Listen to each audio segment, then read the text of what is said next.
This day did not foretell any trouble, but exactly until the moment when our hero received a message that his sister was seriously injured and was hospitalized. Gently stroking the cheek of the unconscious girl, Michael said with undisguised sadness in his voice that he liked it when she used to go against him, and he deliberately teased her. However, now Lucia did not even react to his touch or his voice, being in deep oblivion.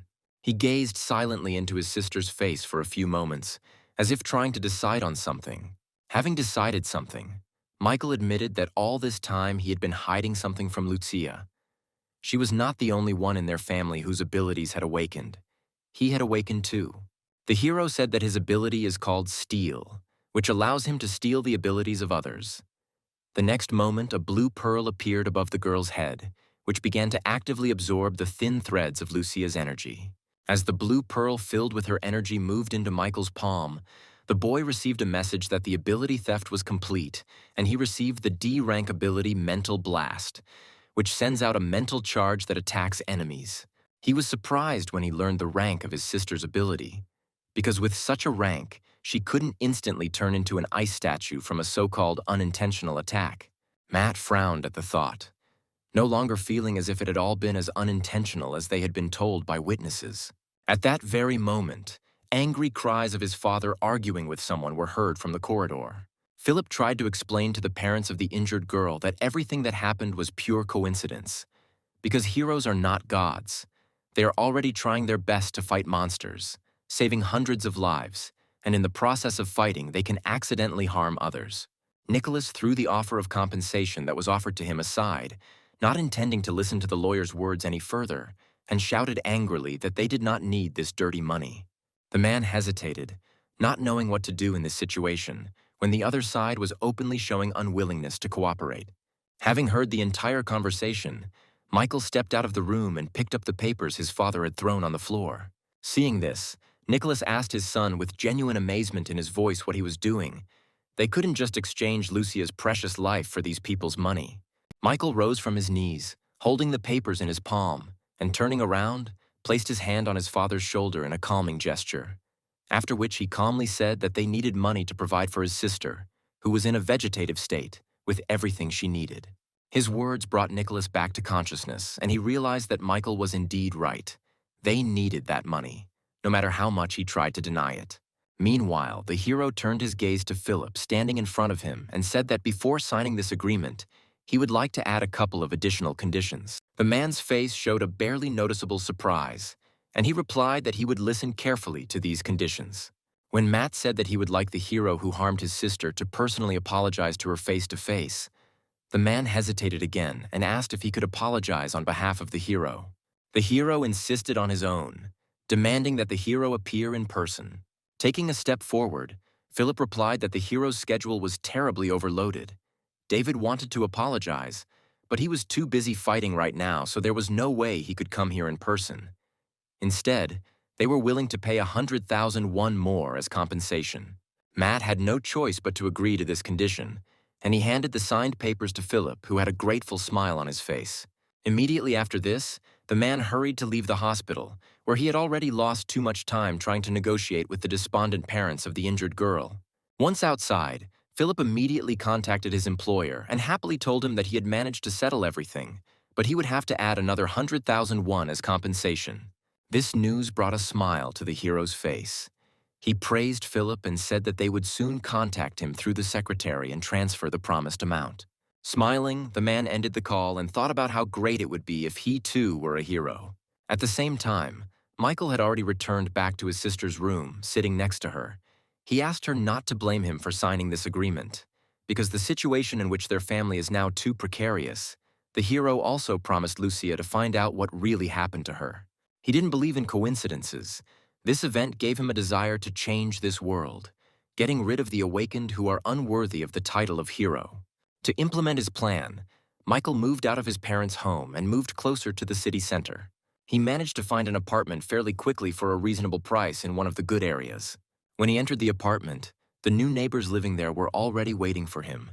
The blonde girl introduced herself first, calling herself Diana, and then introduced her friend sitting next to her, Marina, and said that another girl lived there, but she hadn't returned home yet. The hero was not at all surprised by their presence, because it was with them that he had entered into a cohabitation agreement and calmly introduced himself as well. Diana smiled and suggested celebrating the arrival of a new neighbor. Marina told her that she had planned to sit in the library that evening because she was a junior at the university and she didn't want to fall behind the program, so Diana and the others could go without her. Turning towards the rooms under Diana's saddened gaze, the hero replied that there was no need for this, since he had only recently arrived and was a little tired, so he would like to rest. Entering his room, Michael put down his suitcase and immediately collapsed on the bed. A little while later, he pulled out his phone from his jacket pocket. When he went to the news page, his attention was drawn to a video where the heroes were fighting monsters, which had already gained quite a large number of views. There were also a few more videos that explained certain rare abilities. About 20 years ago, numerous dark portals suddenly began to appear all over the world, through which monsters arrived on their planet. People were able to stop their invasion only thanks to those with special abilities. Over time, such people with these abilities began to be called heroes, whose strength was admired by everyone, young and old. In order to prevent them from abusing their abilities, the government passed the Ability Law, which allowed heroes who passed the test and received a hero certificate to use their abilities openly. Watching this video of the heroes fighting again, Michael realized that this was the very battle in which Lucia suffered at the hands of the hero filmed here. After several careful viewings of the video, the guy sighed heavily and put the phone aside, thinking that so far he had not managed to find anything suspicious, so tomorrow it would be worth studying the recording again. When Michael looked at his phone again to check the time, he was shocked to see that it was already 2:30 in the morning and jumped out of bed. He needed to quickly wash up and go to bed because he had to get up early for work tomorrow. Having taken everything he needed, the hero left the room and headed to the bathroom, without turning on the light in the hallway so as not to disturb his neighbors once again. But as soon as he took a couple of steps, he froze. Matt saw a girl who could barely stand on her feet, who was slowly walking through the corridor, leaning against the wall. It was not difficult for him to understand that this was his third neighbor. Noticing someone's presence, the girl opened her eyes, trying to understand who was in front of her.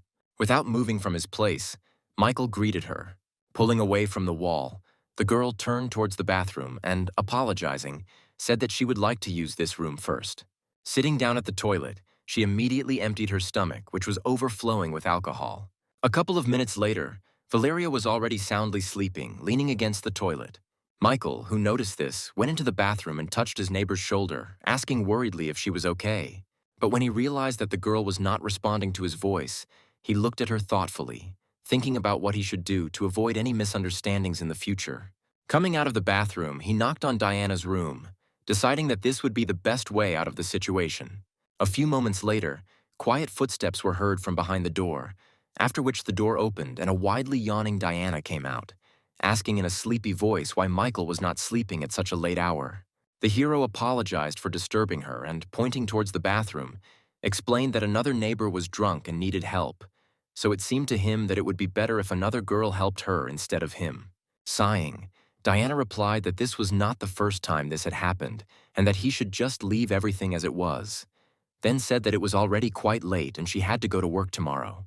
Immediately after that, she slammed the door to her room, leaving Michael alone with the unresolved issue regarding his drunken neighbor. Finally, deciding that no one but him could help the girl, the hero returned to the bathroom and again tried to wake the girl up to help her get to the room. But Valeria never opened her eyes. Not wanting to interrupt her stay in the kingdom of Morpheus, Michael sighed and apologized for his subsequent actions. Afterwards, he lifted the unconscious girl into his arms. As soon as he did this, a message appeared in front of him that a new ability, brain overload, had been discovered, which could put the brain into a state of overload for a short period of time, significantly increasing the brain's computing capabilities, and the note noted that the girl did not know about the existence of this ability. After reading this message, Michael carried the girl into the living room, where he laid Valeria on the sofa, covering her with his jacket. Afterwards, he took away her ability without any regrets, promising to repay her for it in the future. When it was all finished, a slight smile played across Michael's face, curious to see what effect this ability would have on him. The next moment, a message appeared in front of him that the abilities brain overload and mental explosion both relate to mental abilities and can be combined. Michael decided not to miss this opportunity and materialized a blue energy pearl in his free palm. When he said, "Unite," Both pearls instantly flew into the air. After that, they began to slowly merge with each other, merging into one pearl. After a few moments of waiting, an orange pearl landed on the hero's palm, and along with it, he received a message that he had received the D+ rank super brain ability, which automatically sends mental attacks, and also contributes to a significant increase in the ability to calculate and deduce. After reading this message, Michael thought that perhaps with this ability he could find some clues in the video of the incident in which his sister was injured. A few hours later, the rays of the bright sun descended on the sleeping city. Our hero was in the kingdom of Morpheus, immersed in dreams, but only until the moment when his sleep was interrupted by persistent knocks on his door. Getting out of bed, Michael yawned sleepily and opened the door, asking who was there. As soon as he opened his eyes and looked in front of him, surprise flashed across his face. Valeria stood in front of him, already awake and having managed to change into a simple dress. Looking down, Michael noticed his jacket, which she was holding in her hands, smiling. The girl introduced herself and thanked him for his help last night. Taking his jacket, the hero replied that he could not pass by at that moment and said that she could simply call him Michael. Remembering that he had taken her ability from her the night before, the boy asked if she was okay and if she felt any discomfort. Valeria replied that she was completely fine. She had already gotten used to it and he shouldn't worry about her. Michael smiled, saying that in that case he was calm. At that very moment, Alex came in to see them, and with a joyful smile on his face, congratulated our hero on his move. Noticing Valeria standing next to Michael, he froze in shock. Pointing at the girl, Alex asked our hero in bewilderment how he dared to date someone behind his own friend's back. Michael hastened to dispel the misunderstanding and said that this girl was simply a neighbor with whom he lived. Hearing this, the stunned guy's jaw dropped limply. A few moments later, he stood up and smoothed down his styled hair before clearing his throat, drawing the attention of the two. Alex took a couple of steps closer to the girl and, holding out his hand, introduced himself as Michael's best friend and colleague and that she could address him as Alex. Confused, Valeria placed her hand in his and also said her name. The guy began to enthusiastically talk about being one of the possessors of abilities. His ability is to take pictures and videos with his bare hands, so he said that Valeria can contact him at any time if she wants to take a couple of beautiful photos. Michael knew very well how talkative his friend could be, so he approached him to turn him towards the door, and finally he turned to the girl, saying that Alex had come to give him a ride to the editorial office and that they were leaving now. Thanks to the fact that it was early in the morning, it didn't take the guys long to get to the office building. Having lowered himself into his work chair, our hero first of all turned on the recording, which he had studied so diligently the previous evening, hoping to discover clues. But, to his regret, Michael did not find anything new. Using the ability to control ice, the hero dealt with the monster that attacked their city in just a couple of minutes. Then Michael decided to activate the super brain deduction and see how much it would help him. When he turned on the recording on the monitor again, he began to notice smaller details, even the most insignificant ones. Noticing one of these details that seemed suspicious to him, Michael stopped the recording. Previously, he hadn't noticed, but in the middle of the fight, the hero made some strange movement with his hand, touching his lips. Suddenly, Alex, who was sitting next to him, nudged him with his elbow, tearing him away from his thoughts. Meanwhile, the guy rolled his chair closer to our hero and asked with interest why Michael was not interested in flirting with girls, especially with such a beautiful girl as Valeria. With a big smile on his face, he said that if our hero wasn't going to do it, then he would. Without taking his eyes off the monitor, Michael replied in an even voice that they were just neighbors and nothing more. Not even intending to lag behind his friend, Alex, with the same smile on his face, said that it was very easy to go from roommates to bedmates and he could give a couple of tips regarding this, but this was not destined to happen, because the next moment, frightened screams of people were heard from the street. Alex immediately jumped up from his seat and went to the window, trying to understand what was going on there. Meanwhile, a monster that suddenly appeared was raging on the street. Having sensed his presence, the speakers reported that a monster had appeared, the power of which was equal to a B-rank disaster. So people needed to go to the nearest shelter as soon as possible. The heroes were already on their way and would arrive very soon. Saving their lives, the passers-by followed the advice they had heard and headed off in search of a safe place or shelter. Suddenly, through the thick columns of dust, someone's tall, approaching figure appeared. With a confident smile on his face, the hero took new steps towards the monster. Emerging from the dust, he said that the citizens had nothing to fear anymore. because the hot and sour noodle superhero was already here, and he would not allow anything to happen to their city. When people saw him, smiles appeared on their faces, the hero came to their aid, and now they will all be saved. The monster also noticed its newly arrived victim and immediately directed its deadly tentacles towards Adam, who stood bravely before it. Without leaving the window, Alex immediately activated his ability and kept it ready to take up the worthwhile material. He knew that such one-eyed killers not only had incredibly strong defense, but also a psychopathic ability in close combat. So he was interested in what the superhero of hot and sour noodles would do, because he might not be able to cope with such a strong monster. Remembering his friend, the boy turned around, intending to say something to him, but to his surprise, Michael was no longer in the room. Accustomed to our hero's oddities, Alex turned his gaze back and raised his hands with the activated ability to his eye, deciding that he could not miss such a wonderful opportunity to earn a little money. At the same time, another hero appeared below.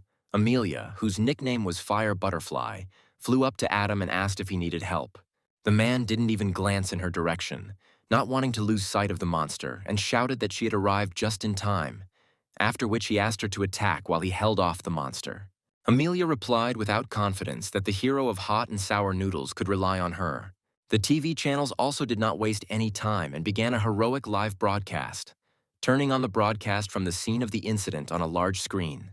The dark-haired man, Thomas, said that the hot and sour noodles superhero, who is a melee hero, acted too selfish and narcissistic when he first arrived on the scene. Nathan, who was sitting next to him, asked why Thomas gave such a review to this hero.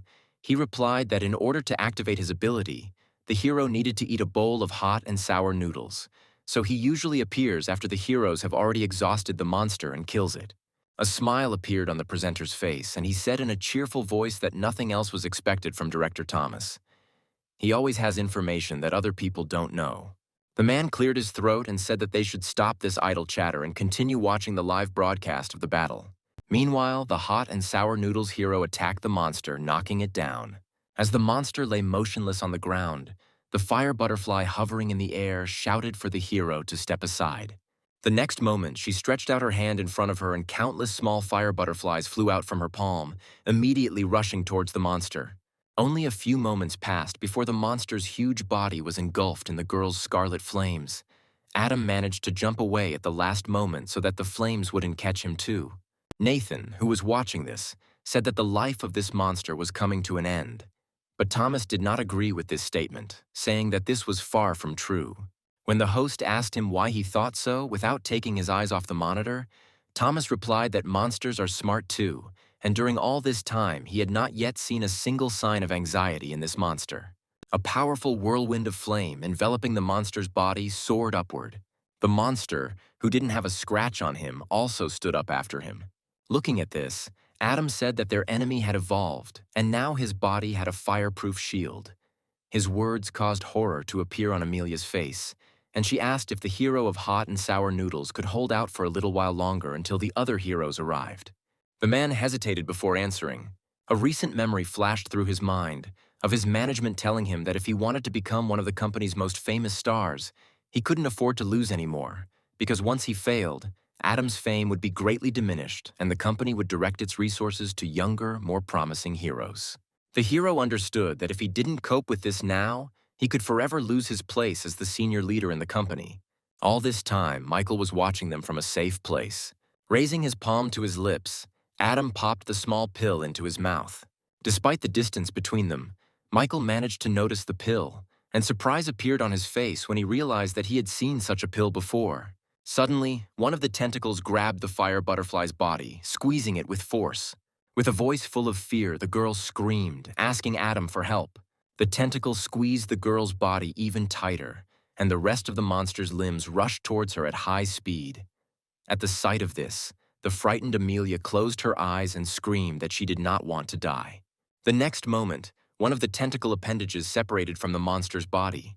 He froze in bewilderment, looking at his severed limb, which just a second ago contained the victim he had captured. The hero of hot and sour noodles managed to arrive in time and save his partner from certain death. Nathan, watching this scene, joyfully slammed his fist on the table. He explained to the rest of the audience that the hot and sour noodle superhero could only stay in fighting form for 15 minutes. But this time he managed to not only last longer, but also become stronger than before. The inspired man jumped up from his seat and, raising his clenched fist upward, shouted that their hero had not yet aged. Thomas, however, showed restraint, unlike the overly emotional presenter, but did not hide the fact that he was pleasantly surprised by this. But he was not allowed to finish. Nathan, who had suddenly become serious, sat back down in his seat and, without taking his eyes off the monitor, said that the one-eyed monster was attacking again. The monster's tentacles sharpened and rose into the air. The next moment, as they both rushed towards Adam, there was a terrible roar, and thick clouds of dust and small fragments of stones rose into the air. The hero, engulfed in blue lightning, was able to withstand this attack thanks to his powers, and with a smirk on his lips, said that it was too weak. Immediately after this, his furious cry was heard from under the block of stones. The monster didn't even have time to react before its limbs were cut off and its body was pierced through in an instant. Adam put all his strength into this blow and successfully counterattacked his enemy with a smile on his face. The monster's body, paralyzed by lightning, remained frozen in the air for a few more moments, while its tentacles quickly fell to the ground. Without turning around, the hero of spicy and sour noodles also fell to the ground behind the defeated opponent. As soon as the man felt a solid surface under his feet, blood immediately gushed from his mouth along with a choking cough. Feeling his strength rapidly leaving him, the hero sank to the ground, leaning on his hands to keep from falling completely. Amelia immediately noticed her partner's condition and ran towards him worriedly. The man heard her approaching steps and, raising his head, directed his blue eyes at her. The girl immediately saw the hero's significantly grayed complexion and his significantly bulging veins on his face. This sight made Amelia shudder with horror. She had never seen anything like it before. Overcoming her fear, she sat down next to Adam and gently placed her palms on his shoulder, asking in a worried voice what was happening to him. The man immediately turned away from her and squeezed his eyes shut, trying to get his condition under control. A few moments later, he finally succeeded, and his condition returned to normal. Adam slowly rose and scratched his head, hidden by the mask, smiled widely at the fire butterfly, saying that he was fine. He just used too much of his powers. These words significantly calmed the girl, and she breathed a sigh of relief. Afterwards, the hero of hot and sour noodles helped her get up from her knees, and with happy smiles on their faces, they accepted well-deserved laurels from the residents whose lives they saved. Michael had been watching from his hideout the entire time, and when it was all over, he finally decided to go out, thinking that he needed to find out more information about that blue pill that the hero of hot and sour noodles had taken.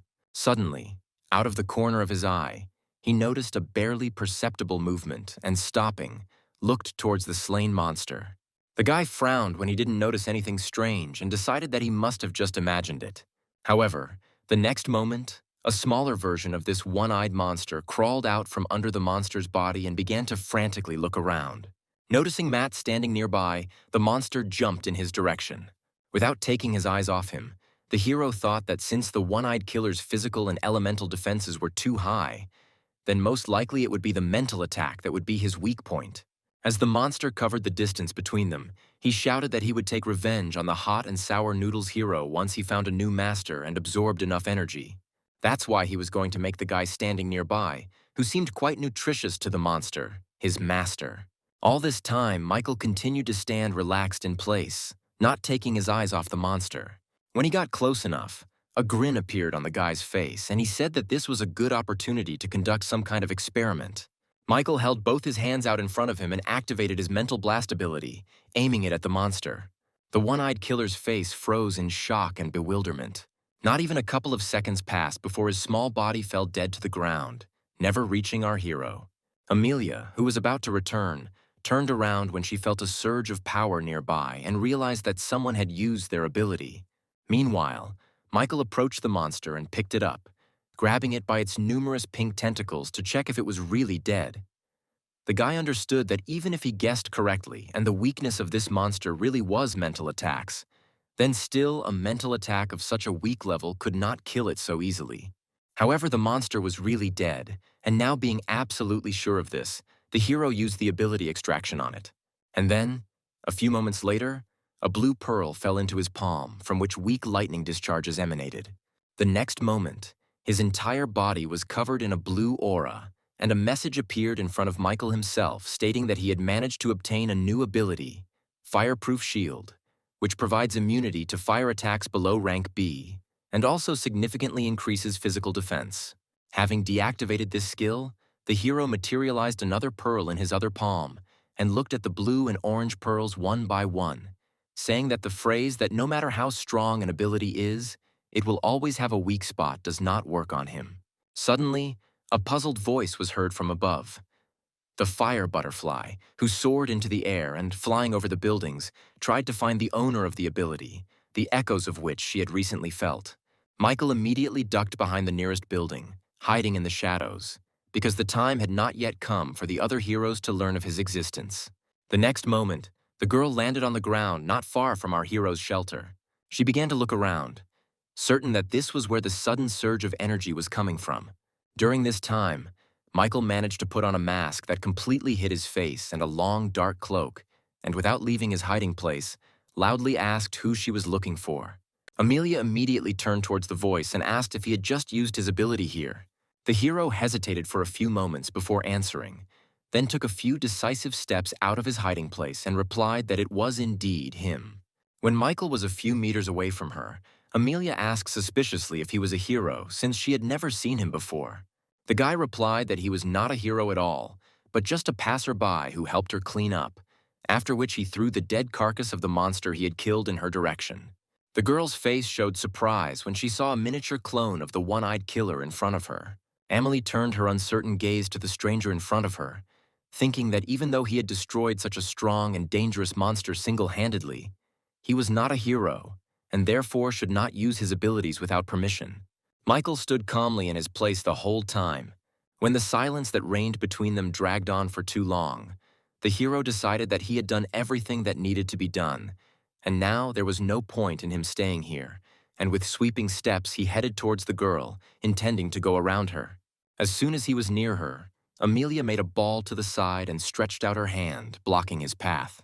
Fighting her shyness, she shouted out that he had used his ability illegally and that he would have to follow her to the Hero Association to get checked. Michael looked down at her and asked her pointedly if she really believed she could stop him.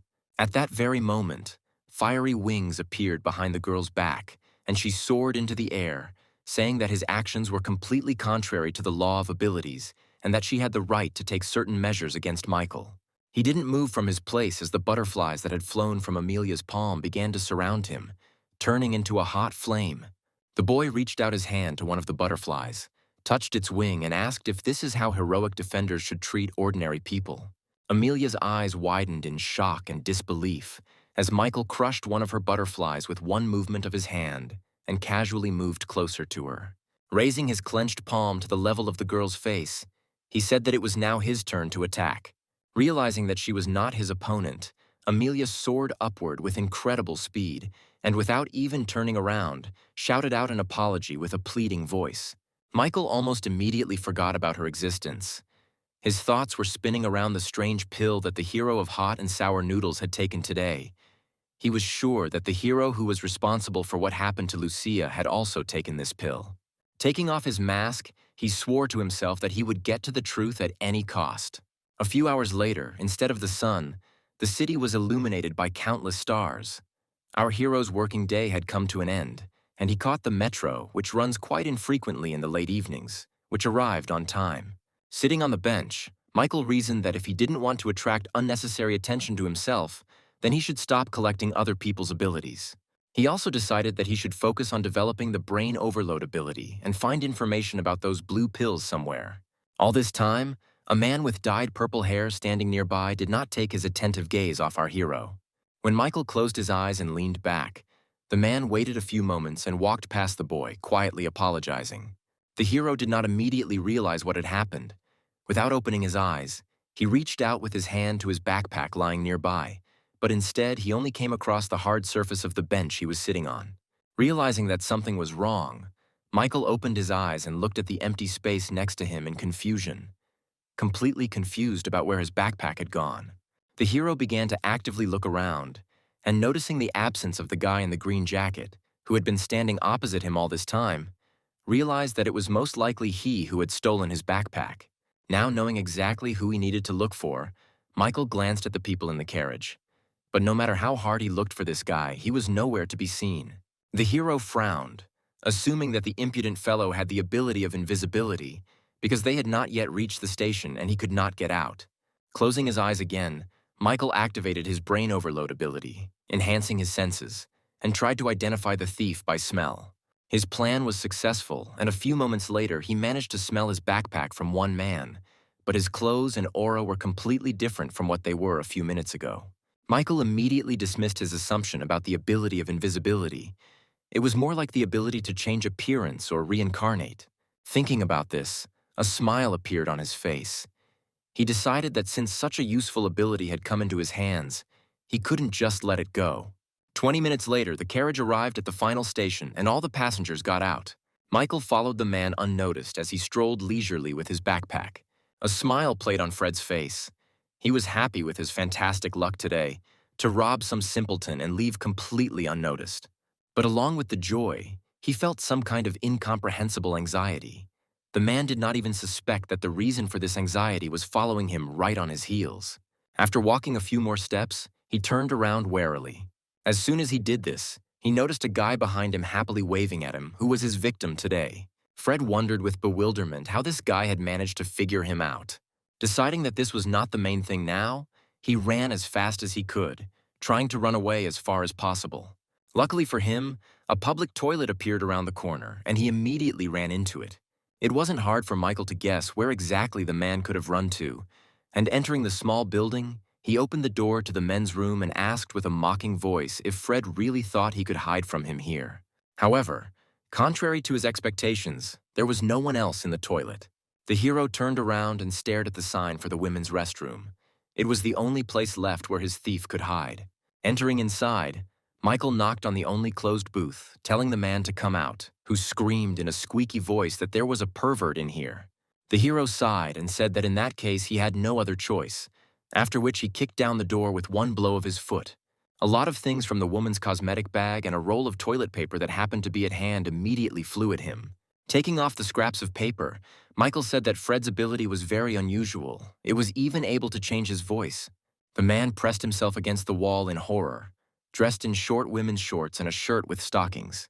After examining it carefully, Michael noted to himself that this ability could not change the body and appearance itself. Fred lowered his head guiltily and apologized to the hero, fully realizing the hopelessness of the situation. Transforming his purse back into Michael's backpack, he handed it to him, forcing a hesitant smile. Michael immediately opened his backpack and checked to see if all his things were still there. Having made sure that nothing was missing, he threw it over his shoulder and asked in a threatening voice if Fred had looked inside. He cowered in fear and replied that he had never opened it. This answer satisfied our hero, and, adjusting his glasses, he advised the man to find a normal job in the future and to behave well. Fred clasped his palms together and promised that he would never steal from anyone again, and thanked Michael for sparing him. Here the hero stopped him and asked in bewilderment when he had said that he was going to spare anyone. What happened next left Fred deeply shocked and caused him to lose consciousness. A few moments later, Michael, satisfied with the new ability he had received, headed for the exit, although he had said earlier that he was no longer going to steal abilities. But it was a sin not to resist such a temptation. The ability he had received, changing clothes, allowed him to change clothes anywhere with one movement of his hand. In addition to this, it also provided storage space. Michael decided not to wait and immediately used this ability before going outside. Just one moment and his image changed completely. Instead of the old and simple one, he wore a completely new suit of a black jacket, shirt with a tie and trousers, and instead of glasses, lenses. Going outside, he looked at himself with satisfaction, happily thinking that this ability was incredibly convenient and useful. At that very moment, two policemen in uniform approached him, who said that they had recently received a message from a citizen that someone was shouting about a pervert in the women's restroom and asked if Michael knew anything about it. He replied that he had heard it too, and pointing towards the toilet, said that he had seen a pervert in disguise there who was behaving very suspiciously. A couple of minutes later, the men brought out the unconscious Fred, holding him under the arms on both sides. The hero watched this picture without any remorse. He thought that some possessors of abilities do not deserve them at all, and he will definitely fix it. A week later, he took a taxi to the building whose address Alex had sent him. When the car stopped, the hero paid the driver and, opening the door, got out. Alex had been waiting for him at the entrance for a long time, and, noticing the arrival of his friend, he waved to him with a joyful smile on his face, saying that he had already managed to wait for him for quite some time. Michael did not share his joyful mood and wearily asked what was so important that Alex wanted to say that he had to come here. He threw his arm over the hero's shoulder and, with the same smile, said that Michael simply would not believe who he saw in the nightclub.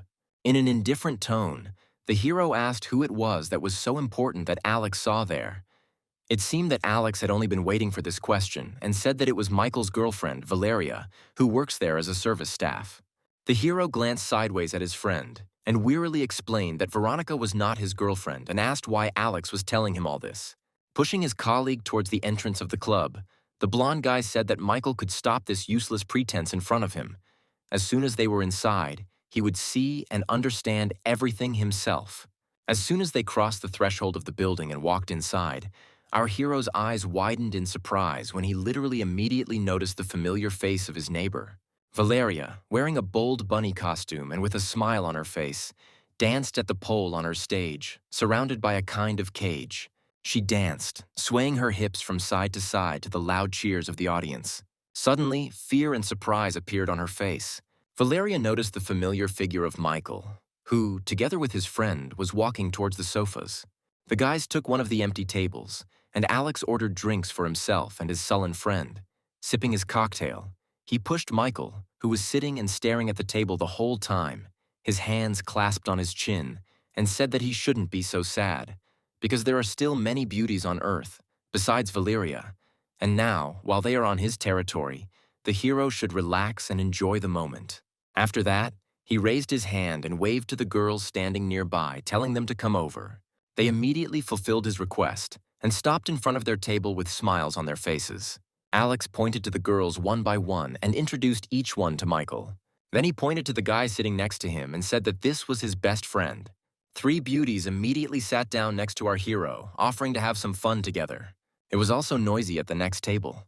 Sitting surrounded by two girls, one of the guys shouted out in disappointment that he was having terrible luck today, because if his brother hadn't taken his car, he wouldn't have lost. Sitting opposite him, Logan reached for the call button and calmly said that Austin had lost the race and he should just admit it instead of blaming the car. Austin countered by saying that Logan couldn't get through to his father's side, so he had to become his son's bodyguard. He paused, chuckled, and suggested that perhaps it was all because Logan couldn't keep his mouth shut. His words amused the men, and with a wry smile on his lips, he said that it shouldn't bother an ordinary person who was limited by a C-rank hero like him so much. The guy clicked his tongue in displeasure and, jumping up from his seat, gave the girl who had volunteered to serve their table a hard slap, saying that her abilities were simply worthless. Holding the bottle of alcohol Valeria had brought, Austin asked with disdain how she could bring something so disgusting. His face showed strong irritation, caused more by the words of his own guard than by the tasteless alcohol. But he couldn't take it out on the hero, because the only thing in his power was the fate of the girl working here. Opening the bottle, he poured the contents on Valeria's head. Michael became an unwitting witness to this unpleasant scene and was about to get up and go to her aid. But Alex held him back, excitedly telling him not to act recklessly. Austin is quite a big shot. He's the second son of an A-rank hero, the mechanical hero from the Olympus Company, especially since he also has a bodyguard with him. A C-rank hero, the Flame Fist, and an ordinary person is no match for them. The hero replied that he was not going to get into a fight. He would just go to the toilet. Alex had no choice but to sigh heavily and let go of his friend. Valeria sat on the floor all this time, not daring to raise her head. Austin himself returned back to the girls on the sofa and gave the order to the waiters who had come up to get rid of the girl. They immediately began to carry out the order. One of them took a bottle of alcohol standing on the table and forcibly began to pour it into Valeria's mouth, holding her by the head. The girl was already ready to resign herself to her future fate, when suddenly someone pushed the waiter holding him aside. Freed from the hands holding her, Valeria spat out all the alcohol that had been poured into her and began to actively cough. Without looking in her direction, Michael said that he heard that the mechanical hero's son was here. Logan immediately tensed up when he appeared and asked in a serious tone who he was. Austin, sitting behind him, was pouring himself another dose of alcohol and said in a relaxed tone that he was just another person who was in a hurry to get to the next world. Michael sank into one of the chairs opposite and replied that he was simply someone who wanted to make a deal with young Master Austin. The guy glanced at our hero with a clouded gaze and asked what deal they were talking about. Logan's face showed concern, and turning to his charge, he said that it was already late and they should leave this place. Austin didn't like these words. He jumped up, threw a bottle of alcohol at a security guard standing nearby, and said with irritation that he shouldn't interfere when someone started talking about a deal. The guy's behavior clearly made him angry, but Logan couldn't do anything about it. Having lost interest in his ever-annoying bodyguard, Austin took a few steps forward and asked what kind of deal Michael was offering him. Logan tried to stop him by putting his hand on his shoulder. He said that the guy was too drunk and he should go and rest. Afterwards, he cast a displeased glance in the direction of our hero and muttered that he would talk to this clown himself. Michael, meanwhile, had managed to acquire a glass filled with a strong amber liquid, and upon hearing Logan's words, said that he was against violence. But then he added that the man had prevented him from talking about important things with the young master, so he would have to give up this conviction and teach him a lesson, and he put the glass back on the table. Michael rose slowly from his seat, his eyes never leaving Logan's. He had already managed to wrap bandages around his fists, and activating his ability, said that they would still see who would teach whom a lesson here. As he got into an attacking stance, flames erupting on his wrapped fists, Logan warned his opponent that he wasn't going to stand on ceremony with him. Michael stood motionless, watching the man's actions. By this time, a crowd of people had already gathered around, wanting to watch a battle with one of the heroes live, and Valeria, with the help of her friend, was able to get up from the floor, and together they went to the toilet to wash the alcohol off her hair and face. Deciding not to delay, Logan immediately attacked Michael. As he got closer to our hero, the man became increasingly confused as to why his opponent was just standing there and even looked like he was going to dodge.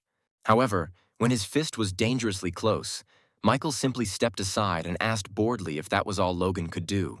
He chuckled and said that his opponent shouldn't be so naive, because since he became a hero, no enemy could survive this attack. After these words, he waved his hand and a powerful stream of flame rushed towards Michael. Other clubgoers standing nearby jumped to the side in horror at the sight of this. The flames were so powerful that it seemed as if they could spread to one of them and burn them to the ground. They kept their worried gazes on the figure of the guy, whose body was completely engulfed in raging fire. To their surprise, no screams of pain or anything else were heard. Suddenly, Michael's palm emerged from the thickness of the fire. The next moment, there was no trace left of that pillar of flame that surrounded him. The fire simply dissipated into the air, and a completely unharmed guy appeared before everyone. Even his cloak was completely intact. Logan's face showed genuine bewilderment at the sight of this. Michael decided that there was no point in dragging out this fight for too long and, holding his palm out in front of him, used a mental attack. The man who was the target of this attack did not even have time to understand what had happened, as he stood dumbfounded on the spot with his face turning significantly whiter. Approaching him, the hero swung and hit the edge of his palm on the neck of his opponent, who had fallen to the floor. After this, he finally lost consciousness and fell motionless to the floor. Seeing this scene, Austin immediately sobered up. He could not believe that Fire Fist was defeated with just one blow from a mysterious opponent. Ignoring the surprised looks from the audience, Michael dropped to one knee next to Logan and touched his chest. Pulling out his ability, as usual, the process didn't take long, and now he had a new ability in his arsenal, Flame Strike. When he rose to his feet and walked slowly towards Austin, who was sitting on the sofas, he shuddered with fear, and his other bodyguards preferred to quietly retreat from there.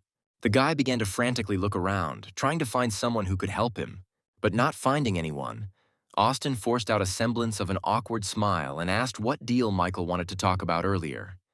If he needed money, he could transfer any amount right now. But the hero ignored the guy's generous offer and, coming closer, grabbed him by the neck, lifting him high above the floor. Austin dug his palms into his hand, trying to loosen his grip.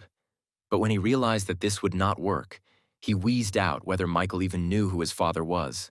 He replied that he knew perfectly well that Austin was the son of the mechanical hero and asked what that should mean now. The guy said that if Michael killed him now, then his father would certainly take revenge. Having brought him closer to himself, The hero whispered that he was not going to kill him, but simply wanted to share something with him. When Austin asked him what exactly he meant, Michael asked if the boy wanted to have his own ability too. He was very surprised and confused when he heard his words. Seeing that Austin was no longer resisting, the hero unclenched his hand, letting the guy go. Having fallen to the floor, he began to rub his neck with his hand and asked in bewilderment if Michael imagined himself to be a god. An ability is absolutely not something that an ordinary person can give to someone so easily. The hero sighed heavily and, turning around, threw the guy a piece of paper with the words that if he really wanted to get the ability, then he should come to the specified address alone in 7 days. After this, Michael changed back into his casual clothes and left the club. At that very moment, he received a call from a frightened Alex. When asked where he had gone, the hero replied that it was too noisy inside, so he decided to go outside to catch his breath and asked if anything had happened there. His words calmed Alex down, and he replied that Michael had missed a good show and asked his friend to wait for him outside. He would come out now and they would go somewhere to eat together, where he would tell him everything. After dropping the call, the hero sighed and looked at the sky, thinking that the first part of the plan was completed, and now he just had to wait for Austin to bite his hook.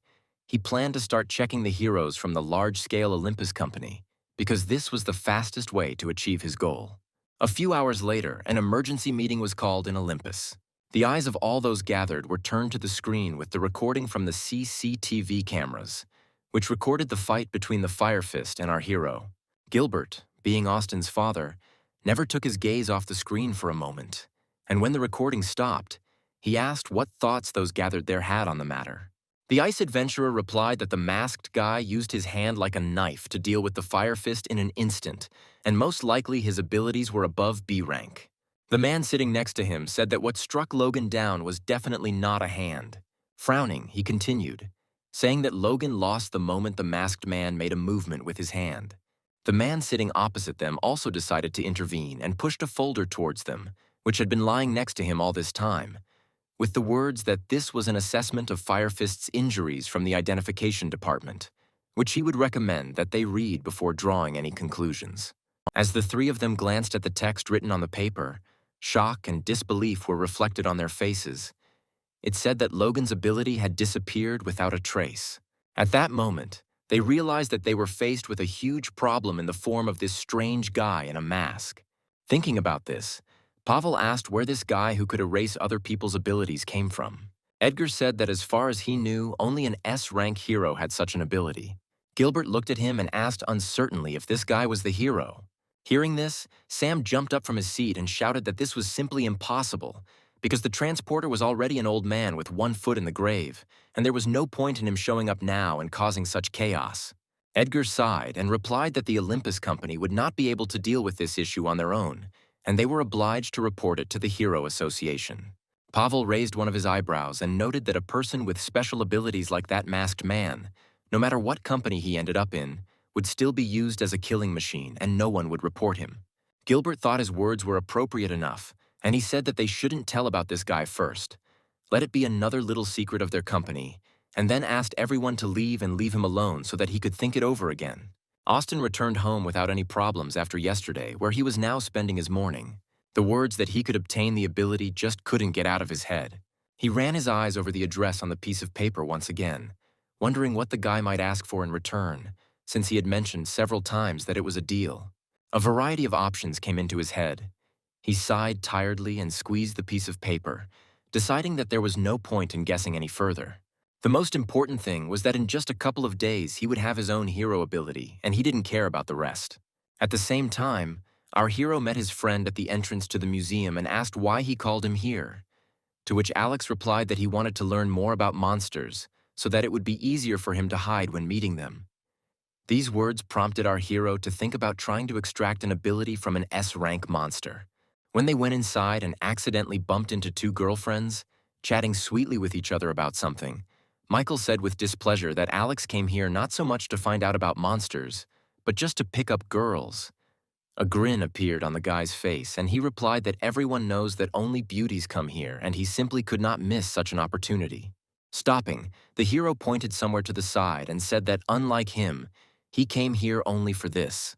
A few moments later, the boys approached one of the exhibits. the electric Tyrannosaurus, an S-rank monster that was over 7 meters tall and was known for spitting out electricity and causing many disasters, causing their entire city to be paralyzed for a while, and also killing 5 A-rank heroes and 20 B-rank heroes. Suddenly, the dragon's body began to be enveloped in small lightning discharges. The next moment, he turned his body and released an electric beam from his mouth somewhere to the side. Alex was amazed by the power of this monster. Even though this dragon was already dead, its power still inspired horror.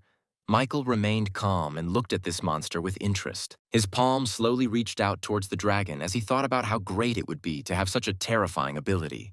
Noticing this, the guard immediately perked up and, pointing his baton at Michael, asked him with a threatening voice what he was doing. The hero approached the guard and with a sweet smile on his face handed him the card, saying that he was a journalist and wanted to write an article about monsters. The man took the guy's identity card and carefully read the information on it, then said that if he wanted, Michael could write his article. But here he could only look with his eyes, not touch with his hands. The hero glanced sideways at his friend, who understood him without words and, smiling approvingly, nodded his head slightly. Afterwards, he approached the guard and, taking him by the arm, began to lead him away from here, saying along the way that they were not going to touch any of the exhibits here. Then he asked where the cutest chicks were. The man, hearing his question, was stunned. Michael decided not to waste time and take advantage of the opportunity given to him by his friend.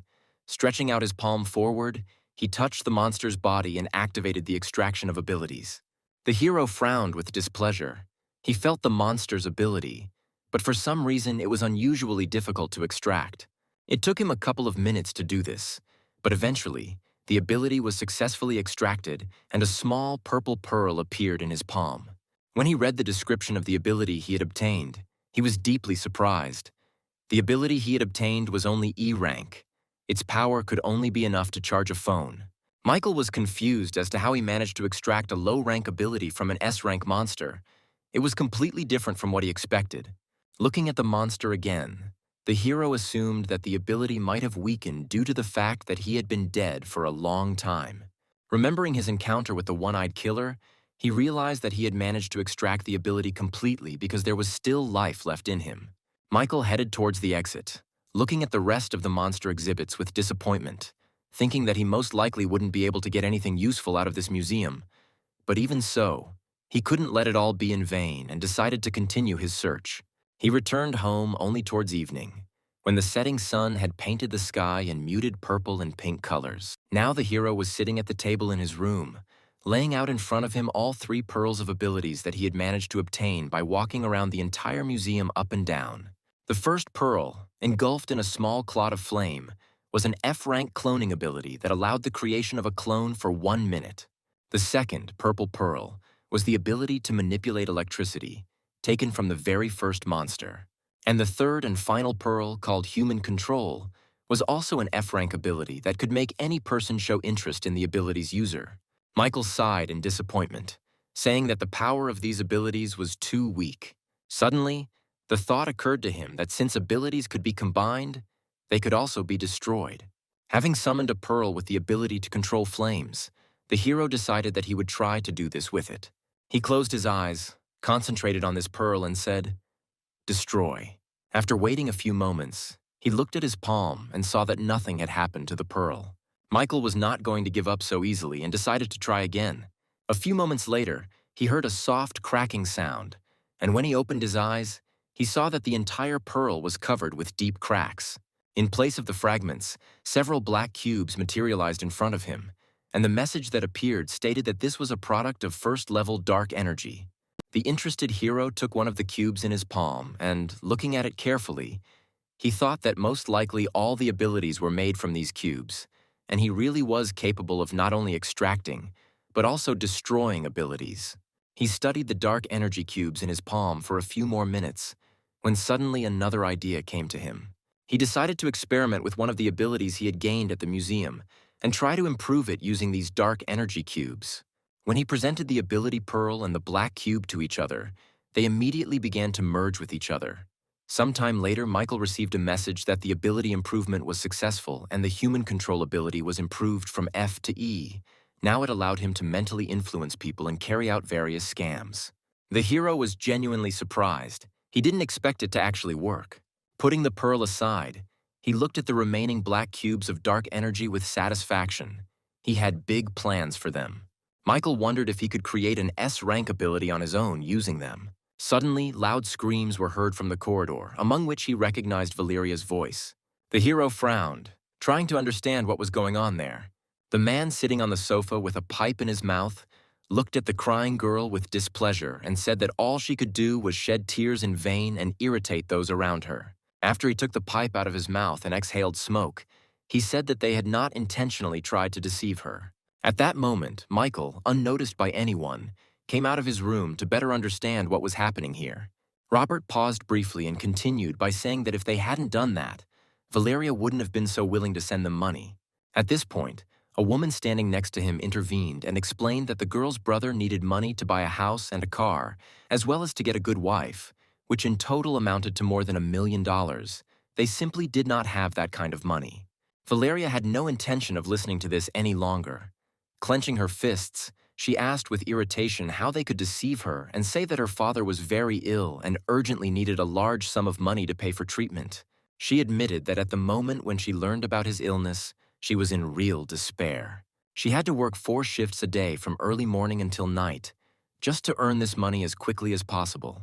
Exhaling smoke from his pipe, the man said in an even tone that at first they thought about Valeria simply sending them as much as she could, and then they would find a way to get the rest of the money, because their family lineage could not end with them.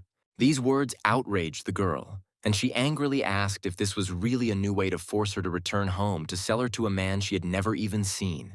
The mother came up to her and, taking her hand, reassuringly said that even if this man did not receive a higher education, he was honest and kind and would not treat her badly.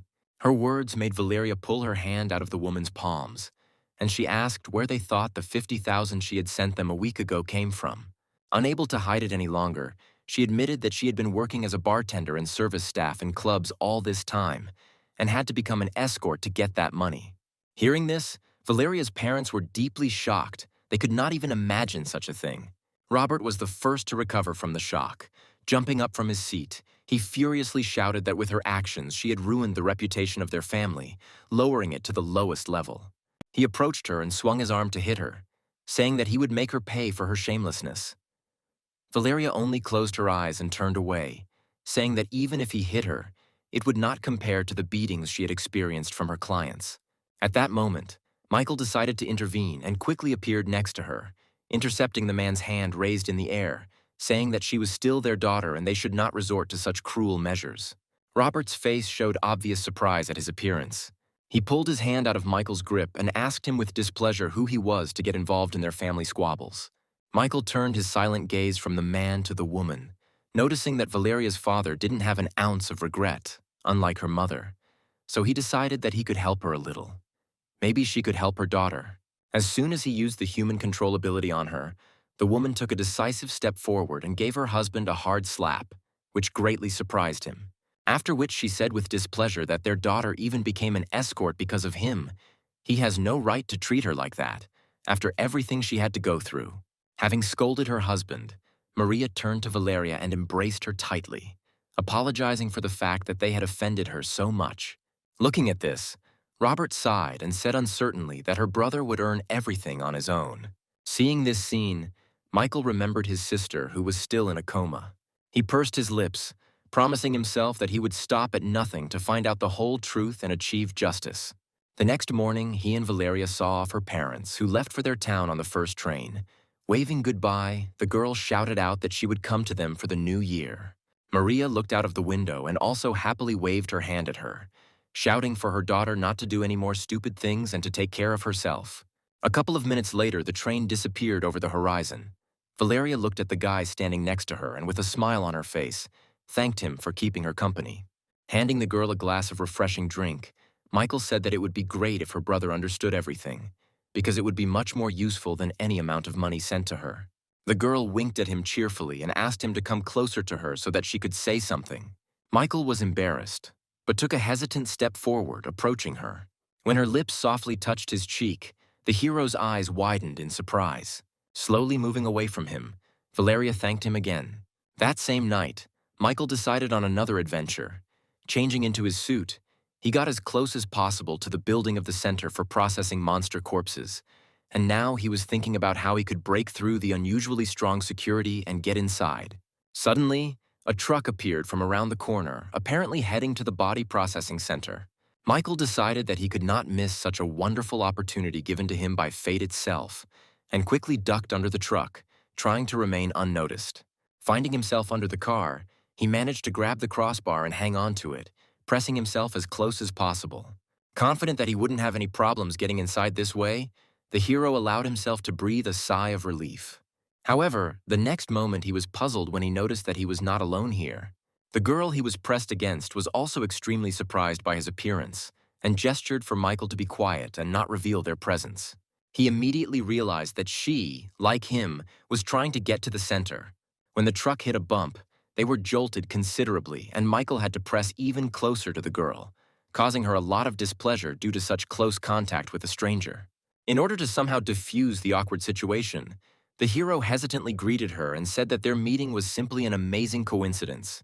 His words outraged the girl, and she said with irritation that it was not a coincidence, but simply a catastrophe, that she had encountered him here and that they needed to act according to the rules of the field and rely only on their abilities, trying to ignore each other's existence. Then she said that she was a representative of the F Chamber of Commerce, Anna Cott, and asked Michael who he was. When he introduced himself to her, Anna said that they would soon reach the unloading area, but she would not be able to get off the truck while in such an uncomfortable position with him. The hero did not let the girl finish, telling her to hold on to him tighter. The next moment he jumped down with the girl, holding her by the back. He managed to turn over and take the brunt of the impact with the ground. For a few moments they both lay motionless on the ground, clearing his throat. The throat. Michael tried to get up but couldn't because of the girl still pressing herself against him, and asked how much longer she was going to hug him like that. Anna instantly jumped to her feet and, trying to hide her embarrassment, turned around and irritably shouted that if the situation did not require it, she would never in her life want to hug him. Sometime later, they managed to safely get inside the center and discover the room for processing monster corpses. Anna, who was noticing everything around her, looked at Michael and asked why he looked like he had never seen anything like this before, and asked if he was a newbie by any chance. The hero replied that he was, so he would follow the recommendations of his elder. Opening one of the doors, the girl replied that since Michael was so sincere with her, she simply could not help but let him follow her. Anna walked deeper into the room and stopped at a huge table on which lay the corpse of a monster. Looking at it, she explained that her boss needed white hair from the chest of this werewolf, and her task was to carefully cut it off. Having explained this, she climbed onto the table and, taking out a knife, cut off a small bunch. After this, the girl summoned her bag, in which she kept all the collected things. With a satisfied smile on her face, Anna looked at the guy standing to the side and proudly said that this was her ability. Storage bag. With that, her task in this room was complete. She jumped back down to the floor and said that it was now time for them to move on to the next processing room. Michael caught the moment while Anna was distracted by her monologue and extracted the ability from the dead monster. This time, he managed to get the ability Metal Transformation, which can change the appearance of any metal. Suddenly, the alarm system went off, causing our heroes to shudder in horror. Not even a couple of seconds had passed before an agitated man in a white coat burst into the room. With tears in his eyes, he cried out that the monster in the next room was not dead. Immediately after that, his entire body was wrapped in the monster's limb, dragging him back. The man could only desperately scream for help, unable to escape from the grip. When this strange monster disappeared, along with the unfortunate man, Anna sighed with relief and touched the cloak of Michael standing next to her, asking him to support her a little because her legs had weakened from fear. Suddenly, she felt a light touch on her shoulder. The girl didn't even have time to react before a tentacle of the monster grabbed her waist and pulled her towards the exit. Michael wanted to run after her, but it was too dark around, so he used his abilities to summon flames, and the next moment a fireball appeared above the ceiling, illuminating the space around. Immediately after that, he ran out of the room, trying to catch up with the monster dragging Anna in an unknown direction. But it turned out to be much faster than our hero expected. As Michael ran past the lockers, he noticed that they were all made of metal. The hero couldn't help but take advantage of this and immediately activated the metal transformation ability. After that, the metal cabinets literally began to transform before our eyes, and a few moments later, several sharp iron tentacles were flying at the monster, just like the monster itself. With a couple of swings, they managed to cut off the monster's limb and free the terrified Anna. Michael immediately ran up to the girl who had fallen to the floor, anxiously asking if she was okay. She stood up and threw the stump away from herself with displeasure, noticing that these tentacles had incredibly sharp hooks. Then she turned her gaze to the side where the monster that attacked her should be. As Michael's fireball flew a little further, they saw a huge monster in front of them, whose body consisted entirely of a huge number of tentacles. Noticing them, the other victims of the monster, who had not managed to free themselves, began to desperately shout out requests for help. Seeing such a horrific picture, confusion appeared on Anna's face. She had never seen anything like it before. The monster couldn't help but sense their presence either, and the tentacles peeking out from behind the bone mask began to tremble slightly. The next moment, they sharpened and rushed towards our heroes. Michael waved his arms to the sides and once again activated the metal transformation to the nearby lockers and pulled them towards him. The monster attacked him furiously, striking him with its powerful tentacles. But Michael held off all these attacks by holding the shield he created from metal cabinets in front of him. Suddenly, an incredibly strong blow flew into the shield, causing a significant part to break off from the shield. Seeing this, Anna, scared to death, shouted that very soon this shield would completely disappear, and Michael should urgently come up with something else. When the monster's tentacles rushed towards them again, the girl panicked, sank to the floor, covered her head with her hands, and screamed that they would die right here. They would simply be eaten alive. Still holding the shield, the hero agreed with Anna. He understood that he would not be able to hold out in this position for long and began to frantically think over a rescue plan, when suddenly the guy remembered that he had seen several canisters of gasoline here. Calling out to his partner, Michael said that she should calm down because he had an idea of how they could escape from here. Anna looked at him with hope in her eyes and asked what exactly this idea was. The hero did not waste time on explanations, but immediately moved to action. One of the metal rods separated from his shield and rushed somewhere to the side. The metal submitted to the hero quite easily. Bending like a ribbon, the metal rod threw the canisters standing on the ground high into the air. Afterwards, the rod itself continued its movement, heading straight for the monster's body. At the same time, Michael divided the fiery ball hovering in the air into several and lowered them as close as possible to the canisters of gasoline.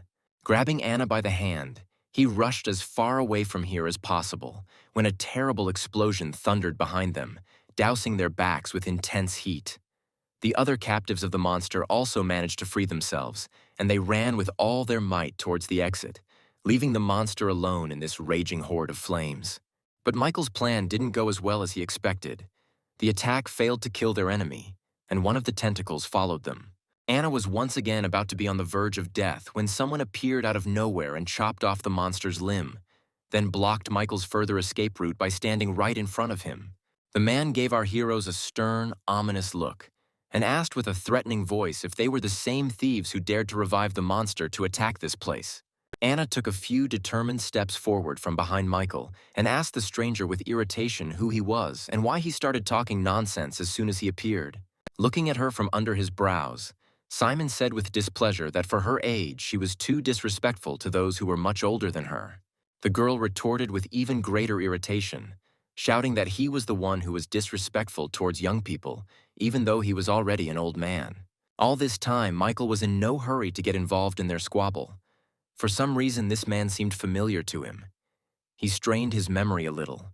He remembered that this was the same Simon Kurd, the hero who defeated King Kong Berserker 10 years ago. Taking a step forward, he shielded Anna with his body and apologized to the man for his partner's behavior. Simon chuckled and turned towards the monster and said that Michael was more respectful than the girl standing next to them. But he didn't have time for them now. He needed to deal with the monster first. With these words, he jumped up, grabbing the hilt of his sword, which was resting in a sheath behind his back, as he shouted, "Polar Star Attack Style 1. Greedy Wolf Attack." A powerful stream of aura burst forth from his blade, turning into the named beast. A couple of swipes of its claws were enough to cut off several of the monster's tentacles. After this, the wolf immediately disappeared.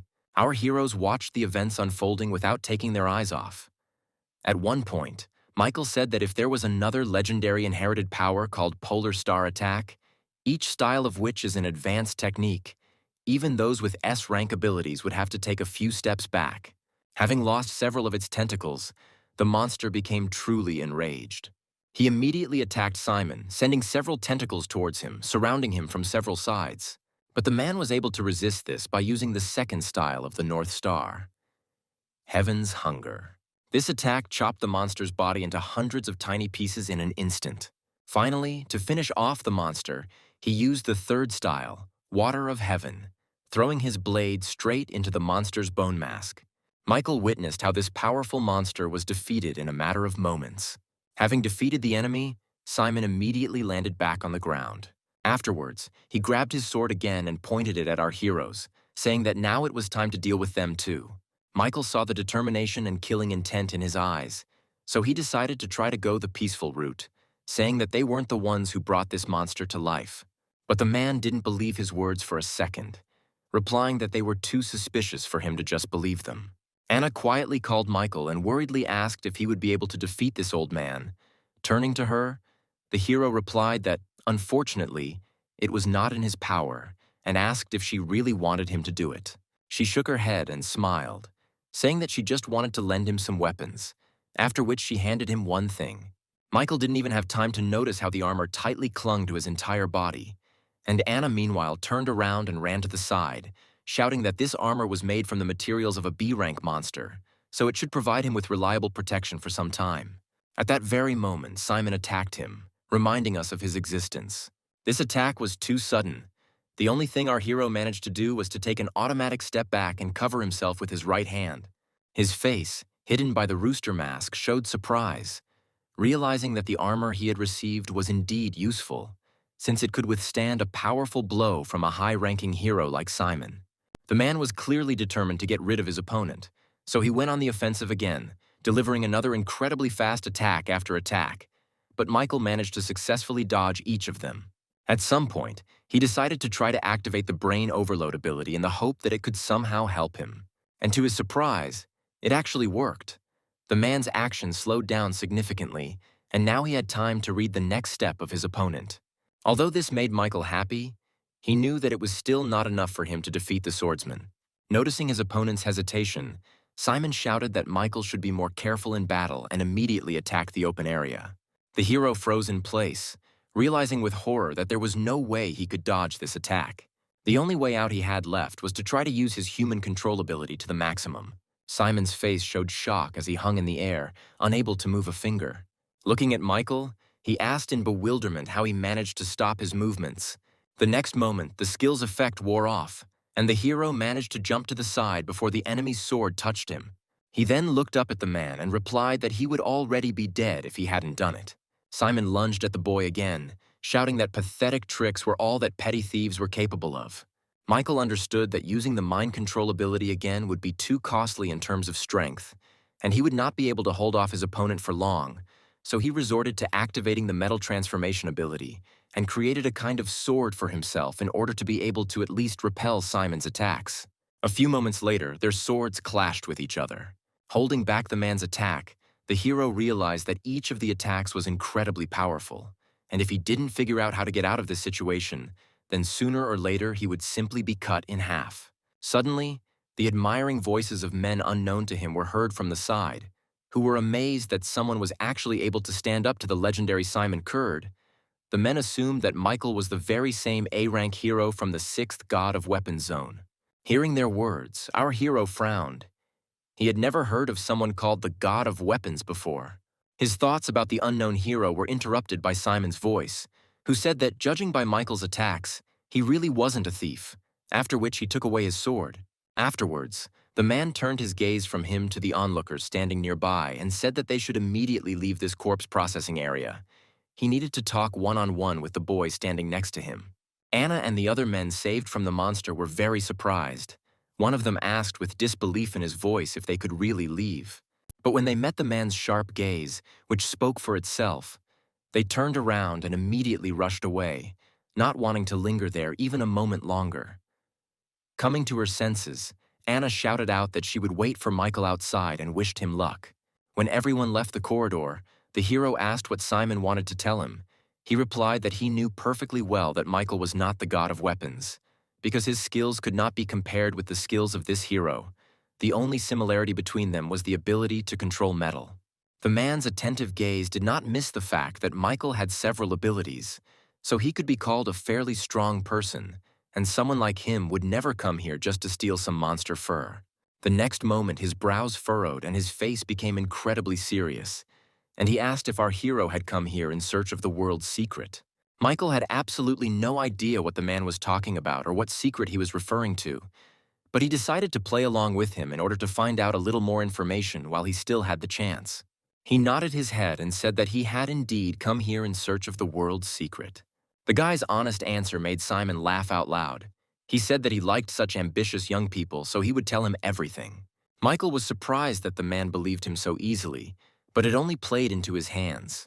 Meanwhile, Simon said with pride in his voice that the real purpose of creating this center was to open a one-way tunnel to the world of monsters, to the White Hole. He explained that exactly 15 years ago, the White Hole of their city L was successfully discovered. The Hero Association sent a small team of high-ranking heroes there with a special mission to infiltrate the monster world. Simon was one of the members of this team. The man said with incredible sadness in his voice that during this mission, many S-rank heroes died. Only he and 2 other people managed to survive and return, only because they risked their lives.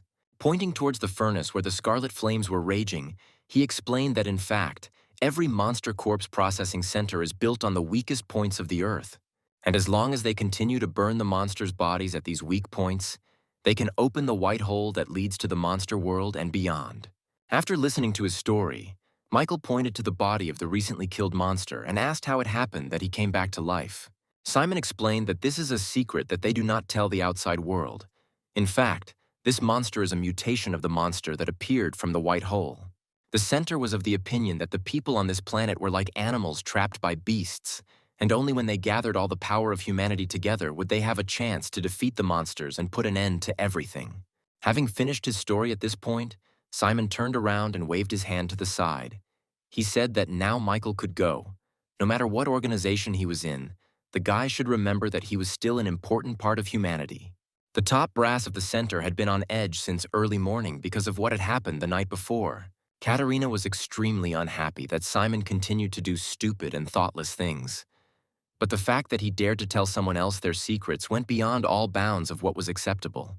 The man sitting next to her calmly said that even if Simon hadn't told about it, sooner or later other organizations would have found out about it anyway. It was impossible to keep this secret forever outside the walls of their center.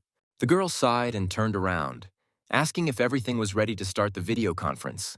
The next moment, many windows with images of people appeared in front of her, after which a female voice said that more than 25 people were participating in this conference, and she also reported that all the necessary conditions for considering an S-rank case had been met. Katerina and Jacob listened attentively to her report. The man nodded contentedly and said that in that case, they could start a conference where he was going to tell the truth to the associations of hero owners who exceeded A rank. Hearing this, Katerina's face reflected fear and anxiety. She was not sure if it was time to talk about it. Meanwhile, our hero visited his sister in the hospital, sitting in a chair next to her. He shared with her that today he was told a terrible secret. Returning back in his memories, he stopped at the moment when he left that corridor into the common room, where people working in the center had already managed to crowd together. As Michael walked past them, they cast puzzled glances at him and whispered to each other, completely confused about what had happened inside and why he was the only one who had come out. An excited Anna almost immediately ran up to him and hesitantly asked if he was okay. The hero hesitated, thinking that he couldn't let other people know about his abilities. Taking a step closer to the girl, Michael replied that he was fine and asked her to look him in the eyes. Upon hearing his request, Anna's eyebrows shot up and she asked in confusion why. This moment was enough for the hero to activate the human control ability. The girl could not resist this either, so she immediately fell into a trance and could not move. Michael mentally ordered her to forget about him using fire and metal abilities. He also took off his armor and added that it was he who brought her this armor and owed her 10,001. After that, he snapped his fingers, bringing Anna out of her trance. She woke up instantly and jumped away from him in horror. Saying that she was very glad that he was okay, she turned and ran towards the exit, shouting that she had a curfew at home so she would leave first. Michael smiled at the memory and said that this girl was very similar to Lucia, just as sweet and also loved money. He gently touched his sister's cheek and said with hope in his voice that after he had accomplished his revenge, he would definitely find a way to wake her up. Our hero stayed in his sister's room until the night, when the nurses announced that visiting hours had already ended, and Michael returned home. There he was engaged in incredibly important work, preparing for the upcoming meeting with Austin. Using his metal transformation ability, he attached a homemade stellar absorption ring to his right middle finger. In his other free hand, he took a small jar of blue liquid, the so-called medicine of ability. Michael couldn't let anyone know about his true ability, so he had to use these two things to trick Austin. In addition, he had a special snake mask prepared for this occasion. Taking it in his hands, he immediately put it on himself, after which he activated the transformation skill and changed into other clothes, specially selected for this mask, calling this set Snake.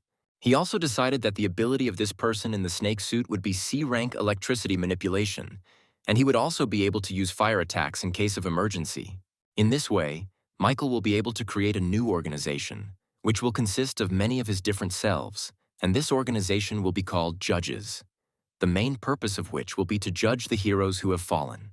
He was confident that with Austin's help, who would take on all the organization's expenses, there would be no problems with this. The next morning, he went to the appointed meeting. Austin had been waiting for him at the designated place for a long time, practically since dawn. So when Michael showed up, the guy was sleeping, lying right on the floor. Coming closer to him, the hero nudged Austin in the side with his foot and told him to wake up. He jumped up sharply and angrily asked how he dared to wake him up. Did he really want to die so much? However, as soon as he saw the familiar mask and cloak, the guy stopped short and said guiltily that he was sleepy and did not understand what he was saying. Michael decided to ignore it and sighed, thanking Austin for coming here. The guy immediately stuck to him, clasping his legs with his hands and tearfully, with a pleading look in his eyes, shouted that if Michael could give him the ability, then in return he would get everything he wanted, be it money, girls, or status. The hero snorted in displeasure, threw it aside, and said that none of this interested him. Afterwards, he said that the ability is quite easy to obtain. You just need to look into his eyes. As soon as their eyes met, Michael immediately activated his human control ability. A few moments later, the hero asked Austin to tell him everything he knew about the blue pill. However, contrary to our hero's expectations, the guy remained silent. He frowned, not understanding what was happening. Deciding to test it one more time, Michael ordered Austin to slap himself, but again, nothing happened. Suddenly, our hero had a hunch that this guy most likely has an ability, and it is of a high enough rank, capable of blocking the effects of human control. He put his palm out in front of him, and barely touching Austin's forehead, used a mental attack. He immediately lost consciousness and fell back to the floor, looking at him carefully. Michael thought about the fact that the last time he was in the bar, this guy did not attack him, and seemed weak enough, so he did not think that he could have any ability at all. But he decided to test it to understand why his human control ability didn't work on him to the fullest extent. Michael was very surprised when he used ability extraction and actually managed to extract something. After reading the description of the ability he had extracted, he learned that it was an A-rank ability, Resurrection, which allowed one to be reborn once after death and return to the previous day. Michael pressed the green pearl to his chest, absorbing it, and said that this ability would definitely be useful to him and would allow him to significantly turn the tide of events. Afterwards, he took out another ability pearl that he had received from the corpse processing center and presented it to the guy who was still unconscious. Once the pill was successfully swallowed, Michael told Austin to wake up, and he immediately jumped up and asked in confusion what had just happened when he had fallen asleep. The hero replied that everything was fine, he was just too tired, after which he took out and showed him the ring. Seeing the guy's confused expression, Michael explained that it was a star absorption ring made by the organization. Austin could use it to steal ability factors from others. Hearing this, the guy's face stretched out in surprise. Michael continued, taking out a bottle of blue liquid from his other pocket. He said that their organization uses special methods and turns these ability factors into ability medicine, which can give ordinary people abilities. When he threw the bottle to Austin, he asked incredulously if he was being tricked, to which the hero replied that the guy could try drinking it and find out. Austin frowned as he thought about Michael's words. He knew there might be poison in there, but if they really wanted to kill him, the masked man wouldn't have waited so long until today. Throwing all doubts aside, he decided to take a risk and drink the contents of the bottle handed to him. As soon as the bottle was empty, it slipped from the boy's hands and broke into many pieces, hitting the floor. Austin himself raised his hands up and grabbed his head, overcoming the pain that pierced his entire body. He asked in bewilderment what Michael had done to him. The hero's mask hid his satisfied smile. He said that very soon Austin would learn the true power of abilities. Pulling his palms away from his face, the changed guy said that his whole body was simply burning. Michael silently watched Austin's transformation unfold, but in fact, the medicine had absolutely nothing to do with what was happening. It was our hero who controlled the pearl of the ability invested in the guy from a distance. Suddenly, the boy's ears became pointed and covered with fur, and instead of hands, he had animal paws. A real werewolf appeared in front of Michael, whose height significantly exceeded the average human. Austin, who did not understand anything, asked with fury in his voice what was happening to him. The hero replied that he gave him the ability to transform and now he became a werewolf. Hearing this, Austin looked at his wolf paw with doubt and said that his brother could turn into a dragon and asked which of them was stronger now. When Michael said that his brother had an A-rank ability while he only had an E-rank, the boy furiously shouted that there was a huge difference of 3 ranks between their abilities. The hero reassured him that Austin had just joined the organization, and for now, they could only give him F-rank medicine. Noticing that these words had calmed the guy down considerably and that he was now looking at him with some adoration, Michael thought that even though this guy had turned into a werewolf, he was so stupid and sweet that he looked more like a huge husky. Sighing, he continued, saying that considering that they would have to work together, he changed the medicine specifically for Austin to E-rank.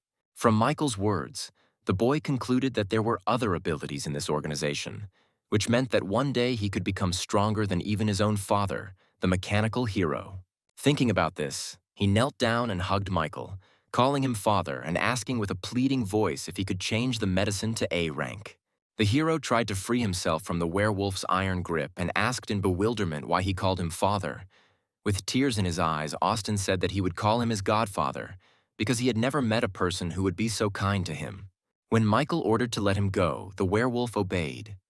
After which, taking a few steps back, the hero said that no matter what Austin called him, he would not give him the A-rank medicine, because the organization has its own rules, and this medicine can only be obtained by completing enough missions.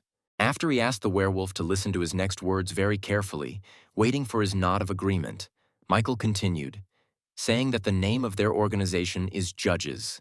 It was created by one powerful man, under the leadership of his boss. There are 12 Zodiac leaders, and he, the Rooster, is one of the 12 Zodiacs. Austin asked how powerful the boss of the organization himself was, if such a strong man as Michael was just one of the leaders. The hero told the werewolf not to try to guess, because his boss is not one to show his face often and is very mysterious. With genuine interest in his eyes, Austin asked how he could earn his achievements as quickly as possible. Michael replied that he didn't have to worry about that because he already had his first mission for him. Pointing to the werewolf in front of him, the hero said that he would use his identity as the young master of the Olympus Company to search for information about the blue pill. Austin asked in confusion what this blue pill was that he needed to know about, to which Michael replied that supposedly this pill could increase someone's strength, which is why he came to this city to learn about the powers behind this thing. Hearing about the possibilities that this pill provided, Austin's eyes lit up with genuine interest. He said that this was truly an amazing thing, since it was able to increase strength. Seeing this, the hero gave the werewolf a slap, telling him not to harbor any evil ideas, after which he told him about one hero who had already used it and accidentally harmed an innocent person. The next moment, Austin turned back into a human and, scratching his bruised head, asked who was the hero who harmed the innocent. Michael said in a calm voice that it was an A-rank hero from the Olympus Company, the Ice Adventurer. Austin was shocked to hear the name. He couldn't believe that the man who always acted tough was actually a drug addict. The surprise quickly turned into a joyful smile when Michael said that after he found some useful information, they would meet here again, and then he would be given a D-rank ability. Pressing his palm to his chest, Austin shouted that he would do his best. After this, the hero turned around and headed towards the exit. Coming to his senses, he stopped and admitted that he had completely forgotten to say one important thing. The effect of the medicine the guy had taken only lasted 1 week, and accordingly, Austin had to complete the task within that week. These words sent the guy into deep shock, and the deadline significantly diminished his confidence in his abilities. Leaving the building, Michael walked away and found an empty place, changed his appearance, changing into his usual clothes. Today he had a day off, so having bought a cool cola, he decided to take a little walk around the city. He was just walking past a newspaper stand when he saw an advertisement pasted on it. Michael, interested, stopped and began to read what was written. It said that ManhwaCapped was looking for a guy dressed in a black cloak and a white rooster mask on his face. If anyone had any leads, they were asked to call the number listed below. Our hero's surprise was so great that he even choked on his cola, spilling it on one of the walls of the stall, which caused the seller's indignation. Michael apologized to the man and hurried away from there. He took the wanted poster with him, continuing to study it as he walked. He thought that he could not even imagine that this girl was capable of doing something like this. Suddenly, the guy stopped, seeing some guys taking a girl who seemed familiar to him into an alley. Looking closer, Michael recognized her as Anna. He decided to follow them, trying to understand what this girl had gotten herself into again. When they reached a dead end, Anna moved away from the men and the girl standing next to them, and asked with displeasure who they were and what they wanted from her. Edward shouted in displeasure that she should stop playing these games and just give their young master's blade back while they were asking nicely. In response to these words, Anna stated that she had no idea what they were talking about. She didn't even know how to handle a weapon and asked why she would need some kind of blade. The man's patience was clearly running out. He warned her one last time not to put on a show here, because he knew perfectly well that all this time Anna had been playing with their young master and taking advantage of his naivety to deceive him into stealing his Muramasa blade. Michael frowned when he heard the name of the blade. He had heard that it was a legendary S-rank weapon, and if Anna really had it, she wouldn't be able to get rid of it that easily. The girl herself looked away and, having analyzed the man's words, realized that the blade that she had stolen actually had some value. Afterwards, she said in an innocent voice that she did not understand which young gentleman they were talking about and that they must have made a mistake in taking her for someone else. Michael was struck by how weak Anna's defense was. Any passerby could tell as soon as they heard her that she had stolen the blade but was unwilling to give it up. The girl standing next to the men said that she saw no point in further wasting their time on empty chatter. It was time to move on to more decisive action. Edward followed her words and drew his sword from its sheath, taking a decisive step towards Anna. His partner, in turn, with incredible speed, folded several seals with his hands and created a double. Seeing this, the hero's eyes widened in surprise, and he immediately realized that these two were the possessors of a hereditary type ability above C rank.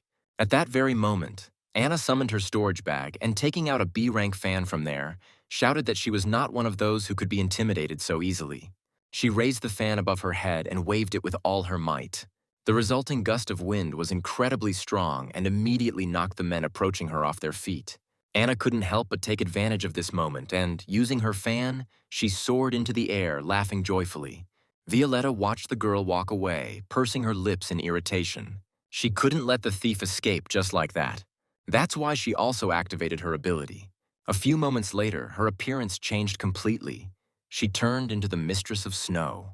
Along with her transformation, the weather also changed, and Anna was shocked to see the clear sky instantly covered with dark clouds and snow-white flakes of snow falling from there. Michael realized that this situation was taking a very safe turn, and just in case, decided to change into a rooster costume. Anna turned her gaze to the girl below when she noticed snowflakes flying towards the stranger at a terrifying speed. Having concentrated enough power, Violetta summoned a snow typhoon. The next moment, a powerful stream of snowflakes rushed towards Anna, who was floating in the air. Seeing this, Michael became seriously afraid for the girl. Noticing the anomalous phenomenon, passers-by excitedly raised their heads up, watching the battle between the two girls. Among them was a reporter who immediately started a live broadcast, in which he reported that a fierce battle was going on at the station right now, and if there was at least one hero nearby, then he simply had to come to their aid. Meanwhile, Violetta's snowstorm managed to catch up with Anna and with a powerful gust threw her back down. The girl instantly fell from a height, hitting hard on the hard asphalt. Raising her head, she saw Violetta towering over her, asking with a threatening voice if Anna would now return the stolen thing back. The girl rose to her feet and pulled out two small knives from her bag, with a smirk on her lips, asking which of the blades they had lost, the silver or the gold one. she would certainly return the lost item. Violetta had no intention of continuing to play with her, and in a warning gesture, she instantly froze Anna's feet, not allowing her to move. Then she said that the girl should be more honest if she didn't want her frozen legs to shatter into thousands of tiny pieces. Anna, with confidence in her eyes, replied that she would never fall for such pathetic tricks, and taking a long blade out of her bag, added that she had only gotten it thanks to her skills and would never have thrown it away so easily. The next moment, she threw it somewhere behind Violetta's back and shouted that this blade now belonged to Michael. She was giving it away completely free of charge. The hero easily caught the weapon thrown to him and said that he expected nothing less from her, praising her observation. However, when he looked at the blade he had received, he shouted out in irritation that no one would need such a worn-out weapon, even if Anna offered to take it for money. The girl replied that this was precisely why she had taken it, never imagining that she would be persecuted for this rusty, flimsy blade. Realizing that Anna's partner had been hiding here all this time, Violetta shouted to the men standing to the side to attack the guy. They immediately rushed to carry out his order, and many clones with shurikens in their hands flew at Michael. Paul shouted that no one had ever survived that. Michael stood motionless the entire time, feeling the blade absorb his power. This undoubtedly made him wary, but he was interested to know what the value of this legendary blade was. Suddenly, his body began to move on its own, causing great surprise to our hero. In a couple of swings, he deftly got rid of all the clones. The same fate befell the original, whose face reflected genuine bewilderment at what was happening. Michael was really confused and didn't understand what was going on. Edward crept up behind him with his blade raised to strike, intending to kill him. But at the last moment, Michael managed to jump aside, saving his life. As he gripped the sword tighter, a purple aura began to leak out from the blade. A few moments later, she became visible to the naked eye and reached for the sword, leaving behind flashes of purple flame. Violetta's eyes widened in shock at the sight. Michael disappeared and the next moment appeared next to Edward, delivering a fatal attack. During this attack, he managed to touch the man without being noticed and extract the ability from him. The 3 styles Sun-Moon Blade ability he obtained was C rank and allowed him to activate the blade's power to fight off enemies. Suddenly, a small tremor ran through his body. Michael realized that the sword had absorbed too much of his strength, and it would be quite problematic for him to hold out much longer. At that very moment, many of Violetta's ice needles were directed towards him. Turning around, he realized that not only would he not be able to dodge it, but he would most likely have to use the revival ability he had previously received. When a powerful beam of green light flashed across the sky, a new wave of surprise swept over people. All the ice needles were filled in an instant, without ever reaching our hero. Michael was no less surprised when he recognized the light of despair in the beam that flashed past. Anna was shocked when she noticed the appearance of the lazy swordsman.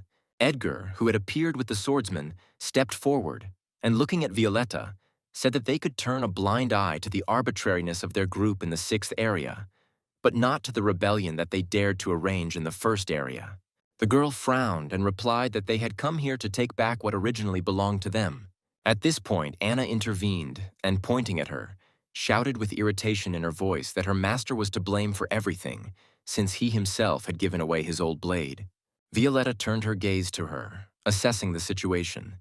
She understood perfectly well that she would not be able to stand up to 2 A-rank heroes, so she decided to take care of her own safety first. When the ice needles began to move again, surrounding Anna, she was horrified. The girl looked sternly at the man and said that if she was given back what originally belonged to her clan, she would leave this city and save the life of the hostage.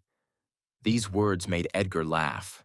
He said with a smile on his lips that no one had said that she would be able to leave the city, because the 1st region was not at all the kind of place where you could just come and go at will. Nodding to his partner, the man asked him to take care of the girl while he checked the abilities of their mysterious masked boy. The lazy swordsman took a few steps forward and caught up with him, reminding him that the company intended to get the boy for themselves, so Edgar should not overdo it too much. He shouted that he understood this perfectly well himself, after which he rushed at Michael with his fist raised to strike. The only thing our hero managed to do was to put out his sword for defense. The man's blow was incredibly powerful and sent Michael flying back several meters. Anna, frightened for him, excitedly called out to the guy. Violetta decided to take advantage of Edgar's distraction and attack him. The next moment, a stream of ice needles flew towards the man's back. But his partner didn't let the worst happen and used the blade of strong wind to get rid of all the ice needles at once. Violetta watched in surprise as the man's attack rapidly approached her. She was unable to do anything when the beam touched her body. The next moment, her body shattered into a multitude of small ice fragments. The swordsman clicked his tongue in displeasure, saying that he had missed her. Upon hearing this, Anna asked in bewilderment what he meant, since that girl had shattered into many pieces right before their eyes. Pavel explained that it was just an illusion. In fact, Violetta managed to escape. But even so, she should be somewhere nearby now. Looking back, Anna asked in bewilderment where Michael had gone, while the hero himself was able to seize the moment and quietly disappear around the nearest corner. Once safe, he immediately let go of the blade, noting that this weapon had left no strength in his body, and now he had no idea how to deal with the current situation. Thinking about this, a brilliant idea suddenly appeared in his mind. If this blade was made from a monster, then he could try to extract an ability from it. Michael touched the blade again, using ability extraction on it. A few moments later, black cubes began to pour out of the blade, and our hero received a message that he had received 250 units of dark matter. Putting the sword aside, Michael looked at the black cubes in front of him, thinking that although he had failed to extract the ability, he had instead received many cubes of dark energy. Based on this, the hero guessed that the material this blade was made of should be no lower than S rank. He picked up one of the dark energy cubes and turned it over in his hand, trying to figure out which ability he should improve to be able to go against the dragon. After going through several options in his mind, he settled on the one that seemed most suitable and summoned a pearl with the D rank metal transformation ability. He then brought it closer to the dark energy cubes, deciding that this ability would be the best fit for the current situation. It took only a couple of seconds for the pearl to finish absorbing the dark energy and change its color from blue to emerald. In the received message, Michael read that this ability was now rank A and allowed him to control all metals within a radius of 1,000 meters. The maximum weight of the controlled metal was 1,000 tons. Without wasting any time, the hero pressed the pearl to his chest, absorbing this ability. Violetta, who was nearby, felt a strange fluctuation of energy coming from the place she had recently left. Meanwhile, Michael successfully absorbed the new ability and raised his head up, feeling every object made of concrete and metal in the area. He clenched his fist in satisfaction, saying that he was finally able to get the opportunity to fight with someone on equal terms. Suddenly, a powerful stream of ice needles rushed towards him from behind. Without turning around, Michael raised his right hand up and a stream of scarlet flame began to accumulate in the air above him. The created fiery screw increased in size and, having moved behind the guy's back, began to rotate at high speed, turning all the ice games flying towards him into water and throwing it aside. Violetta herself was thrown to the side by a strong gust of wind, but she had no intention of giving up so easily, so she stood up and held her palm out in front of her, preparing for another attack. Michael began to slowly approach her, still holding the fiery shield in front of him. When none of her attacks hit the guy, Violetta was confused, not understanding at all how this was possible. Taking advantage of her confusion, our hero disbanded his flame propeller and directed several flashes of fire towards the ice mistress. The flame, which had turned into bonds, instantly enveloped her body, hanging the girl in the air, and she cried out in displeasure for him to immediately let her go. But Michael ignored her request, saying that he would try to be more gentle since she was a girl. Then, under her puzzled gaze, he touched Violetta's chest using the ability extraction. The next moment, an emerald pearl appeared from her body.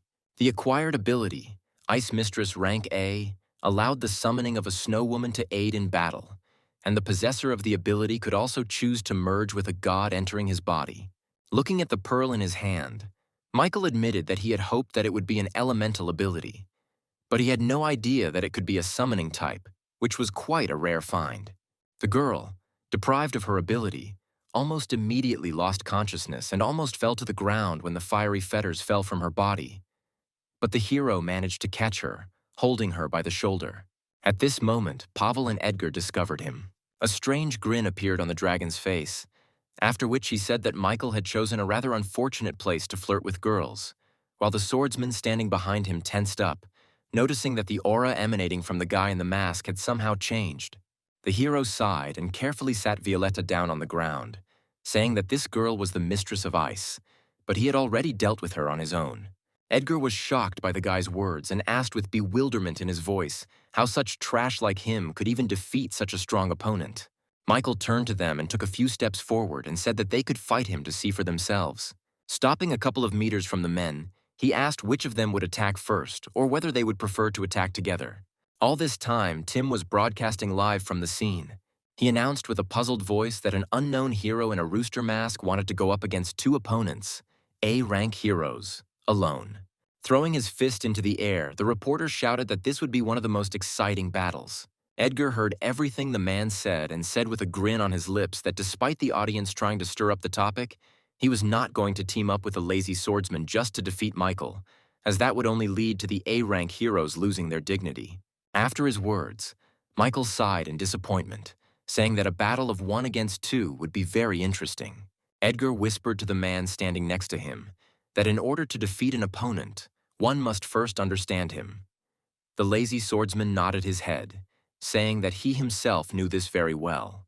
The dragon also noted that the ring on the boy's hand was rather strange and suggested that the secret of the loss of abilities could be connected with this thing, so they needed to be extremely careful and watch his every move. Holding the blade out in front of him, Pavel took a confident step forward, saying that Edgar shouldn't worry so much. He just wanted to see how this boy managed to defeat the snow mistress. He raised his voice and shouted that if Michael could defeat him, then the black dragon would take him on immediately after that. Our hero nodded in agreement and beckoned the man towards him, thus saying that the lazy swordsman could attack first. He didn't need much persuasion and immediately attacked the guy. Swinging his blade, he sent a powerful stream of energy in his direction. Without moving, Michael immediately created a wall of flame in front of him, defending himself from this attack. The next moment, while the enemy's view was blocked by a wall of flame, he moved behind Pavel. He managed to sense his appearance and instantly turned around, repelling Michael's attack with his blade. His eyes widened in surprise as the flames began to take on a different shape. The next moment, it completely enveloped the man's blade with its bonds. Noticing the effect on his weapon, Pavel shouted that he would not allow anyone to control his blade. He took a step forward and with effort swung the blade again, brushing the flames off the blade back towards Michael. Our hero did not expect such a lunge and was blown aside by the force of the counterattack. When he managed to land on the ground, he took control of the flames again and directed them away from himself. A huge wall instantly appeared in front of him, completely hiding him from the enemy. In a few moments of the fight, Michael managed to understand that the man's sword was made from monster materials, and they are not considered metal. Also, there was another sad fact. There were no other objects made of metal on the swordsman's body. At this rate, he understood that he would not be able to win if he did not urgently come up with something. Suddenly, he came up with an idea to upgrade another ability to A rank, so he could have at least a tiny chance of winning. He took out 2 ability pearls, Snow Woman's ability and human control, choosing which one he should upgrade. After some thought, he chose to use the human control ability, shattering the Snow Woman's pearl into many small pieces. These fragments almost immediately began to be absorbed by another pearl. When its level reached A rank, a message appeared in front of Michael, which said that this ability now allows for illusionary interference in A rank targets, can also brainwash selected targets below A rank and gain their power for 10 years. In addition, the owner of the ability can take over the target's body for 2 hours. Looking at the purple pearl in his palm, the hero thoughtfully said that this ability could be extremely useful. The swordsman, who was still behind the wall of flames, took a step forward and asked with irritation what Michael had been doing there all this time, reminding him that their battle was still not over. The hero made a small window in the fiery wall, revealing his face, and said that the lazy swordsman should not be so impatient. The next moment, he activated his enhanced human control ability and began to influence the man's mind, hypnotizing him. Pavel staggered, barely staying on his feet, completely not understanding what was happening to him and where this strange weakness in his whole body came from. A few moments later, all the strange sensations subsided, and when he closed his eyes, the first thing the swordsman saw in front of him was a young girl with similar facial features to his, dressed in a beautiful yukata. She asked with sadness in her voice, looking at him, did Pavel really decide to point the sword at his own sister? At the sight of her, regret flashed in the amazed man's gaze along with disbelief. Approaching him, The girl extended her palm to his cheek. At that moment, the lazy swordsman overcame his delusion and swung his blade. The tip of the blade Michael had created from his own palm was cut in two. When he realized what had happened, a grin appeared on the swordsman's face, and he said that he had already assumed that Michael might be the owner of two abilities at once. Taking a step forward, Pavel made another swing with his blade, causing our hero to jump aside, who in turn replied that the swordsman had learned of his ability too late, and that he himself was surprised that the lazy swordsman, who had mastered the storm sword skill, would have such a weakness. The man could no longer repeat this attack. The mental attack affected him more than he thought, completely exhausting him. He sank to the ground, leaning on his weapon, and said that it was his dead sister. He could not allow anyone to dare insult his memory of her. The audience was horrified to see how their hero instantly became powerless. Some had already lost hope and faith in his victory. But there were also those who believed in the lazy swordsman to the very end and supported him with all their might. Raising the microphone to his lips again, the stunned reporter said with disbelief in his voice that the lazy swordsman had suddenly become weak and had fallen to the ground. He assumed that his opponent had used some kind of mental attack to disable such a strong hero so quickly. Without taking his attentive gaze off the participants of the fight, he continued, saying that the man had been afraid of the enemy's metal ability all this time, and could not have predicted that Michael would have two abilities. If you take a sober look at the current situation, you can say that the winner has already been decided. Immediately after these words, Anna perked up, jumping up joyfully on the spot. She shouted for Michael to continue in the same spirit. In these couple of minutes, she had already managed to get scared that she would lose her newfound comrade, who should return her 10,001. Our hero heard her words perfectly and became even more convinced that this girl cared about nothing at all except profit and money. At that moment, the black dragon approached the swordsman, who, without taking his eyes off Michael, said that Pavel had done a good job and forced their opponent to use his trump card. The man looked up at his partner and warned Edgar not to dare look the guy in the eye, unless he wanted to fall into the trap of an illusion and see the person he cared about most in front of him. The dragon nodded and resolutely headed towards the boy, releasing his purple flame, which instantly enveloped his body. When he stopped in front of Michael, our hero said with a smile in his voice that he had been waiting for him here for a long time. The man didn't answer, scanning the man standing in front of him with an attentive gaze of his amber eyes. A few moments later, his features became more dragon-like, his vertical pupils narrowed dangerously, his claws lengthened and sharpened, and an incredibly long tail appeared behind his back, and he suddenly said that in his opinion, this battle was of great importance and offered to make a bet. Michael responded with interest that he was eager to find out what the black dragon would stage. He suggested that the hero give him his ring and tell him the secret of this thing in case of his defeat. Michael showed him his hand with the ring and grinned, and said that if Edgar wanted it so much, he could come up and try to take the ring himself. But in his thoughts, our hero was glad of his opponent's observation, because all this time he was showing off here only so that everyone would pay attention to the ring of stellar absorption. Edgar accepted Michael's offer and immediately jumped up from his seat, instantly moving towards the guy with his knee raised to strike, which caused him great surprise.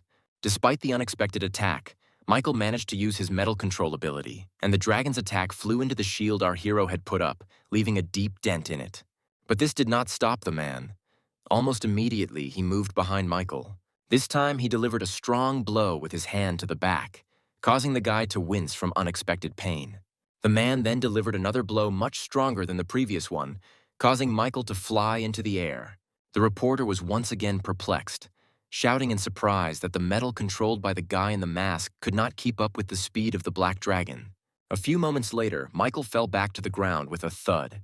Looking at this, the dragon said with a joyful smile on his face that he expected more from the owner of two abilities at once. Our hero slowly rose to his feet, holding his stomach. Due to the fall, his mask was covered with deep cracks.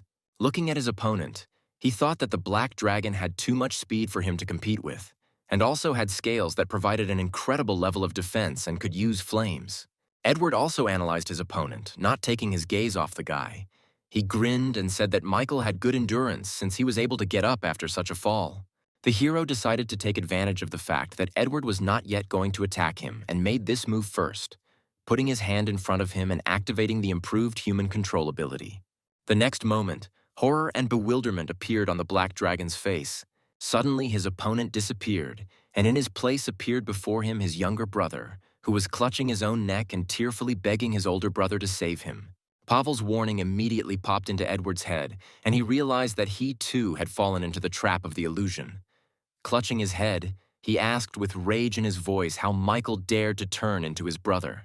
The next moment, a furious cry burst from his throat and he transformed into a black flame earth dragon, destroying the illusion created for him.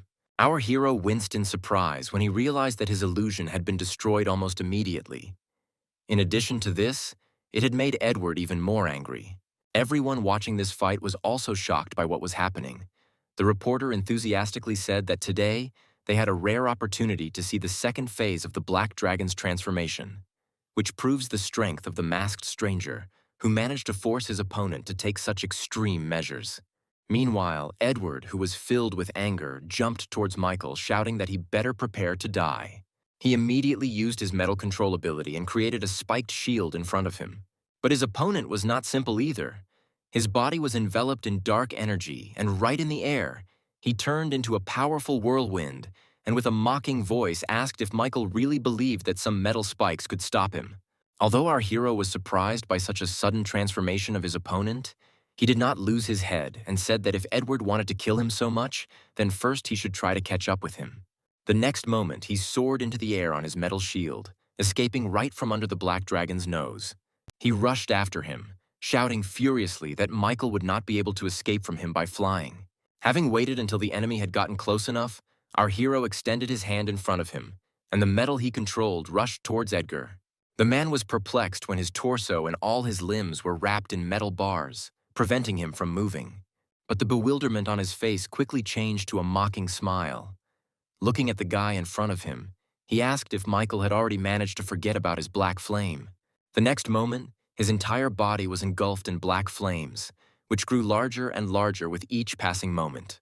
The reporter commented that this black flame had melted metals before, so it was highly likely that the metal bonds binding him would not last long this time either. Hearing this, Anna gave the man standing next to her a hefty slap on the back of the head and shouted with irritation that her little brother was not only strong, but his tactics and strategies were also admirable. He would never do useless things. A couple of long minutes later, the black flames died down, but the metal bonds remained intact and continued to hold Edgar in place, causing him a new dose of surprise. Michael noted that the B-rank fireproof shield he had obtained was truly incredible, since it was able to hold back even the Black Dragon's flames, and decided that he should now move on to the next point of the plan. Suddenly, all the cars nearby, trash cans, and various other objects containing metal began to rise into the air. Edgar looked up, his eyes widening in horror as he realized what exactly this guy was up to. High in the air above him hovered a huge block of metal. Michael lowered his hand, saying that it was time to end their drawn-out game. The boulder echoed his movements and flew down at high speed, straight towards the stunned man. The people nearby jumped up from their seats and ran as far away as they could, saving their lives. The Black Dragon could not take a step, looking straight into the face of approaching death. The man could only think that this was how he would meet his end. A huge boulder crashed to the ground with a roar, raising huge columns of dust into the air. Anna and the reporter also ran away to a safe distance along with everyone. When the dust settled a little, the man brought his microphone to his lips again and said that now that everything had calmed down, they should check whether the Black Dragon survived after this or not. Looking at the huge metal cube, the people standing nearby were sure that the hero had died, because after something like that it was simply impossible to survive. Suddenly, the fire butterfly flew to the battle site and, with tears in her eyes, tried to find the Black Dragon. The man who appeared behind her shouted for her to fly away from here immediately. The girl immediately fulfilled the mechanical hero's request and flew away, leaving him alone. After this, the man concentrated on the huge cube and activated his ability, releasing 2 blue lasers from his eyes. Numerous deep cracks immediately formed on the cube. The faces of the passers-by watching this immediately showed joyful smiles. They believed that if the mechanical hero himself had appeared here, then they had nothing more to fear. A couple of minutes later, Gilbert managed to free the lazy swordsman and the unconscious Black Dragon from under the rubble. With sadness in his voice, Pavel said that he managed to stay alive only thanks to the wall of air and sincerely regretted that their company had to lose face. Gilbert approached him and said that everything was fine as long as everyone was alive, and he didn't have to worry about the rest. Amelia peeked out from behind him and asked hesitantly if they needed help. The lazy swordsman replied that he was fine, then glanced at his partner lying on the ground and said that he would definitely need help. Meanwhile, our hero had already managed to return home. On the way, he stopped at a pharmacy and was now treating his wounds and bruises, which were hurting mercilessly. Half an hour later, he finished and sighed tiredly, saying that meeting the Snow Mistress and the Black Dragon was quite unexpected. He shook his head, switching his thoughts to his main mission. Currently, he had already managed to get 2 leads regarding the strange blue pill. The first was the ice adventurer whose case he passed on to Austin. And his second lead was a B-rank hot and sour noodles hero who was going to hold a fan meeting soon, and he simply had to get there. Looking down at the many bottles of painkillers, Michael came to the conclusion that in the future he would attract even more dangers, because he could no longer share an apartment with other people and prevent them from getting involved in his problems. Suddenly, Valeria appeared in the living room. Hearing her voice, the hero shuddered in surprise and barely restrained himself from screaming. The girl stopped next to him and asked him, confused, why there was such a strong smell of medicine here. Smiling awkwardly, Michael replied that he accidentally hit his foot on the corner of the table, so he had to rub it with medicine. The guy's words did not inspire confidence in the girl, and she raised one eyebrow in a silent question. Not wanting to answer, Michael looked away. Just at that moment, Diana and Marina entered the room. He said that since everyone was gathered, he would like to say that he was moving out. These words of the guy shocked the girls, not believing their ears. Valeria asked him to repeat what he had just said. Resting his elbows on his legs, the hero explained that as a guy, he wasn't very comfortable living with them. At the time he moved here, he didn't have the money to afford anything else. But now he got a promotion and his salary increased significantly, so he decided to move. Marina pointed at Valeria and asked in bewilderment what would happen to her. Reaching to the back of his head, the guy replied that he had nothing in common with this girl and asked why she suddenly asked about this. His words made Valeria purse her lips in disappointment. Without saying a word, she headed to her room, leaving Diana and Marina with Michael, sighing. Marina said that in that case they had no reason to stop him. Also, since they already knew each other's contact numbers, she asked the guy to call them when he was free. Michael replied that he would definitely treat them to good food afterwards, which could be considered a farewell dinner. With these words, Valeria slammed the door loudly, causing shock to those remaining in the living room. Our hero frowned, trying to understand what he could have said that caused such a violent reaction in the girl. There was a tense silence in the room for a few moments, and Michael was the first to speak, saying that if they were going to eat, it would be better for them all to go together. Here Marina could not stand it any longer and, taking a step forward, asked with fury in her voice why such a beautiful and good girl as Valeria did not deserve to be with him, and why Michael was treating her in such a terrible way. Having spoken, she sighed heavily and, turning around, said that now they needed to rest a little. They would be able to have lunch after he had settled his affairs with Valeria. So our hero was left alone in the living room. He was thinking about what to do. He wanted to keep Valeria at a distance so as not to drag her into danger. After sitting like that for a few minutes, Michael got up from the sofa and went to the girls' room. When he lightly knocked on the door, Valeria's voice was heard from behind it, allowing him to enter. She lay on her bed, offended, staring at the wall in front of her, not even turning around, when the guy entered the room. Stopping at the threshold, Mike wanted to apologize to her, but as soon as he said the word sorry, he was interrupted. Valeria asked irritably why he was apologizing, since he hadn't said anything like that and they really had nothing in common. When Michael said that he didn't mean it that way, the girl jumped up on the bed and with tears in her eyes, asked him to just be honest and admit that he didn't like her past. The hero took a step forward and repeated more insistently that she had misunderstood everything, but his words did not calm the girl down, and on the contrary, frowning, Valeria asked in bewilderment what was the reason that he did not like her. Was she really that ugly? Michael sighed and gently placed his palms on her shoulders, asking her to calm down, after which he asked why they couldn't just remain good friends. Instead of answering, Valeria repeated her question. Did he really not like her at all? The hero hesitated to answer, remembering that much of her kindness towards him came from a place of insecurity, because her relationship with her family was broken and she simply wanted to put her heart into another kind of attachment. He also understood that because he had not reciprocated her feelings all this time, Valeria took it personally, thinking that her past made other people look down on her. And now her broken appearance reminded him of a fragile porcelain doll that could break from a careless movement of its owner. Michael could not hold back a heavy sigh, thinking that he could not cause her such pain. When he was about to tell her something, Valeria turned her sad gaze to the side and said that perhaps everything Michael said was indeed correct. The hero asked her what she meant with confusion. The girl returned her gaze back to him and explained that she was too impatient. She thought that after the kiss, they both had already found each other in their hearts. Approaching him, she said with hope in her voice that even if now is not the time, she does not want them to become strangers to each other, and asked if Michael could become her first official boyfriend. There was a desperate hope in the girl's eyes, and seeing this, our hero had no choice but to agree. At the same time, Austin was actively carrying out his mission. His brilliant plan was to invite David to the club and get him drunk. He watched the hero attentively all evening, thinking with displeasure that if it weren't for his newly minted godfather, he wouldn't have had to spend a lot of money to invite David here to have fun. When the guy fell asleep, Austin carefully crept up to him and began rummaging through his pockets, looking for anything resembling blue pills. Suddenly he found some strange little case. He was about to open it when the ice adventurer woke up and frowned, asking what Austin was doing here. The guy was seriously scared, but he managed to get out of it by quietly taking out a cigarette. He turned to the hero and, trying not to show his fear, he answered with a feigned cheerful intonation that he was looking for a light. Unfortunately, he had lost his lighter. Not suspecting anything, David handed him his lighter and asked where the girls who were there had gone. Austin put a cigarette between his teeth and smiled contentedly and said that they were waiting in the next room. After which he added that he could ask the one that David liked to take a bath with him a little later.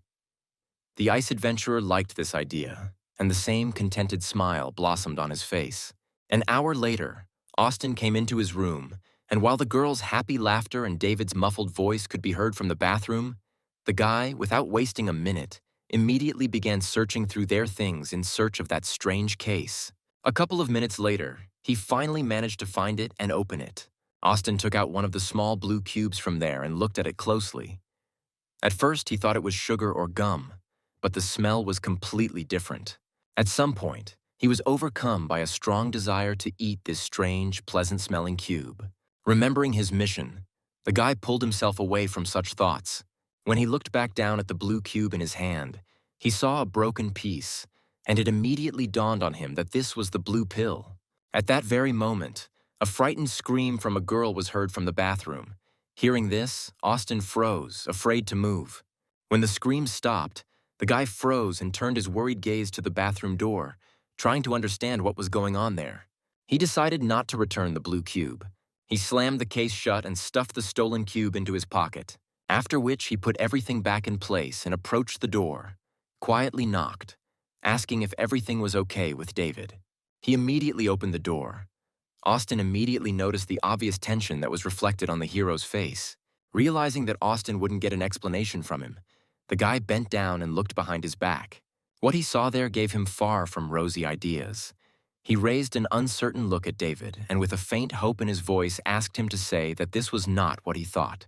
The hero came out of the bathroom and quickly began to collect his things, dropping along the way that Austin was not mistaken and this girl really was dead. The amazed guy replied that David should leave here first. In the meantime, he would instruct people from the company to deal with this. Having dressed hastily, David immediately left the room, completely ignoring Austin, who was seeing him off. Finally left alone with himself, he sat down on the sofa and sighed with relief, glad that David had not suspected anything. Otherwise, his corpse would have been lying next to the unfortunate woman's. Meanwhile, the hero had already managed to go down to the parking lot and get into his car. Once inside, he could no longer contain his rage, and in an impulse, he took the case out of his pocket. David threw it at the windshield and all the contents scattered throughout the cabin. The guy was enraged by the thought that this was not the first time something like this had happened since he started taking these strange pills, and each time he was losing more and more control over his strength. Taking a deep breath, he decided that he needed to try to calm down or something else terrible might happen. Suddenly, his attention was drawn to scattered blue cubes. He counted them and found that one was missing. His brows immediately furrowed and he went to check his pockets, trying to figure out where the missing cube could have gone. Having found nothing in his pockets, David decided to simply forget about it, since there were only a couple of days left until the next game anyway.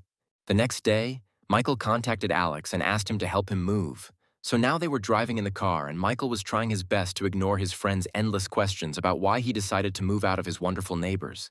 Sighing, he cast a displeased glance at Alex and said that everything he had imagined was empty illusions. But in reality, living with girls was terribly inconvenient. Smiling, the guy replied that this so-called inconvenience was precisely where all the charm lay. Michael noted with displeasure that Alex had too many perverted thoughts going around in his head, and the guy just smiled contentedly in response to this remark. A few minutes later, they stopped at a huge, luxurious mansion. Having looked at it, Alex whistled and asked in surprise where Michael got the money to rent such a house. The hero answered that his adopted son gave it to him. Taking one of the boxes, Alex said with displeasure that instead of lying, he should have honestly admitted that he had won the lottery. It didn't take them long to unload the boxes, and once Alex was done, he left immediately, leaving Michael alone in his new apartment. The first thing he did was head to his bedroom and fall onto his soft bed. He sat up on the bed when he remembered that after the fight with the Black Dragon, he hadn't used the Snow Woman's summoning ability yet. Having materialized the golden pearl in his palm, he immediately noticed that although he had previously spent some of the dark energy from it to improve the human control ability, the energy remaining inside was still at the level of a C-rank ability. Holding his palm out in front of him, he activated the summoning ability. A few moments later, when the summoned Snow Woman appeared before him, our hero was perplexed. He expected anything but that the summoned spirit would turn out to be a miniature loli. With her appearance, the temperature in the room instantly dropped, and the windows became covered with a thin layer of frost. Michael sneezed and hugged himself, trying to retain some of his body heat. Noticing this, the girl's face reflected concern, and she climbed onto the bed, asking if everything was okay with her new owner. The guy immediately began to crawl back and, putting his hand in front of him, waved it in a protesting gesture, telling the girl not to come near him. She replied with a smile on her face that Michael need not worry because she would not harm him, but the temperature around might be a little low. Shivering from the cold, the hero noted with displeasure that the temperature here was now much lower than a little cold. Suddenly, a great idea struck him. He stretched out his palm in front of him and created a small tongue of flame on it.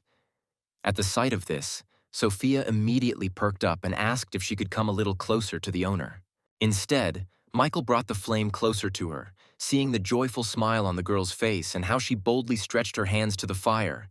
The guy asked in surprise if she should be afraid of fire, since she was a snow spirit, but she replied that she loved warmth very much.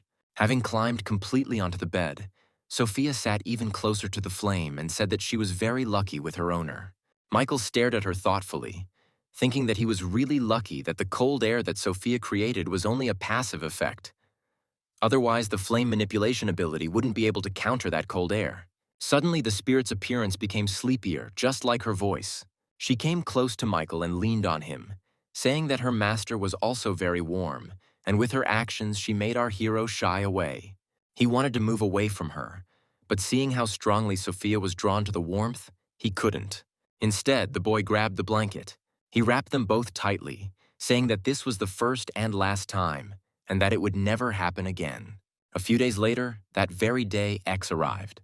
The huge stage had been prepared for a long time, and since early morning a whole crowd of people had been crowding around it, coming to see their favorite idol, the hero of hot and sour noodles.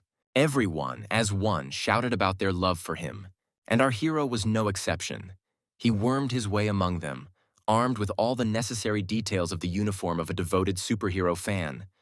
All this was done in order to get as close as possible to the hero of hot and sour noodles. But he got little pleasure from the process, or rather none at all. Every now and then he was pushed or pulled by the hair. The girl who appeared on stage greeted everyone and said that the hero of spicy and sour noodles was ready. But were they ready? Shouts were immediately heard from the crowd that they were ready.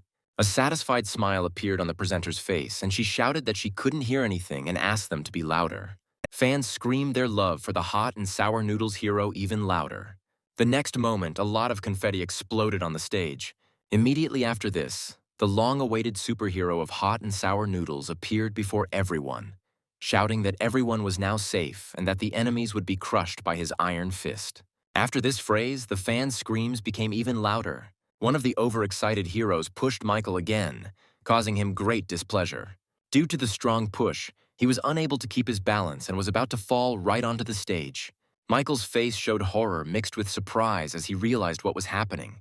But the hero of hot and sour noodles arrived in time and saved him, picking the boy up in his arms. Smiling broadly, Adam said that Michael should be more careful next time. Our hero's eyes lit up with feigned delight and adoration, as befits a devoted fan. Michael stood up and thanked the hot and sour noodles hero for his help, then extended his hand and said his name, who took the palm extended to him and replied that he was very pleased to meet him. At the moment of their handshake, Michael conveyed. As soon as this happened, a satisfied smile appeared on our hero's face, and he said that he was his biggest fan. This event lasted for another 2 hours, after which everyone slowly went home. Adam had managed to change into his everyday clothes in the dressing room and was now returning to the car accompanied by Olga. The girl said that today's fan meeting had been a great success. The man replied that it was indeed so, but it was a little difficult for him to shake hands with so many people. It was too dirty and tiring. The only thing he wanted now was to go home and take a shower. When he got into the car, he said that Olga could go to lunch, and he would take a little nap for now because he had to take part in another show in the evening. Olga nodded, then asked worriedly whether his body could withstand such a load.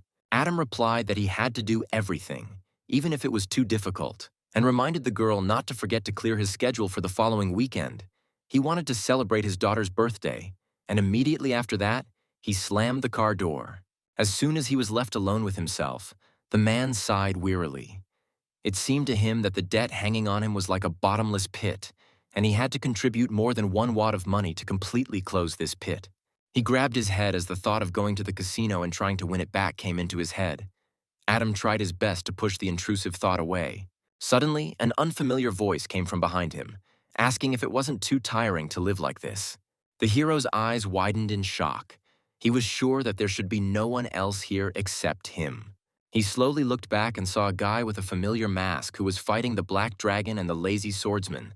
The man asked warily how he got here.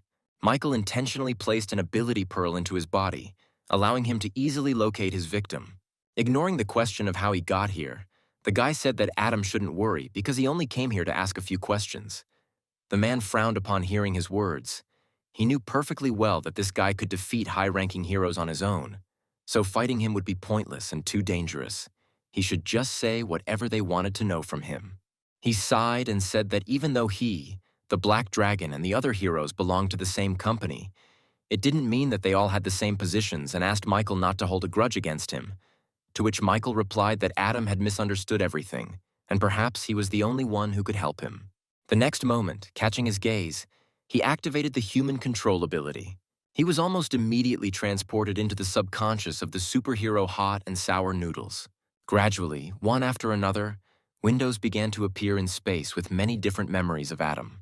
He peered closely into each of the windows, trying to figure out where the memories of the blue pill were. Suddenly, his gaze caught on a man in the window whose face was very blurry. When Michael noticed the blue pill in his hand, he knew it was what he had been looking for all this time. He held on to this memory a little longer. A stranger handed Adam a pill and said that once he ate it, his abilities would greatly increase. Thanks to this, he would be able to reach the peak of his career, pay off his debts, and finally return to his family. The hero was greatly encouraged by these words. He stepped forward, shouting for the stranger to give him this pill. He raised his hand with the magic pill higher and said that he would exchange it only for information. Adam frowned and asked warily what information he needed. The stranger replied that he was very interested in the secrets of some heroes. The hero understood that if he wanted to get this pill, he simply had no choice. Sighing heavily, he began to tell everything he knew. Michael went through memory after memory to see if the scandalous information was what he needed, or if there were other deals that required something other than information. He lingered on some of them a little longer, while he immediately brushed some memories aside, considering them unnecessary. From them, Michael managed to find out that they met each other more than once. He counted more than 5 meetings. During their last meeting, the stranger said that he had recently heard that a new possessor of abilities had appeared. Adam revealed that this was indeed the case, and that he not only bullied their chairman's son, but also defeated the Black Dragon and the lazy swordsman. Adjusting his hat, the stranger asked in an interested voice if Adam had any information related to the ability of this outstanding newcomer. The hero admitted that he only knows that he can erase the abilities of others, but he has never shown his face in public, so he knows nothing about his true identity. The stranger rubbed his chin thoughtfully. Finding the information he had received useful, he tossed the bag of pills to Adam as payment. After that, he turned towards the exit and finally told Adam to collect as much information as possible about this newcomer for his daughter's birthday next week and come to him. Michael folded his arms thoughtfully. He assumed that the reason for the blue pill's existence was to reveal the weaknesses of many ability users, and then use it to corrupt heroes and control them like puppets. He tried to understand what the ultimate goal of this stranger was. Deciding that Michael would find nothing more interesting here, he left Adam's subconscious and he immediately came to his senses. He looked back in bewilderment but found no one there. A few hours later, the sun set below the horizon. Austin had already arrived at the pre-arranged meeting place and was impatiently awaiting the appearance of his godfather, every now and then driving away annoying mosquitoes. When his patience was running out, he swore quietly, deciding that he had simply been forgotten. At that very moment, Michael's voice was heard behind him, who insistently asked him to repeat what Austin had just said. Turning around, the boy ran to his so-called godfather with a joyful smile, shouting that he had been waiting for him for a long time. Afterwards, he pulled out a small box with a blue pill inside from his pocket, and with a smile on his face, he said that he had put in a lot of effort and received this treasured thing from the ice adventurer. Michael took this pill in his hands and began to examine it carefully. In color and quality, it was similar to the one he saw in the hero of hot and sour noodles. Oscar said that it was because of this pill that David accidentally killed a man and asked how terrible the effect of its use was. To this, Michael replied that in pursuit of power and glory, corrupt heroes are capable of anything and they will not be afraid of any side effects. These words inspired Oscar and he supported him by saying that these people really do not deserve to be called heroes. Michael chuckled when he heard his words and asked what he thought real heroes should be like. Austin became visibly wary, the thought flashing through his mind that this question might carry the weight of the organization's expectations of him. Placing a clenched fist on his chest, he said seriously that the more influential a person is, the greater the responsibility he bears. Also, heroes must make saving humanity their life's duty. They must not betray their faith for the sake of power and glory. Michael sighed, thinking that he had been too stupid to trust this guy who had copied a quote from some weird movie. He shook his head, pushing these thoughts aside, and took out a flask with a red liquid inside that he had prepared in advance from his pocket. After which he threw it to Austin with the words that he really tried hard. Including the means of organization, this potion will help him raise his ability level to D rank. The boy's face showed displeasure and he asked in surprise why only D rank? Didn't he deserve a higher reward for his efforts? Michael extended his palm to him and said that Austin should gradually raise his position and not strive for instant success. But if he was not satisfied with this, then he could return the potion back. Smiling tensely, the guy replied that everything suited him and thanked him for his generosity. Afterwards, he opened the flask and drank all the contents. When it was empty, he threw it aside and, holding back the urge to gag, asked in bewilderment why this potion tasted like ketchup. Michael replied that he just imagined it, then walked up to him and touched the guy's back, deciding that he would first try to connect 2 E-rank pearls. He quietly materialized the ability pearls in his palm. Combining them, he obtained the ability Werewolf Power D rank, which allowed its owner to freely turn into a werewolf regardless of moonlight. Austin, not noticing any changes, was confused as he watched him. Michael chuckled because if he didn't activate the ability pearl, then naturally nothing would happen. Clenching his hand into a fist, he said that Austin needed to warm up a bit in order for the changes to show. A shiver ran down the boy's spine, and he asked warily what Michael was going to do. Instead of answering, our hero dealt him a strong blow to the face, leaving a juicy black eye. Austin fell to the ground and tearfully began to beg Michael to stop, but he was deaf to his pleas, saying that it was necessary in order to make him stronger. Thus, for another half hour, Austin's painful cries were heard throughout the park. Deciding that was enough for today, Michael finally activated the pearl in his body, and Austin immediately began to transform. When this happened, he was overjoyed. The guy felt how much his strength increased. After giving him time to enjoy the changes, Michael asked Austin to cancel his ability. Meeting his displeased gaze, he explained that this form must be very tiring to hold for too long.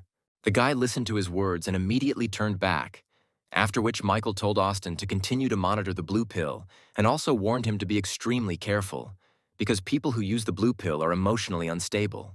Putting his jacket back on, the guy thanked him for his concern with a satisfied smile on his face. Michael ignored this and added that in the second task, Austin will have to collect information about heroes who secretly commit dirty deeds.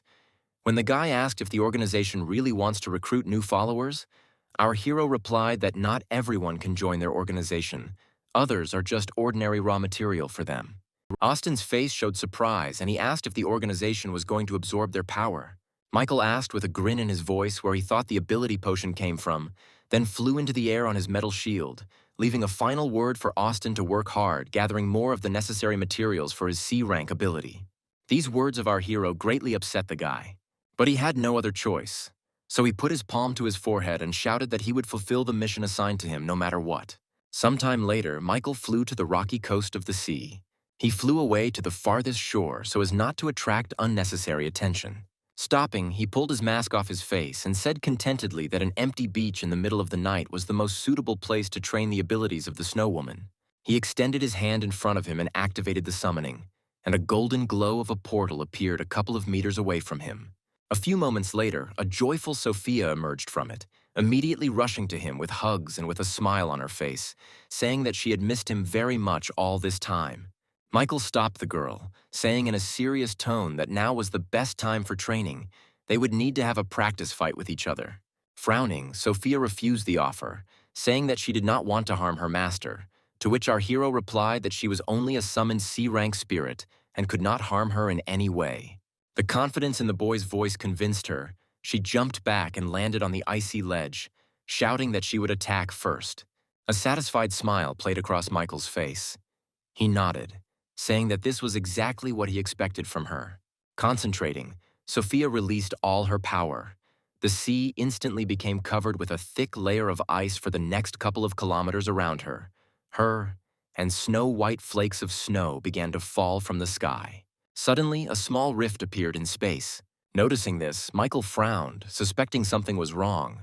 The rift grew larger and larger, and at some point a huge paw of a monster appeared from there. Following her, a frog of incredible size crawled out of the rift. The message that appeared in front of Michael said that it was a humanoid monster of B rank. The hero frowned even more. He was only glad that this was only a D-rank monster invasion. Otherwise, it would have been really dangerous. But to his surprise, that was not all. The next moment, a unicorn jumped out of the rift. Both monsters aimed at Sophia, who was unaware of their presence until the last moment, and turned around only when Michael warned her of the impending danger. At the sight of them, the girl froze in shock and surprise. She didn't have time to do anything when the frog quickly approached her and attacked, throwing her aside with a powerful blow. Seeing this, Michael realized that he could not continue to do nothing. If he did not intervene urgently, something terrible could definitely happen to Sophia. As soon as he rose into the air again, he was blinded by a bright flash of light. A few seconds later, everything stopped and he took his hand away from his face, looking ahead in bewilderment. The first thing he saw was a huge block of ice hovering above the water, and suddenly deep cracks began to appear on it. As the walls of the ice block flew apart in different directions, a grown-up Sophia appeared before Michael. Looking towards the monsters, she asked with a threatening voice if they were really so desperate to seek death. With her appearance, the snowfall intensified and the temperature dropped even lower. The frog, hit by one of the fragments of the ice block, emerged from the hole formed by the fall. Looking up at the girl floating in the air, the monster began to croak actively, as if telling her something. Sophia cursed softly, looking at the frog with displeasure. At that moment, a wary Michael approached her, noticing that she had changed a lot, and the girl explained that this was her combat form. Having looked her over from head to toe, the guy became a little embarrassed and looked away. Sophia decided not to waste time, and turning her attention back to the monster, attacked, creating many ice needles. The frog was instantly turned into an ice statue, having stared too hard at the snow spirit.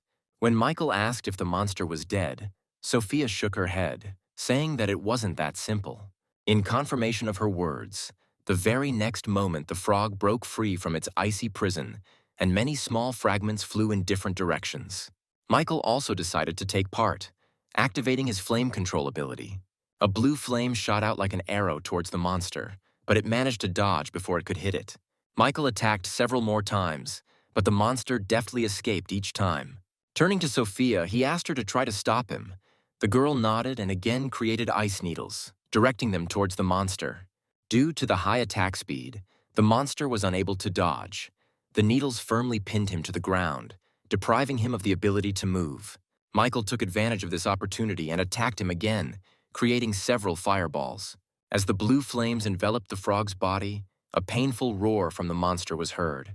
A couple of minutes later, it was all over and our hero landed on the ground. He approached the dead frog's body and knelt down, activating the extraction ability. When the pearl was in his palm, a message appeared in front of him, stating that the acquired ability physical training was D rank, which allowed him to pump up his stamina and other physical indicators through training. Sophia sat down next to Michael and said that they had lost one. The hero rose from his knees and began to look around, trying to understand where the unicorn could have gone. At one point, Sophia pointed towards the city, saying that there was a high probability that the monster was heading towards the city. Michael agreed with her and said that in that case they should catch up with him as soon as possible. However, at that very moment, something strange began to happen to the girl. Clutching her head, she shouted in irritation that this was not fair, because she had only recently broken free and another part of her wanted to take away her control over her body again. Michael asked her excitedly what was going on, and she, desperately trying to resist her other half, shouted out that her name was Miranda and she was not the Snow Maiden. Suddenly, she grabbed the guy by the cloak, saying that she would not let anyone take this opportunity away from her. When Miranda closed her eyes and leaned in for a kiss, Michael's face showed surprise mixed with embarrassment. However, her wish was not to come true because she turned back into her smaller version. Michael managed to catch the girl in the air and carefully lowered her to the ground. Sophia asked in confusion what had just happened. This question surprised our hero, and he, stroking the girl's head, asked if she really didn't remember anything. She confidently replied that she didn't remember anything at all except that they were about to start training. Her words and the behavior of her adult version led Michael to think that she had not one, but two personalities, and they were not connected by a common memory. Suddenly, Sophia joyfully cried out that the owner had finally stroked her head and, putting her hands out to the side, asked him to hug her. This request left Michael stunned, sighing tiredly. He realized that in the future he would definitely have problems with her two personalities. Rising to his feet, he offered his hand to help Sophia up, but she said that she really wanted to sleep. Michael said that in that case she could go back and rest. Having received his approval, the girl activated the portal and, covering her mouth with her hand, waved to him, saying goodbye that she would miss him. A few moments later, she disappeared, leaving the boy alone on the deserted shore. When the portal disappeared, he looked towards the city, thinking that he needed to hurry there. At the same time, a joyful Austin was returning back and was just passing by near the shore. At some point, he noticed strange activity a few meters from the shore. He slowed down, peering into the distance and trying to figure out what it was. A few moments later, he succeeded and saw a huge unicorn rushing towards the shore. Horror shot through his body at the sight of this monster, and he immediately slammed on the brakes. He caught sight of a group of young people relaxing on the beach at night.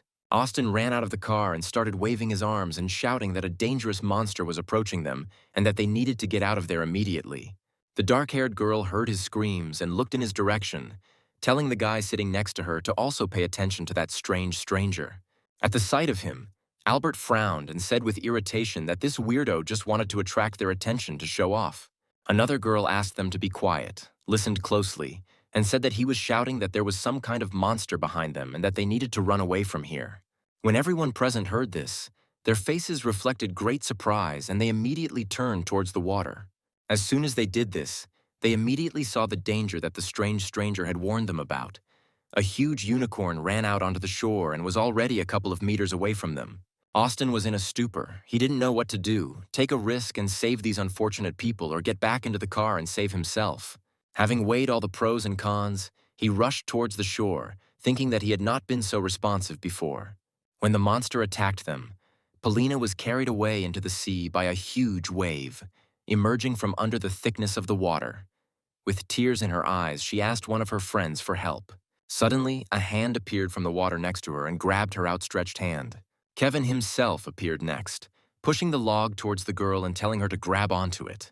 When the water began to carry the guy back, Polina extended her hand to him, telling him to grab onto it too. A smile appeared on Kevin's face, and he extended his hand to her. However, the next moment a unicorn appeared in front of him from under the water and, holding Kevin's hand in its mouth, lifted the boy high above the water. The girl froze in horror at the sight of this scene. The next moment, Kevin, having lost his arm, fell into the water with a heart-rending cry, and the monster dived after him, raising another wave. By this time, Austin had reached the water and, diving, he swam up to the frightened girl who was clinging to a log, shouting that he would help her get to the shore. She, unable to hold back her tears, said that Kevin had been dragged into the sea and asked Austin to save him first. The guy stretched out his hands to her and insistently said that he would do this only after he saved her, and hurried the girl so that she would swim to him as quickly as possible before the monster returned. Polina closed her eyes and jumped from the log towards him, shouting that she was terrified of the monster. As he said, Austin had the girl safely ashore in a matter of minutes, all the while trying to figure out how a girl who looked quite slender could weigh so much. Suddenly, the sound of an approaching helicopter was heard somewhere behind.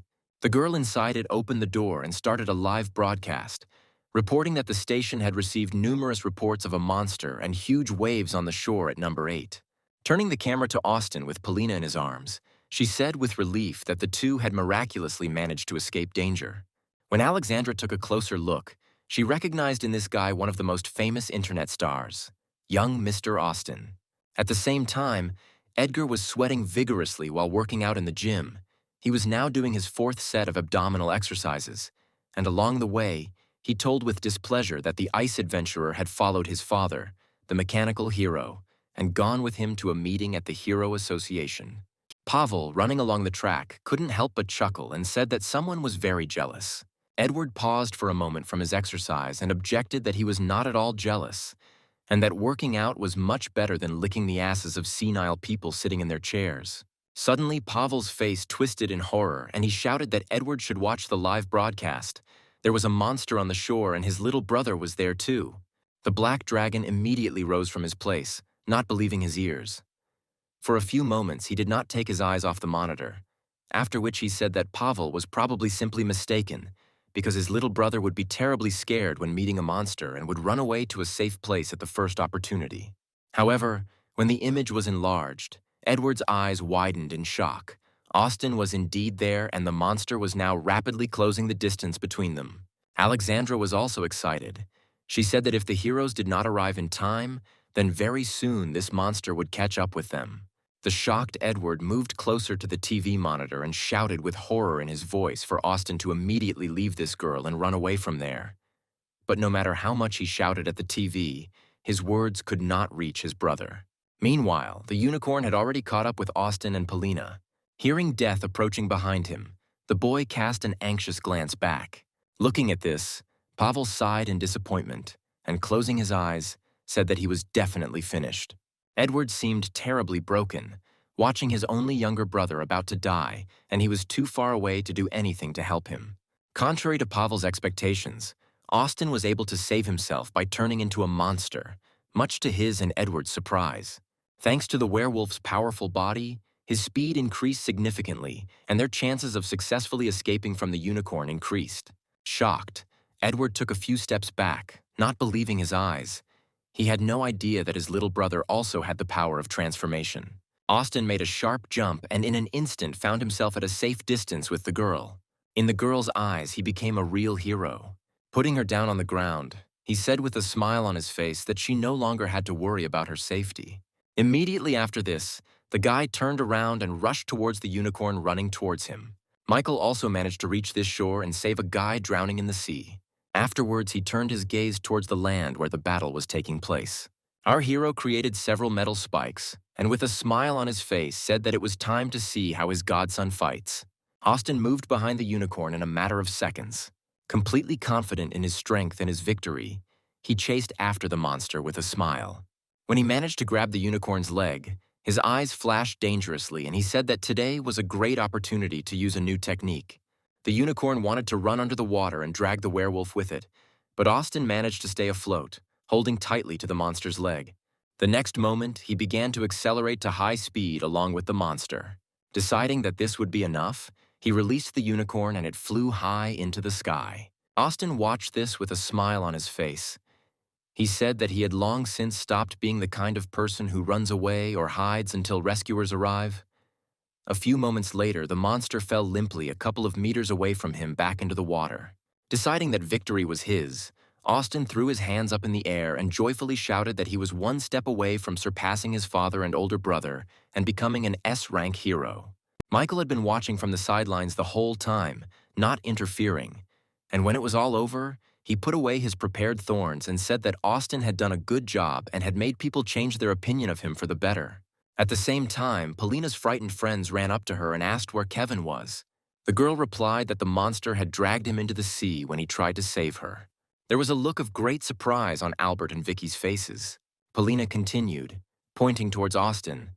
She said that this hero said that he would help her save their friend. Suddenly, something strange started to happen with the water. Austin didn't understand what was happening, because the monster should have been dead by now. The water grabbed his legs, immobilized him, and lifted him high above the surface in a powerful whirlwind. At that very moment, a unicorn's neighing was heard behind him. When the werewolf's back was pierced by the monster's sharp horn, a painful cry escaped from his throat. The monster mercilessly threw its opponent down with its hoof. Despite his injury, Austin managed to land safely on the shore. Alexandra, who was watching the battle from a helicopter, was shocked by what happened, but did not forget to comment on everything that was happening. Edgar could not calmly watch his brother being killed and hastily put on his gear and headed towards the exit of the office building. Just before he left, Pavel asked his partner to take care of the others there. Thus, Edgar left Olympus and flew to help his brother. Austin slowly rose to his feet, fighting through the pain. The unicorn also did not want to give up while his opponent was still alive and rushed towards him at high speed. Austin's face showed horror as he saw the monster's now familiar attack.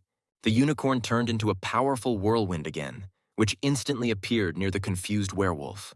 Alexandra reported that the monster had gone berserk, which made things much more difficult. A huge vortex of water swallowed Austin, leaving him unable to breathe.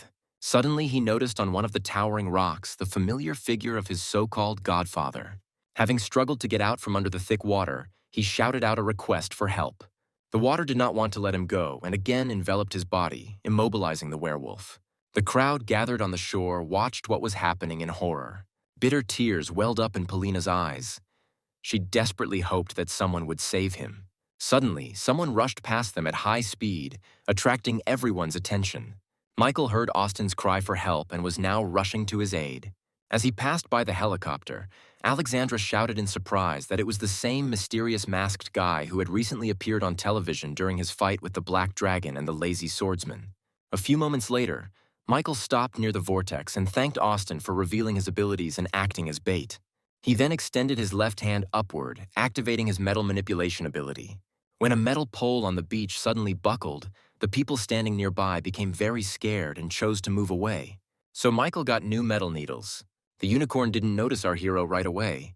Meeting his gaze, Austin said that the monster should prepare for death. Then he waved his hand down and all the arrows flew at once towards the unicorn. The monster tried to escape, but 3 arrows still hit him, piercing his neck and stomach. This attack was his last, because the water whirlwind immediately dissipated, releasing Austin from its grip. Shocked by what she saw, Alexandra commented with disbelief in her voice that the guy in the mask knocked out the monster with just 1 punch. Michael managed to catch the unconscious Austin before he fell into the sea. As soon as he found himself on our hero's metal shield, the guy immediately transformed back. Meanwhile, Michael carefully descended, flying up to the dead carcass of the monster he had defeated. Without wasting any time, he immediately activated the extraction ability. The Surfing Master ability he had obtained was a D-rank ability that allowed him to walk on water and control its flow to attack. Taking the Pearl of Ability, he said that he would let Austin take all the laurels this time. Polina raised her surprised gaze to the sky when she noticed a man approaching them. Once on land, he handed the wounded Austin over to the girl, who treated his wounds and the wounds of the found Kevin, saving their lives from danger. Sometime later, Austin regained consciousness and slowly sank to the ground. Polina immediately threw herself on his neck, hugged him tightly, and thanked him for saving her. Feeling the softness of the girl's body, the guy became a little embarrassed and asked her not to hug him so hard, because it was putting pressure on the bandaged wound. He was instantly surrounded by others who had been watching the entire fight with excitement. and various questions began pouring in from different directions about when Austin had managed to awaken the hero's ability. Michael stayed with them a little longer and, having made sure that everything was now okay and there was no threat, flew back. Unnoticed by the others, an unfamiliar person quickly approached the crowd. The man moved forward quickly, pushing aside the onlookers who were in his way. Austin turned around when he heard disgruntled voices behind him. He immediately recognized the man who stopped next to him, who said in a stern voice that Austin had violated the rules for using abilities, so he needed to follow him to the Hero Association. With his appearance, everyone immediately began to whisper to each other, throwing displeased glances every now and then. But the man nicknamed Grumpy didn't pay any attention to it. A confused Austin said that he was just saving people. To this, the man replied that he did not care what the reasons were, whatever they were. He had broken the law by using his powers in a public place without permission and had to report to the Hero Association. When Edward appeared and said that this issue would be decided by the Olympus Company, and now he was very interested in taking a look at the one who dared to send his little brother for interrogation, the man shuddered. When everyone saw the black dragon in front of them, admiring sighs were heard from all sides. Austin's face showed surprise, and as he approached his brother, the guy asked what he was doing here. He ignored the question, and after carefully examining Austin, said that the Wolfman had very good regeneration, since his wounds had almost healed, and in a stern tone asked Austin not to get involved in anything like that again, because it was causing the company unnecessary problems, to which the guy replied with displeasure that he would try, but did not promise anything. Realizing that his presence here was pointless, Grumpy turned and walked away, expressing his hope that the Olympus Company would be able to provide the Hero Association with a comprehensive explanation of what had happened today. Edgar forgot about him almost immediately. All his thoughts were focused on trying to understand why Austin had woken up so suddenly, because he had never had the slightest hint of having an ability before. After yesterday, Michael returned home safely and went to bed. This morning he started with a refreshing shower. After drying his hair with a towel, he materialized in his palm the pearl of ability received from the unicorn, and the thought came to him that he already had quite a lot of different elemental abilities, and they could be tried to be combined. The next moment, the flame, metal, and plasma control ability pearls appeared in front of him. But he decided to put this matter off for later. There was a glimmer of hope in him that he would find a healing ability with which he could heal his sister. Thinking about where he could find information about a person with such an ability, he came to the conclusion that he should try to penetrate the body of the hero of hot and sour noodles and look for some useful information. Closing his eyes, he activated the human control ability. An unsuspecting Adam was leisurely strolling through the park near his home, enjoying his well-deserved day off. Suddenly, his body became paralyzed and his consciousness left him. Michael managed to successfully take control of the hero. He could freely control this body, which made the guy incredibly happy. He held his hand out in front of him and tried to activate his metal manipulation ability, but it didn't work. A look of displeasure crossed his face as he realized that as long as he was in this body, his abilities would be unavailable. Suddenly, loud voices were heard nearby, attracting the attention of our hero. Michael hid behind a nearby tree and listened to their conversation to understand what was going on. The bespectacled man grabbed the hand of the girl standing next to him and said with irritation that if she wanted to join the Divine Dragon Hero Company and undergo training there, then she had to follow the rules. Approaching her, he excitedly said that if she pleased him and their boss, she would be unconditionally accepted into their company. His hand slowly reached towards the girl's body, lifting her skirt higher and higher, continuing to persuade her. The man said that their boss was very good at this, and he also had simply amazing healing skills. When Michael heard about the healing ability, the thought flashed through his head that God himself was helping him. Otherwise, such a lucky coincidence is simply impossible to explain. Meanwhile, the man, unable to restrain himself, tore off part of the girl's jacket, exposing her skin. She fell to the ground and, covering her chest with her hand, with tears in her eyes, screamed that she didn't want this and for Jacob to go away. Her wish was fulfilled instantly. Suddenly, the man flew into the air and screamed in fear. A moment later, he fell with a crash into the nearby bushes. When his displeased face appeared from the foliage, he looked around and indignantly asked who dared to kick him. Michael immediately appeared in front of him, flexing his fists, smiling ominously. The guy said that he was the embodiment of evil karma, and now retribution would fall upon the man for all his dirty deeds. Having emerged from the bushes, Jacob looked at him in bewilderment and asked why the hero of hot and sour noodles was interfering in something that was none of his business. He helped the sobbing girl to her feet and said with a discussion in his voice that if the man had a younger sister or daughter who was being blackmailed with harassment, he would have done the same. Jacob responded to these words by saying that there was no harassment. Vika had been doing an internship at their company for several months, and all this time she had been waiting for nothing like that to happen. The girl could not listen to his lies any longer, and throwing a furious look at him, she shouted that she had never asked for such a thing. Michael got her attention by telling her that once it started, it would never end, and if she wanted to become a heroine, she should focus only on her goal and dedication to it. A grateful smile appeared on Vika's face. She thanked the hero and promised that she would definitely remember these words. She then turned towards Jacob and shouted that he was a real piece of trash, causing another wave of irritation in the man. Deciding not to linger there a minute longer, she turned and headed in the opposite direction from the men. Jacob looked at the hero in front of him for a few moments, knowing full well that he needed to eat something sweet and sour to transform, and the effect of this lasted no more than 15 minutes. Taking a step forward, he held his hand out in front of him, clenched into a fist, and said in a threatening voice that Michael had let Vika escape and destroyed everything he had worked so hard for, so he simply could not let it go unpunished. His words brought a mocking smile to Michael's face, and he folded his arms across his chest and asked what Jacob was going to do. He shouted that he would make him an invalid and rushed at his opponent with bare fists. Still smiling, Michael pulled an orange pill out of his pocket and popped it into his mouth. The next moment, he transformed into the hero of hot and sour noodles. Standing in a stance, he delivered a powerful punch to the stomach of the approaching man. He flew a good couple of meters to the side back into the bushes. Michael waited for the man to come out to him again, but everything was quiet around him. Frowning, he shouted for Jacob to come out.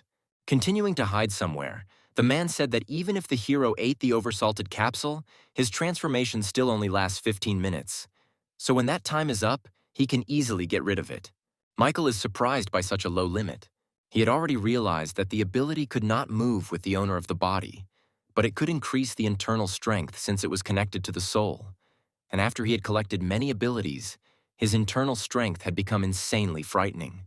Because the ability's power is directly dependent on internal strength, the hot and sour noodles hero can only last 15 minutes. He cannot control his energy and spends it completely until he reaches exhaustion. Michael was confident that by using the spiritual power of the octopus he killed, he could release all the power in an instant, so this transformation could last longer. Thinking about this brought a satisfied smile to our hero's face. Concentrating, he was able to locate Jacob, sensing his energy a couple of meters away from him behind the bushes. Jumping up from his seat, Michael said reproachfully that only weaklings hide. When he pulled the man out of the bushes, he asked in bewilderment how Michael managed to find him, since he was an ordinary B-rank hero. The guy replied with a smirk on his lips that he was hiding his true strength. Realizing that he was at a huge disadvantage, Jacob excitedly shouted out that he admitted his defeat, so Michael should let him go, and he would also call the Divine Dragon Company, and they would offer him a material reward. Still holding the man above the ground, our hero replied that he would only let him go if Jacob stopped causing any more trouble and seeking revenge. Suddenly, he remembered something, and a sinister smile appeared on his face. Seeing this, Jacob's eyes widened in horror, and he asked in bewilderment what he was going to do. As Michael looked over his body with a searching gaze and quietly chuckled at the same time, a terrifying guess came to the man, covering his backside with his hands.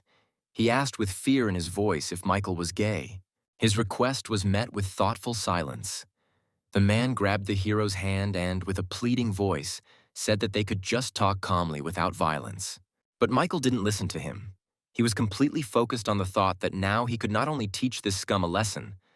After this incident, hatred and persecution from other people would be directed at the hero of hot and sour noodles. Grabbing the man by the leg, he pulled him into the bushes. A few moments later, Jacob's frightened cries and pleas for Michael not to take off his clothes were heard from there. A couple of minutes later, our hero finally came out of the bushes and transformed back. Taking out his cell phone, he began to chuckle contentedly.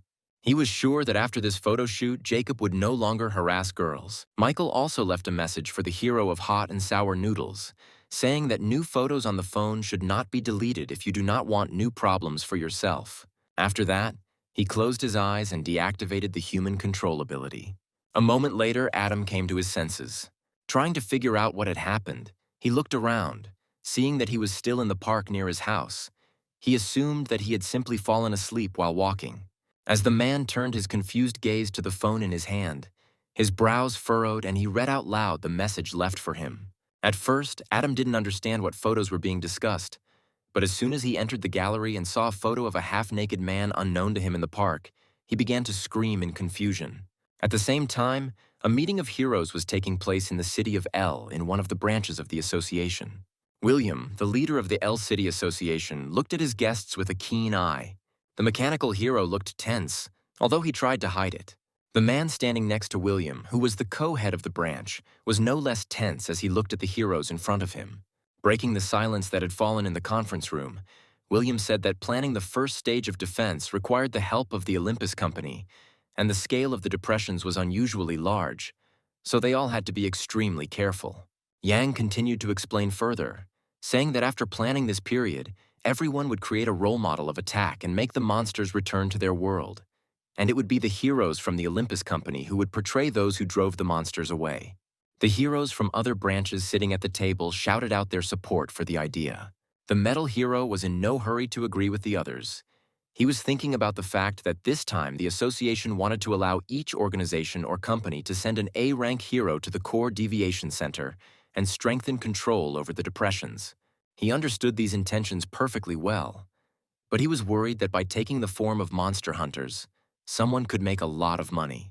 But the most important thing here was that the monster world had the ability to improve items, equipment, and weapons. Information about this was the main reason why the heroes were so eager to do this work. The ice adventurer was also aware of all this. The thought that he could improve even his ability delighted him. As night fell, Michael decided to take action. Using the Pearl of Ability, he created a clone of himself. He then took the plasma and metal manipulation ability pearls into his palms to combine them. To do this, he decided to first break apart a low-level metal control pearl and upgrade plasma control to A rank. And in the end, he would need a B rank support ability. He did everything step by step and finally managed to create a new B rank ability, Shadow Substitution, which allowed him to create shadow clones whose location could be changed during battle. And they were also able to create weapons from shadow matter for attack. Once everything was ready, he placed 2 ability pearls into the clone's body. Michael instilled in his clone that he was cool, powerful, and had to remain cool at all times. At this point, the main part was completed. Finally, he applied transformation to the clone, and a snake mask appeared on his face. Smiling, our hero took a step closer to the clone and, patting him on the shoulder, said that it was now his turn to step onto the stage and begin collecting abilities. The next morning, Michael went to the 2nd district of the city of Sheesh. When he left the airport, he decided to take a little walk around the city, carefully examining everything around him. Suddenly, a yellow taxi stopped in front of him. A blonde driver appeared from behind the rolled-down window and asked where Michael was heading. So our hero got into the car and gave the required address. Almost immediately after he got into the car, he received a message from Austin that he had sent him all the information that Michael had asked to find out about the members of the Saints organization by email. Looking in the rearview mirror, the driver decided to start a casual conversation, saying that the most developed sphere in this city is the gambling business, and advised Michael to visit the casino at a convenient opportunity. He assured that after a big win, the guy would be able to safely return to the hotel. The man also said that if Michael was interested, he could recommend another good place here. Upon hearing his offer, our hero looked up from the screen and asked what he was talking about. A smile immediately appeared on the man's face, and taking out a picture of a girl in a bikini, he said that Paris Dreams is a place full of various beauties. The driver's story about local attractions convinced Michael that this city really deserves its title of City of Chaos. A few minutes into the drive, the car stopped at a tall building, and the driver announced that they had arrived at the Heaton Hotel. When Michael reached for his wallet to pay the man, he said that the cost of the trip was 500 Azure coins, which caused great surprise in our hero. He looked again at the counter, the price on which was set at 98 coins, but not at 500. Michael frowned and said that the man had quoted the wrong fare, which caused a grin to appear on the taxi driver's face, who explained that he had quoted everything correctly. Everything else was a fee for information and explanations. So Michael could consider today a lesson for someone who had come to the 2nd district for the first time. Suddenly, he pulled out a gun and pointed it at the guy, saying that if he had nothing to pay with, he would have to pay with his life. Michael frowned and replied that the man had chosen the wrong victim and had activated his human control ability. Afterwards, he and the man went inside the hotel and took a room there. When the girl handed him the key card, Michael thanked her and walked away from the reception desk. Watching him go, the girls began to whisper to each other, trying to understand how he managed to get this uncivilized taxi driver to help with his luggage. One of the girls put on lipstick and said hopefully that perhaps Michael would like to invite her to dinner. Stopping at the elevator, the hero turned to the taxi driver, saying that he still had things to do and that he could leave as soon as he brought his things into the room. When the elevator stopped on the 37th floor, Michael got out. He immediately took his phone out of his pocket and opened the letter Austin had sent him. There was information about the location of one of the heroes of the Saints organization. Michael checked that the floor he arrived on was correct. Now all he had to do was find room number 441. Putting the phone back, he activated the shadow clone skill and created a clone. He quickly found the right number and stopped. The shadow clone was able to easily sneak inside by turning into a shadow. Once he was sure it was safe inside, he resumed his human form. Voices could be heard from the next room, and that's where the guy headed with confident steps. A masked hero with a towel wrapped around his hips was frolicking with two girls. Suddenly, one of them froze in place in horror. Several black shadow arrows appeared from behind the man. Sam's whole body tensed and he turned around, asking in confusion who was there. He immediately saw Michael's clone who was controlling these strange shadows. The man reacted quickly and covered himself with a girl standing nearby. The next moment, the shadows wrapped around the women's necks, squeezing them tighter and tighter until their bodies went limp. As the shadows rushed towards the man, he threw his hands up and shouted furiously that Michael would not get off that easy, especially after he allowed him to absorb the fear of the dead girls. Then he rushed at his opponent with his fist raised to strike. Michael was not idle either.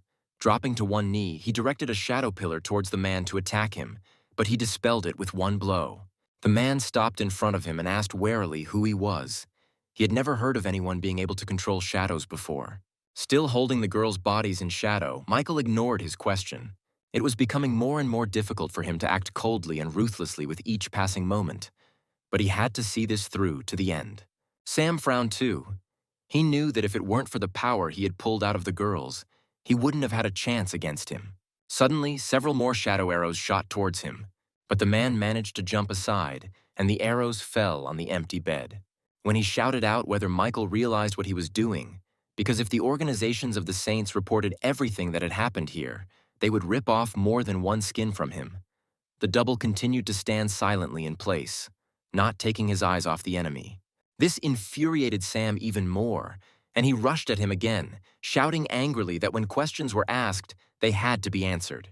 It only took the man a few moments to get close enough to Michael, but even then the boy didn't move. Sam was certainly attracted by the idea of such an easy victory, but he had a feeling that something was wrong here. When his fist pierced the guy's head, it dissolved right before his eyes, causing a wave of bewilderment in the man. The next moment, a shadow grabbed his wrist, not allowing him to move.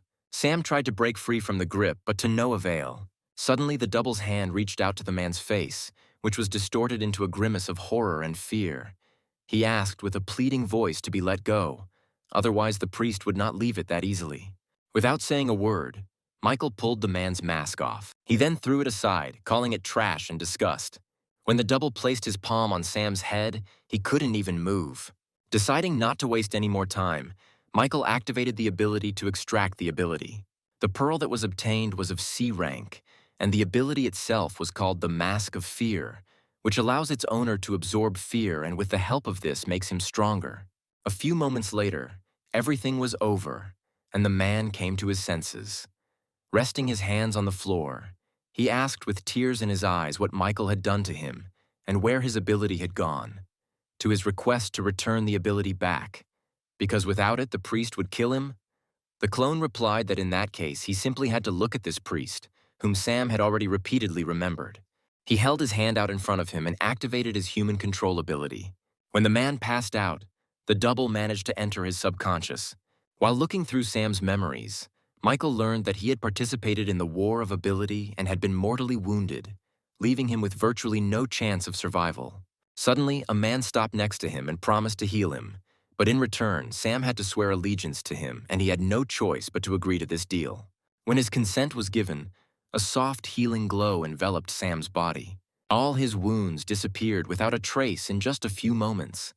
The man sank to the ground and looked at himself with an unbelieving gaze, after which he bowed low to the man who had saved him and swore deep loyalty. The next morning, Michael took control of the man and left the hotel. It took him some time to reach the garages, which are located almost right next to the coast. Michael stopped at one of them and began looking for the garage he needed. A few moments later, he found a familiar combination of numbers that he had already seen in Sam's memories. The hero was incredibly happy that his ability provided open access to the memories of those whose bodies he captured. Closing his eyes, he again turned to the man's memories, and a picture immediately appeared before him of how, in a huge hall, sitting in his rightful place, surrounded by two girls, sat a priest, and a little lower, his faithful confidants sat in their places. The dark-haired girl said that she already knew that a young swordswoman had infiltrated Sam's secret production base. The masked hero knelt before her and assured the girl that there would be no problems with this, and that at the first command he would immediately find the offender and get rid of her. Sitting next to bloodthirsty Rose, the commander of the Deep-Sea Army looked at him with displeasure and asked how exactly Sam was going to kill the A-rank hero. The great land mage rubbed his beard thoughtfully and said that even if she was an A-rank, there was no point for the disciples of the saints to be afraid of any heroes, even if they were an E-rank, or even an S-rank. The saint intervened in their discussion with a satisfied smile on his face, telling them to bring this offender to him so that before she was punished, he could enjoy her to his heart's content. 3 of his confidants rose from their seats and said that they would definitely carry out this order. Sam also bowed his head and said that in that case he was going on a well-deserved vacation. As the man was about to leave, Jackson called out to him. Sam bowed low before him and asked what his orders were. He said that the goods arrived at the port on the first platform, which were in a red container. Putting a lighter to his cigar, he ordered the masked hero to go there and find out if there was any information about this girl who dared to infiltrate the base. If there really was something there, then he should immediately report it to him. Taking a few steps forward, he patted Sam on the back and added that every damaged item would be fine if handled responsibly. Michael came back to reality and approached the garage, wondering if he could get inside. Suddenly, he noticed a fingerprint scanner on the door and held his palm out to it, delighted that this would make the task of breaking in much easier. The next moment, he activated the plasma manipulation ability. The door opened and let him inside. After walking a few steps forward, Michael saw a staircase leading down. He realized that the garage was just a cover. The real goods were hidden deeper, from where the incredibly strong smell of blood was coming. When Michael went downstairs, he found himself on the basement floor. The first thing that caught his attention was a man sitting at the table. His appearance did not go unnoticed by Clark either. He immediately jumped up from his seat and saluted him, greeting the hero who had appeared, who approached with a confident step and asked if anything interesting had happened today. Clark replied that a valuable commodity had recently arrived, and that during this time these creatures had managed to get on his nerves. Michael became wary upon hearing this. Deciding that he needed to know what the product was, the hero told the man to show him the goods he had brought, after which they both headed deeper into the room. All the way, Michael looked around. The empty cells with steel bars on the floor gave him terrible thoughts.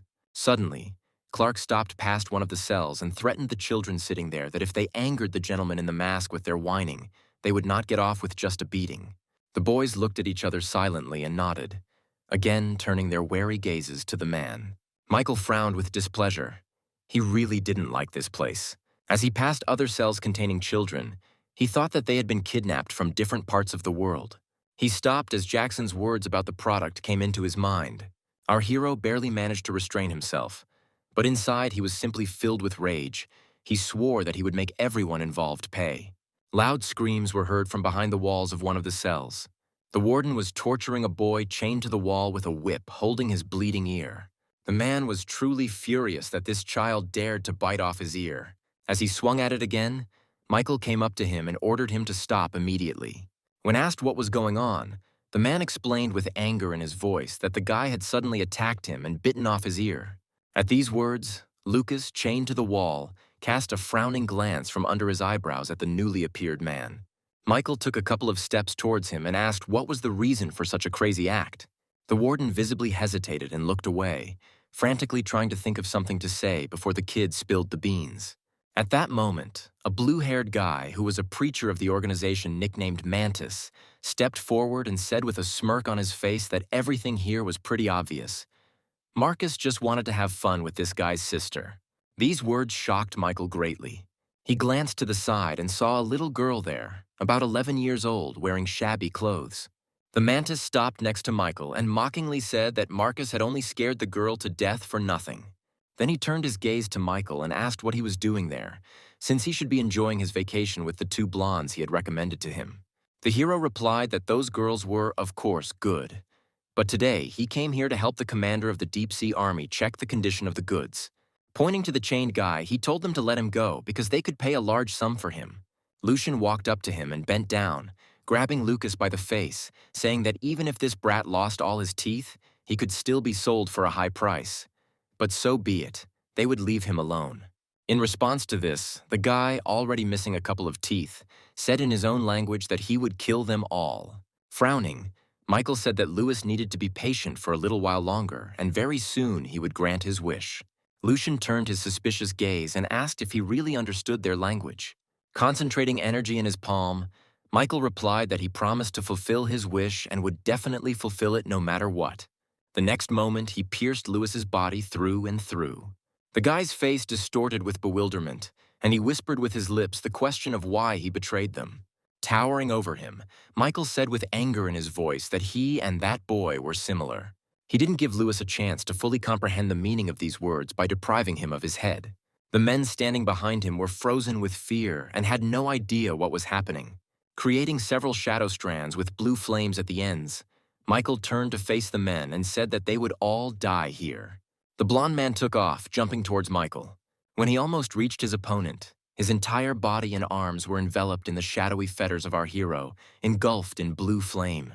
The next moment, Michael sent an electric shock through them, which reached the man, causing a painful cry to escape his throat. Clark, shaking with fear, slowly backed away. As soon as he turned around and ran towards the exit, the shadow bonds released their previous victim and rushed after a new one. A huge stain of blood spread across the floor. Lucas watched what was happening in surprise. Suddenly, he saw pearls, shrouded in a strange glow, appear in the palms of the masked man standing in front of him. The boy raised his head, looked at him resolutely and said his name, after which he asked Michael who he was. Michael turned to him and replied that he was the one who came to save him. At these words, Lucas grinned crookedly and said that he heard how he had recently mocked the children here. Michael sighed and created a blue flame in his palm. Then he took a step back and, waving his palm like a blade, cut the chains that were binding the guy and advised Lucas to sit here for a couple more minutes, because he still needed to deal with the people outside. Nodding, the boy silently stood up and headed towards his sister. Kneeling down beside her, he pulled her body closer to his and hugged her tightly. Seeing this picture, Michael sadly remembered his sister, who still had not regained consciousness. Suddenly, guards appeared at both ends of the corridor he was in. As they rushed towards him, our hero again summoned the shadow bonds and, shouting for them all to die, attacked first. The shadowy fetters swung in all directions like whips, cutting their targets in half with one swing. A few moments and all the guards were killed. At that moment, another long-haired man came out from around the corner, holding a thin disc over his palm, and said that it was an impressive sight. Afterwards, he looked somewhere beyond Michael, and having greeted his partner, said that since the mask wearer was surrounded, he would not be able to escape now. A satisfied smile played on the face of the man who appeared. Nodding to his brother, he said that he could attack first. The Lord of Music did not need to be asked twice. Raising his hand with the disc up, he shouted, "Let the music begin." The next moment, a terribly disgusting sound was heard throughout the entire floor, causing all the children to grab their heads and scream from a severe headache. Michael also had to cover his ears. He realized that this music was affecting the mind, and if he didn't do something urgently, these children wouldn't be able to hold out for long and might even go crazy. The only thing that came to his mind was to pretend that the music had really affected him. Lowering his hands, he slouched and began to giggle strangely, which caused a satisfied smile from the Lord of Music. Taking a step forward, he threw the disc he had been holding in his palm at Michael. But this attack flew through our hero without causing him any harm.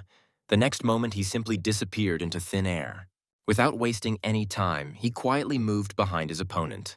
The unsuspecting man was knocked down and kicked hard in the back. Coughing up blood, he looked at his brother with a pleading look in his eyes and asked him to save him. He immediately reacted and threw his fire spear at Michael.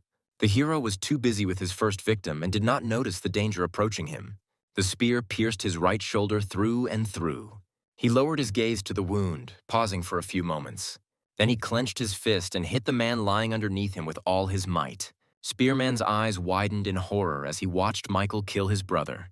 When he asked why the masked man had betrayed their organization, the hero slowly stood up and asked if he really didn't understand. Waving his hand towards the cages, he shouted that he was doing this for these children and in the name of justice. These words puzzled the spearman, and he said with a mocking voice that, by fighting in the name of so-called justice, he was doing no better than themselves, and even if he managed to defeat him, he would not be able to escape from here in any way, because the commander of the deep-sea army was already approaching here. With his eyes burning with anger, Michael said that he would kill everyone here. Andre tensed at his words and involuntarily clutched his spears tighter. At some point, a thin thread of fear appeared from his forehead. It reached right up to Michael's chest, and he immediately felt the absorbed power spreading through his body. Andre decided that if he attacked first, he would have at least some chance of winning and threw his fire spears at the enemy. Michael covered himself with his hands and they dug deep into his skin. As he swung his arms out to the sides, the spears flew back at the man. He couldn't move, looking straight into the eyes of death in confusion. Andre didn't even foresee such a turn of events. A moment later, his own spears pierced his entire body. As soon as he fell dead, Michael sighed in relief, saying that it had hurt enough. One of the boys looked out from behind the bars of his cage and looked at him with concern, asking if he was okay, to which Michael, with a slight smile on his face, replied that it was all nonsense. He then opened the cages, releasing the children into freedom. At the very end, Lucas also came out of his, carrying his sister on his back. Stopping next to Michael, the guy looked him straight in the eyes and said in a serious voice that he no longer wanted to suffer because of his own weakness, but wanted to become as strong as he was, and asked if the hero could become his teacher. Michael nodded his head in agreement and added in an equally serious tone that before that he had to swear eternal loyalty to him. The guy's gaze showed unbending determination. He replied that he was ready for anything and would definitely become his most devoted student. This answer satisfied Michael, and he handed Lucas the pearl of ability taken from Mantis. The guy looked at her in bewilderment, asking what it was. The hero explained that this is an ability that will allow Lucas to turn his hands into swords, just like Mantis did, thanks to which the guy will be able to protect himself and his sister for some time. Michael's words brought a joyful smile to Lucas's face, and he gratefully accepted the gift extended to him. Afterwards, he headed towards the exit under the accompanying gaze of his savior. As they disappeared around the corner, the hero sighed and turned his gaze to the corpses of the lying men, and quietly said that now he needed to deal with this. He held his palm out in front of him and activated his extraction ability. He managed to simultaneously obtain the abilities of all the enemies he killed. Michael had a happy smile on his face and said that last time he had to make a lot of mistakes before he managed to get 2 pearls from the frog and the unicorn, but now he was able to collect quite a lot of pearls. The first thing he decided was that he needed to improve his shadow exchange ability to A rank. It took him only a couple of moments to do this, and now the ability in his hands allowed him to create up to 5 clones, and during battle, one of them could move to the place of another person's shadow. Having completed everything that was necessary there, Michael finally left the garage. He froze in place, having taken only a few steps from the garage when he felt a threat appear behind him. The girl pointing a blade at him asked with a clear threat in her voice who he was and where so many children came from. Michael gently turned his head in her direction and asked who she was. The wary girl was about to answer something, but she was interrupted.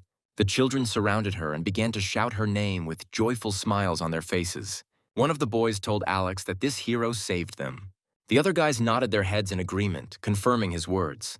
The girl realized that she had jumped to conclusions and, putting away her sword, embarrassedly asked Michael for forgiveness for her mistake.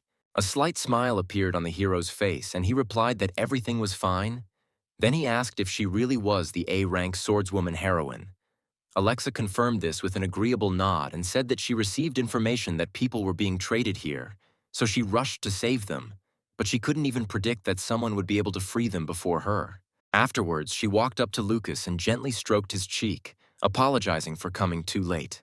Suddenly, Fear appeared on the children's faces as the ground beneath their feet began to shake noticeably. Michael also felt this trembling that came from nowhere and, throwing a puzzled glance towards Alexia, asked what was going on. But he didn't wait for an answer. The thorny vines wrapped tightly around the children's legs and pulled them up. In a few moments, these vines had already enveloped the entire port and everything that was there, including the garages. The children, one after another, rose high into the air and with tears in their eyes begged for help. Michael managed to shield Lucas and said that they should try to escape, and he would save everyone else. Afterwards, he took a step towards the three men and a girl standing a couple of meters away from them. One of the strangers was sitting on a huge blossoming rose, from which all these vines had spread. Amanda heard his words and looked at Michael in bewilderment, asking how exactly he was going to save them. A satisfied smile played on Wilhelm's face, pointing his staff towards his subordinates. He ordered them to show this bug all the power of the saints, after which he used the ability of healing. Amanda flinched as she felt healing energy shoot into her back and instantly spread throughout her body, restoring her strength. Confidence showed on her face, and she said that using an ability with such a large radius was very tiring. But now, with the power bestowed upon her by their high priest, she had fully recovered. Wilhelm touched his chin and looked thoughtfully at Alexa, saying that she was not allowed to touch the goods of the Saints organization. If she did not want to die, then she had better surrender right away. Then he turned his gaze to Michael, and without thinking twice, said that they would get rid of the traitor on the spot. Hearing this, Michael and Alexa tensed up. The girl grabbed her sword more comfortably with both hands. She was confident that she could easily deal with 3 opponents, but she might have problems with the priest. Looking straight at Wilhelm, she said that the Hero Association was already on their way here, and said that they should lower their weapons and deactivate their abilities. Otherwise, they would die for disobedience. To this, the priest merely chuckled with displeasure and repeated his order that his subordinates should deal with them before the association members arrived. They immediately rushed towards our heroes. Alexa also took a step forward and activated the seal power. Her sword was immediately enveloped in powerful energy. Michael was shocked that she could also release such a dangerous ability.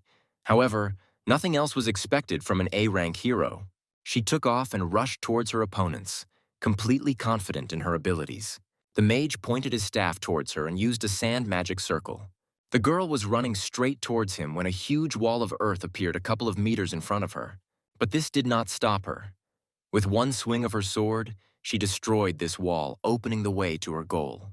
Jackson, the earth mage standing next to him, also did not remain idle, but began to actively form the necessary seals. The next moment, 3 water vortices appeared near him. Alexa decided to attack first, and swinging her sword in the air, created an incredibly powerful wave of fire that immediately flew towards the enemies. But as soon as she looked down, where her attack had flown, the girl's eyes widened in horror. Amanda, with a joyful smile on her face, held out the boy she had captured earlier in front of her and shouted that he would be her first victim. A moment later, the child was consumed by Alexa's intense flames, leaving not even ashes behind. With horror in her voice, the swordswoman asked how she could use a child as a human shield. Amanda smiled wryly and replied that kindness was a weakness, and she would be very interested to see what Alexa would do next, since she still had many hostages. At the same time as these words, a sly smile appeared on Jackson's face and his body began to slowly dissolve in the water. In an instant, he was behind Alexa with a blade raised above her head. The girl didn't even flinch, completely not noticing how the blade silently descended above her. At the last moment, Michael intervened, covering the girl with his body. His torn mask immediately fell off his head, as did his disguise. Adjusting his snake mask, he said with displeasure that it was close. A little more and he would have managed to hit the second mask. He turned around and attacked the man. As he plunged the sword into Justin's neck, a pained cry escaped his throat. The man immediately took a few steps back, holding the wound on his neck tightly with his hands. Alexa wanted to go and finish him off, but Michael stopped her, blocking her path. Wilhelm rose from his flower throne and raised his staff high above his head, using his healing ability. As soon as he did this, the wound on Justin's neck instantly healed. Feeling a surge of strength, the man laughed contentedly and said that with the high priest they were as good as immortal. Meanwhile, Wilhelm used his new skill, enhancement. A blue glow enveloped all 3 of them, enhancing all of their abilities. Michael clicked his tongue in displeasure as he watched this scene. He really didn't like the fact that the priest could improve the characteristics of his followers. Thus, the strength of these three would rise to A rank, if not higher, in a very short time. Suddenly, the Earth Mage dropped to one knee and clasped his palms together at his chest, concentrating the energy. Alexa was horrified and shouted that under the influence of this power, the destructiveness of his spells would reach A rank. Our hero also tensed up. He understood that this long-range attack could harm the children, so he had to prevent it by any means necessary. Taking a step forward, he glanced sideways at the swordswoman and said that he was leaving these two to her.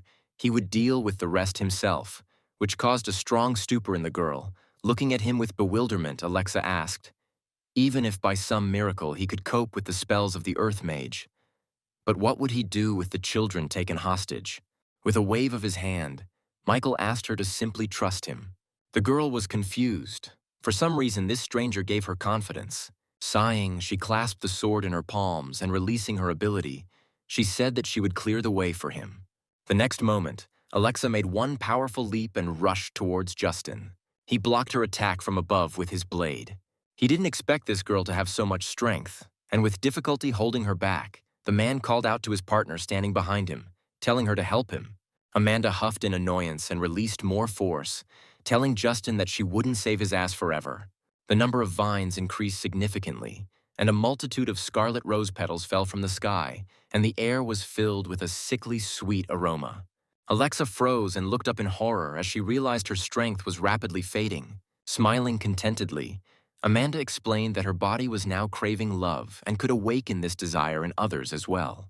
At the same time, Justin, using the water element, created several clones. Afterwards, his original approached Alexa from behind and asked with anticipation how she felt about what was happening. Suddenly, the girl released all her power, activating the Mind Seal, immediately after which a bright column of light burst out from her body, throwing Justin and his clones aside. Amanda was perplexed. She had never seen an ordinary swordsman possess such a strong ability as a Mind Seal. At some point, Alexa disappeared. Amanda didn't even have time to understand what happened before the blade of the sword slashed at her, cutting her body in two. Finding herself behind her, the swordswoman said that she had only recently mastered this technique, which allows one to be reborn in a critical situation. Amanda slowly turned her head and looked at the girl in amazement, asking how she managed to do it. By this time, the Earth Mage had also completed his preparations and activated the release. A moment later, in its place was a huge dragon, eager to destroy everything around it. At the sight of it, the children were overcome with panic. None of them noticed how an ornate shadow stretched upward along the stem. Without wasting any time, the monster rushed at the swordswoman. Before the dumbfounded girl could do anything, Michael appeared in front of her with the lightning control ability activated in his hand. He threw a powerful charge straight into the monster's mouth. As the dragon's body became paralyzed, the hero clenched his fist tightly. The next moment, a loud explosion thundered in the port. The rescue helicopter was rapidly approaching the scene when suddenly there was an explosion somewhere below, followed by a huge cloud of dust and smoke. The Earth Mage who had turned back thanked Wilhelm for saving him. If it weren't for that, he would already be dead. The priest gave him a displeased look and said in a voice full of irritation that they were of absolutely no use. He even had to lose 2 B-rank followers. Rising to his feet, the old man said that even if the saints had been defeated, he should not worry too much, because the high priest was still alive, and it would not be difficult to restore the organization. Wilhelm returned his gaze back, agreeing with the magician's words. Among the clouds of dust, he found Michael carrying an unconscious girl on his shoulder. The priest knew that since this man was able to repel an A-rank attack with just 1 blow, he was much stronger than them and they should retreat before it was too late. Suddenly, a pillar of bright light appeared again a couple of meters away from our heroes. But this time, its creator was Wilhelm, who activated the reverse summoning. Watching this, Michael said that no matter where they ran, he would definitely find them one day. Afterwards, he laid the girl on the ground and approached the man lying nearby. He put his hand in front of him and activated the extraction ability. A few moments later, a pearl of the B-rank deep-sea ghost ability appeared in his palm. It allows one to control the water in the human body, create water clones and huge waves as long as there is at least a small amount of liquid nearby. Having finished with this, he then approached the girl who controlled the roses and did all the same actions with her. The ability extracted from it, Bloodthirsty Rose, was also a B-rank ability, and it allowed the user to summon rose vines using the user's blood, which are capable of emitting a stat-boosting scent, to attack enemies. But this can come at the cost of losing control of the vines. So Michael got a new pair of abilities. He decided that he should break them down to an F-rank ability, and then add the skill he got earlier to them. Thus, he would be able to create another A-rank ability. He immediately began to put this idea into practice. And so, a few minutes later, in the palm of our hero lay a bright emerald pearl with the super brain ability. Upgraded to A rank, it improves vision, hearing, smell, touch, and sixth sense, and also allows you to release a wave that paralyzes the victim's nervous system. As soon as Michael absorbed this pearl, pressing it to his body, he almost immediately felt how all the feelings listed in the description improved at once. At that very moment, Alexa came to consciousness and opened her eyes. The guy noticed this and turned to her. The girl rose to her feet and looked around at the ruins. Afterwards, she took a few steps towards Michael and excitedly asked him what rank his abilities were and who he was, to which the guy replied that he was from the judges' organization. Alexa frowned and said thoughtfully that she had never heard of such a thing in the Hero Association before. Suddenly, her gaze caught on the empty vines and her heart skipped a beat. With eyes wide with horror, she asked where all the children were. Without turning around, Michael replied that she should turn around and she would see that they were all safe. As soon as the protective dome fell, all the guys ran towards the girl. They told her with joy in their voices about how Michael's shadow saved them. Alexa didn't understand what exactly they meant, so one of the boys explained that the shadow had quietly cut the vines and taken them to a safe place. And after the explosion occurred, the hero used this shadow to create a protective dome, which saved them. The swordswoman was shocked by what she heard. She didn't expect that this guy would actually save all the children. She turned to Michael and thanked him for his help. However, the person to whom this apology was intended was no longer here. When the dust settled a little, the association's helicopter appeared in the air, and from on board, using a loudspeaker, they announced that from that moment on, the Association of Heroes was taking control of this area and asked everyone here to refrain from rash actions. When the helicopter landed a few meters from the garages, many members of the association came out. Among them was Valeria as a reporter. Turning to the assistant walking behind her, the girl said that this would be her first time interviewing live and asked where she should start. The man nodded towards Alexa and said that she should ask the seal swordswoman first. Valeria followed his advice and immediately went to the girl with a smile on her face. Stopping next to her, she introduced herself and asked permission to ask a couple of questions. Alexa nodded her head in approval. The reporter handed her a microphone and said that the Hero Association had received her message and had immediately arrived at the port, which was now completely destroyed, and asked the swordswoman to tell what had happened here. The girl immediately told that she came here to save all these children, whom the Organization of Saints intended to illegally sell. This story caused a very strong reaction among TV viewers. Valeria frowned and said that she had heard rumors about these criminals before. From the general information, at the moment it was known that they were on the territory of the city of Shash and were engaged in illegal activities. They could only hope that the government would be able to investigate this case. Alexa shook her head sadly from side to side, saying that it was impossible because this organization had been doing this for a very long time, and she herself had put in a lot of effort to get in there to get at least some information. In the end, she only managed to save these children. The passers-by crowded on the street listened very attentively to the girl and expressed their sympathy for the injured children. Angry cries were heard from different sides that the criminals should be punished. Meanwhile, the broadcast continued. Alexa said that if she had fought alone in the battle with the high priest, then she would not have succeeded. But fortunately for her, a man in a mask came to her aid and helped her. Hearing about this mysterious stranger, Valeria's eyes widened in surprise. The swordswoman continued, saying that this guy's fighting skills were many times superior to her own, and with his ability, he was able to destroy the enhancement effect that was only available to A-rank heroes. She then pointed towards the wreckage where smoke was still pouring out and asked everyone to pay attention to that scorched area because it was his doing. The only thing she knew about this guy was that he had a strange mask with a snake pattern on his face, and that he was a representative of the judges' organization. Valeria looked around in search of the stranger, but found no one.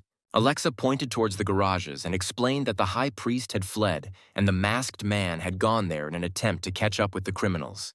By this time, Wilhelm and the Earth Mage had already managed to find themselves in a safe place.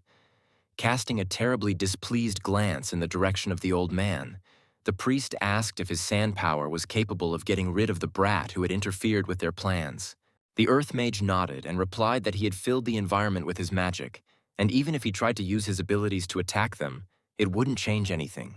Michael, hiding around the corner, heard every word they said, even how Wilhelm, moving to the very end of the parking lot, told the old man to find a suitable car so that they could drive away from here and lie low. The hero frowned. He didn't plan to let them escape, but on the contrary, to make this place their grave.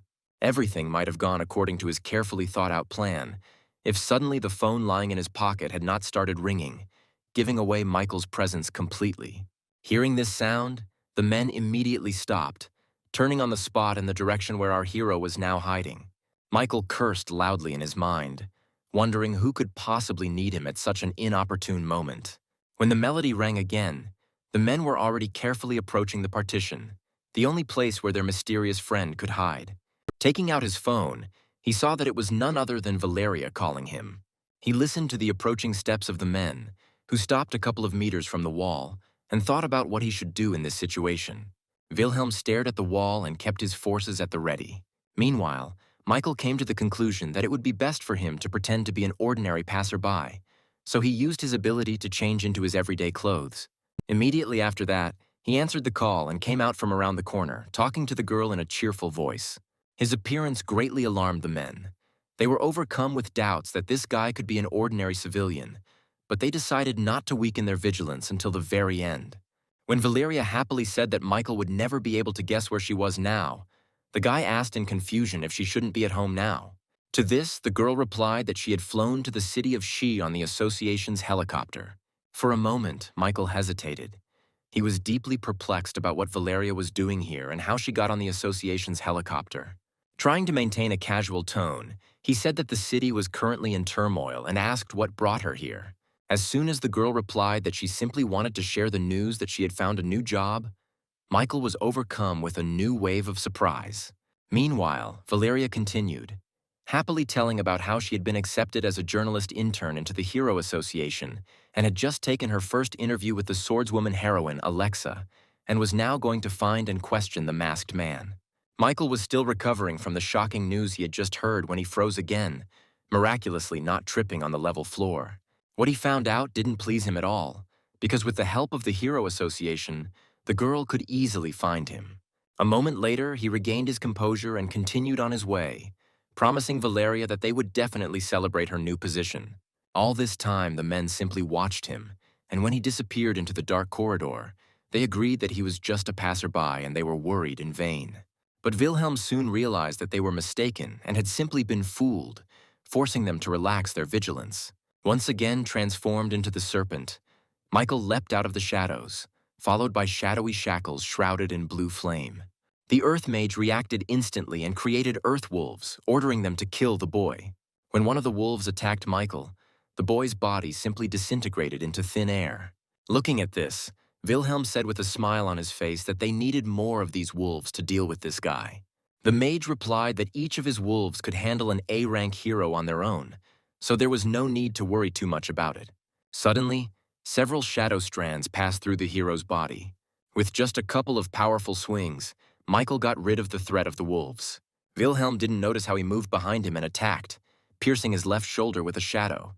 The man couldn't turn around because of the shadow bonds, swallowing the blood that had accumulated in his mouth. He asked Michael how he managed to master several types of magic. The old man standing next to him suffered a similar fate.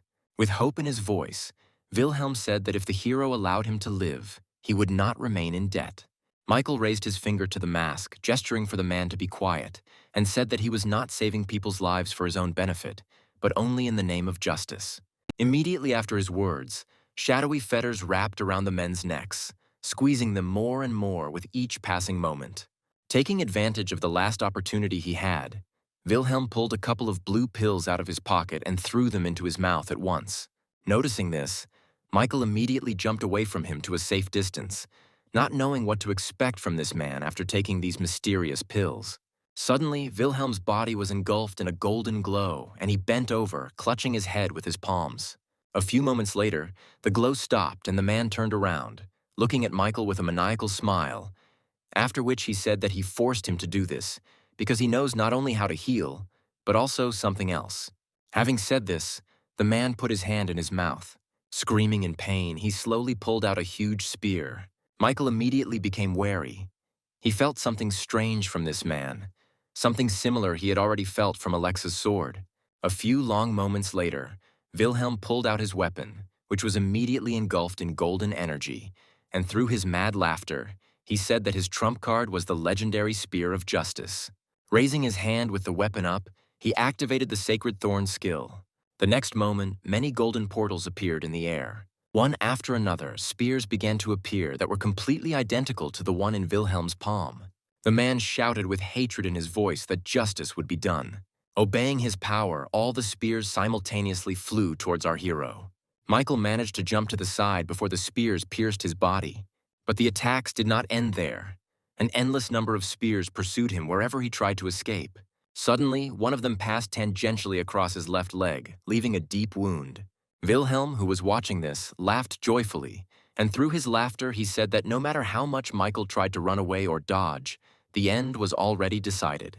The hero had to sit down on the ground due to his injured leg, and he was not pleased by the thought that such a light attack could have wounded him so easily. He raised his head, looking at the ceiling, thinking about how this glow spread throughout the entire ceiling, allowing his location to be instantly determined. As the spears flew towards him again, Michael was determined to see which of them would be faster. These words made the man laugh even more, and he shouted that nothing in the world could surpass the speed of light. However, the next moment, Michael's eyes lit up dangerously as he activated his superbrain ability. The spears immediately slowed down their movement, and from several sides, near Wilhelm, who was frozen in place, several huge shadows appeared. Without moving from the spot, he created several shadow clones of himself. All his clones armed themselves with sharp blades. The next moment, they simultaneously attacked their enemy, rushing past him. Only after this did Michael release Wilhelm from his control and tell him that he should surrender. The man's face showed genuine bewilderment. No matter how hard he tried to move, he couldn't. At that very moment, 5 spears rushed towards him at a terrifying speed, echoing the movements of the clones, who had been moving along the same trajectory for a few moments. As Wilhelm's body was pierced through, a heart-rending cry of pain escaped his mouth. Breathing heavily, he said that no one person could have so many abilities. Michael noticed the man's attempt to heal himself and said that it was useless to try to heal himself because Wilhelm would have to experience the same torments of death many more times until he stopped trying. Afterwards, he extended his hand to the side and activated the extraction ability. The ability he received, Heart of Light, was an A-rank ability and had several uses. Recovery, heals physical wounds. Enhancement, increases ability. Stats, invisibility, hides the selected target. Holy Healing, allows you to heal yourself and others. And Spear of Justice, allows you to use light and create a large spear that can destroy an enemy. Michael absorbed this ability and immediately used the Holy Healing skill. His whole body was enveloped in a healing glow, feeling his strength being restored and his wounds healing. He said that he should be more careful in the future. He didn't expect that Wilhelm would have a blue pill. Because of this, he almost said goodbye to his life. When the treatment was finished, Michael approached the dead body of the old magician. By activating his extraction ability, he also took away his B-rank Great Land Wizard ability, which allowed him to change the landscape using sand and summon an attacking sand monster. Michael jumped as a loud announcement came from the street about the arrival of the Hero Association. Just like in the previous location, they repeated that from now on they are taking control of this area. Our hero did not want to be discovered, so he quickly changed his clothes and headed away from this place before the members of the association arrived. By this time, several helicopters from the Hero Association had already landed near the building. As they walked down to the parking lot, Valeria reported that the sound they had heard earlier indicated that there had been a fierce battle taking place in the building. When she saw the body of William, who had been pierced by his own spears, she said in disbelief that this was the leader of the Organization of Saints, the High Priest. The cameraman approached him and filmed everything in close-up. This picture caused a strong reaction among the viewers of the broadcast. They were glad that the criminal was finally punished for all his crimes. Suddenly, one of the men who had discovered the magician's corpse shouted out that there was another body here. Valeria felt sick from contemplating the deaths. Covering her mouth with her hand, she took a few timid steps back. Finally, unable to restrain herself, the girl turned around and ran to the nearest wall. Paul, standing next to her, worriedly asked if everything was okay with her, but Valeria no longer heard him. As soon as she stopped at the walls in the corner, the entire contents of her stomach came out. A look of surprise crossed her face when she saw the bottle of water being handed to her and a familiar, concerned voice. She looked up to see Michael standing in front of her and asked him what he was doing there. He replied that he had been nearby when she had called him, and given the amount of noise the association had made, it wouldn't be difficult to find her. The girl looked away and said with embarrassment on her face that he was never there during her brilliant interviews, but constantly caught her in such awkward situations. Michael pulled her close, embracing her tightly, kissing her on the top of her head and saying that she was still beautiful no matter what she did, while he mentally noted to himself that he should have done something more sensible and cleaned up the place a little. At that moment, Paul approached them and wanted to ask if Valeria was feeling better, but noticing her in someone's arms, he stopped short. The couple turned awkward glances at him. The man decided to speak first, dispelling the awkward situation. He informed them that the rescue team had found a girl who had been kidnapped by an organization of saints and that they were now going to interview her. This news surprised Valeria. She looked to the side and indeed noticed a rescuer a little further away who was pulling children out from under a hole in the floor. Valeria freed herself from Michael's embrace and ran there, asking him to wait for her. This scene broke Paul's heart. He also liked Valeria, but as it turned out, she already had a boyfriend. A couple of minutes later, the girl was completely immersed in her work, chatting pleasantly with the rescued children. All this time, Michael was waiting for her, watching everything from the sidelines with a satisfied smile on his face. Materializing the heart of light pearl in his palm, the hero said with hope in his voice that he would soon be able to return and save his sister. He managed to gather the abilities of all 5 main elements together. So it's time for a new person from the judges' organization to appear on the scene, and his name will be Dragon. All injured children were immediately taken to the nearest hospital. Among them was Lucas and his sister. He was worried that he no longer saw his teacher. Suddenly, he was attracted by a sound coming from the entrance to the car. He saw his teacher in front of him in a snake mask, who gestured that he should remain silent. The doctor, taken under his control, continued to take the children to the hospital, completely ignoring Michael. Sitting down next to the children, the hero asked how Lucas's sister was, and he answered with sadness in his voice that she was dead. But he wanted to take her home because he could not allow her to stay in that terrible place any longer. Materializing a glowing pearl, Michael said that he could save her. This news immediately revived the guy, and with hope in his voice, he asked if it was true. Presenting his palm to the girl, Michael used holy healing on her. A few moments later, Juliana opened her eyes and pulled away from her brother, and at the sight of this, tears of happiness welled up in Lucas's eyes. He was incredibly happy that his sister was okay. Having cured the girl, Michael began to heal Lucas himself, telling him that he would take them away from here later, but warned that no one should know that Juliana had been healed so quickly. Wiping tears from his eyes, Lucas nodded in agreement. After that, Michael said that the boy can call him teacher and handed him money from their organization, saying that Lucas's sister is still too young and she should live her normal life, and he asked the boy to infiltrate the hero's class at sea. Lucas said hesitantly that he would need stronger abilities for that. Michael replied that he didn't have to worry about that and handed him a pearl with the mimic ability, saying that Lucas could use this ability in conjunction with his previous mantis ability, which would be enough to enter the university. Lucas couldn't quite believe that he was actually being given such an opportunity. Taking the pearl, he said with a confident smile on his face that he would definitely do everything in his power. After which Michael stood up from his seat and said that they should live a good life and not try to find him. If necessary, he himself would find him and would periodically contact them. Once outside, the hero immediately changed his clothes back. He had only taken a few steps when a disgruntled Valeria called out to him, which left Michael dumbfounded. The girl quickly approached him and angrily asked where he had run off to. She had asked him to wait, but instead she had to look for him herself. The guy looked away and replied that he had been helping children in the hospital, after which he asked if anything had happened. The answer calmed Valeria, sighing. She shook her head and said that she was glad that they were finally saved. Now the association should contact their families. When Michael asked what would happen to the homeless children, the girl replied that they would be sent to a shelter and would live there.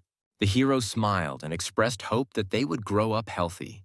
Suddenly turning him towards her, Valeria overcame her indecision and, closing her eyes, kissed him on the lips. This action surprised our hero. A few moments later, the girl gently pulled away from him. Finding her with his gaze, one of the members of the association called out to Valeria, saying that they needed to go back. A happy smile played on the girl's face, waving goodbye to Michael. She said that she still had a lot of work, but in a few days they would meet at home, and winking at him, she called him her beloved. This greatly confused our hero. A few hours later, he boarded a plane and returned back. The first thing he did was immediately headed to the hospital to his sister. Michael hoped that the holy healing would work. Activating the ability, he held his palm out in front of him. The next moment, her entire body was enveloped in a bright glow. But when the glow stopped, nothing happened. Lucia was still lying unconscious. This left Michael in deep shock. Throwing aside all bad thoughts, he called his sister's name with a faint hope in his voice. But again, there was no reaction. The guy was truly perplexed as to why the ability did not work. Suddenly, several small blue bubbles appeared near the girl's head. Michael carefully tried to touch them, but they immediately flew away. His eyes widened in horror as the realization occurred to him that these bubbles were splitting and growing stronger by feeding on his sister's energy. He pulled back from her bed, realizing that his abilities were still not enough to cure Lucia, but he had no intention of giving up. Michael decided that he could not wait any longer, and it was time to take more decisive action and come face to face with the one who gave the hero of hot and sour noodles the blue pill. The next moment, he materialized 3 pearls of transformation, clone, and metal manipulation abilities in his palm to enhance them. For half an hour, a bright golden light came from the room. In the end, Michael's plan succeeded, and in his palm appeared a golden pearl of the transformation ability, upgraded to C rank, which allows one to transform in a split second. Can also change one's physique, appearance, voice, personality, and improves acting skills. He further improved the clone ability to C rank as well, which allowed him to create a clone that was 8 times weaker than its owner, with a lifespan of only half an hour. After that, it was the turn of the metal control ability. Although Michael's strength was already at its limit, he had no intention of giving up. He had to reach S rank at all costs. A couple of minutes later, he fell to his knees. He finally managed to create an S rank ability. Now he could control metal within 10,000 miles and not exceeding 100,000 tons in weight. Michael had a happy smile on his face. He couldn't wait to meet this mysterious man who was distributing the pills. That same night, he took control of the body of the hero of hot and sour noodles and showed up for the meeting he learned about from Adam's memories. A couple of minutes after he climbed up onto the empty roof, a rift appeared in space. The mysterious stranger from Adam's memories emerged from it. After greeting him, the man asked if the hero of hot and sour noodles had obtained any new information. Michael folded his arms and said that he had some information about the guy in the mask, but he doubted that the stranger had enough money to buy this information. The man thought for a moment and, adjusting his hat, replied that if the information was reliable, he would pay twice as much. Michael nodded and said that a couple of days ago, the organization of saints was destroyed in the city of Shush. This should already be known to everyone. The stranger nodded, saying that it was done by the Seal Swordswoman from the Hero Association. After this, the hero added that during the report, Alexa reported extremely curious information. She was helped by an unknown person who introduced himself as Snake. The man said that he also knew about this. The Snake and a certain Michael are both from the organization of judges. This is common knowledge. Michael asked the stranger if he knew that both of them were the owners of 2 abilities. This information did not surprise the man much. He assumed that most likely this organization recruited only such heroes. The hero chuckled and shook his head, saying that such people were very rare, so he didn't think that such a thing was possible. The man asked, confused, what he was getting at. In response, Michael handed him a flask of liquid, saying that it was an elixir of abilities. The stranger extended his palm toward the flask, asking what the elixir of abilities meant. But at the last moment, Michael closed his hand, saying that after using it, a person can gain a new ability. A user without superpowers will become their owner, and those who already have the ability will receive additional power. The man shook his head, saying that this was just complete nonsense. Michael expected such a reaction, so after opening the flask, he looked into the man's eyes and said that he would now demonstrate the effect on himself. Afterwards, he emptied the flask in a couple of gulps. A moment later, when his hand was engulfed in flames, the stranger was confused. He knew that the hero of hot and sour noodles had the ability to strengthen the body, but not flames. Meanwhile, Michael continued the demonstration, raising his fist up and releasing a fireball into the sky. He explained that he had previously managed to make a deal with Michael, which is why he had all this information, and thanks to the blue pill, he was able to believe in the existence of such things. The man was amazed by what had just happened and asked if he knew what the elixir was made of. A satisfied smile appeared on Michael's face, and he said that he had told everything he knew, and now it was time to pay for the information he had received. Taking out a bottle of blue pills from his pocket, he replied that this information was really interesting, so he deserved 15 blue pills. Michael reached out to take his award, saying he had one quick question. When he received an approving nod from the stranger, the hero explained that a couple of days ago he discovered that his body had begun to become covered in light blue spots, and asked if this could be an effect of the pills, or if it was something else. Turning his back to him, the man spread his arms wide, saying that it was just an unremarkable side effect and that he shouldn't pay attention to it. Afterwards, the man looked at him and said that he would look forward to their next meeting. With these words, he disappeared into space, leaving Michael alone. As soon as this happened, the transformation immediately dissipated. He was amazed that even after discovering the effect that entailed the loss of vitality, the man called it an unremarkable side effect. Afterwards, Michael walked around the roof to the other side where he left Adam lying. His attention was immediately drawn to the approaching voice of a child calling for his dad. Michael stopped next to the man and threw the bottle of pills he had received next to him. With contempt in his voice, he said that if Adam was doing this for his daughter, then he should stop taking these pills as soon as possible. At that very moment, the door to the roof opened and a little girl looked out from there. Taking a few steps forward, she found her father sitting on the roof and asked what he was doing there. Adam came to his senses and, running his hand through his hair, said that he had accidentally fallen asleep. These words caused little Katya great discontent, and she accused her father of deceiving her by saying that he would keep her company on her birthday. Suddenly, she noticed a jar of these balls lying nearby. The man's eyes widened in horror. He instantly picked up the pills from the floor and raised the bottle high above his head, saying that this was not a toy at all, but a dangerous thing. Adam didn't understand what happened. He clearly remembered that he came here to meet that man and get those pills, but for some reason he couldn't remember anything at all about what happened next. Getting up from the floor, he took his daughter by the hand and invited her to come back to eat some cake. At the same time, a disgruntled Austin was heading to his room. He yawned, throwing his hands above his head. All his thoughts were filled with how he could no longer stand this stupid treatment, in which he was constantly forbidden something. Noticing the light coming from his father's office, he stopped, surprised that his father was sitting there until such a late hour. He walked in cautiously, looking inside. Austin was sure his father was inside, but to his surprise, the office was empty. Looking around, he noticed some kind of sheet of paper on the table. His curiosity made him come over and see what was so important that made the mechanical hero sit up until late at night. Looking at the sheet, he read the requirements listed there for the plan for the deployment of a white area in the city of L. This information inspired the boy because it was a great chance for him to become a hero savior. The next day, he returned to his job. As he stood at the printer, he was called out by the familiar voice of Alex, who asked in bewilderment where Michael had been all this time.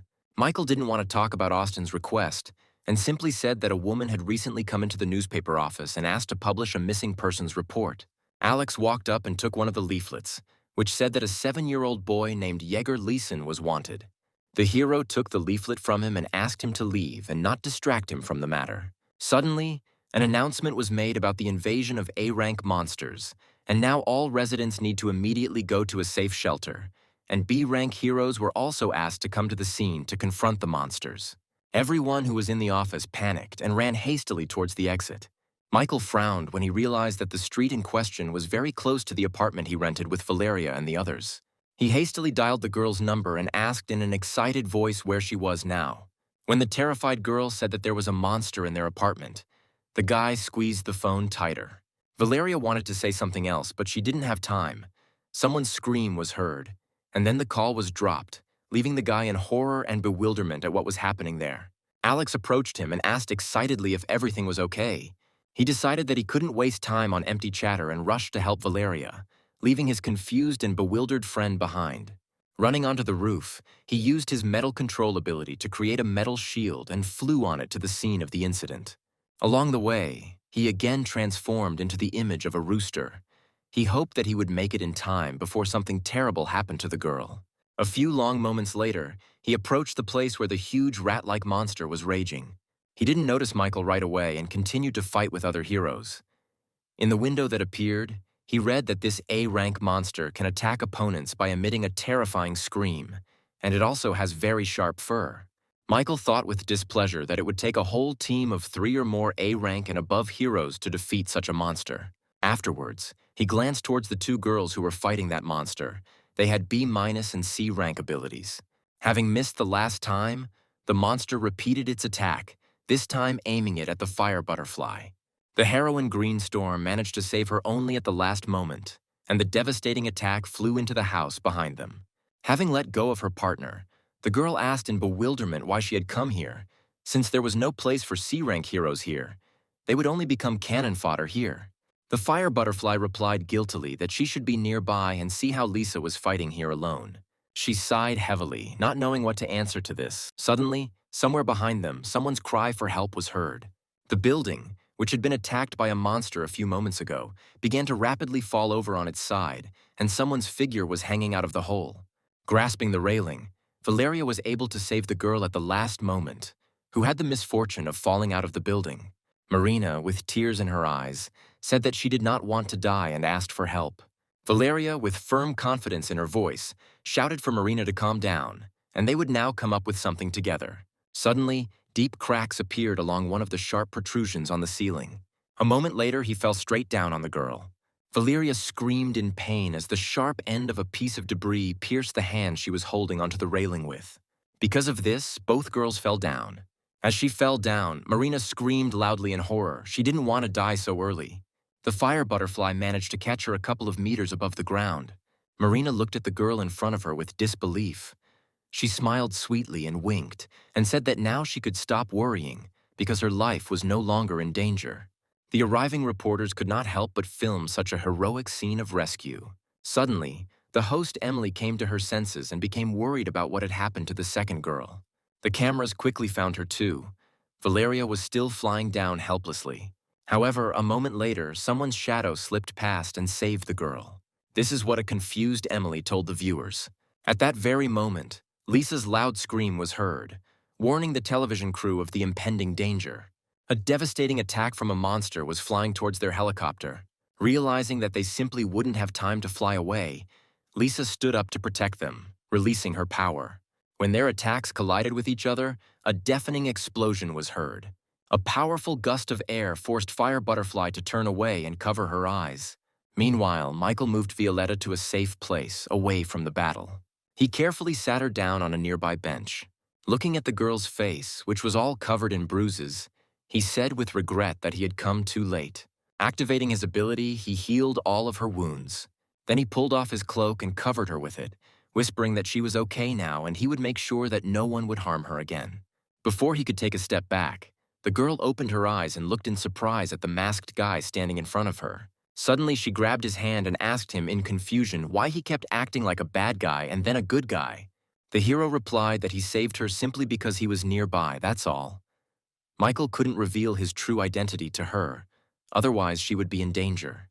He activated his metal manipulation ability and raised his shield, climbing onto it, telling Valeria one last time that she should rest for a bit and then head for cover.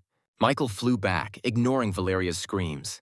The girl was haunted by a strange feeling that this guy was familiar to her, even though she was seeing him for the first time. Michael created a shadow clone as he rose high into the sky.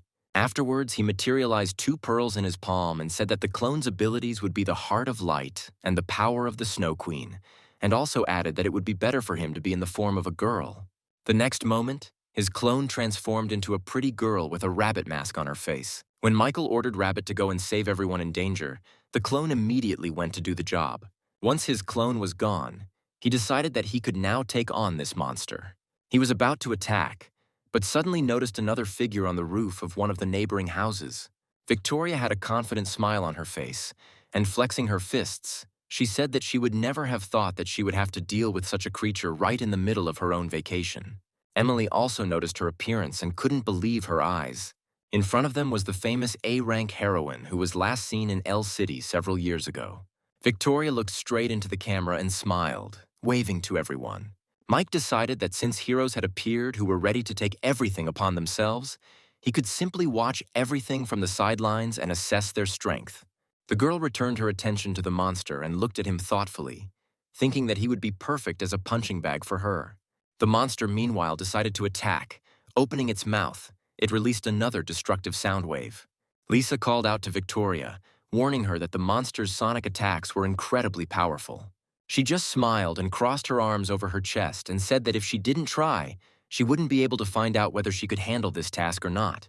The next moment, the attack hit the roof of the building she was standing on, and a loud roar was immediately heard from there, and debris quickly flew down. Emily said in surprise that the heroine explosive fist could have easily dodged this attack, but instead chose to face it head-on. When the dust that had risen into the air settled, there was no one left on the roof. Thinking that the heroine was dead, the monster began to laugh joyfully. However, Victoria was not so simple. Dodging the frontal attack, the girl quietly moved behind the monster's back. After concentrating all her strength in her fist, she attacked him. The huge rat fell to the ground from the incredibly strong impact. With a satisfied grin on her lips, Victoria asked the monster why he didn't scream anymore.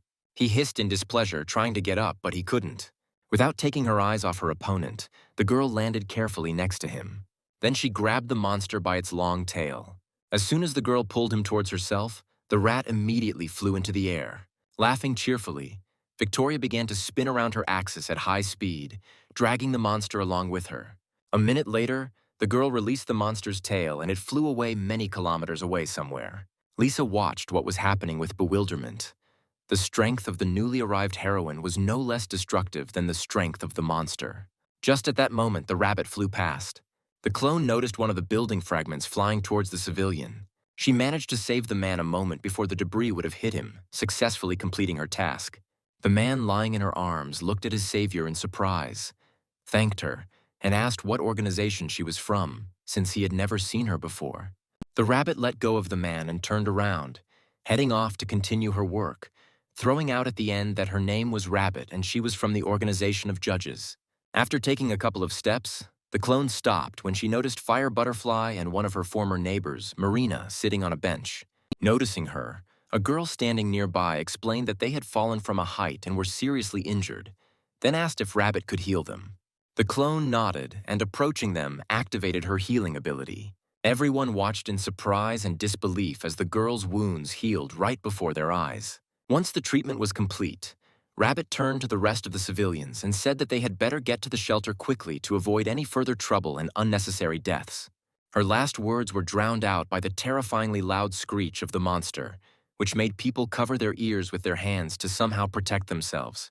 Lisa, who was dangerously close to the monster, had it harder.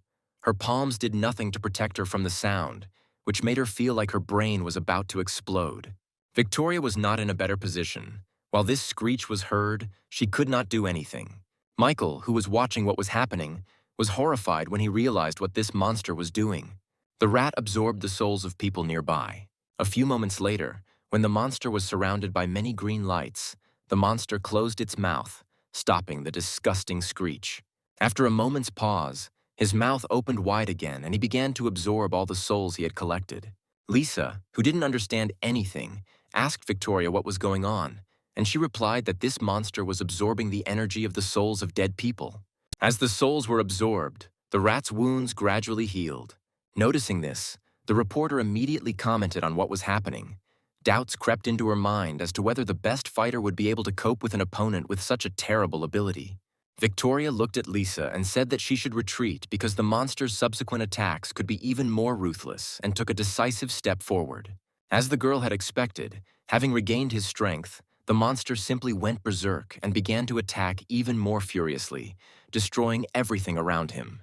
Valeria jumped towards him, concentrating all her strength in her fist raised to strike. The next moment, a powerful shockwave erupted from her fist, sending the monster flying to the side. After landing, the girl looked hopefully towards the direction where a large cloud of dust had risen after her attack, checking if the monster was dead. Suddenly, she winced from the pain piercing her body. The rat's tail attacked her from behind, piercing her right through. Wincing in pain, she said that this was too low a reception.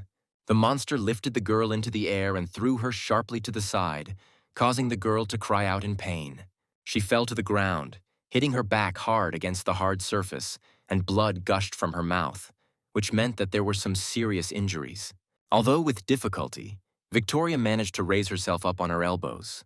Dying so early was not in her plans yet. At that moment, a frightened Lisa appeared next to her and picked her up in her arms. Her appearance caused displeasure on the part of Victoria, throwing an angry look at her. She asked what Lisa was doing here. After all, she was told to leave here if she valued her life. She replied with tears in her eyes that it was her duty as a hero to protect people, and she couldn't just run away after meeting a monster.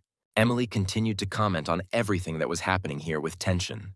As the monster raised its paw to finally get rid of the two annoying obstacles, Victoria quickly covered Lisa with herself, deciding to take the full brunt of the blow. However, before the attack could reach the girls, a sharp metal needle pierced the rat's tail, causing the monster to yelp in pain. Michael and his clone arrived in time to prevent any more victims from appearing. His appearance left the reporter amazed, and she excitedly said that in such a tense moment, a masked A-rank superhero had come to their aid. This time, all the attention was drawn from Michael to his clone. The mysterious beauty caused a violent reaction among the audience. Victoria and Lisa's faces showed surprise when two previously unknown heroes saved them. Meanwhile, Michael created several dozen more metal needles. With a wave of his hand, he sent them all at the frozen monster. A moment later, the monster was pinned to the ground by needles. The only thing it could do was hiss furiously. Victoria watched this from the side, noticing that the rat's mouth was also pierced. She realized that the hero did this in order not to prevent her from absorbing souls for her healing. Lisa, standing nearby, doubted that this would really help. Completely confident that she was right, Victoria gave Lisa a slap, looking at her with displeasure. Michael continued in the meantime. When the monster's body suddenly flew into the air, Victoria couldn't contain her surprise. The disgruntled monster tried to free himself. Through the pain, he managed to open his mouth wider. Then he turned towards Michael and threw his sound wave in his direction. Our hero reacted quickly and put a metal shield in front of himself. The shield that was put up managed to hold back the rat's powerful attack. Without moving from his place, he called out to Rabbit and ordered him not to allow the monster to open its mouth. The clone nodded and activated the Snow Queen's ability. The air temperature instantly dropped sharply, and snow-white snowflakes began to fall from the sky. An icy hurricane surrounded the body of the crucified monster. The civilians were shocked. They couldn't believe that this girl was actually able to freeze such a huge monster in a matter of seconds. Hanging in the air, the rodent tried to escape from its icy confinement, but it was all useless. It was completely immobilized. Suddenly, green lights began to rise up from under the rubble again. Victoria's eyes widened in horror. She didn't understand how this was possible. Michael shouted that the monster might forget about feeding on someone's energy again, after which he soared higher, dragging the rat behind him. He said that from the height at which they were now, he would not be able to reach a single corpse. Having risen high enough, the hero stopped and clenched his fist. The next moment, the frozen body of the monster split into many pieces. The people below looked up in surprise, catching small fragments with their hands. Meanwhile, Michael managed to steal the slain monster's A-rank Soul Eater ability at the last moment, which allowed its owner to absorb the souls of the dead to restore the owner's body. But this can provoke characteristic mental disorders. Michael absorbed this ability as well when, having studied its properties, he realized that it differed from the Heart of Light only in that it required the souls of people for restoration. The reporter's loud voice came from the helicopter again, telling civilians not to panic, because very soon they will disperse the clouds to see what situation their hero is in now. They didn't have to wait long. Michael himself came down to them through the clouds on his metal shield. Emily waved at him and shouted that they would like to interview him. The cameras immediately zoomed in on Michael, waiting for some kind of reaction from him.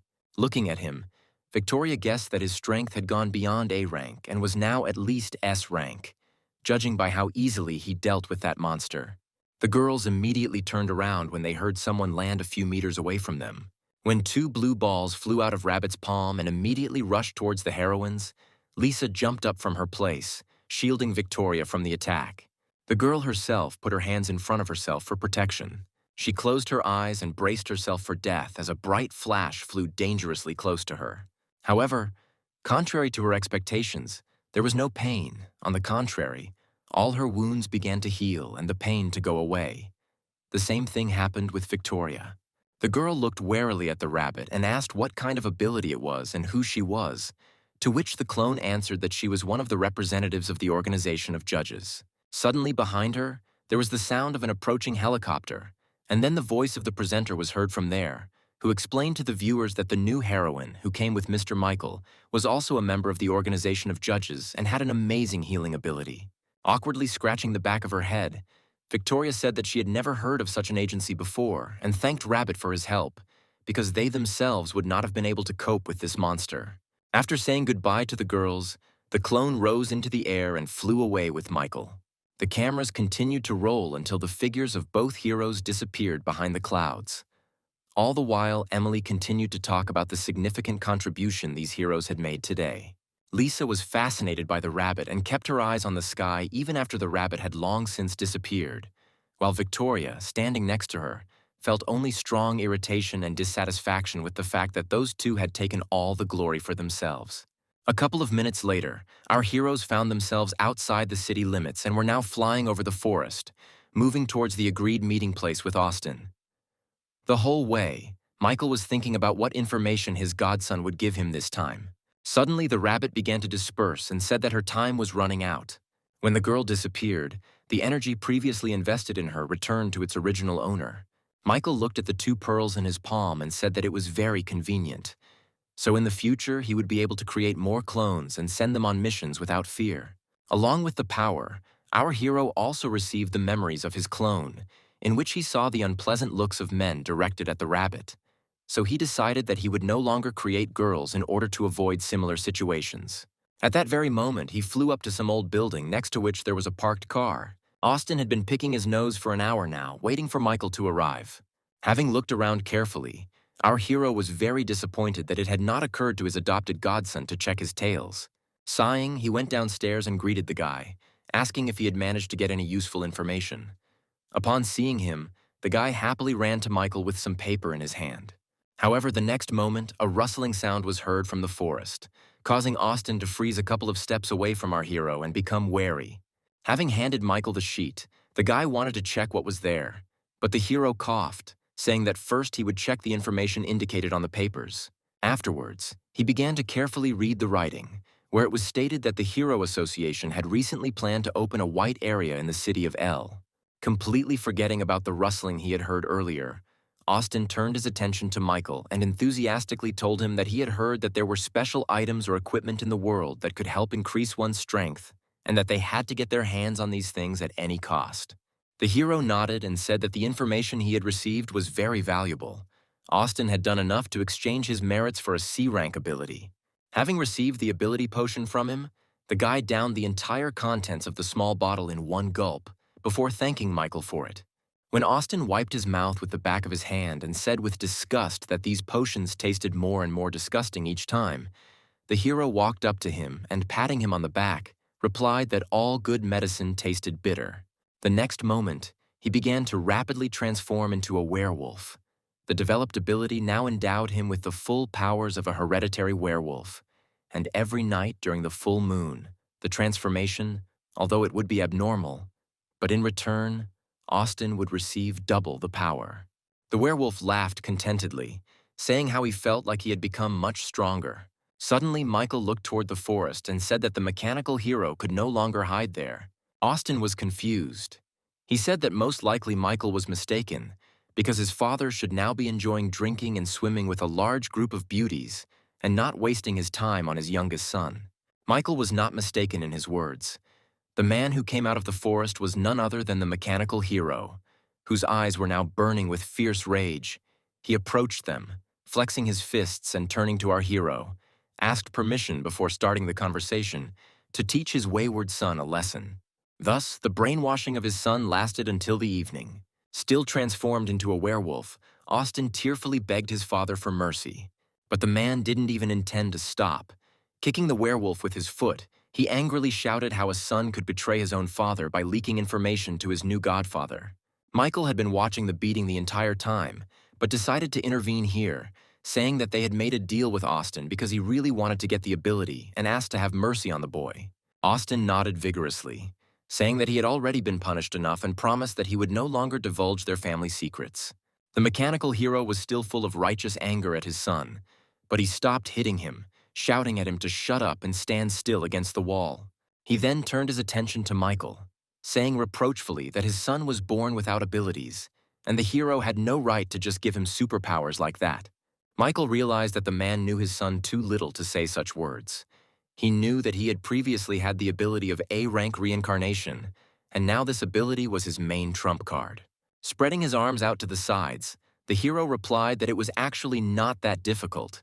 Giving Austin 1, 2, or even 3 abilities was a piece of cake. These words surprised the werewolf, and he immediately became interested when he learned that he could get more power.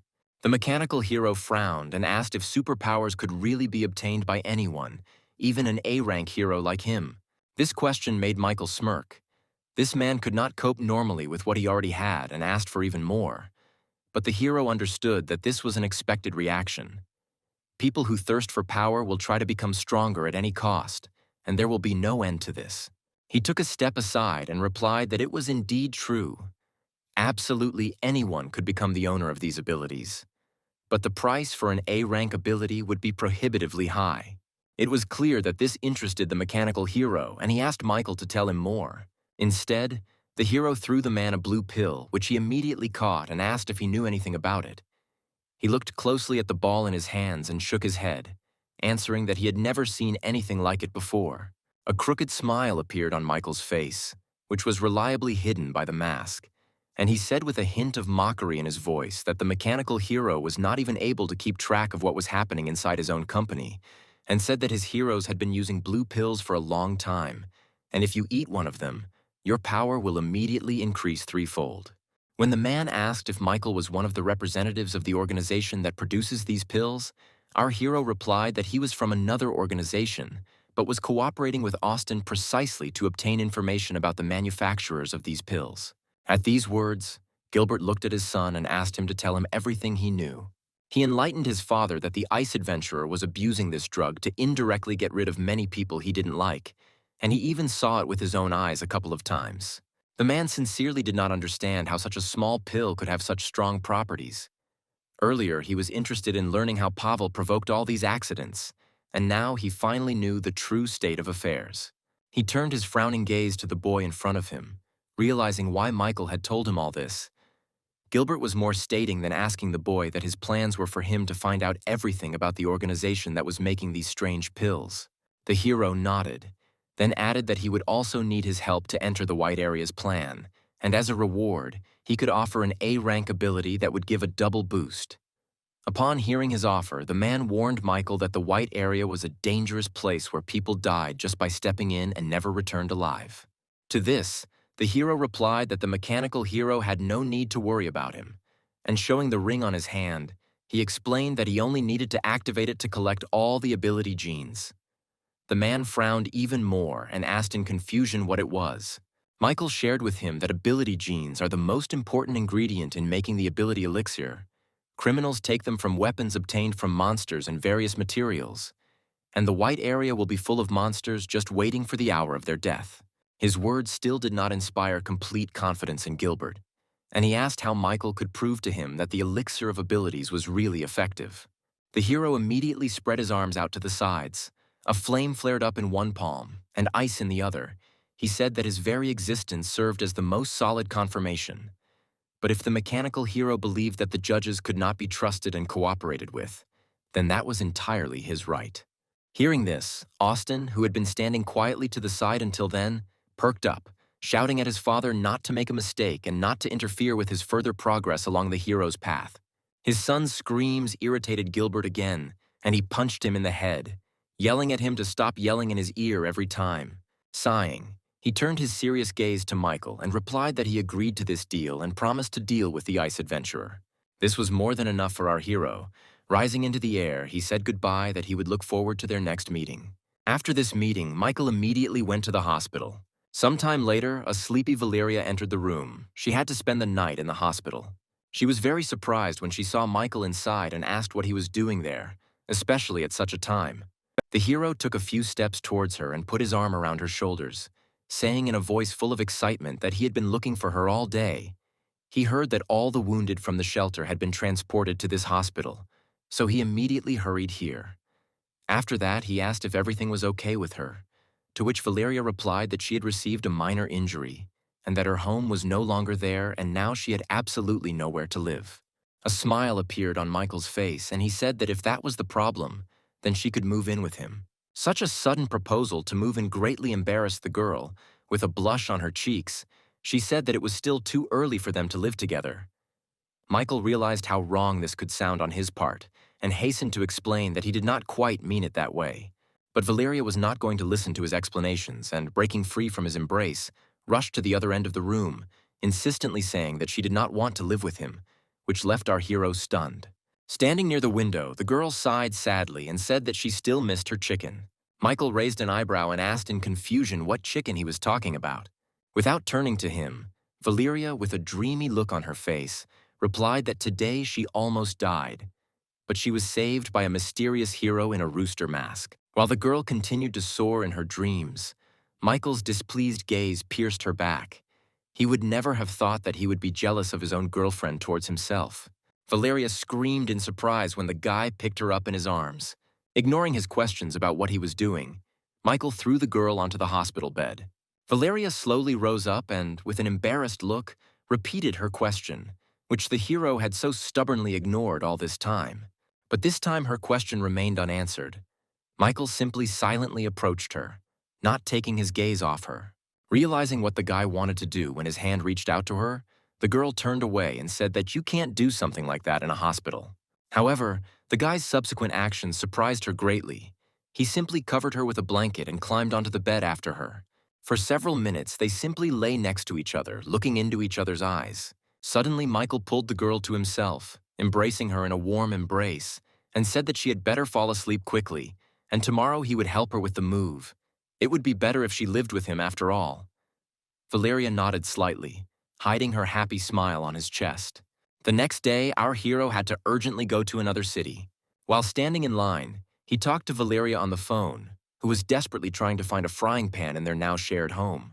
When the guy advised her to check the kitchen cupboard, the girl replied with displeasure that she had already searched the entire kitchen and could not find a single grain of rice there, let alone a frying pan. By this time, Michael had finally managed to get into the plane's cabin, where he was loading his luggage onto the shelf, holding the phone with his shoulder. He told Valeria to take the card he had left her yesterday and buy everything she needed, to which the girl replied that she would just wait until he returned from his business meeting, after which she added that she had prepared a surprise for him. The man sitting next to him looked at Michael strangely when the girl's meowing came from the receiver, after which the guy said goodbye to the girl, promising that he would call her as soon as he got off the plane. The man smiled, saying that animals require a lot of attention, in response to which our hero only laughed awkwardly. A couple of minutes later, the plane took off. Michael sat quietly until suddenly something caught his attention, disturbing his peace of mind. In the next row, right next to him, sat Anna, next to a girl he didn't know. He was going to the city of Shi to make a deal with the Chamber of Commerce.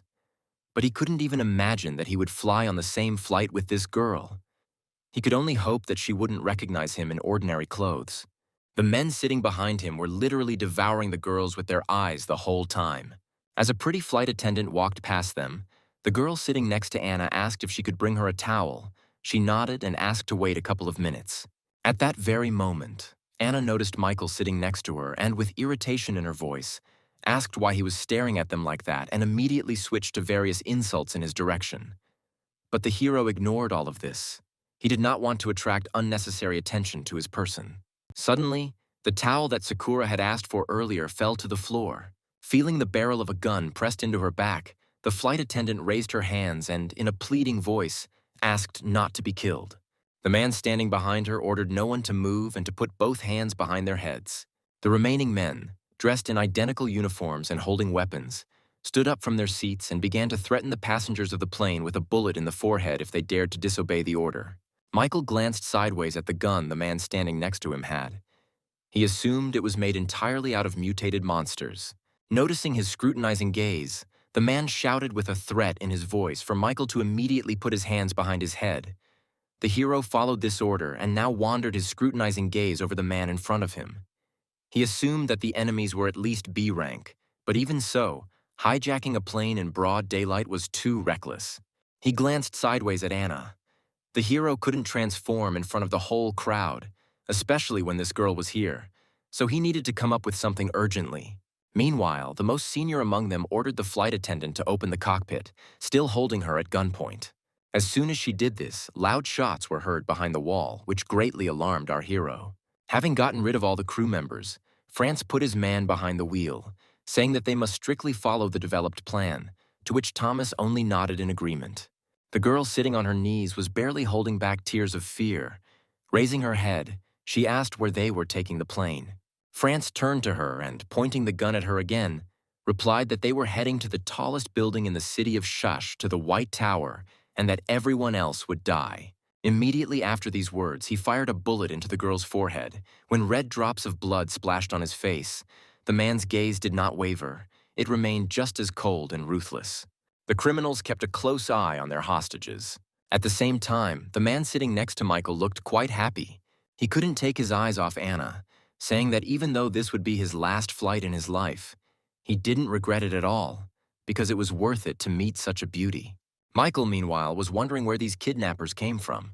Since this question was asked out loud, Anna heard it and said that a couple of minutes earlier, one of the men said that they had seized control of the plane to shoot down the White Tower, so judging by their hatred of the 2nd District, they could be from the 35th.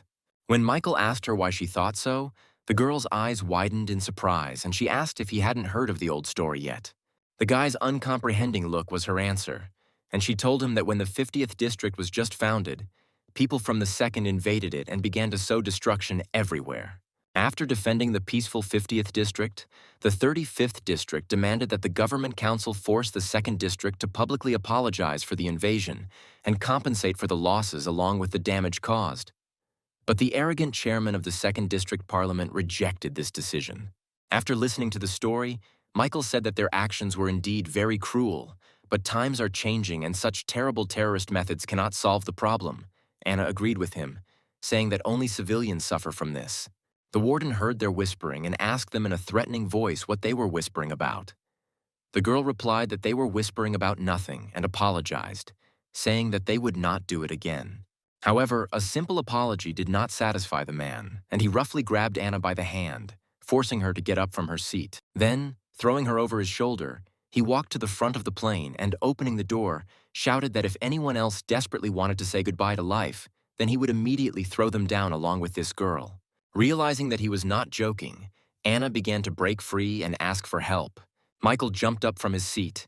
He could no longer watch the tyranny going on here. However, someone got ahead of him and got rid of the man earlier. The stranger in the green suit picked Anna up in his arms and said that she had nothing more to fear and that he would now carry her back to her passenger seat.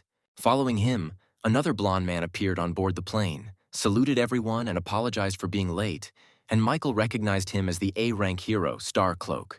The second man, with a deep scar on his forehead and a cigar in his teeth, was also an A-rank hero nicknamed Captain Cigar. Seeing them, everyone immediately jumped up from their seats and could not hold back their joyful cries. They understood that since these heroes were here, it meant their lives were saved. Michael also sighed with relief. He did not have to reveal his identity. Several male invaders ran toward Starcloak to attack him, but he didn't even move, only holding his hand out in front of him. The next moment, something rushed past the men at a terrifyingly high speed, terrifying the attackers. Michael was surprised to see that the hero's cloak was a spiritual weapon that had a strong self-awareness, and its combat power was not to be underestimated. France ran out to the noise and looked at the new hero with bewilderment. By this moment, Klaus had already managed to deal with all the invaders in the salon. Turning his gaze to France and the subordinate standing next to him, he said that only the two of them remained, and that it would be better for them to simply surrender. In response to this, the invader shouted that this was far from the end. The next moment, France and his subordinate activated their fruit meat bomb ability, and their bodies began to rapidly inflate like balloons. The explosion that occurred on board the plane was too strong and damaged several important elements. The plane tilted, lost control, and began to plummet downwards. In order to somehow hold on, people grabbed onto the backs of their seats. The heroes remained completely calm, and Ivan shouted in a commanding voice for everyone to quickly put on their oxygen masks. Afterwards, he looked at Klaus and asked if he had any useful abilities for such a case, such as using a cloak to lift a plane. He irritably blurted out that for such a level of skill, one must have at least an S rank. He sighed and said that with his cloak, he could lift only a few passengers, but no more. Hearing this, everyone immediately rushed to him, asking him to choose him, offering any amount in exchange for their lives. Michael looked at all these people skeptically, hoping that they wouldn't think of paying right there. The cries about who the hero should take became louder and louder with each passing second, not even thinking of stopping. Meanwhile, Ivan looked at the girl he had saved and asked her to return to her seat and fasten her seatbelt. Anna thanked him again for his help and headed to her seat. When she approached, she was met by an excited Sakura. Taking off his cloak, Klaus spread it on the floor in front of him and told Ivan that he had a good plan and asked the man to follow him. When Ivan said that they should not leave the passengers alone and asked what his partner was going to do, he replied with a hint of displeasure that the man should just trust him. Otherwise, it would be too late. Ivan had no choice but to agree as he climbed onto Klaus's cloak and they both flew up and out of the plane.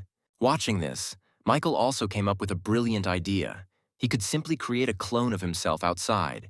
Even with only a small part of his creator's powers, the clone would be able to save the plane. Deciding that he had no time to waste, he closed his eyes and activated the ability. His shadow seeped through the window, and a few moments later, Rooster was already looking at him from the other side. Meanwhile, the two heroes managed to climb onto the roof of the plane. Once there, Klaus shouted at Ivan to use his ability and create a large parachute to slow the plane's fall. The man praised his partner for his intelligence. He himself did not even come up with such an idea. Taking a deep breath, he used his cigarette smoke ability. A moment later, he exhaled thick cigarette smoke. Splitting into 3 parts, the smoke entwined the tail and wings of the plane, leveling it. Once everything was finished, the man sat down tiredly on the surface and, breathing heavily, said that the skill had greatly exhausted him and now he was practically without strength. He sat with his back to Klaus, so he didn't see how an evil smile appeared on the young hero's face. Twisting his cloak into a sharp needle, he thanked Ivan for his hard work. As the plane slowed down, Michael's clone noticed the two heroes who had come to their aid a few minutes earlier on the roof of the plane. Suddenly, Klaus attacked his partner from behind. He waved his hand and the sharp end of his cloak pierced Ivan's body, causing him to cry out in pain. The picture he saw left our hero in great shock. He did not understand what the hell was going on here. Klaus's eyes burned with fierce hatred. Looking at his former partner, he said that on every mission it was he who showed the best result. But all the glory went to Ivan. Thus all his popularity completely disappeared, and now sponsors refused to cooperate with him. Having said this, he turned around, saying as a parting word that since Ivan was such a good hero, he should die for the civilians. And he would tell the press that Captain Cigar died in a plane crash trying to save people, as befits a true hero. Immediately after that, Klaus jumped down. When the hero disappeared from sight, Michael immediately flew to the wounded man and began to heal him with his ability. Breathing heavily, the man replied that he should not waste his strength in vain, because this wound was inflicted by a spiritual weapon and could not be healed. Michael winced in shock, not believing his ears. When the guy stood up, Ivan said with regret in his voice that he was too naive and could not even imagine that Klaus hated him so much. But he still had a son who was waiting for him at home to play football together. Suddenly, Ivan's ability disappeared and the plane shook violently.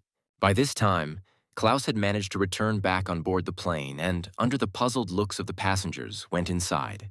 When asked where the other hero had gone, he said with mock sorrow in his voice that Captain Cigar had thrown all his efforts into slowing down the crash, but had been unable to stop it completely, then apologized and said that he could only take a few of them with him. The next moment, the hero's cloak grabbed several girls, causing them to be confused. As the cloak wrapped around Sakura's waist, she cried out in fear that she wanted to stay on board with Anna. But Klaus was not going to listen to anyone. Having chosen several girls, he left the plane. The hearts of the remaining passengers sank into real despair. Meanwhile, Michael extracted Ivan's ability, promising that he would definitely avenge him. Suddenly, everyone crowded around the windows when they noticed the familiar figure of the hero in the rooster mask outside. Using metal control, Michael attempted to stop or at least slow down the plane. It seemed to him that the tense seconds stretched into minutes, but nothing happened. The plane continued to fall down. However, when there were a couple of kilometers left to the ground, the plane finally gave in to him and froze in the air. After that, Michael tried to lower him to the surface as carefully as possible. Once safe, the passengers ran outside with joyful cries. Some began to look around worriedly, trying to figure out where the hero who had saved them had gone. Anna was the last one to come out and sighed with relief, glad that she had managed to survive. Coming to her senses, she also began to look around in search of Michael. By this time, Klaus had managed to run to the city and return back, bringing reinforcements with him. Following them was an association helicopter, with a reporter inside saying that they would keep viewers updated on what was happening at the crash site of the hijacked plane. When the hero jumped off his cloak, his face showed confusion. He was sure that there must be a lot of victims here after the plane crash, but somehow everyone managed to escape without a single scratch. Noticing him, Anna immediately approached him, and with accusatory notes in her voice, asked what he had done with the girls whom he had earlier forcibly taken from the plane. Having landed nearby, the reporter said that they still don't know what happened here, but the only thing that matters now is that the plane landed safe and sound, and some people also said that before the plane crashed, there was a hero in a rooster mask who could control metal, but they disappeared somewhere along with Captain Cigar. Klaus listened carefully to what the reporter was saying so he could fit the legend. When reporters approached him with a list of questions, he said with a voice full of sadness that Captain Cigar was his precious partner with whom they participated in the rescue operation. Covering his face with his hand, he said that at the moment of the crash, Captain Cigar threw all his strength into slowing the fall and died from lack of strength, and he himself was able to save only a few passengers. Afterwards, he called an ambulance as soon as possible to save the victims, but he did not expect at all that they would be lucky and that everyone would remain alive. Suddenly, an angry voice came from above, telling Klaus to stop his one-man show, because he should have known better than anyone whether it was a success or not. Michael sank to the ground next to them, holding Captain Cigar's dead body in his arms. His appearance shocked not only the passengers and the arriving reporters, but also Klaus himself. Anna ran up to him and asked if it was true that he was the one who saved their plane. Michael carefully laid the man's body on the ground and replied that he had only helped them a little. The real hero they should thank was Captain Cigar. The girl turned her sad gaze to Ivan and asked if he really died simply from overexertion. Having used too much strength, however, the next moment she noticed a gaping hole in his chest. When Anna reported this, others also began to have strong doubts about the version told by Klaus. Michael pointed at the Star-Spangled Banner hero and asked in a reproachful voice what had really happened. And he instantly turned red with rage and shouted that he had no idea what had happened to his partner. Our hero sighed heavily and said that in that case he would tell everyone the truth himself. Then he told everyone that he saw with his own eyes how Klaus lured Ivan out of the plane under the pretext of saving people. And then he forced him to use his ability and killed him when he was very weak, attacking from behind. To prove his words, Michael asked everyone to pay attention to the hem of Klaus's cloak, on which there were bloodstains from the fallen general's cigar. To be sure, it would be enough to conduct a blood test and everything would immediately fall into place. When the passengers standing aside actually saw the bloodstains on the cloak, everyone was shocked. They found it hard to believe that Klaus really killed his partner. Reporters immediately surrounded the caped hero, asking him to comment on the accusations brought against him and to answer a couple of questions. When the truth was revealed, there was no point in him continuing this whole circus. His face distorted with irritation, and he said that he had been very stupid. He did not expect that his carefully thought-out plan could be ruined by some scoundrel who appeared out of nowhere. Unable to cope with the emotions that had washed over him, he burst into a shout, asking why Captain Cigar had always been more popular than him, since all this time he had tried not to give in to this man in anything. But still, all the laurels went to Ivan. Michael suddenly intervened, saying that those people from the 35th region were very surprised to see him. Their faces showed the pain of betrayal. So our hero dared to conclude that Klaus had secretly made a deal with them and agreed to steal the plane. These words caused the hero to burst into a fit of crazy laughter, soaring upward. He shouted that this was indeed so. In fact, he was also from the 35th region. He then pulled off his cloak, saying that because of Michael's intervention, the deaths of his friends were in vain. The next moment, A huge sand whirlwind rose into the air, sucking in several medical buses and the unfortunate people who were near the vehicles.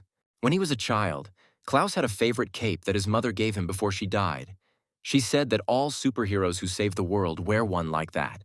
The boy himself was born in the 35th region, where the sun does not shine, and all around there was only ashes and destruction. The flowers that appeared there occasionally were treated as if they were sacred and worshipped. Even though Klaus had to scavenge for food with the rest of the kids throughout his childhood, he was happy thinking that the whole world was like that until one day he accidentally ended up in the second region. It was then that he first learned that water could be tasty, that flowers could bloom everywhere, that the sky was actually blue and the clouds were gray. He had hoped for a better life here, but the locals turned out to be much more horrible than Klaus had expected. As soon as they found out that he was from the 35th region, they began to look down on him, laugh at him, and even beat him. At first, he thought that he had done something wrong to be treated like that. But once he started digging into the truth, he discovered that it wasn't him, but these usurpers who stole resources, bullied the weak, and acted arrogantly towards others.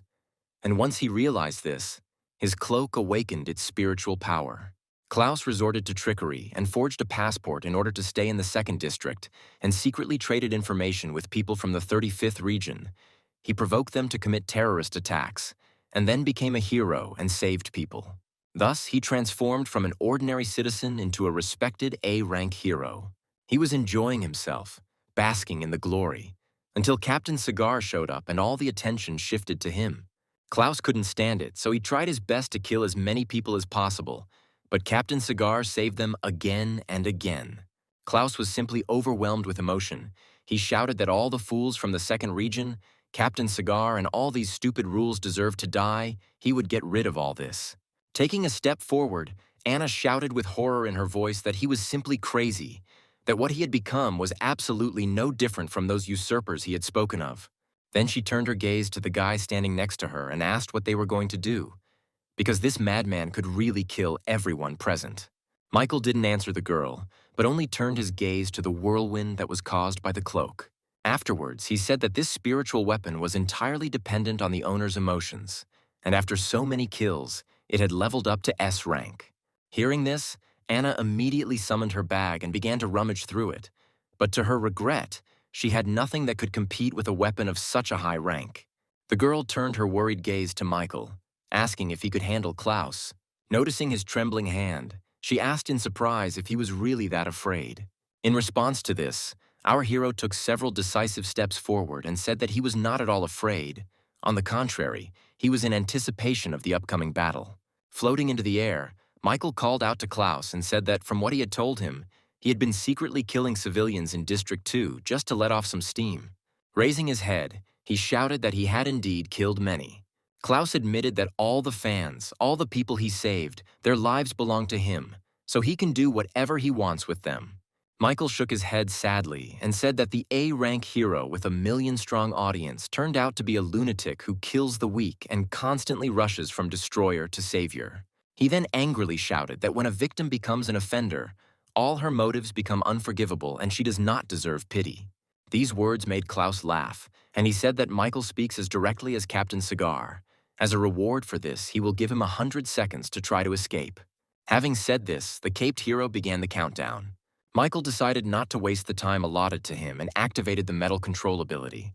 A few moments later, the sharp blade of the weapon he had created emerged from the whirlwind. He created several more blades with sharpened blades on both sides. Then they all settled behind his back, 4 on each side, like wings. After counting to 15, Klaus opened one eye and said that he was so patient and he was interested to know what his opponent would do. However, when he looked around and saw no one except Anna, he was confused. He did not understand where Michael had gone, because they were in the very center of the sand vortex. He looked up when someone called out to him. The next moment, Michael attacked the cloak that was the cause of everything. This helped, and the whirlwind immediately disintegrated, freeing all the unfortunate people from its grip. People were rapidly approaching the ground, screaming in horror. Klaus's face showed shock. He didn't understand how this could happen. However, when he took a closer look, he noticed that the corners of his cloak were pierced by sharp blades. This was the first time Michael had used his S-rank ability to restrain a spiritual weapon of the same level. But he didn't expect that the spiritual power would be so difficult to control. Looking at Anna, he shouted at her to come up with a way to save all the falling people. She confidently replied that Michael could rely on her. The next moment, she threw several eggs out of the bag, which immediately increased significantly in size. Although she understood that it was necessary, she still felt very sad to part with her animal eggs, which cost 30,000 yen each. Having reached a certain size, the eggs cracked and a sticky liquid flowed out of them. It instantly spread across the ground in a thick layer. The falling people landed directly on her, which greatly softened the impact of the fall. Klaus grabbed his gun and shouted that they must not survive. Everyone here must die, and to do that he needed to get the cloak back. Raising his gun up, he began to fire furiously at Michael, but he easily dodged each of the bullets flying at him. However, when he realized that these bullets were not ordinary, but homing and they were flying towards him again, he was confused for a few moments. He had no choice but to get rid of them by cutting them into pieces. Meanwhile, Klaus managed to get his cloak back. As soon as this happened, the man ran towards his enemy with a furious cry. He relentlessly launched one furious attack after another at Michael, but he dodged each one.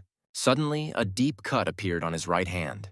Our hero immediately activated his healing ability and began to heal the wound. But when nothing happened, he remembered Captain Cigar's words about how the damage caused by spiritual weapons could not be healed. Seeing this, Klaus jumped to the side, laughing happily.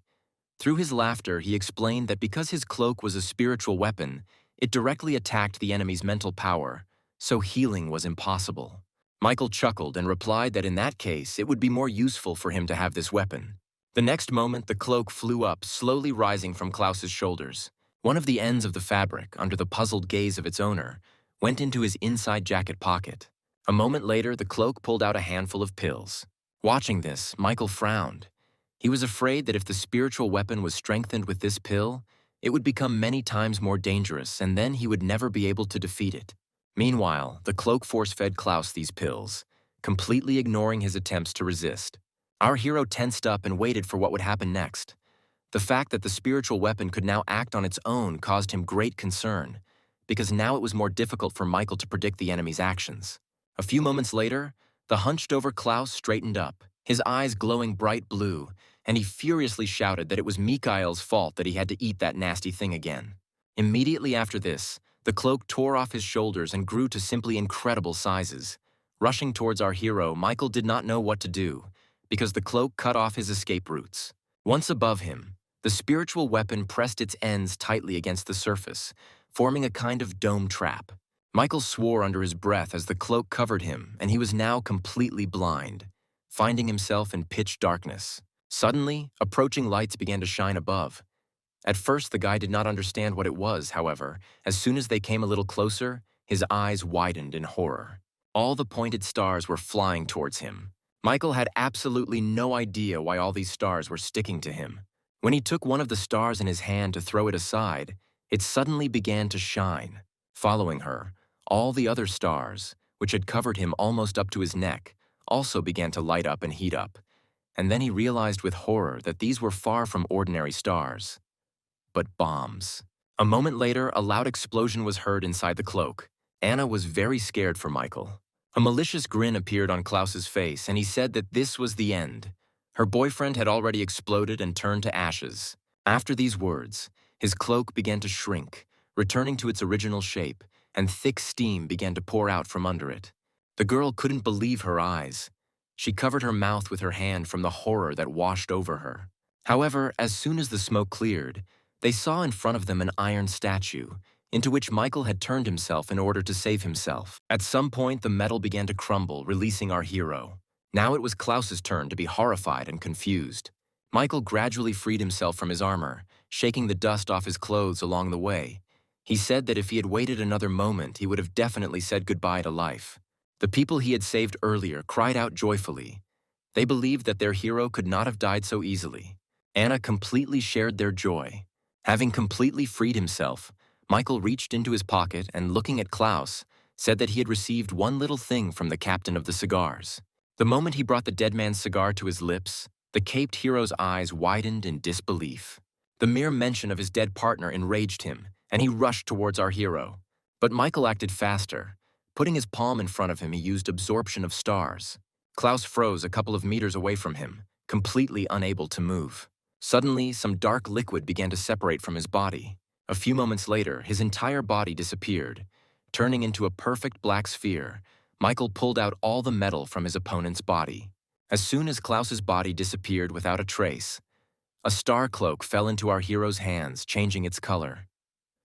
When Michael looked at the description of the cloak's abilities, he learned that it could not only damage the enemy's mental power, but also had immunity to A-rank attacks and incredible elasticity. He was distracted from studying the information by the cloak, which said that since the old master was dead, Michael was now its new master. After the spiritual weapon took the shape of a heart, looking at it, our hero sighed tiredly, thinking that he needed to become even stronger if he did not want this weapon to get out of his control and absorb him one day. Suddenly, from the other side, screams were heard from civilians who were stuck in the sticky liquid and were now asking for help. When he glanced at Anna in confusion, the girl laughed awkwardly and said that the egg white was her doing, but she didn't know how to get it all back. Having created a metal shield, Michael soared into the air, leaving the girl alone to clean up this mess. And at the end, he said that a rescue team would arrive here very soon, so his presence was not necessary. A few hours later, he landed on the grounds of Captain Cigar's country home. In the backyard, a boy of about 6 was kicking a soccer ball around an imaginary field by himself. When his ball stopped near Michael, the boy, with a happy smile on his face, asked if he wanted to play football with him.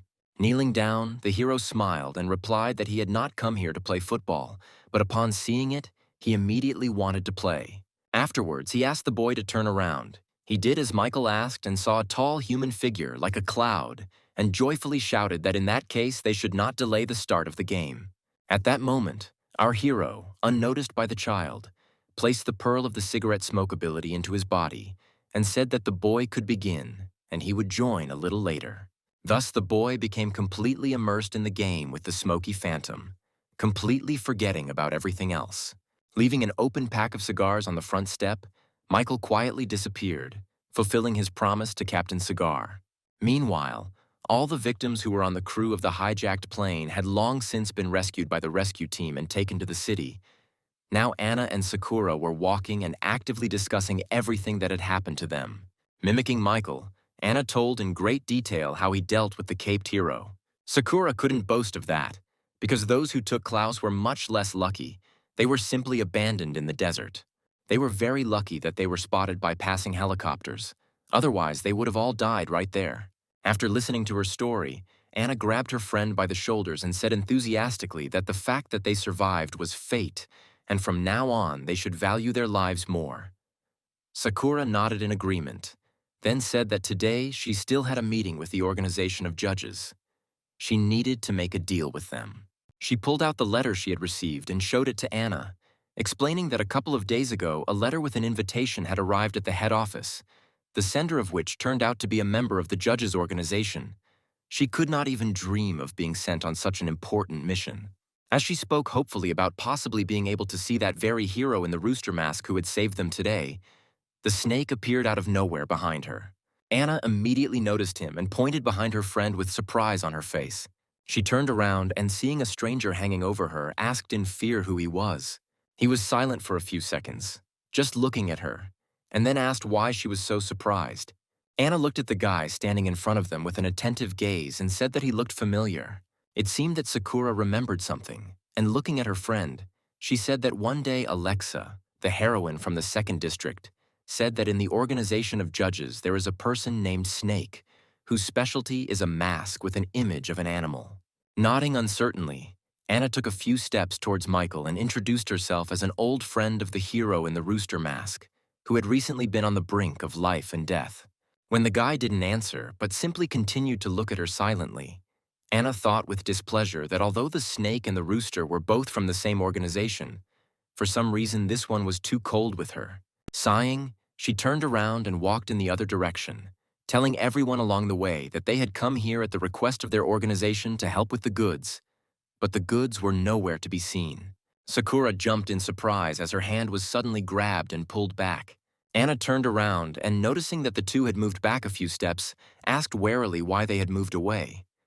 Michael touched the hanging chain and said with a mocking voice that she had previously been interested in the location of the goods. The next moment he pulled the chain, and a shocked Anna felt the ground disappear from under her feet. Smiling contentedly, Michael thought that this girl should have been taught a good lesson a long time ago. Sakura was terribly afraid for her friend. She dropped to her knees. She carefully crawled towards the hole in the floor, desperately calling Anna's name. But no one answered her. When Michael approached the girl and began the countdown, her face showed confusion. At the exact moment when he named the last number, Anna's terrifyingly joyful cry was heard from below about how rich she was, which greatly surprised Sakura, who was sitting at the edge, and made her crawl back. Anna did not calm down and shouted to her friend to jump down boldly. Afterwards, a little more quietly, she said that she had never seen so many jewels in her life. She climbed into one of the huge boxes of gold and, with her eyes shining with happiness, said that she wanted to stay here until the end of her days. Michael came down and explained that these were the goods of the judges' organization, and for some reason they were handing them over to the MOP's Chamber of Commerce. Taking out her purse, Anna winked at the guy and, sticking her thumb out in front of her, said that he could trust them with peace of mind. She then looked at Sakura, who was sitting next to her, and asked in a quieter voice why she thought the judges' organization needed to hand over so many treasures to their Chamber of Commerce. She replied that MOPS is the largest business agency. After trading, they establish basic trust relationships that will help smooth out future cooperation. When Anna asked what kind of cooperation they were talking about, the girl explained that when leveling up, strong heroes rely not only on themselves, they also need good weapons. Taking one of the diamonds in her hands, Anna asked if Sakura meant to say that they had people who could make weapons from monster materials. She nodded, saying that when the judges' organization needed equipment or weapons in the future, they would definitely help them. Meanwhile, blue bubbles were increasingly emerging from the girl's body, hovering around her. Suddenly, she gripped the sheets tightly with her fingers. Her face was distorted with intense pain, and through her sleep, Lucia desperately called out for her brother. Late in the evening, our hero flew back. As soon as he stepped off the plane, Michael heard someone shouting his name. An excited Valeria ran to meet him. She shouted that just a couple of hours ago, she saw the news about the crash of the hijacked plane and already thought that she would never see him again. Michael wrapped the girl in a warm embrace and said with a gentle smile on his face that she was exaggerating too much. Michael was soothingly stroking the girl's hair when he noticed the burning, jealous glances of the men passing by. Moving away from him slightly, the girl said with tears in her eyes that the next time something like this happened, she demanded that he write to her that he was okay. He nodded and hugged the girl, leading her towards the exit, saying that now he would take her home, and after that, he would need to meet his godson. The news about the godson shocked Valeria, but Michael explained that in fact he and his friends just called each other that. Meanwhile, Austin was drinking away his sorrows, surrounded by two beauties clinging to him. As he downed another glass of alcohol, he bitterly blurted out that his godfather had simply used him to get closer to his father, and now that they had met, he was no longer needed. Austin was somewhere far away in his thoughts, not even suspecting the impending danger. Suddenly, the girl sitting next to him fell down. Austin instantly sobered up and jumped up from his seat, completely not understanding what was happening. The next moment, someone poured ice water on him, causing the guy to let out disgruntled cries and then threaten to get rid of this brave man. Michael, standing behind him, said with a mocking voice that he would be interested to watch his attempts. Austin immediately realized what a huge mistake he had made and stepped back, putting his palms out in front of him in a surrendering gesture. He said that he would never dare do something like that to him, and he had no reason to. Michael chuckled and ruffled his godson's hair, asking if he was the one who had complained a moment ago about being used, to which Austin replied that he had indeed been. When the hero shook his head and replied that Austin had great potential and he wasn't going to give it up, the guy almost burst into tears of happiness upon hearing these words and sadly said that he had never been able to gain recognition from other people. Michael joined the thumb and middle finger of his right hand and, holding his palm towards Michael's face, said that he would now dispel his doubts about this. He explained that he had decided to arrange an expedition for Austin and give him a task as an official member of the organization. After that, he activated his ability and flicked the guy on the forehead, throwing him aside, causing him to lose consciousness. When Austin opened his eyes, he found himself in some dark space, and in front of him hung a huge pentagram. Without thinking twice, the guy walked up to her and placed his palm on the circle. His subconscious mind itself told him what to do next, so he turned his back to the circle and leaned on it. Closing his eyes, the pentagram immediately shone even brighter, and someone's voice sounded in his head, which reported that the spiritual contract had been concluded. As soon as he opened his eyes again, he found himself in a different place again.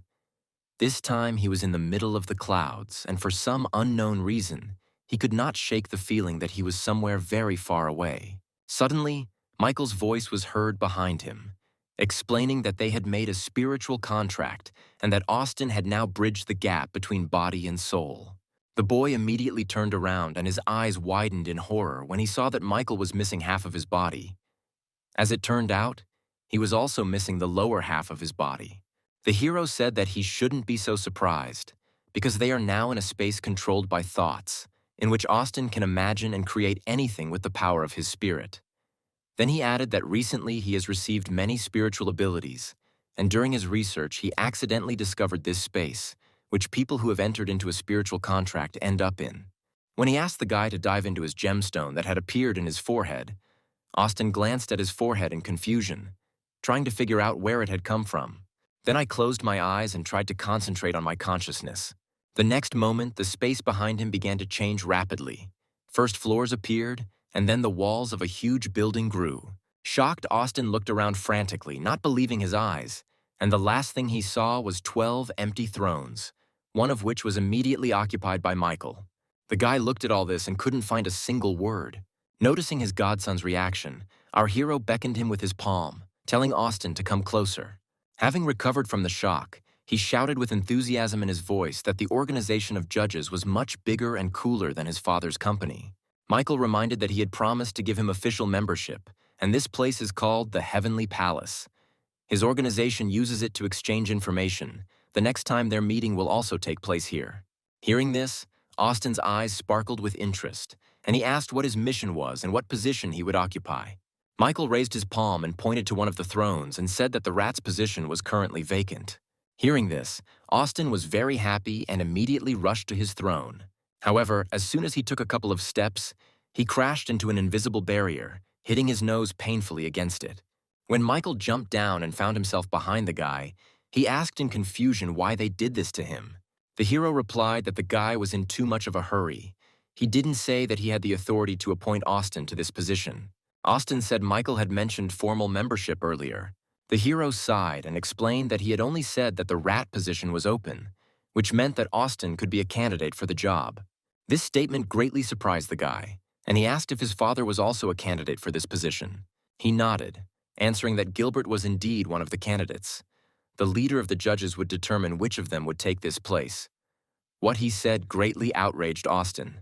Michael was not going to give anyone any slack and said that he could not do anything about it because the judges are an organization that puts strength first, and if Austin wants to hold a high position, he must be capable and powerful.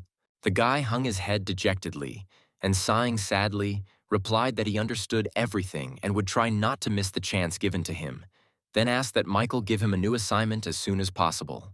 With a thoughtful look, the hero said that Gilbert would never give him the ice adventurer, so he wanted Austin to figure out how to lure him into a trap, and then he would deal with him himself.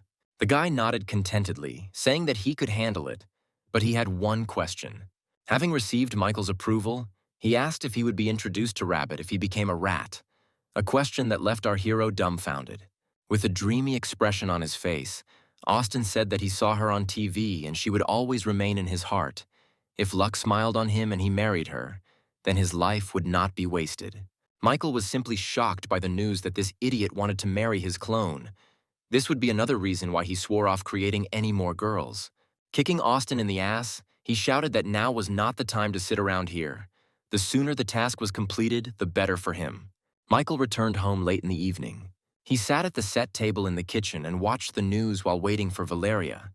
He became interested when the host said that the financial company from the second region, the Knights of the Round Table, imposed a fine on the A-rank heroine, swordswoman Alexa. What he heard greatly shocked our hero. A girl entered the room and called out to him, informing him that the barbecue chicken was ready. With slow steps, dressed only in underwear and an apron, an embarrassed Valeria headed towards the table with a plate of chicken in her hands. To say that Michael was shocked would be an understatement. even though he had seen the girl once in more revealing clothes when she worked at the club. But now he couldn't take his impressed gaze off her. When the girl approached the table, she, without looking up, asked why he was not saying anything. Did she really look bad? Michael, still impressed, shook his head from side to side and said that she looked great, and asked why she was suddenly dressed like that.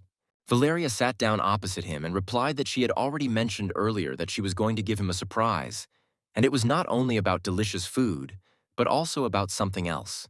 Eventually, the girl's embarrassment overcame her, and taking a chicken thigh from the plate, she shoved it into Michael's mouth, telling him to eat quickly. As he was starting to eat, the girl suddenly came to her senses and asked if he had watched the news about the swordswoman Alexa. The hero nodded, chewing on his chicken, and asked why she was interested.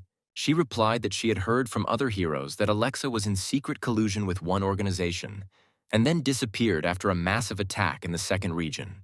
Without taking his eyes off the girl, Michael asked why such a rumor had started, because she was a noble heroine with an excellent reputation, and also beautiful and strong. His words made the girl wary, frowning. She asked if it seemed to her that he was too worried about her. Continuing the meal, the hero replied that a person with such a unique charisma could have various secrets, and asked Valeria to wait a little. Tomorrow he would try to find out everything. As this conversation progressed, the girl frowned more and more. Michael noticed this and praised Valeria's cooking, saying that every dish she prepared was simply amazing. With these words, the girl put down her chopsticks. She jumped up from her seat and said with irritation in her voice that she really could never compare to Alexa. But perhaps if she started helping others more, Michael would pay more attention to her.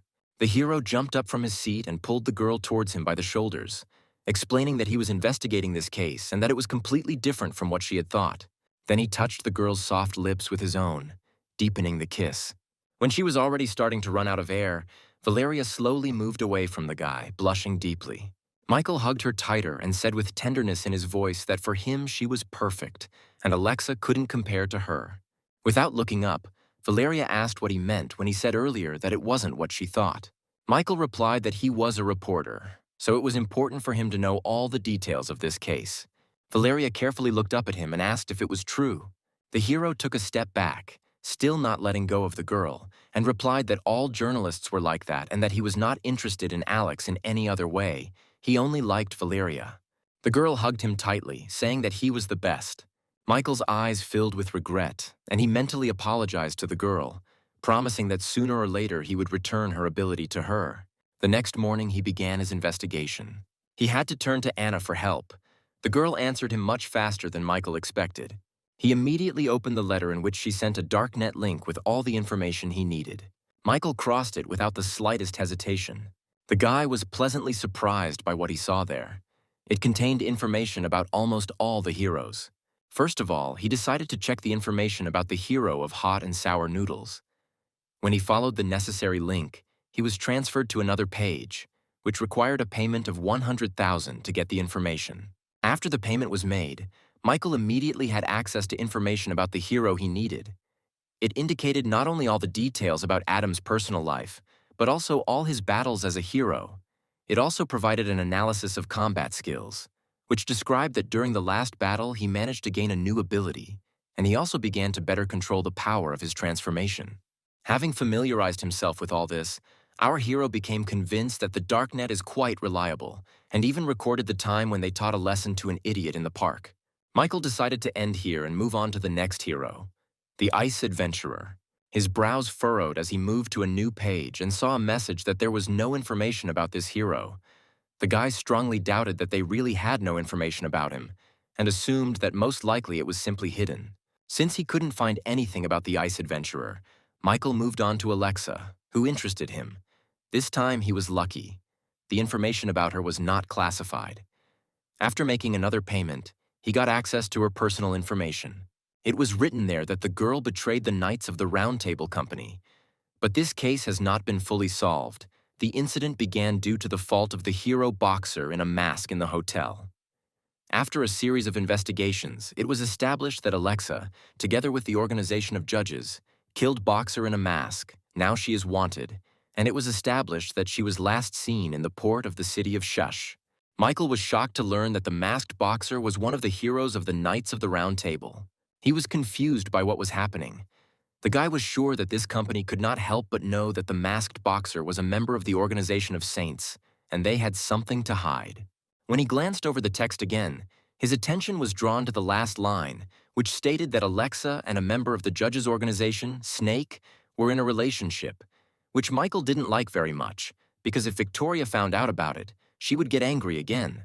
In addition, it was also indicated that information about the Organization of Judges is already on the internet, and the personal data of the hero in the rooster mask is already on sale. If you pay 30 million, you can learn all the secrets of this powerful hero. Michael's face stretched in surprise at the sight of the sum offered for information about him. At the thought that Alex was being persecuted right now because of him, he nervously adjusted his glasses, feeling guilty in front of her. Meanwhile, a schism was brewing in Olympus. The enraged black dragon burst into his father's office and angrily asked why he gave the ice adventurer a chance to participate in the case of the White Region, when he was not even his son, while Gilbert preferred to leave his own son aside. Without taking his intense gaze off him, the man asked if Edgar doubted his decision. He reminded his father that he had previously promised him that this would be his place and that he would be the one working with the heroin explosive fist, and that they would both go to the white area and train there. The mechanical hero jumped up from his seat and shouted that Edgar was no longer suitable for the role, so he had to be replaced by someone more suitable. The black dragon asked what had suddenly changed in such a short period of time, and whether it was somehow connected to the fact that he had lost to that rooster. Gilbert slammed his fist on the table and shouted at him not to bring Rooster into this. This caused confusion and surprise in Edgar. Approaching him, the man placed his hand on his son's shoulder and said that Edgar had no idea how dangerous this area was, and he was doing all this just for him. But these explanations did not calm the black dragon. With one movement of his hand, he threw off his father's hand, after which he moved towards the exit, throwing out a final word so that Gilbert wouldn't come up with these childish excuses, and admitted that he simply didn't take him seriously. Leaving the office, he loudly slammed the door, left alone. The mechanical swordsman sighed heavily. He felt sorry that his son did not understand how dangerous the white area was, because it was not just a territory with monsters, and those who were there also noted that it was many times more dangerous than everyone was used to thinking. As he left the office, Edgar froze in surprise. Austin, who was sitting by one of the walls of the corridor, approached his brother and whispered what they were arguing about. The black dragon replied that their father wanted to let Pavel participate in the white area operation, and because of that, he was now furious. This news made Austin very surprised. He did not understand how his father could do such a stupid thing, because everyone knows that the white area is a great place to earn a lot of valuable materials from monsters. Edgar walked past him and said with irritation in his voice that if other people found out about this, they would think that Pavel was Gilbert's biological son. Immediately after meeting him, Austin immediately went to the toilet. He needed to tell Michael about everything. Locking himself in the booth, he concentrated, holding his palm on his forehead crystal to enter the heavenly palace again. A few moments later, he succeeded and fell face down on the floor. When he heard Michael's voice standing in front of him asking what brought him here at this time, Austin looked up at him in surprise. The guy stood up and, actively waving his arms, he told about how his father was sending Pavel for an operation in the White Region. Michael frowned and asked suspiciously what Gilbert was up to. Austin replied that he did not know this, and his brother began to argue with his father about this. The hero sighed heavily and said regretfully that if he got rid of the ice adventurer, it would make people wary, since he had a very close relationship with Gilbert. After thinking for a few moments, he suggested that Austin take part in this operation together. If something happens in the white area, no one will be surprised.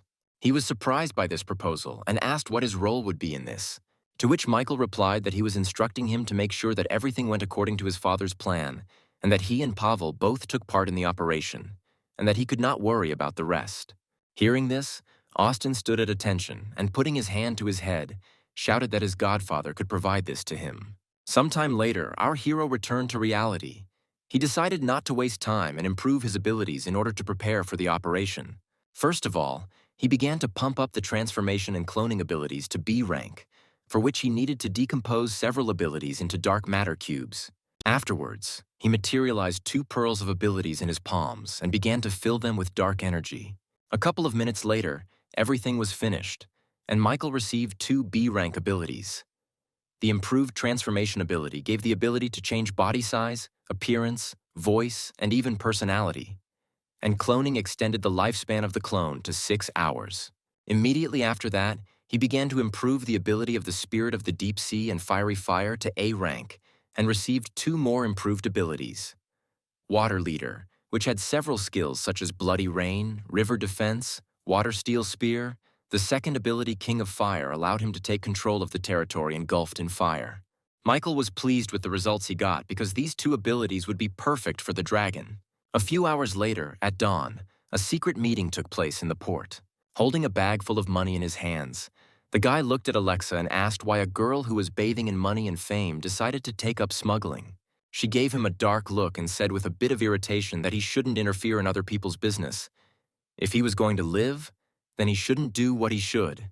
And if anyone asked, he should say that he didn't know anything. He sighed and decided that for his own safety, it was really better for him not to touch her anymore. He said that he would keep all questions to himself. The girl wandered around the city until the night, thinking about how only a couple of days had passed since she stopped in the city of S. But now she didn't belong here either. In such a short period of time, she managed to turn from a superheroine into a supercriminal, and those who want to bring her back are A-rank heroes. She couldn't help but think that whoever killed Masked Boxer, it was right, because that hero was a servant of the Saints organization, and he didn't deserve forgiveness. Alexa walked slowly towards the park, her thoughts gradually turning to why the company didn't care about her motives and instead just chased after him. She assumed that she could find the serpent in this city, where a hero in a rooster mask constantly appears. Suddenly, a voice came from behind her, shouting that she would never be able to escape from him, causing Alexa to shudder in horror. The girl reacted quickly and jumped to the side to a safe distance. As soon as she landed back on the ground, she saw the dead body of the guy she had made a deal with earlier fall not far from her. Looking at this, Alexa cried out in horror that if her hunter had come for her, then she shouldn't kill ordinary people. Suddenly, a shadow began to circle around her at a terrifyingly fast speed and said with a mocking voice that he had come for her. But all her allies must also die. And now it was her time to answer for her actions. Alexa drew her sword from its sheath and swung it, hoping to catch the enemy, and shouted that if he wanted to fight her, he should stop hiding in the shadows. But he slipped away with ease, laughing loudly in response to his request.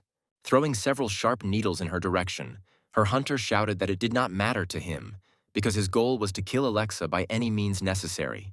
It all happened too fast for her to react before several needles pierced her chest, causing her to wince in pain. The girl froze in place and could not force herself to move even an inch. She had already managed to prepare for death when suddenly an agitated Valeria appeared next to her and asked if everything was okay with Alexa. Taking a closer look, she noticed a wound on her chest and she became even more worried. Alexa looked at her and through the pain said that Valeria should leave here as soon as possible. She did not immediately understand why the stranger was saying this. However, when she raised her head, she saw sharp needles approaching her.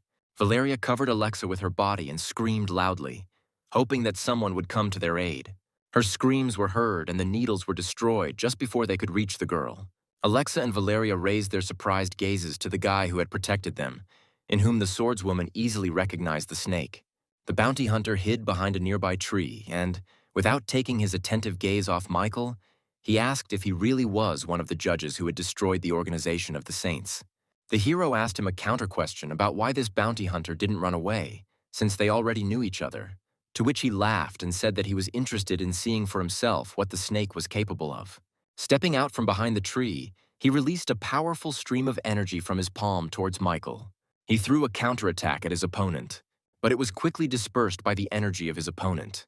This surprised our hero quite a bit. He was completely confident in his abilities and did not expect anything like this. He took a step forward, steadfastly taking the brunt of the blow. Even though Michael tried to cover the girls with his body, several swift rays still hit them, tearing their clothes. This attack helped Alexa identify her bounty hunter. Looking in his direction, she shouted his name, asking if it was him. Stefan came out of his hiding place and said with a smile on his lips that he was very surprised that she still remembered him. She asked in bewilderment how he managed to escape, because 2 years ago she had put him behind bars, and he was even given a life sentence. With the same smile on his face, the man replied that someone had helped him and that he was no longer the weakling he once was, but a user of an S-rank ability. Alexa held the sword in her hands with difficulty, but she took a decisive step towards him and said that even this would cost her life. She was obliged to send him back to prison. All this time, Michael stood aside, not rushing to intervene. He carefully looked at their opponent, thinking that if his abilities were really at such a high level, then during their battle, Valeria could suffer. So the only way out in this situation was to scare Stefan away and make him leave. Guided by this decision, Michael told the man standing opposite him that although he was strong, he had not come here alone, and that Rooster, an S-rank hero and also one of the judges, would be arriving here very soon, and it would not be difficult for him to deal with an obstacle like him. Stefan laughed and said that in that case he would just have to kill the serpent before anyone else got here. Michael created an electric ball in his palm and said he couldn't try to do it. Alexa shouted to the girl standing behind her that she needed to run away quickly because the snake wouldn't be able to stop him alone, while Valeria dialed the right number, saying that she wasn't going to abandon them to their fate and would call for reinforcements from the Hero Association. These words of the girl did not go unheard by Stefan, jumping on one of the lampposts. He said that this time they had the advantage, but one day he would return for their lives. Immediately after that, he disappeared. Valeria sighed with relief, glad that she had managed to scare him off. Looking at her, Michael asked if she had actually called the association. She shook her head, answering that she had simply wanted to scare Stefan, especially since Alexa was currently wanted. It would only have added extra trouble. The swordswoman coughed to get his attention and said that he had one question regarding the organization of the judges. Michael held his palm out in front of him, interrupting the girl, and replied that she should first get better, and then he would visit her when the time came. Immediately after these words, he disappeared, leaving the girls alone, looking at the empty space in front of him. Valeria noted that all powerful heroes simply love to disappear without a trace. She then turned her attention to Alexa and asked if she needed to be taken to the hospital before the poison spread too much. She shook her head from side to side, explaining that it was too dangerous for her there, and said that Valeria had better hurry up and get out of there, and she needed to find a secluded place so she could heal her wounds. When Valeria suggested going to her house, Alexa's eyes widened in surprise. She didn't expect that someone would show her such kindness and asked if the girl standing in front of her was sure of her offer. At that very moment, Michael ran out into the park and asked what Valeria could have been doing in the toilet for so long. However, as soon as he noticed Alexa still standing next to her, he feigned genuine surprise at meeting her and asked what such a famous heroine was doing here. The swordswoman glanced uncertainly towards her new acquaintance and asked who it was. She replied that it was her boyfriend. They had gone jogging together earlier and she suddenly wanted to go to the toilet. Afterwards, Valeria looked at Michael and told him about what had happened, as well as about her proposal for Alexa to be a guest in their house. She hoped that he would not be against it and would support her. The hero nodded his head approvingly and with a smile on his face said that in that case he would carry the wounded girl. No one raised any objections to this idea, and in this group they headed towards our hero's house. On the way, Alexa told them everything that had happened to her from the very beginning. After listening to her, Valeria said with a smile on her face that fate itself had brought them together today. The swordswoman closed her eyes and thanked them for their help, since she was a wanted criminal and they had no need to save her. Valeria confidently answered that the Alexa she knows always sacrificed herself to save others, and it was she who helped the children in the city of Shish, so she and Michael do not consider her a bad person. Alexa's eyes filled with tears, and she admitted that she did not kill the masked boxer or work with the mysterious organization of judges. After listening to her, her hero said that he heard that the masked boxer was somehow connected with the saints in the city of Shash. Even if she personally killed him, it would only be for the best. Alexa shook her head, saying that it didn't matter how he died. The main problem was that someone wanted to use his death to get rid of her. But that might not be their only goal. When the girl fell silent, wondering if she should voice her assumption, Michael did it himself, saying that this was also a great chance to drag the judges' organization into this, making them enemy number one, which caused surprise to the swordswoman sitting on his back. She asked why he thought so too. The hero replied that the rumors and news were not only against her, but also against her collaborating with the judges. Valeria intervened and said that it would not be so easy to pull this off, because this organization has a good reputation, because the rooster has saved people many times already, and now the snake helped them. Alexa looked at the girl and told her that recently heroes from all regions have become afraid of the judges. Some even say that this organization wants to take over all 53 regions, if not the whole world. The assumption she voiced greatly shocked Michael. He did not understand where such crazy rumors could come from. Meanwhile, the girl continued, saying that it was these rumors that made her understand that people from all over the world were hunting her, and judging by the promised reward for her head, there would be many who wanted to get it. When Valeria asked how this happened, Alexa explained that because their country is divided into so many regions, the distribution of superheroes and their abilities must be even to avoid one region dominating another. For this reason, the association often sends its heroes to another area. Some call it a vacation. After listening to the swordswoman, Valeria said that this is confidential information, so ordinary people like them will not understand much. Michael, meanwhile, was carefully considering the information he had received. He immediately remembered Xenia, who had appeared during the rat's attack. She had said something about having just recently returned from vacation. Now our hero understood what explained her long absence and what her words about vacation meant. Alexa interrupted his thoughts, saying that there are too many strong heroes in the judges' organization, and the most powerful of them is Rooster. Because of his sudden appearance and uncontrollably huge power, they have become a kind of lever for pressure on other heroes from different areas, and there is no doubt that someone wants to take advantage of this opportunity to gather all the superheroes together and destroy the judges. Michael asked in confusion if people were really capable of spreading so much hatred through rumors alone, which surprised Valeria, who said that the power of rumors should not be underestimated. Our hero frowned. He couldn't shake the thought that the organization that deals in blue pills is good at manipulating people's consciousness, and she probably has something to do with it. With each passing day, Michael had more and more questions and too few answers. Besides this, he still hadn't figured out what this blue light was that surrounded his sister, gradually absorbing her energy. No matter how much he wanted to give it all up, he couldn't. He glanced sideways at Alexa and asked her why she had come to this city, and she replied that she wanted to find out everything and help the judges. This statement from the girl left Michael in shock once again. When he asked why she would suddenly help them, the swordswoman's cheeks turned pink, and she said that she knew the serpent from their organization. They had been through fire and water together, and now he had miraculously appeared here and saved her. She believed him unconditionally, so she wanted to ask about the true motives of the judges' organization. Michael barely held back a smile. Earlier, he had simply heard strange sounds and, having transformed, hurried to Valeria, worried about her safety. At the same time, the storage facility of the main office of the MOPS Chamber of Commerce allowed visitors in for the first time in a long time. Anna helped her boss carefully lower himself into his chair. The man was incredibly pleased with the news that such a rich and powerful organization of judges would appear among the four great seas. Without taking his eyes off his wealth, he said that if Anna managed to concede there, then their position would be significantly strengthened. The girl happily replied that she would also like this very much. But despite their close relationship with the rooster, she had never been offered to join the judges, and suggested that in this matter they could be helped by the treasures with which they would bribe him. Sakura, standing behind her, shouted that Anna was a real genius and that this could really work. Nikolai laughed contentedly and told Anna to organize a monster weapon exhibition and invite Rooster there. It would be a great opportunity to gift him with an S-rank weapon. Anna hugged the man, happily saying that she believed her grandfather would support this idea. Sakura didn't seem so happy at the thought of having to give up such a valuable weapon. The next morning, Valeria woke up early and prepared a delicious breakfast for everyone. Michael woke up because of the aromatic smell that filled the whole house and went into the kitchen, hugged the girl from behind.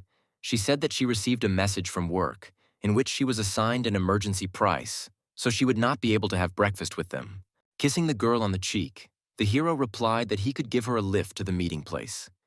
She smiled and said that everything was fine and she would get there herself, and he should wash up and sit down to breakfast. Otherwise, what she had prepared with such diligence would go to waste. Alexa became an involuntary witness to such a sweet picture when she also went downstairs, led by the appetizing smells of food. Quickly changing, Valeria took everything she needed and headed towards the door, saying that it was time for her to go, but Alexa could stay with them longer until she recovered. Thus, Michael and the swordswoman began breakfast together. The girl said that she was very grateful for the help and care for her, but she also had to go. Tearing himself away from his breakfast, the hero looked at her in surprise and said that it was not safe to go anywhere in her condition now, especially since everyone outside was only looking to catch her. Smiling mysteriously, Alexa replied that she still had things to do and tasks to complete, despite all the danger, and Michael didn't have to worry about her, because her wounds had almost healed.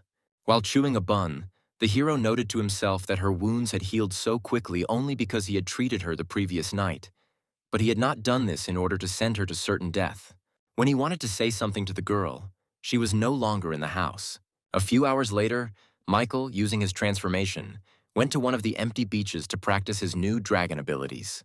Activating his water control ability, he created a huge wave, jumping on which he slowly moved away from the shore. A couple of minutes later, he noticed a ship approaching him. Michael didn't even think about moving out of his way when he noticed two familiar figures there. But his appearance went unnoticed. All the people on board continued to have a good time, chatting with each other and dancing. Sakura and Anna were also here. The first girl stepped forward and, putting her hands on her hips, shouted with undisguised irritation to the group standing opposite that they were not welcome here. A grin appeared on the blonde boy's face, and he replied that without the support of their organization, the Florence family would never be able to obtain an S-rank weapon. Frowning, Anna said that even after many years he had never stopped playing the role of a little dog chasing her. And now suddenly he decided that he had become strong enough to bark at her. Twisting his lock of hair around his finger, Jacob admitted that he had hated her family all this time for their impulsive decisions. Even if he was an ordinary dog, he could still easily surpass Anna. This time, Sakura stepped forward, shielding her friend with her body, frowning. She said that Jacob should not embarrass himself and waste their time. The girl's words made the guy laugh, and he said that now they would learn from their own experience what shame was. Then he gave the order to his subordinate standing nearby to tear Sakura's clothes into pieces. He couldn't wait to see what the second most beautiful girl among all four seas looked like. His subordinates, with gloomy looks, approached the two friends almost closely, intending to carry out their master's order. At that very moment, Michael, sitting relaxed on the crest of a wave, attracted attention by asking if they knew in which direction the city of El was. Anna immediately became happy when she saw him, because judging by the appearance of this stranger, he was one of the rooster's partners. Michael heard the girl's suggestion and laughed, replying that his name was Dragon and that he was one of the members of the judges' organization. The others on board looked at him with genuine interest, eager to find out what he was capable of. Meanwhile, Sakura ran up to the side of the ship and greeted the dragon, asking if he could take them away from here. With one movement of his hand, he asked her to shut up and replied that he could not do that. Then he pointed to the guys behind her and said that he could help get rid of this obstacle. Jacob's face twisted in anger, and he asked with bewilderment in his voice how someone like him dared to provoke the love organization. Without saying a word, his subordinate simultaneously jumped towards Michael, who was still sitting on the wave in a relaxed pose. Wilson attacked first, firing several bolts of dark energy towards his opponent. Without changing his position, our hero activated the river defense skill and many drops of water began to rapidly rise upward. Everyone watched what was happening with wide eyes. Anna was among them, trying her best to understand what kind of technique the dragon was using. A few moments later, the figure of the water protector appeared behind Michael, easily repelling the attack that had been sent earlier. With a mocking voice, the hero said that he expected more, but to their regret, now it was his turn to go. The water protector's huge fist firmly grabbed Wilson's sword, and the boy himself couldn't make his body move. Suddenly, a sharp splash of water rushed past him, tearing the clothes at his shoulder. The next moment, the water protector let go of him, and Wilson fell into the sea, realizing that the difference in their strength was too great and he had no chance of winning. Having studied the enemy's strength, Will, Jacob's second subordinate, went on the attack, shouting that although the dragon's strength increases several times near water, he can easily reduce the gap in their strength. When he swung his staff, several clumps of flame flew out from it, which immediately transformed into several fire dragons. With a mocking tone in his voice, Michael said that his opponent should calm down because he could use more than just water. Immediately after these words, our hero stood up, thinking that by activating the Lord of Fire, he would easily subjugate the flames that were lower in level than him, which he did. Michael held his palm out in front of him and directed the dragons towards his opponent, shouting that he would now show Will what it was like to be chased by a fire dragon. He started running away in panic, shouting to everyone else that this guy had two abilities and they needed to get out of there as quickly as possible. Others watched with delight what was happening and filmed this incredible fight of the newly emerged hero from the judges. Sakura also kept her admiring gaze on the dragon even as he landed on the side of the ship next to her. He looked around and noted with regret that these three had given up too easily, and Jacob had been shouting so loudly that he wanted to beat him to death. Before Sakura could say anything, an inspired Anna ran up to her and asked with hope in her voice if he would help them find the rooster, since they were from the same organization. She explained his search by saying that she wanted to invite him to an auction that her MOP's Chamber of Commerce was organizing. After some thought, the dragon replied that he had a way to help them contact him and invite him personally. Anna asked in surprise what this method was. The hero created 2 crystals on his palm and explained that if they signed a spiritual contract, the girls would become representatives of the judges' organization.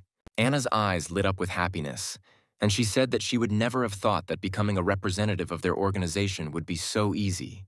The dragon shook his head and folded his arms across his chest and said that he had appeared here on the rooster's orders, and that he hoped that both girls could become representatives of the judges to continue helping them with their goods. Michael said this because he realized that without the help of this Chamber of Commerce, headed by the Florence family, he would never be able to explore the territory of the 4 seas and obtain useful materials. Anna immediately agreed, accepting the offer, while Sakura needed a couple of seconds to think about it, but eventually she accepted the offer as well. After receiving their consent, Michael placed crystals in their foreheads and made a spiritual contract. A few hours later, all the news programs were discussing the new member of the judges, Dragon, and his fantastic fight today, which many recorded on camera. This is precisely what distracted Edgar from his intense training. Upon hearing about one of the judges, he immediately dropped the 40-kilogram weight and headed out of the gym. By the time it was dark outside, most of the invited guests had already arrived at Florence's luxurious mansion, languishing in anticipation of the rooster, the special guest of the evening. Our hero did not keep us waiting long and arrived at exactly the appointed time. As soon as he entered, everyone turned their interested and admiring glances towards him, continuing to whisper quietly among themselves. At the entrance, Ivan and his granddaughters greeted him warmly. The man greeted his guest and said that he had heard a lot about him and was glad to meet such a respected hero in person. Michael nodded and, putting his clenched fist to his chest, replied that it was an honor for him to have managed to meet the head of the Florence family. Afterwards, the man looked toward the guests and good-naturedly told them to start taking their seats because the auction would begin soon. He was interrupted by Jacob, who appeared and asked him to wait a little, followed by several more people carrying some very heavy load. With a sinister smile on his face, the fair-haired guy asked why there was such a rush, since not all the high-ranking guests had arrived yet. Michael grimaced under his mask. The last thing he wanted to do today was run into that annoying guy again. Faced with puzzled looks directed at him, he took a folded piece of paper out of his jacket pocket, saying that he also had an invitation, so they should be a little more welcoming to their guest. Anna approached him and shouted with irritation in her voice that she knew he was up to something, because no one brought their own weapons to the auction. He came very close to her and whispered that the situation of Florence's family was even worse than he had assumed, since they were so eager to find strong allies. Afterwards, he turned to the assembled crowd and loudly declared that the Florence family's weapons had always been famous for their strength, but the price for them was also appropriate. So considering the recent events, he brought his own monster weapons here to try them out here, and there was absolutely no problem with that. Sakura was about to go and put Jacob in his place, but her grandfather stopped her, saying that it would be interesting to watch. At that moment, Michael approached him and asked if Jacob belonged to the Rook family. He took an uncertain step back and nodded his head and asked what that meant. Putting his hand on his shoulder, the hero replied that he had some connections with the top of this family. Hearing this, Jacob was delighted with such a wonderful opportunity. A satisfied smile played across his face. The guy extended his hand to Michael for a handshake and asked who exactly he knew. This question made our hero fall into a stupor, because he was just bluffing and his lie would be revealed if he said something wrong, in which case he would have to cheat. He walked past Jacob, heading towards the cargo the guy had brought with him, and said that he should ask them about it in person when he got home. Then he lifted the dark cloth that concealed the weapon he had brought. Michael's attention was immediately drawn to the unusual sword lying there, and out of interest, he picked it up and tried it on. But he quickly lost interest in this weapon and began to examine the remaining items. Jacob had been watching Michael's actions all this time and suddenly asked if Rooster knew his aunt. He ignored the question, and moving away from the load, he addressed everyone, saying that they could now take their places. Afterwards, he himself took his place of honor next to the satisfied Ivan. A few moments later, the host appeared on stage, joyfully greeting the guests gathered today and introducing the first lot, a B-rank armor worth 3,000,001. The race for who would offer the most began from the very first second, with voices coming from different directions every now and then with a new, higher amount. When the last voice shouted out 6,000,001, Jacob couldn't help but smirk. He knew that this armor wasn't even worth 5,000,001. Florence's family had put it up just to deceive people, and they didn't have anything truly valuable. The next lot was one of the most outstanding works of the head of the Florence family, the Gloves of Light, with a starting price of 200,000,001. Jacob was amazed that this old man decided to play his main trump card. The subordinate sitting next to him knew that if an A-rank user wore these gloves, they would be able to withstand the power of an S-rank, and they, like Jacob, strongly disliked the idea of someone getting their hands on such a valuable weapon. Anna and Sakura were also shocked that their grandfather would do such a thing. Meanwhile, Ivan glanced at Michael with interest and asked why he didn't try to set a price as well. The hero was in no hurry to answer, because the budget of the entire judges' organization was only 200,000,001, and he simply couldn't afford to spend so thoughtlessly. Noticing his hesitation, the man touched the hero's palm, saying that their Chamber of Commerce intended to cooperate with the judges' organization, so he would be grateful if Michael accepted this modest gift, also adding that he could deny himself nothing, because he would be provided with full financial support for their family. The conditions seemed quite favorable to our hero, so he decided not to refuse this gift. Suddenly, Jacob's voice was heard from somewhere off to the side, setting the price at 310,000,001. The presenter was inspired by how quickly the price of this lot rose and asked who would give more. As the man was about to announce that the lot was sold, Michael shouted out that he was bidding 315,000,001, causing Jacob to look confused. Will, who had approached him, asked if they would continue to raise the price, to which Jacob, shaking his head slightly, replied that they would give in this time.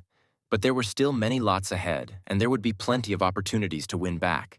No one else dared to put a higher price, and then the host congratulated our hero on the purchase of the Gloves of Light. After that, he moved on to the next lot, presenting to everyone a 1-star S-rank jade shield. As he was about to announce the starting price, Jacob came up on stage holding his sword in his hand and asked the host to wait a bit. Approaching the lot, the guy raised his sword over it and furiously shouted that if they dared to put something like this up for sale, then he had the right to try the goods first before buying. Michael sighed heavily, crossing his arms over his chest.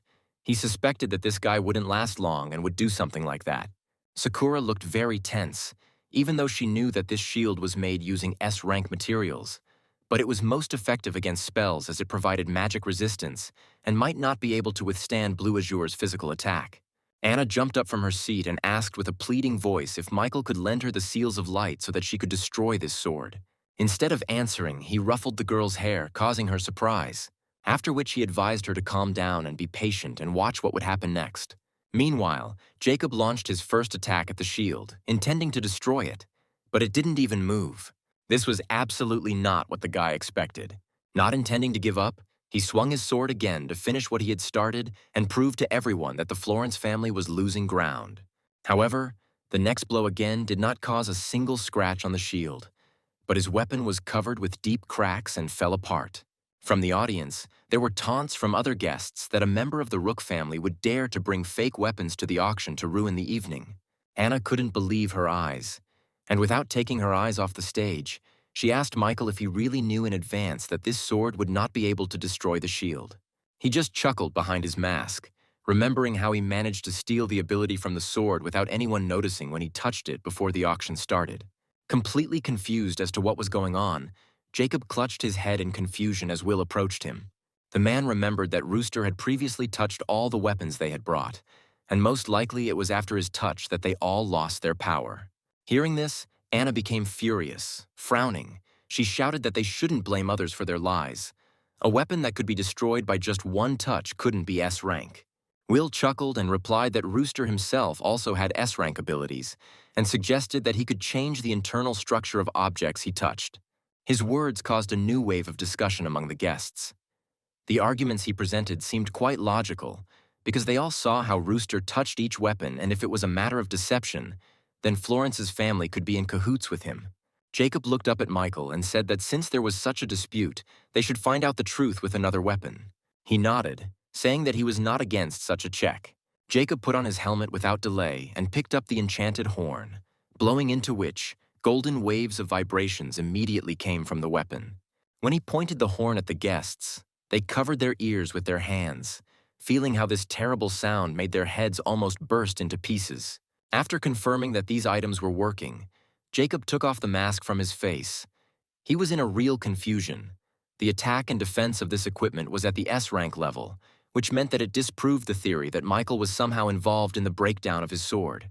Anna walked up to him and shouted that she had had enough. First, he treated them cruelly, then he slandered their clients and even dared to accuse Rooster and her family of lying. Jacob had no answer to the accusations brought against him, so Will approached him and said that there was probably a traitor in the family who should know what was going on. Without saying a word, the heir of the Rook family, accompanied by his subordinates, left the hall, watching their retreating backs. Michael mentally rejoiced that Jacob managed to stop him before he managed to remove the dark energy from another magical weapon. He was intrigued by the mask and wanted to absorb its ability, but at that moment the guy asked a question about his aunt. Michael decided to stop there and return back to the guests. Sakura, who had approached him, asked in surprise if he had really foreseen this outcome from the start. But our hero did not have time to answer, because the next moment Ivan approached him, who said that he would also be interested in hearing what he did with this sword, and suggested continuing this conversation in the VIP room. Meanwhile, Alexa wandered through the deserted streets of the city. When she felt the gazes on her, she raised her head and saw mercenaries who called themselves the 5 Elements on the rooftops of the buildings surrounding her. The girl sitting on a tree branch twirled her red curls around her finger and with a smile on her face asked if Alex's parents had taught him not to walk alone in the dark. She replied with undisguised irritation in her voice that they hadn't taught her, and that the stranger would be the first. Hugh clenched his fist with the brass knuckles on it and said that tonight would be Alexa's last because she would never be able to handle all 5 elements at once. Sometime later, our hero, in the company of Ivan, Sakura, and Anna, moved to the reception room. Ivan was the first to speak, saying that there were no prying eyes here and he hoped that Michael would dispel all his doubts. Nodding, the hero explained that whether it was a monster or a hero, both had ability genes in their bodies. And one day he discovered that weapons made from monsters also had these particles in them. Anna said that if she understood him correctly, these ability genes should be something like energy from alchemy. The man was eager to understand everything in more detail and said that they, the masters, can only feel and use this energy, but not extract it, and asked how Michael managed to do this. He replied that it would be correct to say that he does not extract the ability, but collects it, then showed him his palm with a ring, and explained that thanks to this absorbing star ring, he manages to absorb the genes of abilities. Anna asked in surprise if he could really absorb all the ability genes with just one ring. The girl's question was ignored. Standing up from his seat, Ivan said that he also had some achievements in the field of alchemy, but he had never heard of collecting ability genes before. Taking a brush from the table, he handed it to Michael, saying that it was a D-rank wolf brush that allowed for faster healing, and asked if the hero could demonstrate to them how he absorbed the ability genes on it. Our hero nodded and took the brush in his hands, using his extraction ability. A few moments later, he handed the brush back to the man, saying that Ivan could check whether he had lied or not. The man's eyes widened in surprise when he discovered that all the energy in that hand had disappeared. Sakura, who was watching everything from the side, asked how Michael was using the genes he had received. Our hero smiled contentedly under his mask. All this time, he was only pining for this question, because if he told the Florence family about the production of the elixir of abilities, then this would help significantly improve their combat capability, and next time he would no longer have to fight alone in the territory of the 4 seas. Looking at her, Michael explained that special elixirs can be created from ability genes, and it is thanks to them that all members of the judges' organization have 2 or more abilities. Anna's eyes lit up with happiness when she heard this and said enthusiastically that if ability genes could be used to create equipment, then the 7 mythical S-rank weapons that only existed in theory could be made in practice. Michael spread his arms wide and replied that as much as he wanted to disappoint her, it was impossible. Afterwards, he looked at the man standing in front of him and said that he had actually wanted to ask the head of the Florence family something for a long time, and he replied with a smile on his face that Michael could ask him any question. Having received his approval, the hero said that he knew that the weapon was made from a certain part of the monster, but he did not understand why this small part of the genes could only reach 30% of the entire mass. Ivan explained that after the death of the monster, a phenomenon known in alchemy as an energy beam occurs. All the energy of the monster is collected in one specific place, and they extract exactly this charged area.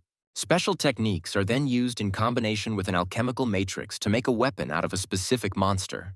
Walking to the far corner of the room, the man said that if Michael was interested in alchemy, he would be happy to demonstrate his experience accumulated over the years. The hero did not refuse such a tempting offer and followed him. Meanwhile, a video drone had flown to the scene of the skirmish between Alexa and the 5 elements, from which the voice of the TV presenter could be heard. He told all the TV viewers that about 10 heroes had gathered on one of the streets of the city of L. Hugh frowned and looked at the drone hanging in the air with confusion, trying to understand what they were talking about, because there was no one else here except Alexa and the 5 of them. However, a moment later he turned around when he heard someone appear behind him. The black dragon arrived along with the lazy swordsman and the heroine explosive fist. Stepping forward, he asked with fury in his voice how someone dared to encroach on his precious prey. Looking at him, Hugh replied that it was they, the 5 elements, who had found the seal swordswoman first, and now it would be very dishonest to openly take away their victim. Edgar's body began to be covered in dark flames, and a sinister smile played on his face, and he replied that Alexa was a traitor, and they, the 5 elements, from the Hero Association, were also traitors, so he would not allow any of them to leave alive. Immediately after these words, he disappeared, making Hugh wary. But before he could even notice anything, the black dragon appeared in front of him and dealt a powerful attack with a blow to the chest. The TV presenter, who was watching everything through a drone, shouted out that the black dragon could instantly get rid of the golden claw tiger. With such power, the chances of his opponents escaping were greatly reduced. The spectators rejoiced and supported their idol, eagerly awaiting how this skirmish would end.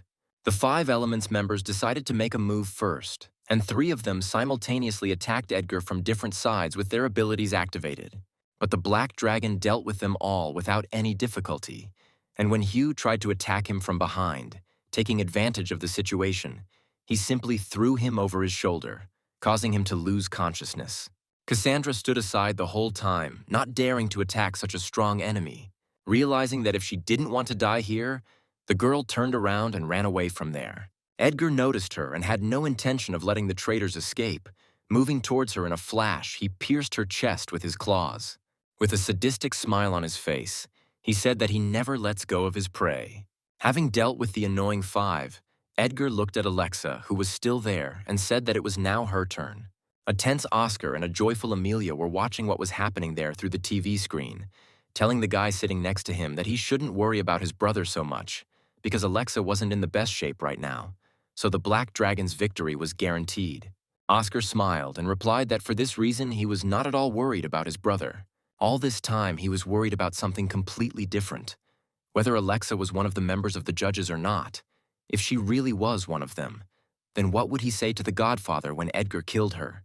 The girl standing behind him, still with the same smile on her face, said that although Oscar says he is not worried about his brother, his face shows otherwise. Austin turned around and headed towards the exit, asking Amelia to monitor the broadcast while he went to the restroom. Once he locked himself in the booth, he used a spiritual contract and was transported to the judge's secret meeting place, where he told Michael that the Black Dragon was too ruthless today and was going to kill the Seal Swordswoman. Then he approached him and conspiratorially asked if Alexa was one of them or not, because on the internet everyone only talks about it. There's even a rumor that she is the Snake's girl. Michael replied that Austin shouldn't believe stupid rumors. The Snake is too old to get into a relationship with anyone. The guy frowned, trying to figure out what kind of connection there could be between him and Alexa if they weren't in a relationship. The only assumption that came to his mind that could explain everything was that Alexa was actually the illegitimate daughter of the Snake. Shaking his head from side to side, he decided that since it was a secret, he should pretend that he didn't know anything and wouldn't cause his godfather any unnecessary problems. He was brought out of his thoughts by Michael's voice, who said that he would send reinforcements to the scene. Hearing this, Austin was very happy, and getting ready to leave this place, he threw in a parting shot that he would closely monitor the broadcast, and if anything happened, he would immediately report it. As soon as he disappeared, our hero materialized pearls in his palms, deciding that he could endow the dragon with 2 more types of abilities. Michael enhanced these earth control and wind control abilities to A rank, then created a clone to absorb these enhanced abilities. Once everything was finished, the dragon went to help Alexa. Edgar slowly approached the girl, saying that he could be generous and give her time to call the hero in the rooster mask here. He explained that he was not eager to kill Alexa, because they were on good terms when it came to studying. She looked at him with a frown and said that he shouldn't waste time if he wanted to fight. Then she was ready. The black dragon didn't need to be told twice, and he shouted that in that case she should show him everything she was capable of, and immediately jumped up, declaring his body a dark flame. The girl barely managed to step back when his sharp claws flew past her a centimeter away. Quickly moving to the side, she concentrated her power into her sword. When Edgar landed on the ground, he turned around, feeling something was wrong. The next moment, the sharp blade of Alexa's sword pierced his body, causing the guy to cry out in sharp pain. Overcoming the pain, he took a step forward and turned sharply to attack his opponent. But she managed to jump back a couple of meters in time and cover herself with her sword from the cutting airwave. Although it was difficult, Alexa managed to survive, which cannot be said about the drone, which received significant damage and fell down. When control of the drone was lost, the TV presenter said that, to his great regret, their equipment was damaged and the image was lost. But despite this, he asks everyone to remain calm, because a team of reporters will arrive there very soon and continue the broadcast. Alexa and Edgar continued their fight, completely oblivious to anything else. Approaching the girl sitting on the ground, the black dragon said that if she did not call the rooster, she would die, but the swordswoman refused anyone's help. Edgar had no choice but to continue attacking her, hoping that sooner or later his opponent would give in and finally call the one he really wanted to see here. As he was about to attack her head-on, the girl raised her sword in front of her and created a protective dome, which the black dragon's fist smashed into, leaving deep cracks on the golden surface of the dome. Putting more force into the blow, he shouted that for him this was all nothing more than a warm-up. It was obvious that with each passing second, it was becoming more and more difficult for Alexa to hold on, and her shield was about to collapse. A few minutes later, Valeria arrived on the scene accompanied by a drone and reported that the black dragon and Alexa were still fighting each other. Having broken through the swordswoman's shield, Edgar approached her and grabbed her by the throat, lifting her off the ground. Gradually strengthening his grip, he gave her one last chance, saying that if she called the rooster here, he would let her go. But the girl shouted that she would never do that. The guy, irritated by her stubbornness, threw her into the wall, not sparing his opponent at all. She slowly slid to the ground and showed no signs of life. The TV presenter was concerned that after such injuries, Alexa might never get up again. Edgar himself was approaching the swordswoman with rapid steps. He believed that he was still not finished with her.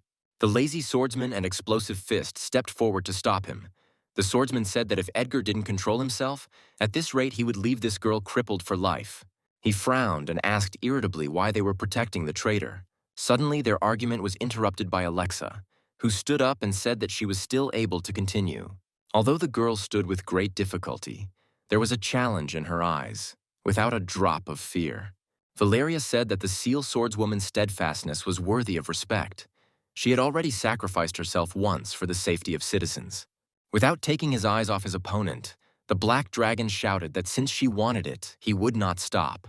As he was about to attack her, something unexpected happened. A huge column of water, coming out of nowhere, swallowed his raised fist, completely immobilizing the guy. Edgar looked up and saw the guardian of the waters hanging over him. The other hand of the water giant gently lifted Alexa. Surprise was reflected on the girl's face.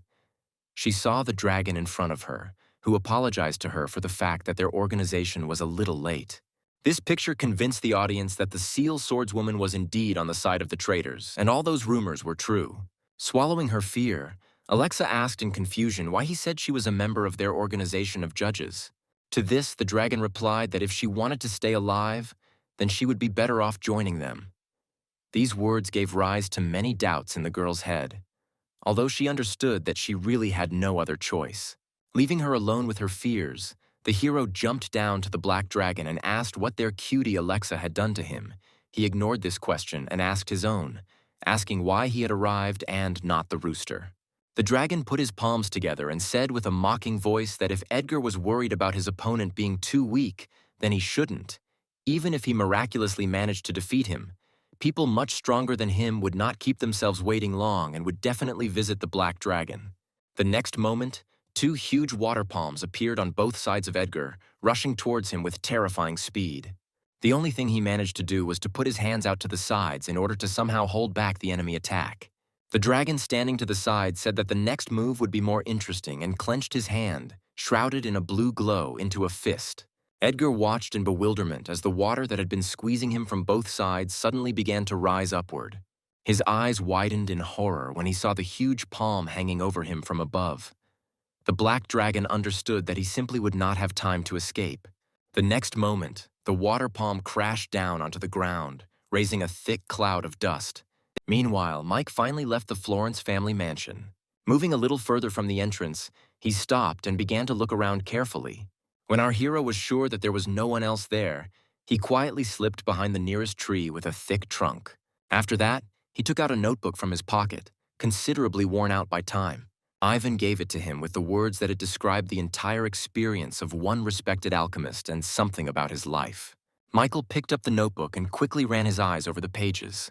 Suddenly, white lights began to appear from one of the pages. In surprise, the hero immediately slammed the notebook shut, and the man watching him said that if Michael was interested, he could lend it to him for a while.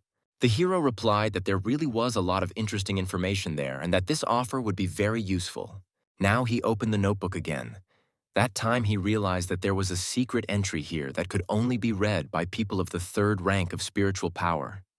And above, Michael was absolutely sure that Ivan had never seen this entry.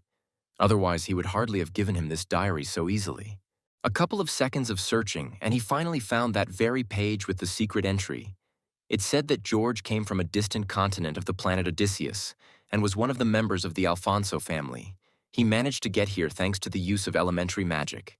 The recording detailed how a man landed on one of the plains of planet Earth and discovered the legendary hero stone there. This stone, even for those who lack magical talent like himself, appears to be a valuable treasure, capable of granting power to those who comprehend its true essence. When George had mined only a small part of this stone, he had already surpassed his ancestors in strength and quickly reached the 4th rank, becoming one of the greatest gods. But after some time, he had to return back to his planet. Before his departure, he helped a group of human beings become stronger by teaching them how to open a portal to another world, the White Region. He ordered the lucky one who was able to find this diary to go in search of the heroic stone, which he hid somewhere on this planet. It was his gift to people to prevent their imminent enslavement. As Michael reached the end of the recording, a bright glow began to emanate from the pages again. Suddenly it separated from the page and rushed towards our hero. He closed his eyes, feeling a strong tingling sensation in his forehead. A few moments later, everything passed, and Michael, having created a shield, rose into the air. He had a hunch that this strange glow was the key to the location of the hero stone, and now he needed to try to collect more information about this world and its secrets. With these thoughts, he flew away from the Florence mansion. Valeria was still watching what was happening, saying that at the moment the black dragon was still pinned to the ground by a huge palm. Although the new member of the judges' organization resembled a child, he had simply terrifying power. With each passing day, the power of the judges was becoming more and more frightening. Suddenly, the dragon landed next to her, interrupting the girl. Looking at her, he good-naturedly said that she should not be afraid of him. He then turned his gaze to the drone and waved at the camera, saying that his name was Dragon, and he was one of the representatives of the Chinese zodiac signs, and their organization of judges was called to fight evil and nothing else, so there was no reason to be afraid of any of them. The camera captured every movement of the hero. The dragon's short conversation with the audience was interrupted by a loud bang that came from behind him. The badly battered black dragon took its final form and was able to lift the water palm that had fallen on it. Finding his enemy with eyes full of hatred, he growled furiously. The dragon turned to Valeria, saying that by entering this form, Edgar had lost his human mind, so it would be too dangerous for her to be here and she should leave here as soon as possible. Immediately after these words, he jumped towards the enraged enemy. The girl did not move from her place, looking at the retreating back of the guy, in whom, for reasons inexplicable to her, she felt something familiar, as it once was with the hero in the rooster mask who saved her. In just a couple of jumps, the dragon was again next to the protector of the waters. The black dragon remained in place, not rushing to attack first. Suddenly, a stone palm flew towards him, which was much smaller than the previous one, but much faster. The black dragon managed to jump up and grab the stone hand with its sharp fangs. She changed her direction and began to shake the dragon from side to side. From the walls of the Olympus office, Austin watched the battle with a joyful smile on his face, shouting every now and then how incredible the members of the judges were. The girl standing next to him did not share the same joy. At some point, she came closer to the guy and worriedly asked if he thought the building had become much colder. The reason why she felt the sudden coldness revealed itself when the black dragon blew away half of the building's roof with its powerful tail. Amelia's face showed genuine horror as she imagined what would happen if they were caught too. Standing on the roof of one of the houses, the black dragon tried his best to immobilize the stone hand. But she was stronger, and when she jerked to the side again, he was unable to hold on because the surface he was leaning on crumbled, and the black dragon himself also flew down. Valeria, standing below, watched with frozen horror in her eyes as a huge piece of the roof fell towards her.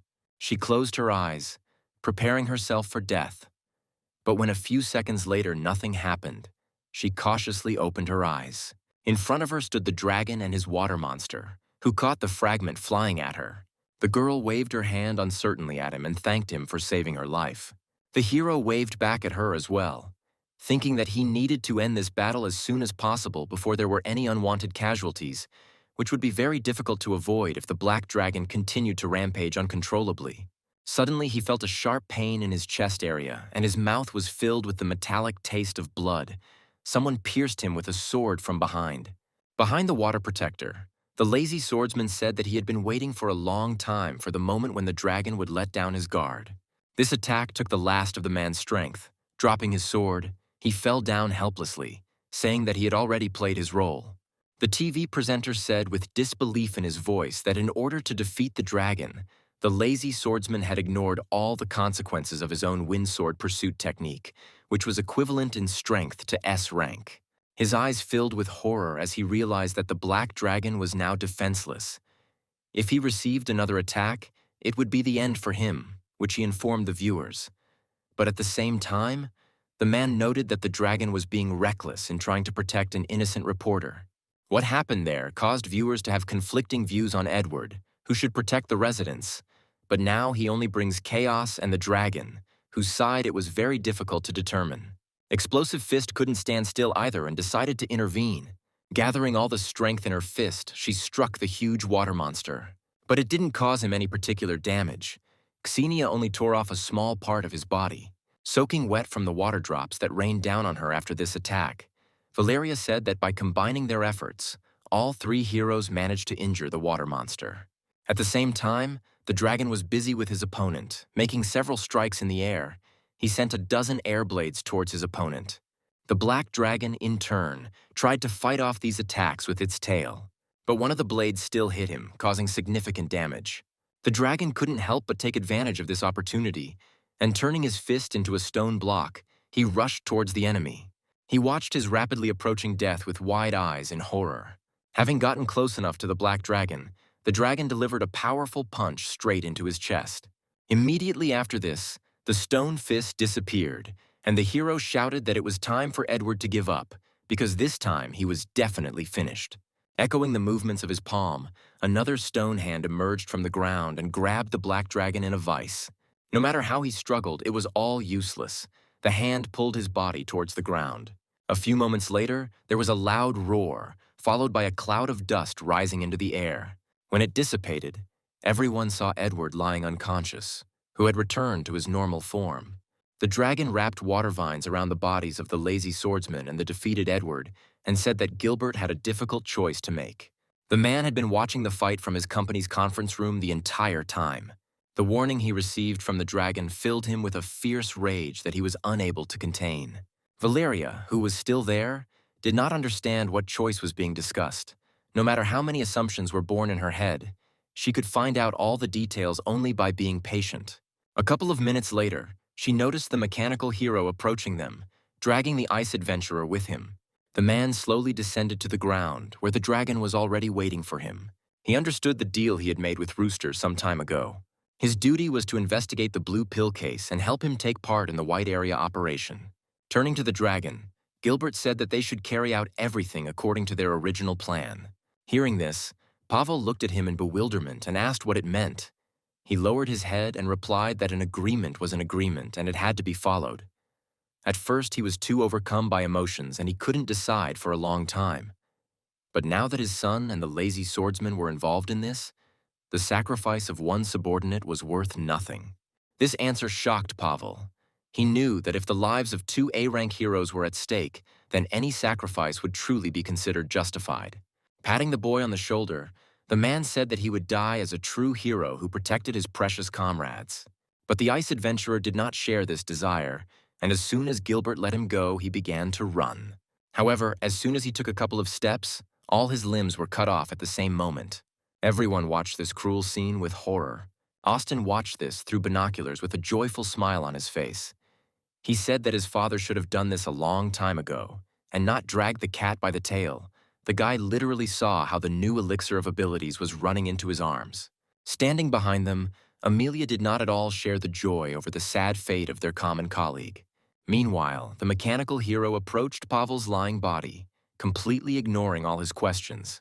The man lifted his body and threw it at the dragon's feet, not caring at all about the fate of his subordinate. He turned his head towards the hero and asked why him, since he had done nothing wrong to their organization, to which the dragon replied that if Pavel really thought so, then he was very much mistaken. For taking drugs and killing civilians, he could be classified as a villain without much investigation, with whom the judges deal. When the mechanical hero received his son and the lazy swordsman in exchange for Pavel, he announced that he had already excluded the ice adventurer from his organization and that he was leaving the rest to the dragon. Just as they were about to say goodbye to each other, they heard Pavel's hysterical laughter from the side, attracting their attention. Taking a closer look, the dragon noticed the guy's distraught look. The next moment, a powerful explosion was heard in the place where he was lying, but Gilbert and the dragon managed to jump to the sides. When the cloud of thick smoke cleared, Paul appeared before them, who by his own power restored his severed limbs and angrily asked how he should take revenge on them for such a vile treatment of him. Without taking his eyes off his offenders, he said that the most appropriate thing in his opinion would be to let them die here and now. Looking at the dragon, Gilbert suggested that they join forces and get rid of Pavel. The clone willingly accepted his offer. Activating his flame manipulation ability, he summoned a huge phoenix. This only made the ice adventurer laugh, and raising his hands above his head, he shouted that his ice power would be enough to turn the fire monster into an ice statue. The next moment, he threw a couple dozen ice bullets towards the phoenix. In a matter of seconds, he was covered with a thick layer of ice, preventing him from moving. Without wasting any time, Pavel approached the phoenix statue and, turning his hand into an ice blade, cut the fiery bird into two. Afterwards, he looked at the dragon and said that it was too weak. He then attacked the mechanical hero who had betrayed him, throwing several of the same freezing bullets at him. The grim man didn't move from his spot at the sight of the danger flying towards him. Instead, he fired several rockets from his rocket launchers behind his back. They flew towards Pavel and, having reached their target, exploded, creating another cloud of smoke and dust in the air. But Gilbert knew that this wouldn't be enough to kill the ice adventurer. So he fired laser beams from his eyes and aimed them at where his enemy was supposed to be. His calculations were correct, and he attacked right at the guy's eyes, causing him to scream in pain. Unable to bear it, Pavel lost consciousness and fell limply to the ground. The dragon, who was watching this from the side, felt that there was a catch somewhere. He could not believe that their enemy could be defeated so easily. When he landed next to him to check if the guy was alive, he was stopped by Gilbert, who landed next to him. He said that there was no need for that, because he had already figured it out completely. Suddenly, the dragon's attention was drawn to the blue liquid slowly flowing down the ice adventurer's armor. As if noticing someone else's presence, The liquid moved towards him. The dragon was able to react quickly and jumped back to a safe distance to the side, dragging the mechanical hero along with him. But the strange slime was not going to let go of its victim so easily. Several more tentacles formed from it, the ends of which were covered with sharp teeth. They instantly caught up with the heroes, wrapping themselves around their bodies and making them unable to move. Gilbert looked at the dragon in bewilderment and asked what the hell this was. He shouted that he himself did not understand anything and asked if his partner could fire a couple of shots to blow up the tentacles that had wrapped around them. As his gaze dropped downwards, the clone noticed that Pavel, who should have been dead, had risen again and was in the very center of this creepy slime. Laughing mockingly, the guy shouted that the power was simply overflowing him, and he absolutely loved this feeling. Gilbert was horrified by what he saw. He didn't understand how his ice adventurer could turn into something like that. The dragon assumed that this was the result of the blue pill's influence. All this time, another unnoticed figure was watching what was happening from around the corner of the house. Looking at how the ice adventurer had gotten out of control, he said with a bit of disappointment that if only a little more had happened, everything would have worked out, and now he would have to admit number 52 as an official failure. But to give this guy credit, the destructive power he was seeing now was much greater than that of the previous test subjects. Mr. X adjusted his hat, saying that the more he delved into studying spiritual power, the more magical it seemed. And with each new detail, he became more and more convinced of his own incompetence. He needed to obtain the third stage of spiritual power at any cost in order to quickly reach the level of a great commander.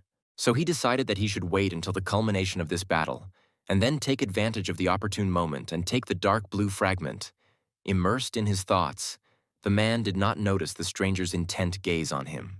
Michael quietly said that the stranger was not the only hunter here, waiting for his prey. Meanwhile, Valeria reported that no drone could get close to the epicenter of the battle, so they too had to retreat to a safe zone. Regarding the battle, the girl said that his transformation was more like some kind of infection. The dragon managed to escape the grip of the tentacles and was now delivering furious blows to them with wind blades. But no matter how much he chopped them, the tentacles regenerated too quickly. Gilbert, in turn, incinerated them with his lasers, fired from his hands. The ice adventurer watched their fluttering with a satisfied smile on his face. He tilted his head to the side and said that they should just give up. Right after he was done with them, he would deal with the entire Olympus company. Suddenly a thought flashed through his mind that it would be a good idea to eat all those heroes. After all, humans were just food for the dark blue race. Suddenly he became furious, and his head began to hurt terribly as if it were splitting into two. Pavel screamed in pain. With difficulty, he managed to switch his focus to the dragon and the mechanical hero. When the pain dulled a little, he blamed them for all his suffering. When one of the tentacles covered the guy's head, he said with relief that after another dose he felt much better. The clone said that Pavel's body no longer belongs to him and is controlled by someone else. They need to find the enemy's real body and deal critical damage to it. Gilbert shouted that he could use the exploding egg to get rid of this clingy monster. But in order to do that, Dragon would need to figure out how to get him out of the monster's clutches. He nodded and summoned the fire phoenix again. The raging flames instantly engulfed the tentacles, burning them. This was enough for Gilbert to free himself, and immediately after that he threw down the exploding egg. It fell rapidly straight into the very core of the monster's body. Looking at the dragon, who was still held hostage by the monster, he said that he forgot to mention one important thing. The explosion from his egg spreads over 500 meters, and the dragon simply won't have time to hide in order to survive this explosion. The clone cursed loudly upon hearing this. He had not expected such a setup from Gilbert, although he should have been more careful, knowing full well about his rotten nature. The next moment, the egg began to glow dangerously. The explosion that occurred was heard within a radius of a couple of kilometers, and now in the place of the monster one could see a huge pothole in the ground and clouds of rising smoke. It seemed like the explosion should have destroyed the blue monster, but it miraculously managed to survive. The dragon was also badly hurt, losing half of his body, but Michael was glad that this body was just a clone and not the real one. Otherwise, he would already be dead. Drones flew in and filmed the current situation. The spectators were shocked. For the first time, the judges' organization tolerates such a situation colossal damage. They also quickly noticed that the monster was still alive and quickly took on its previous form. This sight made many think about the end of the world. So, a few moments later, one of the tentacles was already rising above the houses. At the same time, the hero of hot and sour noodles arrived at the scene. Having managed to regain her strength a little, Xenia joined him, standing behind his back. Seeing the determination of these two, the other heroes also became eager to defeat the monster. Valeria, who was watching this, said with tension that today was the longest night in the history of the city. Something unknown had invaded their home, and the destructive power of the enemy was so great that they did not know how to cope with it. But even despite this, she hoped that very soon they would all meet a new dawn together, because now numerous heroes had entered the battle. The TV presenter sighed heavily, thinking that in some ways it would have been easier not to resist, but to nobly give up their lives. Taking a look at the heroes gathered below, the dragon asked in bewilderment if they had all decided to become feeding troughs for the monster. Xenia looked at him with a defiant look in her eyes and asked if he had another way out of this situation. The hero looked towards their common enemy and nodded his head, asking everyone to move away because he did not want to hurt anyone. When they fulfilled his request, he began to create the wind blast technique in his palm. Due to the fact that he was only a clone, Michael could not worry about his life. He would not want to die like that. Xenia did not take her wary gaze off the guy, trying to understand what he was planning. Adam, standing next to her, explained that a ranged attack would not be able to harm the monster because its skeleton was hidden too deep, and someone would have to get closer and deliver the finishing blow. Having finished creating the wind blast, the dragon rushed towards the enemy at high speed. The technique he created had a strong destructive effect. Gusts of wind emanating from it like sharp blades cut everything around. Despite the numerous cuts, the number of which increased, the dragon moved forward. When he reached his target, there was a terrible explosion, and powerful streams of air flew out from the epicenter in all directions. Xenia had to cover her face with her hands to protect herself from the small stones and dust flying past. The hot and sour noodles hero did the same, depriving himself of the opportunity to follow what was happening for a few moments. After waiting a little while, the heroes looked again at where the explosion had occurred. Apart from the billowing columns of smoke, no one was visible. The TV presenter jumped up from his seat in surprise, not believing his eyes. The man shouted that no one could have imagined that the judges' organization would make such a significant contribution to history. Even after the dragon lost both of his legs during the battle, he destroyed the monster, dying like a true hero. Tears welled up in Valeria's eyes, which showed joyful relief and a bit of regret. The girl mentally thanked the hero who had given them a new dawn. Meanwhile, Michael created another clone and appointed him as the new dragon, saying that the A-rank abilities would still be the same as before: control of water, earth, air, and fire. He nodded, replying that he would fulfill his mission. The two judges stood on the roof of one of the tall buildings, watching the rising sun and patiently waiting for the moment when their time would come to appear on stage. Meanwhile, Gilbert returned back and began to look around carefully. He needed to make sure that this strange slime was completely destroyed. Suddenly, he noticed something that made him wary. As he got closer, he saw a shining blue stone hovering above the surface. He was overcome by an irresistible desire to possess this stone, and, succumbing to the attraction, he reached out to it. But he was stopped by a voice behind him. The stranger said that an ordinary person is not allowed to touch this thing. The next moment, he felt the sharp blade of a weapon pierce his body through and through. Gilbert looked behind him with wide eyes in surprise. He couldn't believe that he had taken such serious damage, but his armor was not affected. Even the alarm system did not go off, although the enemy came so close to him. Pulling his blade out of his body, Mr. X said with disappointment that all heroes relied too much on magical enlightenment. The TV presenter was in real shock. He had absolutely no idea where this stranger came from and how he managed to sneak up on the mechanical hero so unnoticed to strike. Gilbert meanwhile jumped to the side to a safe distance and asked the one who attacked him and how he was able to wound him. Bending down to pick up the blue stone, Mr. X replied that the mechanical hero was too weak to sense the danger right behind him. Just as he was about to grab the stone, someone snatched it right out of his tray, disappearing along with the stone at the same moment. Michael, hovering in the air with a blue stone in his hand, looked at the stranger in the hat and said that this stone now belongs to the organization of judges. A joyful smile appeared on the TV presenter's face as soon as our main character appeared at the epicenter of the incidents. He firmly believed that together with Rooster, they would finally be able to break through to a peaceful life. The audience also perked up and expressed all kinds of support for their new idol. Looking up at Michael, Mr. X said that Neva's organization did not want to feud with the judges, and to prevent this from happening, he should return the blue stone back to its true owner. Suddenly, the cameraman, who had just arrived at the scene, looked at his camera in surprise, saying that for some reason he could no longer record any more footage, but decided to attribute this to the equipment breaking down. Valeria examined the drone that had landed near them and was no longer showing signs of life, and said that it was most likely not a technical issue, but rather that someone was using some kind of spiritual ability. Michael heard their conversation. It was not difficult to guess that Mr. X deliberately disabled the equipment so as not to expose himself, and most likely he was driven by some larger goal. He asked Mr. X what would happen if he wanted to declare the Neva organization his enemy. Jumping towards him with his blade raised to strike, the man shouted that if Michael so badly desired death, then he would gladly fulfill this wish. As the sharp blade was almost at his face, the hero used spiritual explosion to stop the attack aimed at him. His opponent was shocked when his weapon simply disappeared into thin air. Jumping back, he said that their leader had reached the third stage 15 years ago, and now he claims that only their dark blue trump card is capable of breaking the human limit. So he didn't even imagine that there were other third stage holders. His words made Michael think that Lucia's spiritual particles were somehow connected to this dark blue race. He needed to learn as much about it as possible in order to know how to cure his sister. Adjusting his hat, the man said that he would very much like to fight our hero, but the organization assigned him to an urgent mission. He turned away, leaving a last remark that he would be grateful if Michael would save the blue stone until their next meeting. In response to this, the hero said that he had no intention of letting him escape.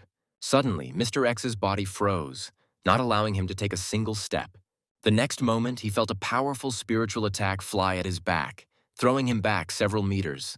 Turning around, he created a shield in his hand, but he was well aware that this boy was too strong and his shield would definitely not withstand a few more blows like this. However, before he could take a step, Michael's attack pierced his shoulder.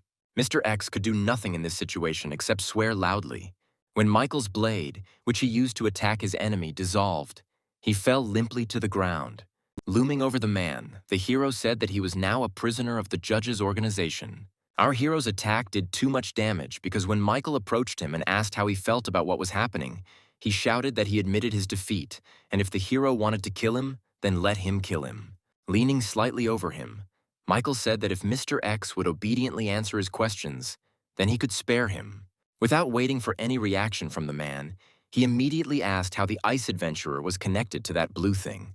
He quietly said that nothing would happen if he told about elementary particles. Afterwards, Mr. X said that usually the spiritual body of the dark blue race contains a lot of these particles, and with the beginning of the period of changes, these blue elements gradually change the soul of the carrier.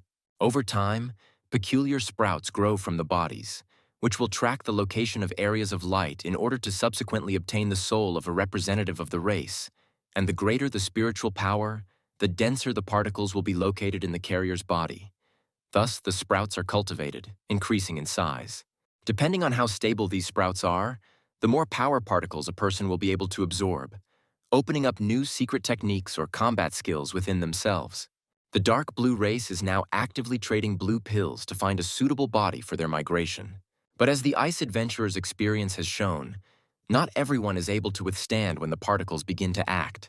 Grabbing the man by the lapels, Michael asked if it was possible to cure a person infected with these particles. He asked with surprise why the hero was interested in something like that. But a few moments later, he figured it out himself, and with a mocking voice asked if there was anyone among the test subjects that Michael valued very much. Instead of answering this question, the hero attacked the man with several more blades of spiritual power. However, he managed to avoid the attack at the last moment. When Mr. X was safe, some blue energy flew out of his body. Michael cursed loudly when he realized that the creature that controlled the man had escaped. The man himself fell limply to the ground, and white steam began to emanate from his body. Underneath the mask, our hero's eyes widened in shock when he saw what happened next. Gilbert, standing nearby, also couldn't believe his eyes. The image of the man evaporated, and in his place, everyone saw an unconscious woman, who was undoubtedly recognized as the head of the Association of Heroes of their city. Michael clicked his tongue in displeasure and said that Neva's organization had already infiltrated the top of the association. Looking at him, Gilbert said that regarding the case of the headmistress's murder, he could testify in defense of the judge's organization if necessary. This would serve as retribution for the unintentional injury to the dragon.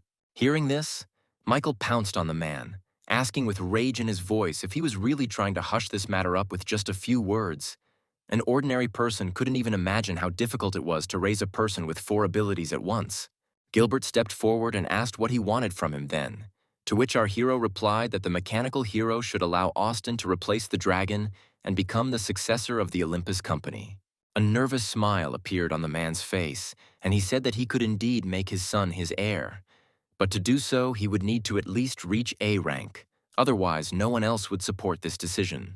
Rising into the air on his shield, Michael replied that there would be no problem with that, and that once Austin became an A-rank hero, he would immediately be appointed as the heir to Olympus. Immediately after these words, the hero rushed away. Already on the way, he created a clone, transforming it into the serpent. Michael ordered him to deal with the problems regarding Alexa, and he himself intended to immediately go to the hospital to see his sister. Having received the order, Snake immediately went to carry it out. Our hero, meanwhile, was deep in thought about the fact that after the death of the ice adventurer, some strange wave had formed, and now he needed to make sure that Lucia was okay. Meanwhile, Gilbert returned to the office and called an emergency meeting with those who were at the scene of the battle and saw everything that happened. Without taking his eyes off the window, the man said that everyone had witnessed the fact that Headmistress Olivia had been infected, and this suggested that she could have been a spy for some secret organization that was responsible for the ice adventurer's mutation. For this reason, he asked everyone present to answer the Heroes Association's questions honestly. Xenia and Adam said that they would do everything in their power. After this, the trio headed towards the exit of their boss's office. When Gilbert called out to his son and asked him to stay, he obediently turned around and asked with a weary look what he wanted. The man patted Austin on the shoulder and said that he had made a deal with Rooster. He explained that the hero wanted to make him the successor of the Olympus Company, so Austin would have to obtain an A-rank ability at any cost. Having said this, he ruffled his son's hair and wished him success in this difficult task.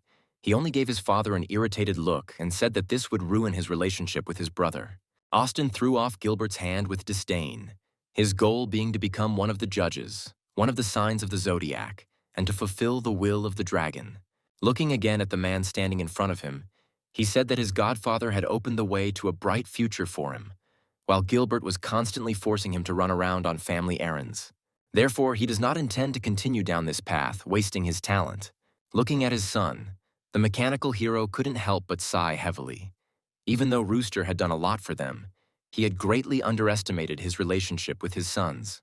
Unable to contain himself, the man hugged Austin tightly and said with slight regret that he had not even had time to notice how his children had grown so much. Such a sudden surge of parental love caused the guy to become indignant, and he demanded that he be released immediately. At the same time, Alexa sat leaning against the wall of one of the houses, which was located at a safe distance from the scene of hostilities. Suddenly, someone appeared in front of her and extended his hand. The girl looked in surprise at the snake, who offered her help. But shaking her head, she replied that she could handle it herself, and grabbing her sword in her hands, she began to slowly rise from the ground, leaning on it. However, her weapon couldn't withstand the load and slipped, causing Alexa to fall back onto the cold floor. Due to extreme fatigue, everything she had held back until that moment came flooding back at once, and she could not hold back her tears, covering her face with her palms. The girl apologized to the serpent for the death of the dragon, who had suffered such a sad fate because of her fault. The snake stroked her head and said that it was not her fault at all, so she should not be so upset about it, and now she should go with him, because this is exactly why the organization of judges sent him here. With a weak nod, the girl extended her hand to the guy and followed him. By this time, our hero had already managed to fly to the hospital. His worst fears were confirmed. Some strange dome covered the entire hospital building. Going down, he entered the building without any obstacles, but to his surprise, he did not meet a soul inside, although he should have come across nurses or other medical personnel making their rounds. But there was no one. Suddenly, a strange, dense energy concentrated a couple of steps away from him, forming a kind of curtain. A few moments later, strange zombie-like creatures emerged from it. Michael took a few steps back when he realized that the wave had turned all the victims of the department store incident into dark blue uniforms. He stopped when he felt a hand touch his shoulder. When he turned around, he saw a monster rushing towards him with its mouth wide open. Without moving from his place, the hero grabbed the monster's blue hand, which was resting on his shoulder. Immediately after that, he threw the monster over his shoulder, laying it on its shoulder blades. He then delivered the finishing blow with his fist to the chest. Taking the blade in his hands, Michael got rid of all the monsters in the corridor in a couple of moments, rushing past them. He looked at those he had killed and sincerely hoped that his sister was not among them, for that he should hurry and check her room. Before heading towards his sister, he threw his blade towards the camera, disabling it. After that, he found Lucia's room in a matter of seconds.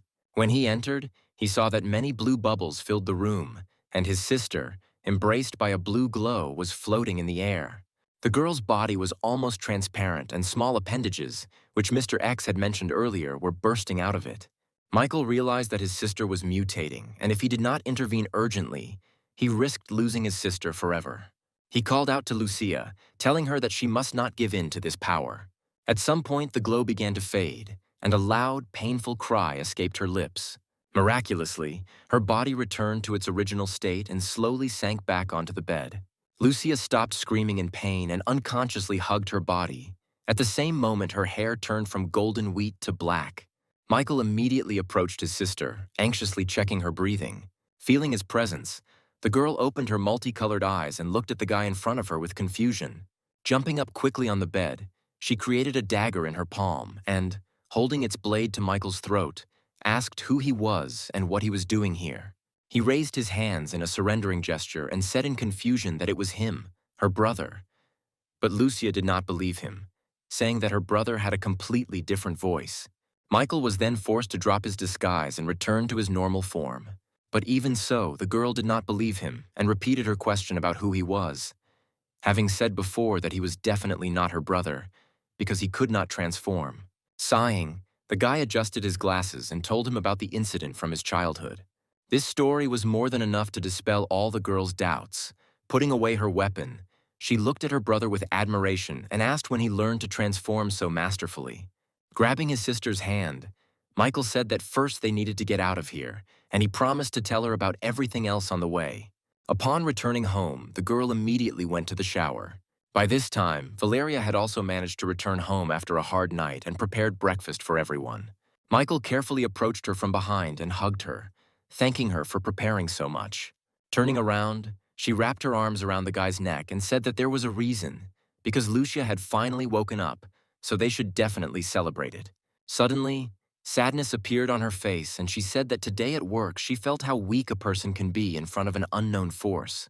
Valeria was deeply affected by the death of such a strong hero as the dragon, and the memories of his selfless battles still haunted her. However, when she raised her head again and looked at Michael, she said that this incident taught her to value her love even more. A romantic atmosphere reigned in the kitchen. Michael did not take his eyes off the girl's face. When Valeria reached out to him for a kiss, a slight happy smile touched his lips, and he slowly moved towards her. He didn't even notice the footsteps that were heard in the corridor and Lucia's loud voice that she had already taken a shower and wanted to eat. But Valeria became embarrassed and pushed the guy away from her, shouting that everything was ready and they could sit down at the table.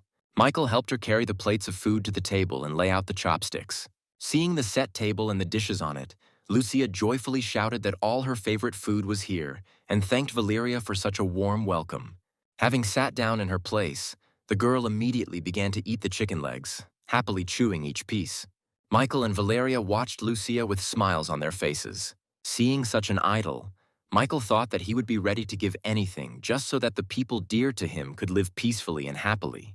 An hour later, he called his sister into his room, where he said that they shouldn't tell their parents about her awakening yet, to which he received an uncertain question from the girl about whether they really should do that. Michael explained that the Hero Association was investigating mutation cases at the hospital, so it would be best if she was considered dead. With his arms folded across his chest, he reasoned that the more the association became known, the more danger they were exposed to, and he also warned Lucia that no one should know about his abilities except her. The girl nodded and smiled and said that he didn't have to take everything on himself. She was always ready to help him. Looking down at the floor, Michael said that it was his fault that he couldn't protect her by forcing her to become part of another world. Lucia replied that everything was fine because she had learned a lot, then created a blade in her hand and told her that this weapon could directly attack the enemy's mental power. Grabbing her brother's hand, she asked him with confidence in her voice to use human control on her. She smiled and said that although her health had been restored, her mind could be controlled by the dark blue race.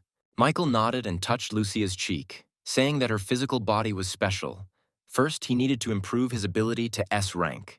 Having said this, he materialized an ability pearl in his palm and began to fill it with dark energy. A few minutes later, the hero received a message that the human control ability had been upgraded to S rank, and now it allows brainwashing of A rank and lower targets to completely subjugate their will for 30 years. And the spiritual body can also penetrate the controlled one and take away 6 hours from it. Immediately after that, he activated the human control ability and used it on Lucia, who was sitting in front of him. Michael closed his eyes to concentrate better. What he felt now was significantly different from the previous sensations. Suddenly, a water swirl appeared in front of him. Slowly, a tree sprout began to rise from its depths, growing larger with each passing second. When Michael heard someone else's voice in this space, he looked around and asked who was there. However, our hero never received an answer. The next moment, something pulled him deep under the water, and the voice laughed sadly, saying that this was just another dismal find. A few moments later, Michael came back to reality and was in real horror. He was greatly frightened by the realization that someone had almost broken his spiritual strength. Noticing her brother's condition, Lucia approached him and worriedly asked if he was okay. He removed her hand from his face and said that he would have one important task for her. At that moment, Valeria entered their room and asked if they wanted some fruit. Looking at her, Michael smiled tenderly and said that a light snack wouldn't hurt them. Lucia chose to stay at home, and our hero and Valeria returned to the kitchen. When the girl sat down at her laptop, he asked what she was doing. Valeria replied that she was offered a new position because she had performed well last time. Hearing this, Michael tensed up a little and asked if it would be dangerous there too. Laughing softly, the girl replied that he didn't have to worry about that because this time she was entrusted with broadcasting from a special booth. The hero rose from his seat and moved behind the girl. When he took her hand in his to discreetly pass on the ability pearl, the girl looked at the guy in surprise. The ability he gave her was called Green Snake Chain. It automatically activates a defensive chain when the owner is in danger and turns into a green snake to attack the enemy. At the same time, Alex, in the company of Sakura and Anna, went to the hot springs. Sakura said that this source is very beneficial for health and will help to recover faster after a night battle. The girl frowned and, scooping up some water in her palms, asked if that was really the case. Afterwards, she stood up and, looking at her companions, said that they could stay here longer, but it was time for her to go because the organization was looking for her. Coming ashore, she lay down on the rug she had spread out earlier, wondering what kind of mission she would be given this time. Anna looked at the girl with enthusiasm and said that she was doing a great job of keeping a low profile. A few minutes later, the swordswoman transferred her consciousness to the Heavenly Palace, where they were already waiting for her. Michael asked if she had heard of the 4 My Territory before and told her that the organization was sending her there to learn more about the dark blue race. If she does well on this test, she will be able to become the 28th member of the organization. Alexa, bending one knee, replied that she would go immediately to the place indicated to her. Michael couldn't help but be glad that his little lie had worked, and now their small team of researchers finally had a truly strong member. He waved his hand in front of him and said that in that case, the first thing she should do was go to Florence's family and fully replenish her strength. Only after that could she leave. A happy smile appeared on the girl's face. She bowed low and replied that she would do everything in the best possible way. Immediately after that, she disappeared. After waiting a few seconds, Rabbit asked if she could speak, to which Michael responded with an approving nod. Without hiding her enthusiasm, the girl shouted out that it was the first time she had seen Alexa, one of the Knights of the Round Table, so close and she really liked her, and asked if she could get her autograph the next time they met. Michael sighed heavily and said that now he understood why his sister had been silent all this time. It turned out that she had met her idol. Approaching his sister, he placed his hand on her shoulder and said that her name was now Rabbit, and that she needed to be extremely careful not to reveal her true identity. The girl seemed not to hear Michael's words. As soon as he let her go, she said that in the future she would actively work with Alexa after she completed this task. For her, It also meant that she would have more chances to get the autograph of such an outstanding swordswoman. And the thought alone brought the girl into wild delight. Realizing that his sister was fixated on the wrong thing, he couldn't help but sigh in disappointment. The hero had a premonition that he would have to mess around with his sister for a long time before she would understand that this wasn't just a game. Remembering her brother's presence, the girl looked at him and asked what he was going to do next. Michael replied that he already had a plan. The Knights of the Round Table Company was closely related to the dark blue race, so he planned to assign the hero of sour and spicy noodles and Oscar to investigate the matter. At the same time, Alexa will go on a reconnaissance mission in the territory of the Four Seas, and Lucas was tasked with infiltrating the Hero Association and becoming one of the strongest there, becoming another black horse in the hands of the judges. Now he was going to visit an old friend. Late in the evening, Lucas sat near a small park and thoughtfully looked at the bottle in his hands. When Michael appeared behind him and said that the guy had been too tired lately, and if he ran out of strength, he should just rest, Lucas shuddered in surprise. But recognizing the voice of his teacher, he looked at the hero with a smile on his face and said that they had not seen each other for a long time. Putting his hand on the boy's shoulder, Michael asked how he was doing. He looked down at the floor and replied that he still couldn't fully awaken his power. His body was only 7 times larger than a normal human's. Our hero was very surprised by the number he heard and said that usually, when this number reaches 10, the hero is approaching A rank. He praised Lucas for the excellent work he did and said that he should not wind himself up again, but calmly develop at the same pace. With that said, Michael turned around and headed the other way, saying that he had no doubt that Lucas would be the next winner of this year's World Hero Championship. In response to this, the guy shouted out that he would do everything in his power for the sake of the organization. Michael interrupted him with a raised hand, silencing him.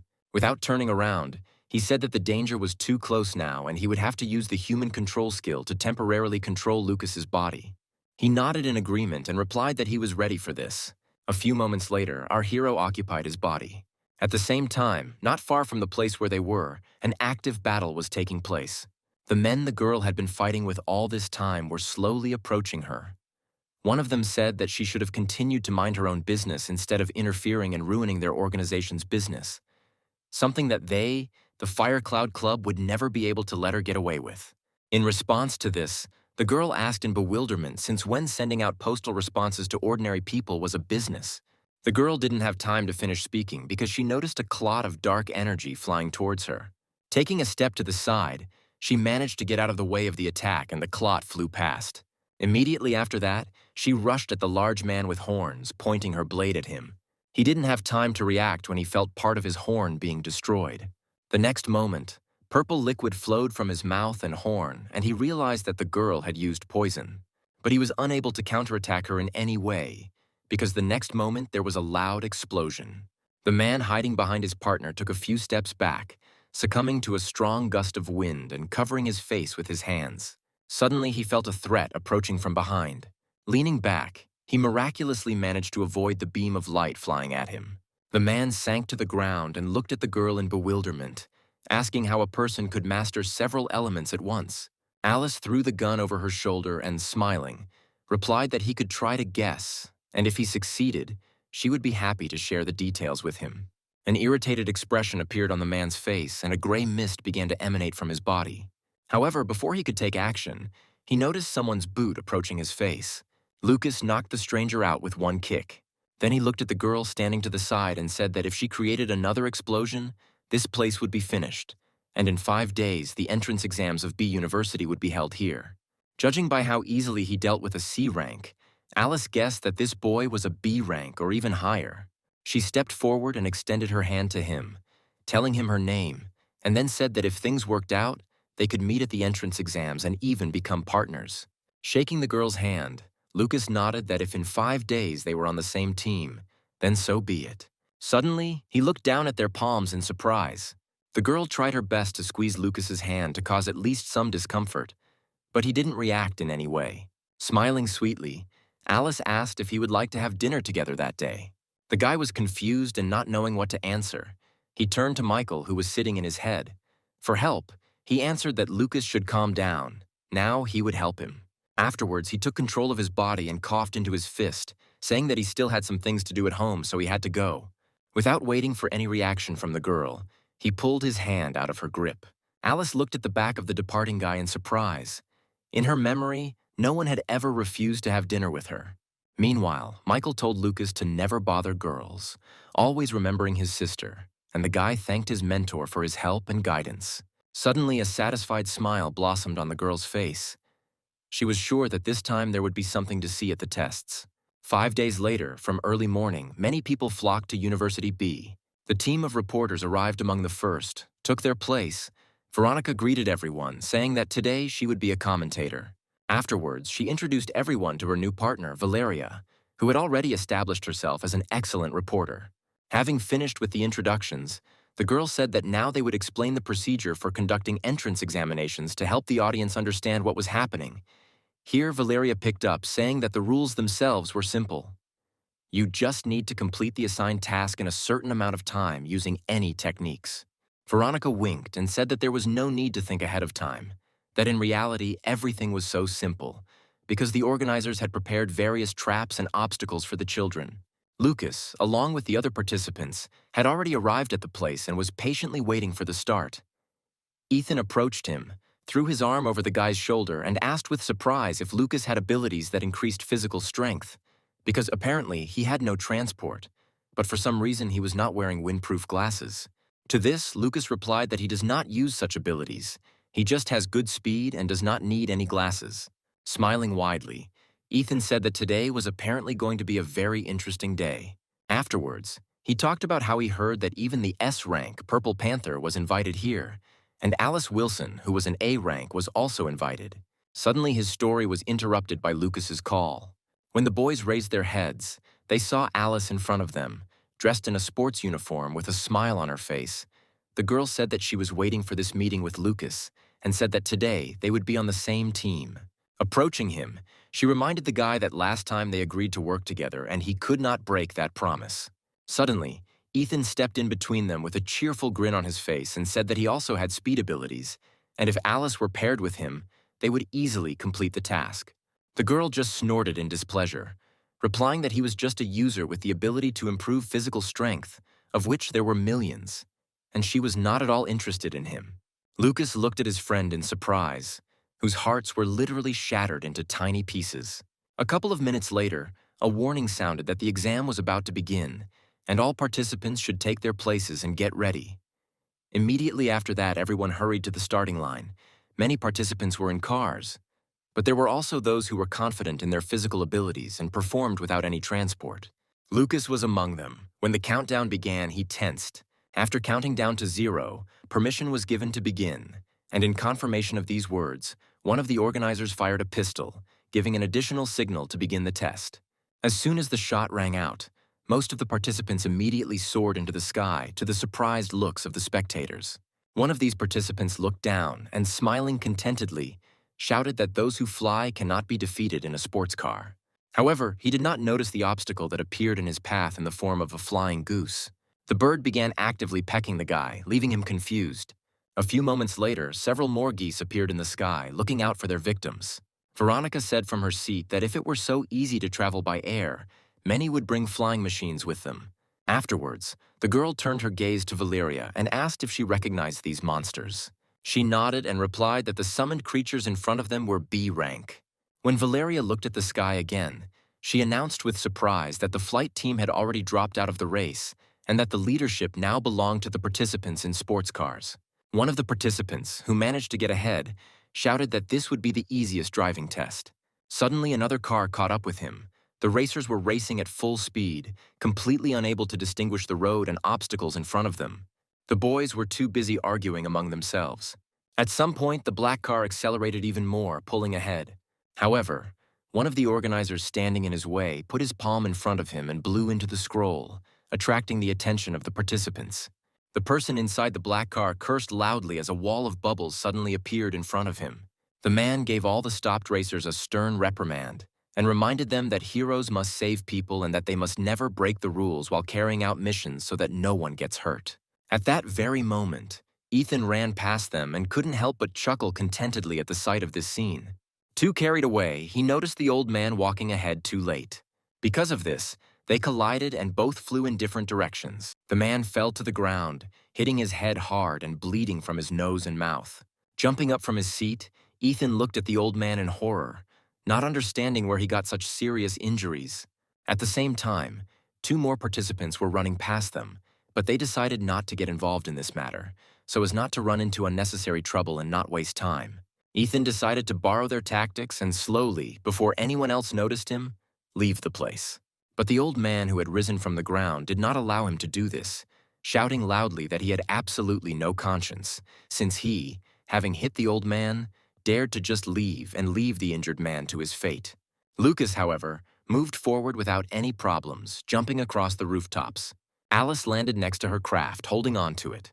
The guy looked back from her and said that the university had put a lot of effort into organizing this test, even using illusion magic. Alice looked at him in surprise and asked if he meant that the old man was just an illusion. Lucas nodded and, preparing for another jump, warned the girl that there were two people on their way. She replied that she was really looking forward to the next test. Looking in the direction indicated to her, she noticed two guys that Lucas had warned her about, and in the hand of one of them the girl found a hammer. Valeria also saw these two and asked who they were, because if they were heroes, she would have recognized them immediately. Veronica stifled a chuckle and replied that, according to the information they had, the couple was not studying at University B, but mentors have already been sent after them to stop them if necessary. In this test, participants are subjected to all kinds of checks. Some may even be dangerous. Meanwhile, the director of the university called one of the new teachers into his office. Sean, with a relaxed smile on his face, said that the director need not worry because he would have no trouble taking care of the two slackers.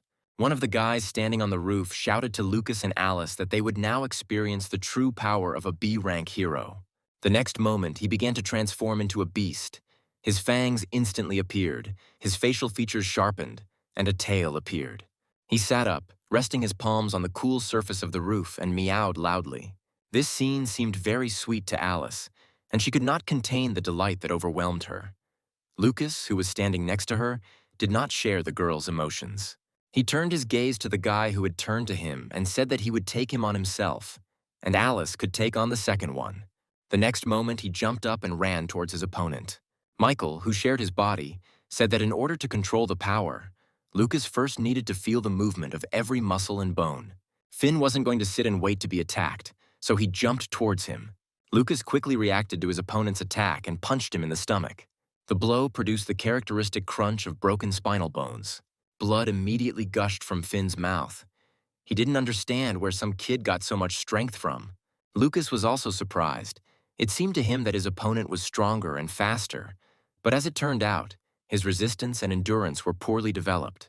Leaning over to the guy lying on the ground, he extended his hand and asked if everything was okay, since he had slightly misjudged his strength.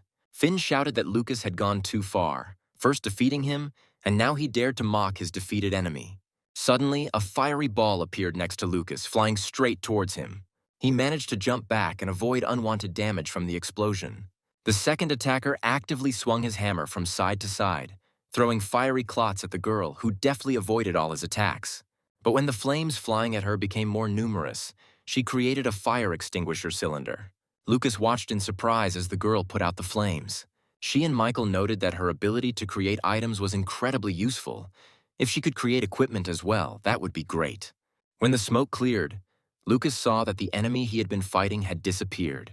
But the next moment he noticed movement a little to the side. Throwing Finn over his shoulder, the second one ran away when he realized that he couldn't cope.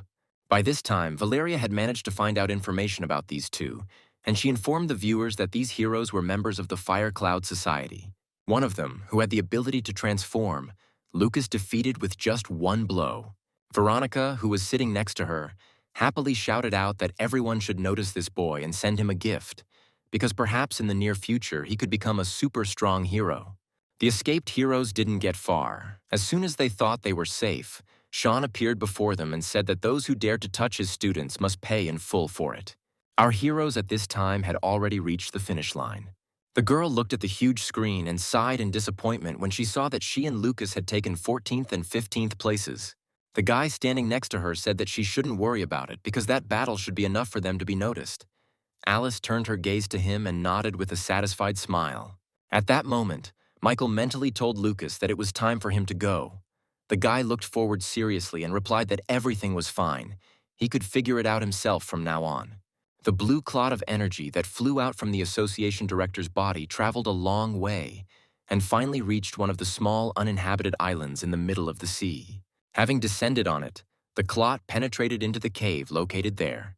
Sometime later, he found himself in a deserted room, in the center of which stood a stranger in a cloak, and above him from the ceiling hung many blue tentacles. The clot landed on the ground in front of the man and turned back into a blue monster. After that, he announced that he had very important information. Receiving a slight nod of approval, he told them that one hero from the judge organization had reached the 3rd level of spiritual power. A grin appeared on the man's face, covered from head to toe by a cloak, and he said that something interesting was brewing. The next morning, Lucia reported to her brother that for some reason she was able to see several dark blue shoots awaken, but only for a couple of seconds. Michael was shocked by this news and asked in disbelief if she could really see through other people's eyes. The girl replied that she had only succeeded in doing this 3 times, but all of them involved other representatives of the dark blue race. Opening the laptop, the hero asked if she could remember where they were. After thinking for a moment, Lucia replied that the first time it was a large white tower in the 2nd region, the second time, in the clubhouse, the third time, inside the mansion. After listening to the descriptions of the places, Michael tried to find something similar. A few minutes later, he shouted out that he had found the clubhouse and asked Lucia to see if it was the same building. The girl moved a little closer, looking at the screen. She nodded and replied that this was it. She had seen people from the dark blue race come there to get their nails or hair done. Michael frowned, a memory flashing through his mind that among the leadership of the Knights of the Round Table, there was definitely a girl who owned half of their shares. But she didn't have even a hint of ability. Meanwhile, Lucia continued, saying that the 3rd time she saw a lawn, a fountain, and some antiques, but there was nothing else there.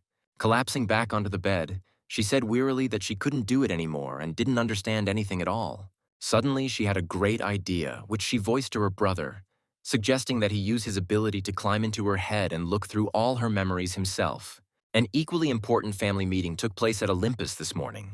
Gilbert sat with his hands clasped thoughtfully, considering how best to present the information to his eldest son. He sighed heavily and finally said that he had called them both here today to tell them one important thing. He looked at Edgar and said that he would take his place in the heroic union, and the company would be entrusted to Austin's hands. Austin himself was extremely tense and kept his eyes on his brother, watching his reaction. Contrary to his expectations, relief was evident on Edgar's face, and he said with joy in his voice that his father should have recognized Austin's talent long ago, because he was much better suited for this role. The next moment, his gaze became extremely serious, and he said that he just wanted to become the strongest hero. Frowning, Gilbert said that he knew that Edgar had a grudge against the judges' organization, but he had to tell them something. Casting an equally serious glance at his son, the man asked if he knew why all the members of this organization were so strong. He shouted that it was natural, a consequence of their hard work, as well as innate talent. Gilbert shook his head and said that Edgar was very wrong. These people have special technology and equipment to create the elixir of abilities. But besides this, the judges are assisted by forces from another world. Michael followed his sister's request and looked into her memories himself. Having scrolled through her entire memory up to the latest events, he finally found what Lucia was talking about. From her memories, he was able to learn more about the places she described. Immediately after this, without wasting any time, they, having transformed into the costumes of the judges, headed to the House of Firearms. When they arrived at the scene and Michael told his sister to just stand aside, the girl rebelled and asked in bewilderment why he had taken her along if he had planned to make her just a decoration. The guy extended his hand towards her and ruffled his sister's hair, calming her down. Suddenly she laughed, causing Michael to look puzzled. She nudged him in the shoulder and said that she knew of his strength not because of his abilities, but because of his acting skills. Meanwhile, the man who owned the house our heroes had flown up to was calmly sipping tea in his garden. Noticing the stranger's presence, he asked with a smile why the guest had arrived without an invitation. Michael came down, released his shadows, and destroyed the statue standing nearby. The table at which the man was sitting followed her. He dodged the attack when one of the shadows rushed straight at him. Landing in front of Michael, he said that he heard an interesting rumor that the organization of judges helps the dead, and Florence's family supports them in this. Our hero tensed up. He couldn't understand where this rumor came from and why it spread so quickly. Meanwhile, the man rose to his feet and asked if the judges could really return the soul to the body of a dead person. To this, Michael replied that the dark blue race had achieved great heights in the study of the spiritual component. So why was the man asking him about it? He shrugged his shoulders and said with disappointment that the answer was the same everywhere. Afterwards, he quietly pulled out a gun and pointed it at Michael, firing, saying that since he couldn't say anything, he no longer needed it. As the bullet flew towards our hero, he activated his clone ability and created about a dozen shadow clones. The bullet hit one of them and went right through him. But she didn't stop there, but changed her trajectory and flew towards the next clone. Watching this, Michael analyzed that although this gun had a homing function, but because the speed was low, throwing it back and forth would take too much time. George understood this too, so he shot at several clones at once, saying that it would be harder to dodge. Michael himself approached his opponent from behind with his sword at the ready and said that he should be more careful. When the man turned around and looked at our hero, a satisfied smile appeared on George's face. The next moment, an explosion thundered in the garden. But the clones quickly reacted and jumped back to a safe distance, so they managed to survive. George, who was at the epicenter of the explosion, also survived, and suddenly an icy stream of air rushed towards him. The man was truly horrified when his hand began to rapidly freeze. Lucia, sitting on her ice throne, chuckled quietly. George screamed hysterically that they had indeed kicked his ass, but 2-on-1 was not fair. The next moment, he called over to them a girl who had been standing unnoticed all this time and told her to join in. She immediately emerged from the shadows with a sword in her hands and rushed towards her opponents. A worried Michael warned his sister to be careful. She nodded and also created an ice sword for herself. A moment later, their blades clashed, Eliza putting all her strength into the attack, but Lucia blocked her sword without much difficulty. The girl jumped to the side and lowered her sword, asking if Rabbit was also from the dark blue race. Lucia didn't answer and jumped back onto her ice throne floating in the air. Meanwhile, George again pointed the gun at his opponent, shouting that if he dared to come closer, he would die immediately, and he fired. Michael closed his eyes, considering how best to deal with the homing bullets. While he was deep in thought, without moving from his place, the bullet came closer and closer to him. A few moments later, she flew into his shoe, where a small flame immediately began to flare up, but immediately went out. At that very moment, the hero opened his eyes and was able to come up with a plan on how to deal with this. The next bullet was flying straight at his head, but Michael dodged in time, and the bullet flew into the trunk of a tree, piercing it right through. Immediately after this, the entire tree trunk was engulfed in raging flames. George's face showed obvious displeasure. The man realized that the snake had already guessed how to resist his ability. Meanwhile, Michael created an eclectic ball in his palm and ran towards the man. At the same time, Rabbit also rushed into battle. Eliza was running straight towards her when suddenly an electric ball flew at her. However, she managed to take a step to the side, and he flew past her, only touching the girl's shoulder. When Eliza was attacked by Rabbit, the girl put up a shield in front of herself, holding back the attack. The man realized that they could not win and took out a handful of blue pills, shouting that he did not intend to give up so easily. Immediately after these words, he swallowed all the pills at once. His body was enveloped in a blue glow, and his hand, which had been frozen by the rabbit, was restored, following which the man's eyes and hair also turned blue. Noticing this, Eliza looked up from the fight. Horror immediately reflected on her face, and she shouted at her husband not to do this. She instantly jumped towards him, creating a small blue stick in her palm. Touching the man's forehead, she brought him back to consciousness, excitedly saying that his spiritual body was not able to handle such a large number of particles. A little more, and he would have completely turned into a dark blue form. She came close to him and, opening her lips, began to absorb this blue energy. Michael saw this as a great opportunity and created another electric ball in his palm. George's eyes widened in horror when he saw the ball flying towards his wife. He couldn't let that happen, so he covered her with himself, taking the full brunt of the blow. As the man fell to the ground, Eliza dropped to the ground next to him and with tears in her eyes pulled him onto her lap. George looked at his wife and said that he had been waiting for this day to finally come for a long time and was grateful to the heroes for helping him. The man said that when his wife died, life became worse than death for him. Touching Eliza's palm, he asked her to return that hairstyle because he wanted to see his real wife one last time. He kept his eyes on the girl, telling her that the representatives of the dark blue race said that they would help bring back her wife, and in exchange he had to betray humanity. And if they could really do it, then he considered it a worthy payment. But as it turned out, he was only mired in the abyss of his own lies. As George spoke, Eliza's eyes filled with tears. Suddenly, a bloody cough came from his throat. Turning his gaze to Michael, he said that he wanted to exchange the information for Eliza's life, since she was not guilty of anything except getting involved with an idiot like him. When he received an agreeing nod from our hero, the man said that those people were somehow connected with the Crawler Chamber of Commerce. This was the last thing he managed to say before his consciousness left his body. Tears of despair flowed from the girl's eyes and, pressing his body tighter to hers, she began to beg that George would not leave her alone.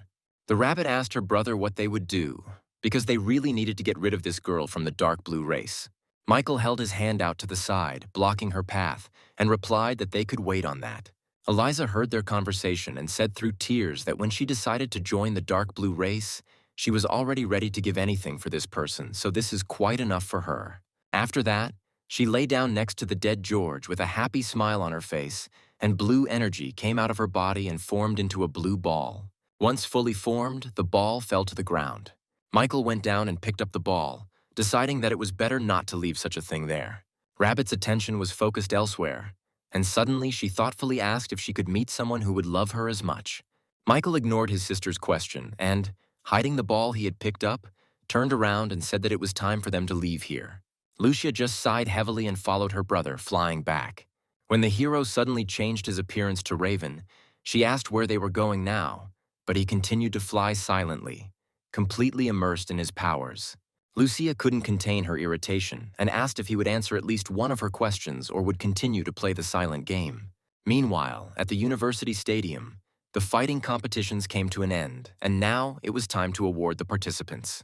Lucas and Alice were able to improve their rankings and were now enjoying the fruits of their hard work. Michael managed to fly in for the congratulations ceremony, and quietly watching from the sidelines, was happy for his protégé because he had even managed to make friends in such a short time. A little later, he dropped by the guy's place to praise Lucas for his efforts. Materializing a green sphere in his palm, he said that he had improved his ability to A rank and presented it to the surprised guy's body. In a couple of moments, the sphere was absorbed into his body. Afterwards, Michael patted Lucas on the shoulder and said that their next goal was the entrance exams, so he had to give it his all, and the hero himself would need to leave for a while. As our hero turned around and headed towards the exit, the guy called out to him and asked where Michael was going. He, without turning around, replied that his goal was the territory of the 4 Seas. That same evening, Austin made his way into the Black Dragon's office, finding it empty, and found the safe without difficulty. He assumed that the only password his brother could have set was his birthday, since that was the password he used everywhere. The guy immediately decided to test his assumption and entered his date of birth. The safe immediately opened, and Austin saw a book about the territories of the 4 Seas lying there. He was amazed at his brother's carelessness in being so irresponsible about such important things as passwords. Austin took the book and left the office, whistling a cheerful song as he went. Naturally, the adventure he had pulled off did not go unnoticed by Edward, who saw his brother enter the office and come out with the book of the 4 Seas. Even though he didn't know why Austin wanted the book, Edward was glad to see how much happier his brother was after receiving the book. Returning to his place, the guy immediately transported himself to the heavenly palace and handed the book to Michael. It was written there that from time immemorial there were 2 races on the planet and they lived on 4 continents. One day, after a protracted war, creatures from another world invaded the southern lands and enslaved 1/3 of the entire civilization. In order to redistribute forces, the territory was divided into 4 parts: the Hero Association, the Iron Blood Army, and the Trade Organization Association. Since then, the territory of the heroes has been governed by an association of the same name, and the territory of the Free Union has been subordinated to an association of trade organizations. In mixed lands, all these forces coexist, and their protection is ensured by their agreement. Whatever the relationship between the dark blue race and the heroic stone, all the facts pointed to the Free Sea territory. Michael decided to test this hypothesis and start his search from this place. Placing his hand on Austin's shoulder, he said that he had done a great job, which showed his growth as a member of their organization. The guy's eyes lit up from these words. Rubbing his palms, he wanted to voice his cherished request.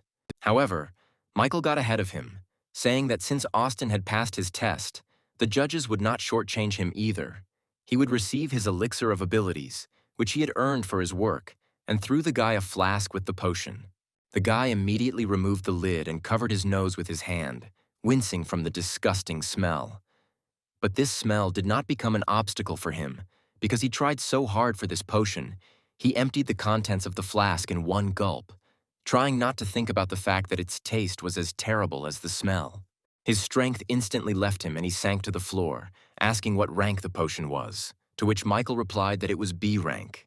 Afterwards, he explained, using his fingers, that this potion contained 2 B rank abilities, an improved werewolf ability and the Mask of Terror, which uses people's fear to increase the wearer's strength. The maximum possible increase in strength is only 9 times, and the lifespan of the fear energy is exactly 45 minutes. Hearing this, Austin beamed with happiness, jumped up from the floor, hugged our hero, and thanked him with all his heart for such a wonderful gift. Having said goodbye to his godson, our hero returned home, where a wonderful dinner awaited him with Valeria. There was a romantic atmosphere around them today, and the girl was wearing a beautiful black dress that emphasized her figure. Here Michael shared that he had received an offer for a year-long assignment abroad. With a slightly saddened look, he said that they could go together. Valeria smiled broadly and replied that she could take care of herself there, but he should work hard for the sake of their common future. Michael had no choice but to agree with her. Taking a glass of wine, he drained it in one gulp. He wanted to quickly sort out all the problems and just enjoy life. The girl rose from her seat and, approaching the guy, she hugged him around the neck and said that she would look forward to his return. He hugged her back, and a happy smile blossomed on his face. He was pleased to hear these words from Valeria. Having given in to passion, the couple moved to the bedroom, helping each other get rid of their clothes along the way. This is how our heroes spent their love-filled evening before their long separation. The next day, Michael went to Florence's family estate. The butler came out to meet them, easily recognizing the guests as members of the judges' organization, and the man let them inside. Smiling, our hero followed the butler along with his sister. He led them to the office of the head of the family, where Ivan and his 2 granddaughters, Anna and Sakura, were already waiting for them. The man greeted the guests who entered with a joyful smile on his face, and said that he had already had the opportunity to communicate with members of the organization of judges a couple of times. Anna immediately recognized Michael and hastened to tell him about it, reminding him that they had once flown together on the same flight, which had been captured by the Star Cloak. The hero replied that it was on that very day that the rooster noticed him. Michael had already thought out his cover story earlier, so he said that the gentleman gave him an elixir of A-rank ability and allowed him to join the organization. Anna looked at him with distrust and asked if it was really that easy to obtain an elixir of such a high rank, and inquired what kind of ability he had received by drinking this elixir. Ivan held his hand out to the side and gave her a displeased look, telling her that she shouldn't be so rude to their guests, interrogating them about their abilities. Michael chuckled and replied that it was okay since they were future allies and he wouldn't mind answering a few questions, then told them that his ability was called the Folding Plum Navy Suit. Sakura leaned forward and said that she had never heard of anything like this before. Michael explained that this is not surprising, because this ability combines both the martial arts of the underwater army and a plum-style suit, which allows him to dodge enemy attacks like a plum blossom. After listening to him, Anna said that she had one more question and pointed to Lucia standing next to him, asking who she was. The hero replied that she was Rabbit's ward and that she was also an A-rank user just like him. She cast a distrustful glance at everyone present and said that her ability was ice control. Michael then went on to say that Rooster told them to travel through the Free Union Sea territory under the name of Florence's family, so he was interested in knowing what the head of the family himself thought about it. The man rubbed his chin thoughtfully and replied that it was indeed time for Florence's family to return to a free union. A few hours later, when it was deep night outside, the brother and sister arrived at the port. Michael approached Lucia from behind and, putting his hand on her shoulder, asked what she was thinking so deeply about. The girl replied that she was just a little worried because they would be leaving the city tomorrow. Although her brother said that it was not forever, this did not console Lucia. Previously, she thought about spending the rest of her life here and did not even suspect the existence of the territory of the Four Seas. Michael understood his sister perfectly well and, nodding his head in agreement, said that now it became clear why all three forces and the government did not want to talk about these lands. He understood that once others learned about the territory of the four seas, they would immediately discover the existence of a war with another world and what was really going on. Lucia sighed heavily as she listened to her brother's words. Looking at the sea, the girl said that local residents have to live with daily stress and that their life is much better compared to these people.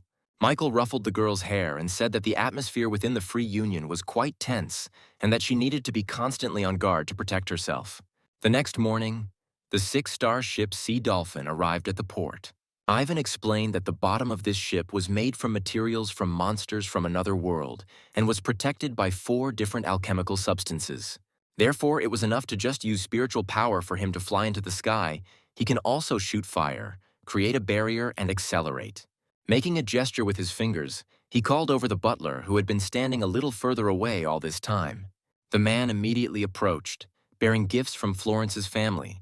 Ivan explained that Michael and Lucia would need these items in the territory of the 4 seas: sea clothes, light armor, and a bladder. They allow you to walk on the surface of the sea and breathe underwater, and their appearance depends on the specific person. Our heroes immediately put on the armor and sea clothes that were given to them. A little later, the rest, dressed in sea armor, approached them. Sakura was also there, wearing a suit that matched her hair. Looking back at them, Ivan asked in bewilderment why there was so much noise here. The butler replied that young Master Greg from the Gross family and his group Midnight had arrived here. Michael was already familiar with this name, so he immediately understood whose appearance the butler had just announced. A weak smile appeared on his face. He was grateful to the people from Midnight for coming here themselves. Ivan seemed very unhappy with the appearance of uninvited guests. Noticing this, the butler said that Greg had originally planned to return on the 4-star ship Midnight, but upon hearing that a 6-star ship had been prepared, they immediately rushed here. The man sighed heavily and said that in that case, the young master should be given 1 room here. After this, the butler added that Greg had expressed a desire to occupy the 608th silver room. At that very moment, a fair-haired guy approached Sakura with his arms outstretched for a hug and said that he expected nothing less from the second beauty of the 4 seas. Ivan called out to the guy, causing him to turn his attention to him. Greg approached the head of the Florence family, greeting him warmly. The man said that the young master would always be their honored guest, who would always be welcomed. Greg walked past them with a smug grin on his face, saying that Ivan needed to take good care of his guest. The butler stepped forward and pointed the guy in the direction, saying that he could stay in the platinum room. Hearing this, Greg frowned in displeasure and quietly ordered his guard that they needed to find out who lived in room 608. He really didn't like the fact that this Florence family dared to go against his will. At the same time, Michael was in his room, sipping the drink that had been offered to him earlier and enjoying the beautiful view from the window. Suddenly, someone knocked loudly on the door of his room. Michael wiped his mouth with a napkin and then stood up from his seat. Approaching the door, he immediately opened it.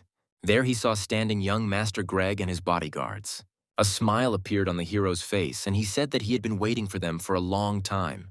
A look of bewilderment flashed across Greg's face, but he quickly managed to get his emotions under control and said that in that case they would do without unnecessary preambles. If Michael himself did not collect his things and did not free this room, then his guys would help with this.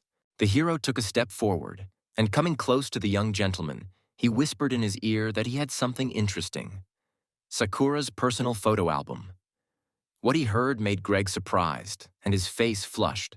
Turning his interested gaze to Michael, he asked if he really had this thing. He stepped back and replied with a smile on his face that he would not dare to lie to the young master of the Gross family. Coming a little closer, Greg whispered to ask what the price would be for such a generous gift. Michael suggested that we look at the photos first and then he would quote the price. Greg nodded and ordered his guards to stay outside. After that, they both went inside. Closing the door behind them, the young gentleman impatiently voiced a request to show him the album quickly. When Michael turned to him, the boy staggered, feeling something strange. Using his ability, the hero entered Gag's head and was now looking through his memories in search of useful information. A few moments later, he managed to pull out memories of Uncle Greg. Michael knew that Byron played only a secondary role in the family hierarchy, but some time ago he suddenly gained power and authority, becoming one of the key figures in the family. Looking through the memories, Michael realized that despite all his attentiveness and caution, Byron only opens up to his nephew. Having brainwashed the guy, our hero completely repaired him. Michael approached Greg and in a serious tone ordered him to behave appropriately to the young master of the Gross family from now on, and to interact more actively with Byron, since he could be a member of some organization. He bowed low and replied that he would pay more attention to the events happening in his family and would definitely let me know if he learned anything. After saying goodbye to Michael, he left his room. The security guard who had been guarding the entrance the whole time asked if they should start taking out the guy's things. Greg hit the man on the head, asking why they were doing this when they were already in the platinum room. The confused man bowed, apologizing for his mistake. After that, they headed away from here. Several hours later, the ship began to sail towards the island. Michael and Lucia were watching the night sky when the girl noticed land and, delighted, asked what was there. The hero replied that it was an independent customs office. Suddenly, they heard approaching footsteps behind them. Turning around, they saw a man who greeted them and informed them that he was the manager of this place. Michael immediately tensed up because he didn't even feel his appearance. Ivan came out to meet the man and welcomed the guest on board. The men shook hands, and Richard said with a smile on his face that when the head of Florence first arrived at their customs house, he was sure that one day he would return again. When the ship docked, Richard invited everyone present to follow him, saying that he would treat them to dinner. At dinner, the girls almost instantly surrounded Michael and did not let him take a step. From all sides, there were proposals to exchange numbers. The hero was a little confused. He had not been given such attention before, so he tried to gently decline their proposals. Anna watched everything from the side with displeasure. She was very angry at the fact that instead of her beautiful sister, Michael chose the company of those ugly women. Embarrassed, Sakura replied that they weren't on good terms, so Anna shouldn't be so angry about it. Suddenly, Lucia began to violently push the crowd of girls aside and persistently tried to break through to save her brother. When she reached him, she grabbed Michael's hand and pulled him away. Finally, she said that instead of just standing and watching, they should help her get rid of these annoying flies. Smiling, Sakura suggested that they all go together to the famous Rakushka Hotel and have some fun there. Anna's eyes lit up and she supported her sister, saying that this hotel's special event was very popular among the 4 Seas. Michael asked with interest what this event was. Suddenly, another girl appeared next to him and silently pointed to his cheek, on which there was a trace of someone's lipstick. The hero immediately took out a handkerchief and wiped it. Blushing deeply, Alexa folded her arms across her chest and sighed heavily, saying that he himself would come and see everything. Sometime later, their company moved to the Rakushka Hotel, where the event was just in full swing. They were led into a spacious room decorated in a marine style, and instead of one of the walls, there was an aquarium in which fish of various sizes swam. When enough people had gathered, the host thanked everyone present for coming to today's mermaid party.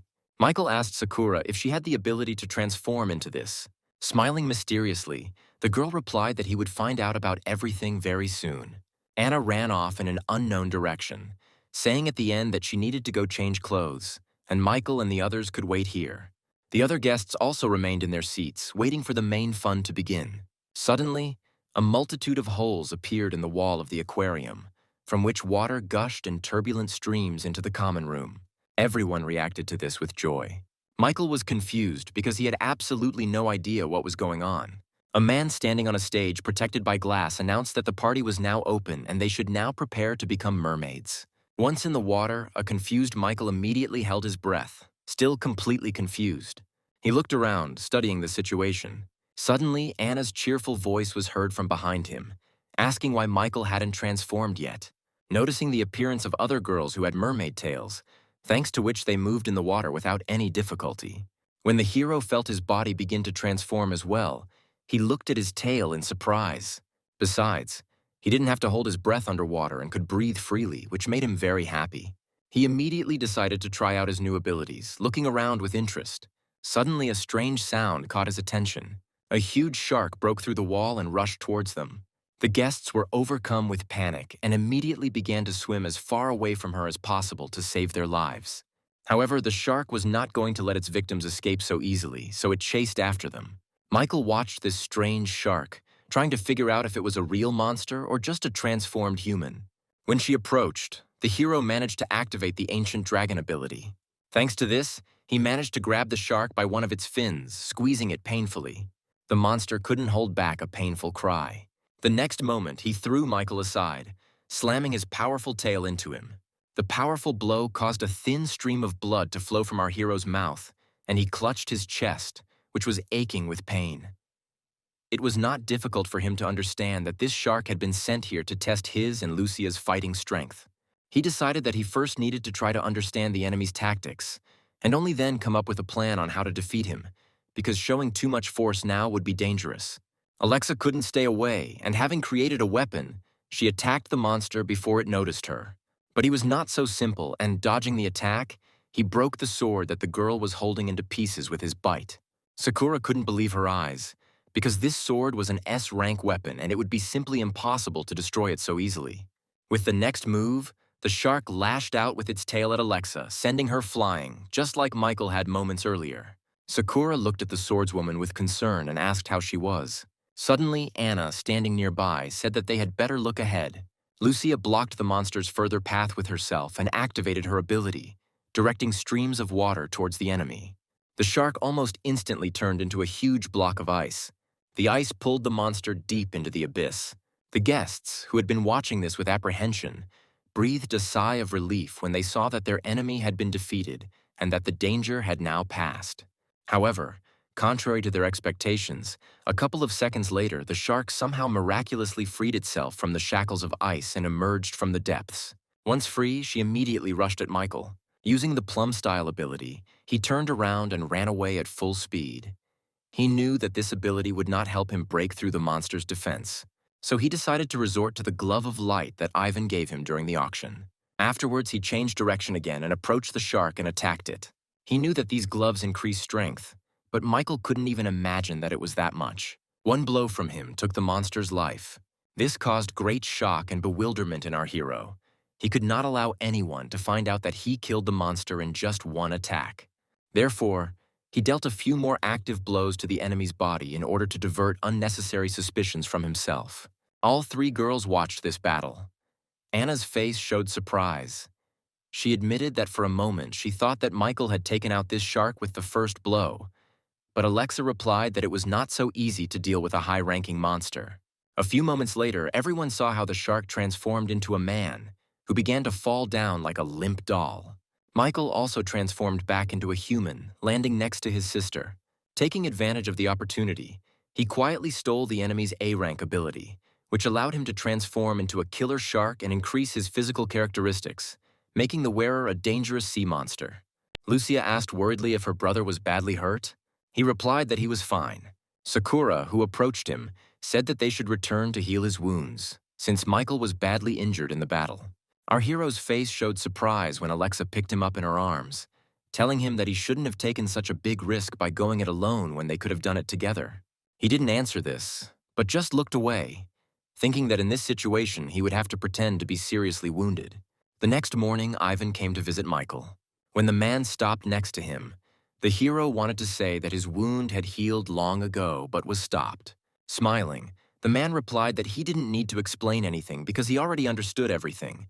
Since people were trying to reveal his true power, they couldn't let them do it. Michael breathed a sigh of relief and asked who had sent the killer shark after them. Taking the pipe in his mouth, Ivan thoughtfully said that there were many security agencies behind this man, and it was practically impossible to find out who exactly it was.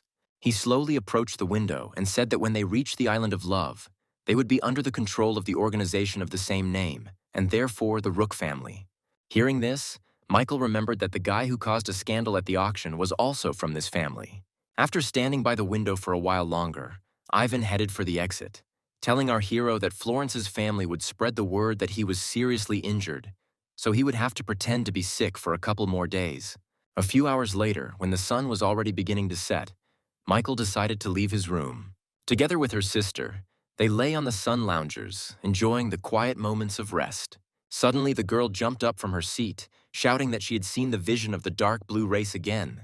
Michael took off his glasses and looked at his sister with concern, saying that they needed to find the hero's stone quickly. Lucia had a smile on her face and said that this time she managed to remember even more details, and when she got better, she would even be able to find their base.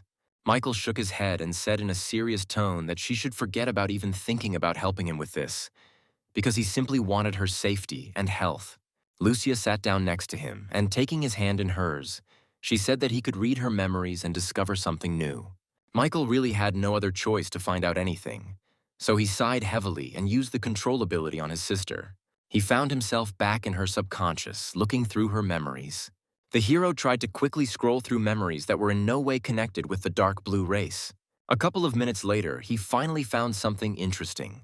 He saw someone kill a stranger. Afterwards, the same man, with a silver ring on the thumb of his left hand, mixed some blue liquid with water.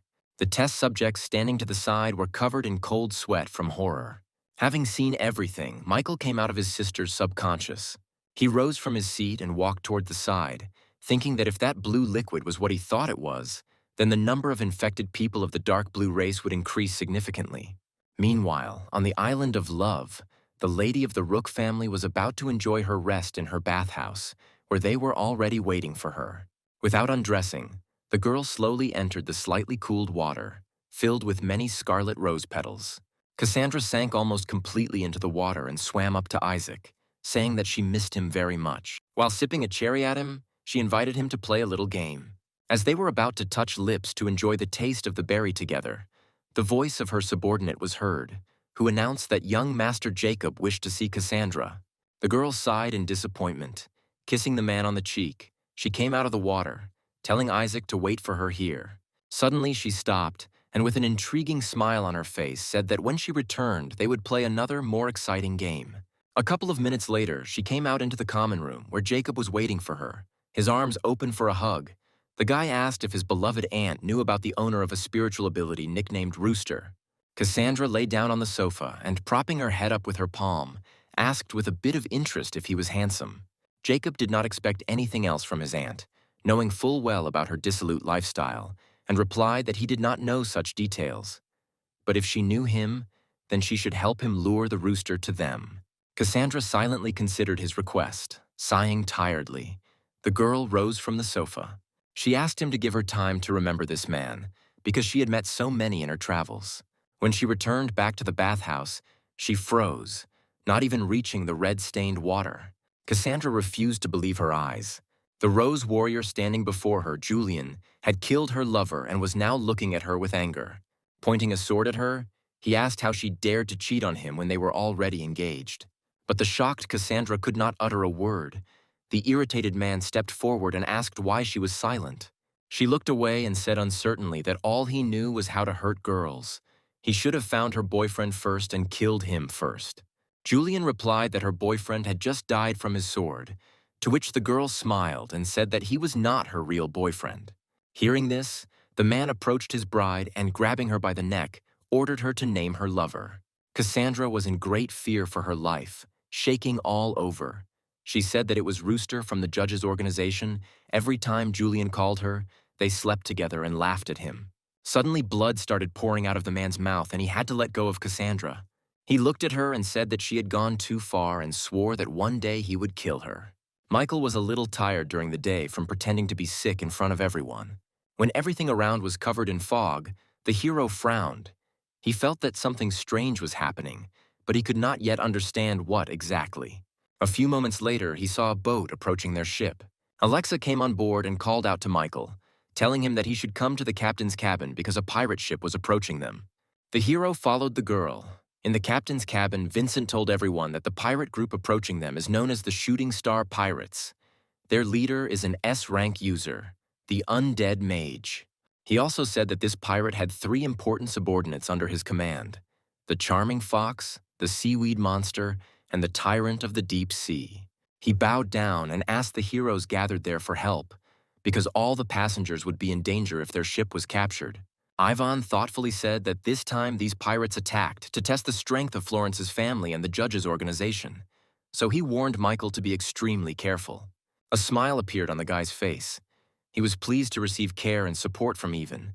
No one had ever worried about him like that before. He pushed those thoughts aside, deciding that now was not the time for sentimentality, and said that they could leave the captain of the Shooting Star Pirates to him and Lucia, and the rest of them could take care of the rest. Sakura stepped forward, blocking his path and telling him that he couldn't participate because he hadn't fully recovered yet. Ivan chuckled and said that she didn't have to worry about it because Michael was already practically healthy and there shouldn't be any problems. The girl looked at him and said that such severe wounds could not heal in such a short time. Michael scratched the back of his head and said that they had better stop arguing and hurry to repel the enemy attack before it was too late. Suddenly, the sirens began to wail and flare up in all the corridors and floors. The pirate ship came very close to our hero's ship. The undead mage stepped forward and informed his brethren that the famous Florence family ship Dolphin was right in front of them. Raising his staff above his head, he asked them what they wanted. His subordinates all shouted out as one that they wanted gold and jewels, and also beautiful girls. Immediately after this, several of the warriors jumped down. Michael arrived at this moment and also rushed into battle. He ran over the heads of all the pirates who had come down and took them out of action. A charming fox was waiting for him right at the courthouse. When the hero was at a sufficient distance, she immediately attacked him. Because her attack was too predictable, Michael easily dodged her attack. The girl turned around and, looking at him, said with irritation that he should stop being a coward and fight like a real man and not dodge. When another attack flew at the hero, he couldn't immediately notice it. But he didn't even need to dodge this attack. The spiritual skill that Charming Fox attacked him with was too weak in comparison to his third spiritual stage. Leaping forward, he grabbed the stunned girl by the neck. But the next moment, the expression on her face changed to a satisfied grin, and she said that although he was able to withstand her spiritual attacks, he would definitely not be able to dodge the next attack. Lucia, fighting nearby, called out to her brother, warning him of the danger approaching from behind. A revived skeleton with a huge saber was rushing straight at Michael. Hearing his sister's warning, the hero looked at the monster standing behind him. A satisfied smile appeared on his lips. Michael turned around and exposed the girl to the skeleton's slashing blow. This attack was the last one for the Charming Fox. As her life left her, a green pearl flew out of her body. Michael grabbed her and said that the girl had killed too many people. Maybe she would have better luck in her next life. Meanwhile, Sakura fought the tyrant of the deep sea. The girl moved quickly, dodging each of the enemy's attacks. The man shouted to his brother, the seaweed monster, and shouted for him to use his trap. He replied that everything was ready. The next moment, his ribbon-like hair rushed towards the surprised Sakura. They enveloped her entire body, completely immobilizing her. The longer the bonds held her, the hotter she became due to the awakening arousal. Alexa came to her aid, cutting through the bonds that were wrapped around Sakura with her sword. The seaweed monster shouted that no one had ever managed to stop his seaweed.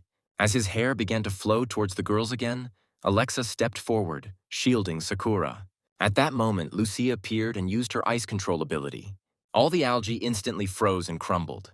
This battle was closely watched from the sidelines. Vincent was pleased that one of the leaders had been killed, and that the remaining two would soon follow him. All this time, Anna stood next to the captain and, shrugging her hands, said with disappointment that she would also like to fight with them.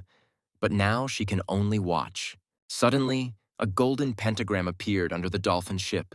A protective dome instantly grew from underneath her. Meanwhile, the undead mage was busy with a duel with Michael. He promised that he would make his own trophy from the hero's bones. Raising his staff above his head, he activated the curse. The skeleton that the curse was directed at froze in place, and its body was enveloped in black and white clots of energy. A few moments later, the skeleton of a huge monkey with 2 clubs appeared before them. The undead mage said contentedly that the monkey skeleton's strength was almost S rank, and Michael wouldn't be able to hold out against it for even a minute. The hero chuckled and said that this remains to be seen. The next moment, the monkey rushed towards him. Stopping literally a step away from the guy, she hit with both batons the place where Michael should have been. But our hero was clever enough to escape the attack. He jumped and landed on the back of a monkey skeleton. His opponent was not going to just stand there waiting to die and tried to attack the hero with his tail again. Noticing this threat in time, Michael jumped back to a safe distance again. He immediately materialized gloves of light when he realized that if he couldn't get rid of this tail, he wouldn't be able to get to the spine. His thoughts were interrupted when the monkey's tail flew at him again. But thanks to the power of the glove, our hero managed to hold off this attack without difficulty. The monkey immediately pulled its tail back. Using his speed, he was able to strike his opponent in the back before the monkey had time to react. Due to the force of the impact, the skeleton fell limply to the ground. Satisfied, he shook his palms and asked the undead mage to repeat his words from earlier. The mage shouted in irritation that if Michael wanted to die so much, then he would now show him the full power of the S rank. However, the next moment, his expression changed, and he voiced an idea that came to his mind, that instead of dying, he should turn Michael's skeleton into a knight, which he would use to defeat the others. After saying this, he activated his ability and his staff was enveloped in clots of dark energy. And above the water, a huge circle with a pentagram in the center appeared. This attracted the attention of everyone on board the dolphin ship. A few moments later, a huge dragon skeleton flew out of the circle, choking ash coming from its mouth. All who were fighting on the surface of the water succumbed to the power of despair, which instantly took hold of their hearts, because they understood quite clearly that none of them would survive. Michael, however, remained calm and watched what was happening with a bit of interest. Smiling, he clenched his fist and said that he would be glad to fight someone so strong. Watching him, the others were confused. It was hard for them to even imagine how Michael would deal with the S-rank undead mage and his summoned warriors, because even none of the best heroes of all four seas would dare to approach him. Meanwhile, the dragon made its first move, releasing a clot of ash towards Michael. The hero dodged this attack with one jump, but he didn't plan on running away from the attack forever, so he quickly turned around and jumped into the air, rapidly approaching his opponent. Finding himself behind enemy lines, he concentrated his strength into his fist to strike. The undead mage smiled wryly and said that it wouldn't help him. Immediately after this, the dragon's head turned 180 degrees and, opening its mouth, released another clot of ash. The hero reacted instantly and at the last moment created a shield in front of himself. The monster emitted an endless stream of ash, but Michael endured it all steadfastly. When he was sure of the strength of his shield, he began to take leisurely steps towards the dragon. After some time, he finally managed to catch up with the dragon and grab it by the mouth. Jumping up from his seat, the undead mage shouted that grabbing his dragon was also useless. The man flew as close as possible to his warrior, and the next moment a green glow came off his staff, which shot in rays towards the dragon, after which he said that he would be very interested to know how Michael would cope with this. A barely noticeable smile appeared on our hero's face, and he turned to face the man. Jumping towards him, he said that it would be better to attack directly rather than wait for the undead mage to summon more monsters. The man had not expected this, so he was very confused by the realization that he had been Michael's target from the very beginning. He turned around and started to run away, but he didn't manage to get far because our hero's fist pierced his chest. The undead mage looked down in shock and said that this couldn't be. As soon as the magician died, the monster he had summoned also flew down after him. All the assembled men watched this scene in horror. They understood that since their boss was defeated, then continuing to fight with such a strong opponent would be pure suicide. So everyone rushed out of here as fast as they could, saving their lives, while Michael calmly watched from the air. Suddenly he noticed something that he really didn't like. One of the men, who was fighting on the enemy side, was swimming underwater in a completely different direction. Michael knew there would be problems if he decided to attack their ship. Using his ability, our hero created a shadow clone transformed into a rooster to follow the man and scout out the situation. The clone received the order and immediately dived under the water. The rooster followed his target unnoticed, keeping slightly behind.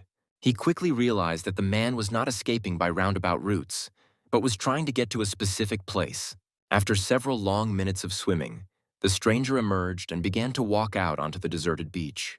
Without even turning around, he headed towards the entrance to the cave in the huge mountain. The clone also emerged from the water. Watching the man closely, he suggested that there might be a lair of the shooting star pirates there. When Brooke entered, he immediately ran into Herman, who angrily grabbed the newcomer by the lapels and told him to repeat again what he had just said. Brooke stuttered as he explained that their leader, the charming fox, the tyrant of the deep sea, and even the seaweed monster had all been defeated. The men standing nearby said in disappointment that attacking Florence's family was too big a mistake, because now they had lost their main forces. As soon as Brooke told everything, Herman threw him to the floor and shouted that even though the others died in battle, it did not mean that they should give up. They should become stronger and avenge their fallen brothers. Beach stood up and rubbing his neck said that in that case they should split up. Everyone immediately liked the idea of everyone splitting up and going their separate ways and supported Brooke. Only Herman did not understand the reason for their joy. He looked at his brothers with stunned eyes. Turning his gaze to Brooke, he hit him in the chest and said in an irritated voice that their boss's inheritance now belonged to him, and they all had to obey his orders and not act arbitrarily and so thoughtlessly. He delivered several more blows to the man until he fell to the ground, then grabbed him by the neck and lifted him up. With a wry smile on his face, Herman told those present that if they didn't want to end up like that, then they should listen to him, and then they would be guaranteed a good future. And he didn't forget to mention the two beauties that the elders hadn't allowed to approach all this time. With that said, he threw Brooke's body back onto the ground. Waiting for some reaction from his brothers, he asked what they had decided. They joyfully shouted that they would follow him anywhere if they could have fun with the girls. When the girls sitting in one of the cells heard this, their bodies were shaken by a violent tremor of horror. One of the men opened the camera and grabbed the long-haired, frightened girl by the hand, dragging her towards the exit, completely ignoring all her screams and protests. Suddenly, he threw her to the floor. Then the girl's screams became even louder and more desperate. But desire burned in the man's eyes, and he heard absolutely nothing. The clone witnessed such an unpleasant scene. Picking up a piece of metal, he threw it at the target. The metal he controlled pierced the heads of every man present there, and they didn't even have time to understand what had happened to them. The girl looked at the man hanging over her in shock as he fell limply onto her, a bloody hole showing on his bald head. Herman, who was not present during the incident and had just arrived here, heard strange sounds and looked around the hall in bewilderment. Brooke, who miraculously had not yet died after the beating, laughed hoarsely and said that someone from Dolphin had followed him and found this island. Glancing sideways at Herman, he said with glee in his voice that if he was destined to die here, he would take everyone else with him. Herman was overcome with rage. He rushed towards Brooke and, grabbing him by the neck, began to strangle the man again with all his might, saying that he should have died during the battle and not let his tale hear. When Brooke finally died, Herman rested his hands on the icy floor, tormented by many questions about who exactly had entered this island and how strong that someone was. Rising slowly, he told the invisible guest with ill-concealed fear in his voice that whoever it was, he would be ready to acknowledge him as his master and do anything if he was promised a good future and protection. The clone didn't like his proposal. His blade pierced Herman's body right through, not even letting him finish speaking. Michael approached and said that he had no need for new charges for now, so he should forget about it. He coughed up blood and whispered with regret in his voice that he had tried so hard for so long to become the most famous hero among all 4 seas. But it had all been in vain. By the time the hero drew his sword, life had already left the man's body. Michael stood up and used ability extraction. He managed to obtain the B-rank ability Red Copper Armor, which increases such stats as strength, agility, physical damage resistance, and elemental power. The hero was interested in what would happen to this skill after he improved it. Having spent a couple dozen units of dark energy, he received the S-rank ability Golden Armor of the Fire God, after using which the owner receives unimaginable power, high speed, and almost impenetrable protection. In addition to this, it contains 2 additional skills, Flight and the Golden Eye of the God. After he absorbed the ability he had received, Michael went to the cells with the prisoners and, opening them, announced that everyone was now free. He also said that he would leave them 1/3 of the treasure. This amount should be enough for the girls to survive for the first time. The hostages could not believe that this was not a dream, but that they were really free, and tears of joy flowed from their eyes. Having freed everyone, Michael climbed out of the cave and climbed to the very top of the mountain, thoughtfully looking into the distance. He reasoned that in the territory of the 4 seas, even an S-rank ability didn't seem that strong, so he should try to improve some ability to SS rank. Without further ado, our hero immediately moved on to his experiment, which resulted in him obtaining a pitch-black pearl of the SS rank ability, the Golden Armor of the Demon God, which increased physical strength by the 3rd level and provided immunity to normal attacks and elemental abilities. Michael smiled contentedly under his mask. He liked the result he got. He decided that he should disassemble this ability and improve other abilities and test them in action. He got straight to work. However, contrary to his expectations, nothing worked out for him. Thinking about this, Michael decided to improve other abilities and try to break them down into dark energy particles, because the potential of this ability is much higher. But he was haunted by the worry that this oddity might somehow be connected with the 3rd stage. After all, if this is really so, then it turns out that an ability that has reached the 3rd stage can no longer be decomposed. He created a clone to learn more about the armor's ability. After absorbing the Pearl of Ability, he explained what needed to be done. Moments later, our hero's rooster image changed to the golden armor of the demon god. Michael said that the clone needs to use physical, spiritual, and elemental attacks. Nodding, the clone attacked him, delivering a powerful blow to his chest. But this blow did not cause any harm to the hero, because the armor completely absorbed this attack. The clone moved away and using the air element attacked again. Michael held his staff out in front of him. He wasn't surprised when the S-rank element technique sent at him was absorbed by the weapon. Michael waved his staff and decided it was time to try out the armor's additional skill. He raised the weapon above his head and swung the staff with all his might, as if cutting the air with a sword. In response to this attack, the water beneath his feet parted to the sides, rising high into the air. The drunkard slept peacefully with a bottle in his hand in his small ship. However, a sudden strong shaking caused him to wake up instantly. The man grabbed the binoculars and began to quickly look around to understand what was happening. By this time, the water in the sea had already returned to its usual state. The power of this ability impressed our hero so much that he was already tired of fighting a stronger opponent as quickly as possible. But now he decided to try out his flying skills. Putting away his staff, he threw himself like an arrow straight into the sea. When his body was underwater, a lot of splashes flew out to the sides. He swam deeper and deeper into the sea. When our hero activated the golden eye shard, 2 golden beams appeared from his eyes. Any random fish that came their way were instantly incinerated. The same drunken sailor continued to observe the changes taking place in the sea. The man had absolutely no idea what was going on and decided to blame it all on the fact that he had drunk too much. The next day, the dolphin practically swam to one of the islands of the 8th archipelago. When Michael asked who was in charge, Ivan replied that the K Union ruled here, led by their leader, the Sewn Spring Sword Julian. The man's gaze became more serious, and he said that the power that their leader possessed should not be underestimated, because when the Florence family fell, the K Association offered itself for this position many times. A couple of minutes later, they docked at the port. Julian and his daughter had been waiting for them there for a long time.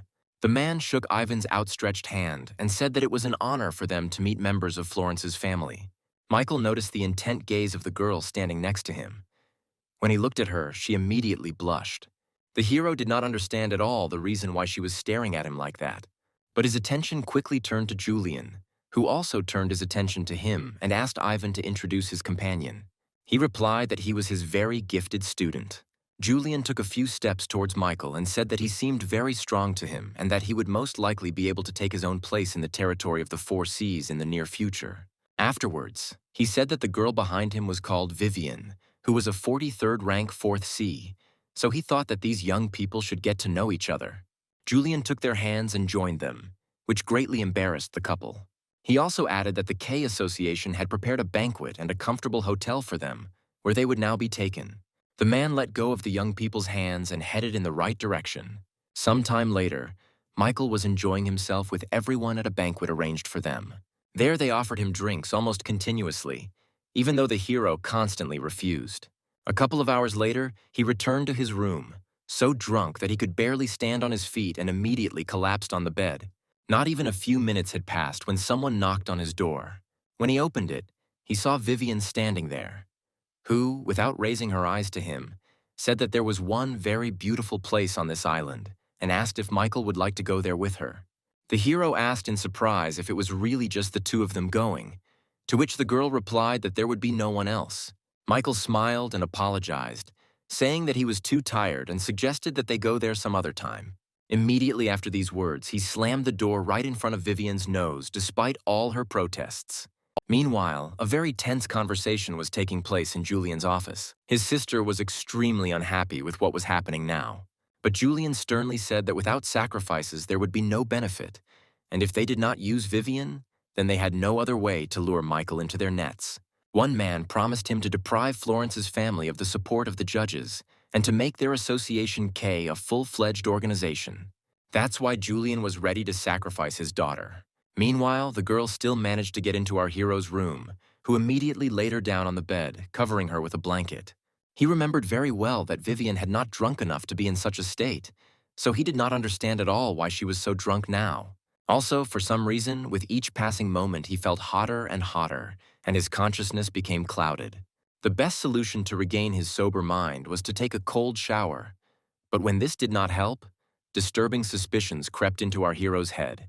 Suddenly, the bathroom door opened. Michael looked towards the open door in bewilderment. At the entrance, he saw a completely naked Vivian, who languidly complained that she was too hot. The hero immediately left the shower stall and wrapped her in a sheet, covering her nakedness. The girl leaned even closer to him, whispering that his body was very cold, so she felt good with him. Michael sighed, looking at Vivian, and said that since things had gone this far, he had no other choice. Then he knocked her out with one sharp movement. Half an hour later, Michael was sitting there fully dressed and sober. He was almost 100% sure that he and Vivian had been drugged. He was very lucky that the spiritual power of the third stage can suppress the effect of drugs. Vivian slept on his bed, completely bound hand and foot with ropes. Michael sighed heavily. He tried to find the culprit, but neither the people from Delphinus nor the people from the K-Union had a reason for such a devious plan, especially considering the fact that Vivian was Julian's biological daughter.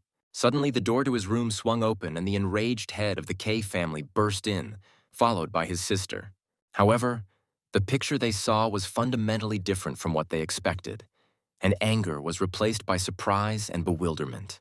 Michael's face also showed surprise at their unexpected appearance here. Augustina approached the bed and, screaming, began to untie the ropes that bound the body of her dear niece.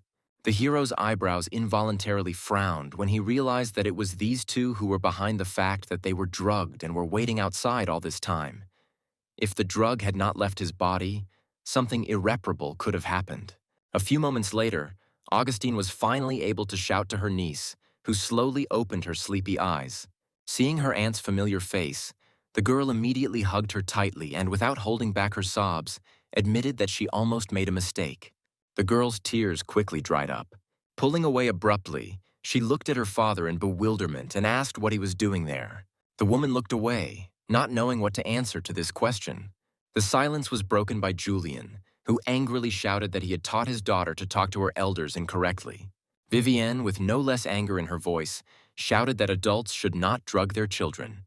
She then pointed to a surprised Michael and said that she had already promised to get closer to him, but she had not thought that her father would go so far as to drug them both.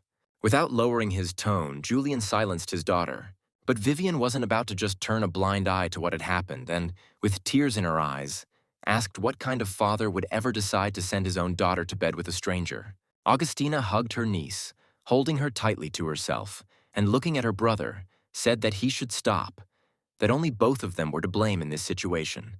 After which she promised Vivienne that in the future, if someone wanted to use her for their own purposes, she would definitely protect her and not let them hurt her. These words touched the girl deeply. This was exactly what she wanted to hear.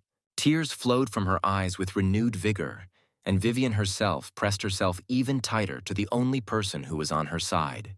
Julian chuckled with displeasure and headed towards the exit of the room. After he left, Michael felt too awkward to stay there, and he said that if they needed it, he could leave them alone and move into another room. Augustine looked at him, and with a gentle smile on her face, asked if he could leave the room for a couple of minutes while she dressed Vivian. 15 minutes later, the girl was put in order, and now her aunt was apologizing to Michael for all the inconvenience she had caused him. The hero smiled awkwardly and said that they didn't have to apologize, since he hadn't been hurt in any way. But in such things, there had to be agreement on both sides. Augustina asked him with a pleading voice to keep everything that had happened here a secret, because her niece was just as much a victim as he was. Michael nodded and replied that she could count on him in this matter.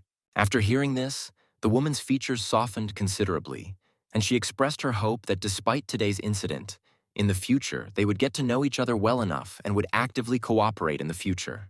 It took a lot of effort for the hero to keep a welcoming mask on his face when he realized that Augusta had decided to get her way by approaching the issue from a different angle. Getting out of bed, the girl grabbed her aunt by the hand and, with a burning face, walked out of the room, dragging her along with her. Left alone, Michael sighed wearily, thinking that today had been too eventful a night. Before he could enjoy even a minute of peace, someone knocked insistently on his door again.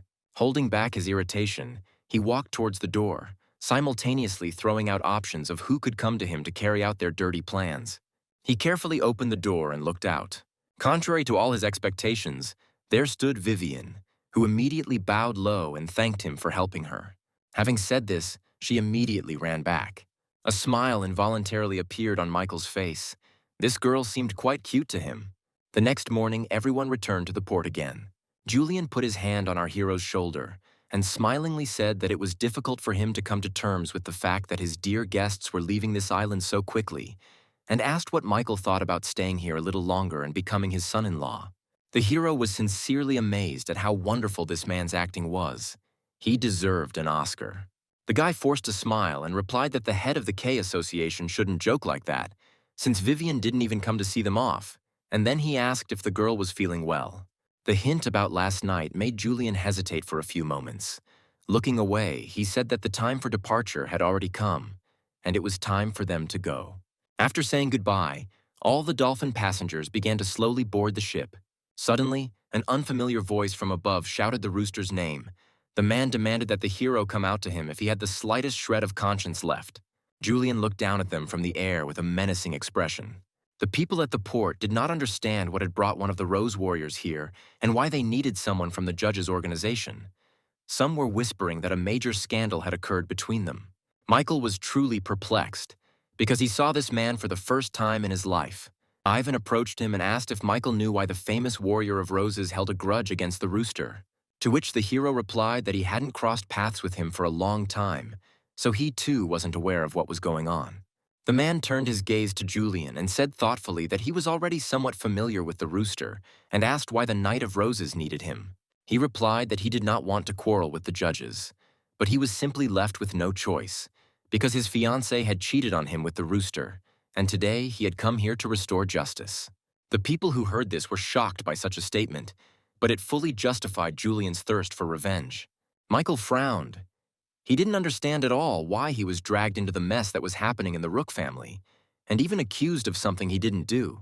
Julian asked with a mocking voice if the judges' organization was really made up of only cowards, since Rooster did not dare to come out and answer for his shameless act. Having said this, he looked around, expecting that his opponent would finally decide to come out. But when this did not happen, he said with disappointment that if the culprit did not want to come out, then okay, he would come back, but this time not with a simple warning. Suddenly, Julian shouted that if the Rose Warrior wanted to insult the people on his territory so much, he should first ask permission from his sewn spring sword. To this, Julian replied that this was only his business, and that scoundrel from the judges, no one else dared to interfere in this. Without waiting for the knight to finish speaking, the head of the K family took out his sword and attacked him. Julian held off this attack without much difficulty, and asked with displeasure why Julian needed to get involved in this conflict and create new problems for himself. He replied that he would not allow the members of the judges to be touched in his presence, after which he shouted to Ivan that they should sail away from here as quickly as possible while he held back this knight. Julian grinned, saying that in that case he simply had no other choice. Suddenly, a threatening voice of his master sounded in his head, demanding that the rooster be brought to him, alive or dead, and that no one waste time on unnecessary trash, otherwise no one would escape the consequences. He realized that he had to get rid of this guy at any cost if he wanted to continue to peacefully fulfill his duties as a knight. Feeling something strange, Julian looked down in confusion and saw a small golden dragon wrapped around his leg. Meanwhile, Julian jumped towards our hero with his sword raised to strike. He immediately materialized gloves and clenched his hand into a fist, concentrating all his strength there. So when the man struck with his sword, he responded with a punch. To his surprise, the sword turned out to be stronger and survived. Michael decided that since it didn't work, he would have to show all his maximum power. The next moment, a clone of Julian, dressed in golden dragon armor, appeared behind him and said that he had seen enough of their games and it was time for them to end them. The Knight of Roses looked warily at the hero who had appeared and realized that he had serious problems, because he might not be able to cope with the judges alone. He swung his sword and pushed Michael aside. He was in no hurry to attack the hero in the monkey costume. He needed to try to lure at least one of the judges to his master's side. With an uncertain smile on his face, he said that, apparently, Monkey was also one of the members of the judges' organization, and he had one proposal for him. Michael didn't let him finish, shouting that he wasn't interested, because he hadn't felt the taste of a real battle for a long time and wanted to have a good workout. Panicking, Julian took a step back and holding his hand out in front of him, he said that the incident had nothing to do with the monkey and that he was not obliged to deal with it instead of the rooster. Michael, ostentatiously picking his ear out of boredom, replied that he had defiled his brother's honor with his words, and that if Julian really wanted to meet Rooster, he should first fight him. The man grimaced in displeasure at the words of the hero, who was not going to compromise with him. Before he could respond, Michael appeared behind his opponent, causing him to go into shock. Kicking him in the back, the hero sent the Rose Knight flying. When the man's body fell into the water, a lot of splashes flew in all directions. It took him a couple of moments to get to the surface and come to his senses. He clearly didn't expect this guy to be so strong and fast. Suddenly, his thoughts were interrupted by a strange sound behind him, and he carefully turned his head. Michael flew at him again, not giving his opponent time to recover from the previous attack. Julian had no intention of losing to some brat so easily. Standing up, he picked up his sword and, activating his ability, used the sword aura technique once. A large rose immediately materialized in front of him, emitting a suffocatingly sweet aroma. This obstacle did not frighten our hero. Without changing his trajectory, he attacked the enemy with a kick. He was unable to stay on his feet when an incredibly powerful blow landed right on his chest, and thick blood gushed from his mouth. They both sank under the water. Julian unable to do anything because Michael kept pressing down on him with his weight. Suddenly, the pressure on him decreased, and the next moment, using him as a support, the hero made a leap. He jumped out from under the thickness of the water to the astonished gaze of the crowd gathered nearby. He folded his arms across his chest and looked down to where Julian should be deep under the water, and said with disappointment that he had expected more. The spectators watching this fight were amazed by the strength of this hero, who easily throws the Knight of Roses from side to side as if he were an ordinary bag of sand. Julian was no less amazed. He had heard rumors about the incredible nature of the judges before, but today he was able to see the power of the warriors of the zodiac sign with his own eyes for the first time. And this sight was enough for him to conclude that it was too dangerous to have such a strong organization on his list of enemies. High in the sky, among the clouds, another spectator was hiding, watching them, the Dragon of Fury. For now, he has decided not to interfere in what is happening, but if the life of the hero with the serial number is at risk, then he will have to intervene. Meanwhile, Michael continued to provoke Julian to finally show his full strength and not hold back. Coming out from under the water again, the man gave him a look full of hatred and releasing his energy. He shouted that now he would show him a technique that would knock all the arrogance out of him. The next moment, he raised his sword high above his head. His entire body was enveloped in scarlet flames, which pulsated around him for several meters, and a powerful stream of flames rose up into the air. This stream instantly overtook the dragon, who was calmly watching from the sky, engulfing his body in flames. The Dragon of Fury was forced to transform back into a human before the fire completely consumed him. Julian looked at Howard with a smirk on his face and said that their deal was too unequal while he was doing the heavy lifting for both of them, and the man would get his benefit without doing anything. He silently descended to the surface of the water towards them, Julian's action leaving him no choice but to intervene. He folded his hands in a welcoming gesture and greeted Michael, saying that he was just passing by when he saw Julian bullying the weak, so he wanted to teach the bastard a lesson, but he was beaten to it. Michael's eyebrow arched behind his mask, knowing full well that the words spoken by the man standing before him were too obvious a lie. Without waiting for any answer, he looked at his quasi-accomplice. Afterwards, the man summoned the dragon and ordered him to kill it. The dragon, which appeared behind the stunned knight, immediately rushed towards its victim with its mouth wide open. He had already managed to say goodbye to life, knowing full well that he could not escape from this dragon, when something strange happened. Michael was at the dragon's side in an instant, and striking him, said that no one was allowed to encroach on his prey in such a brazen manner. Suddenly, instead of the dragon, the reincarnated Howard appeared in front of him again, who said that he was just helping Florence's family sort out this trash. Having said this, he disappeared into thin air without a trace. However, a few moments later he appeared again in front of Michael, and behind him was a huge dragon with a bloodthirsty grin and eyes burning with fury. Michael chuckled, saying that things were taking a rather interesting turn. Leaving the summoned dragon to Monkey, Howard switched to Julian, who pointed his sword at him and shouted in bewilderment that this was not what they had agreed on. With the same gloomy look on his face, the man said that the situation had changed. The knight clicked his tongue in displeasure, complaining about his bad luck, putting away his sword. He said that he had done his part of the deal, and now it was time for him to go. He was about to leave when suddenly something blocked his breathing and he froze in place, his face distorted with horror and bewilderment. Julian began to desperately struggle against the invisible enemy who had wrapped his neck in a chokehold. Blood began to flow from his mouth as he was suddenly attacked again. With one hand, the knight pointed the blade of the sword at himself, shouting that he would drag this monster to hell with him. The next moment, without a moment's hesitation or fear, he carried out his threat by cutting off his own neck, along with the invisible monster. Julian's vision went blank. The life left his body and he collapsed limply. When Alexa asked what that thing was, Sakura replied that it was Howard's third summon, an invisible dragon. The hero pointed his staff at the summoner and said in a threatening voice that he had broken the law by killing a man with a serial number. He just laughed in response to the accusation brought against him and said with a smile on his face that he had not killed anyone, because Julian had committed suicide. Suddenly, Michael noticed the man's clothes and noticed that they were exactly the same as what Lucia had seen on the dark blue race. This important detail led him to suspect that Howard might be one of them. A slight grin involuntarily appeared on his face, and he said with hope that this fight should be more interesting than the one with the dead Knight of Roses. The man also did not hide his smile and confidently said that the monkey would not be able to maintain his arrogant behavior towards him after he realized who he had crossed. Sensing the alien energy approaching him, Michael said that this invisible attack would not work on him. When the dragon realized that he had been noticed and there was no point in running away anymore, he appeared and, letting out a terrifying roar, rushed even faster towards his target. Michael immediately used the golden eye shard technique, and from his eyes, through the slits in his mask, 2 golden incinerating beams flew at the dragon.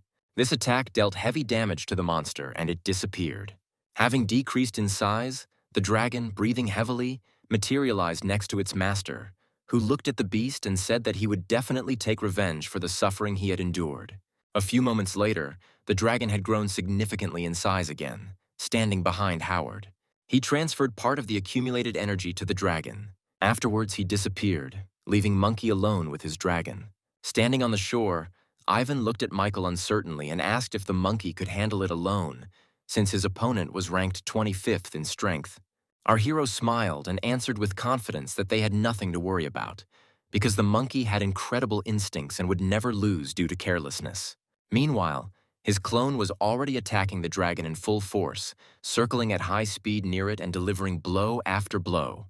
Several dozen attacks later, his opponent finally opened up, giving him a perfect opportunity to deliver the finishing blow. He used the golden eye shard again, and a fused golden beam shot from his eyes into the monster's wide-open mouth. Howard was shocked. He didn't expect the dragon, strengthened by his own energy, to lose so quickly. He was overcome with irritation and anger when he saw how Monkey had already killed the second summoned dragon. Shouting that he would destroy our hero, the man used an unknown technique, and the next moment a huge shining circle with a pentagram appeared on the water. With a wild roar, a huge green dragon emerged from it, its size many times greater than the previously summoned dragons. Looking at Howard with his golden eyes, he said that it had been 10 years since he had been last summoned, and asked if they had prepared an offering for him this time.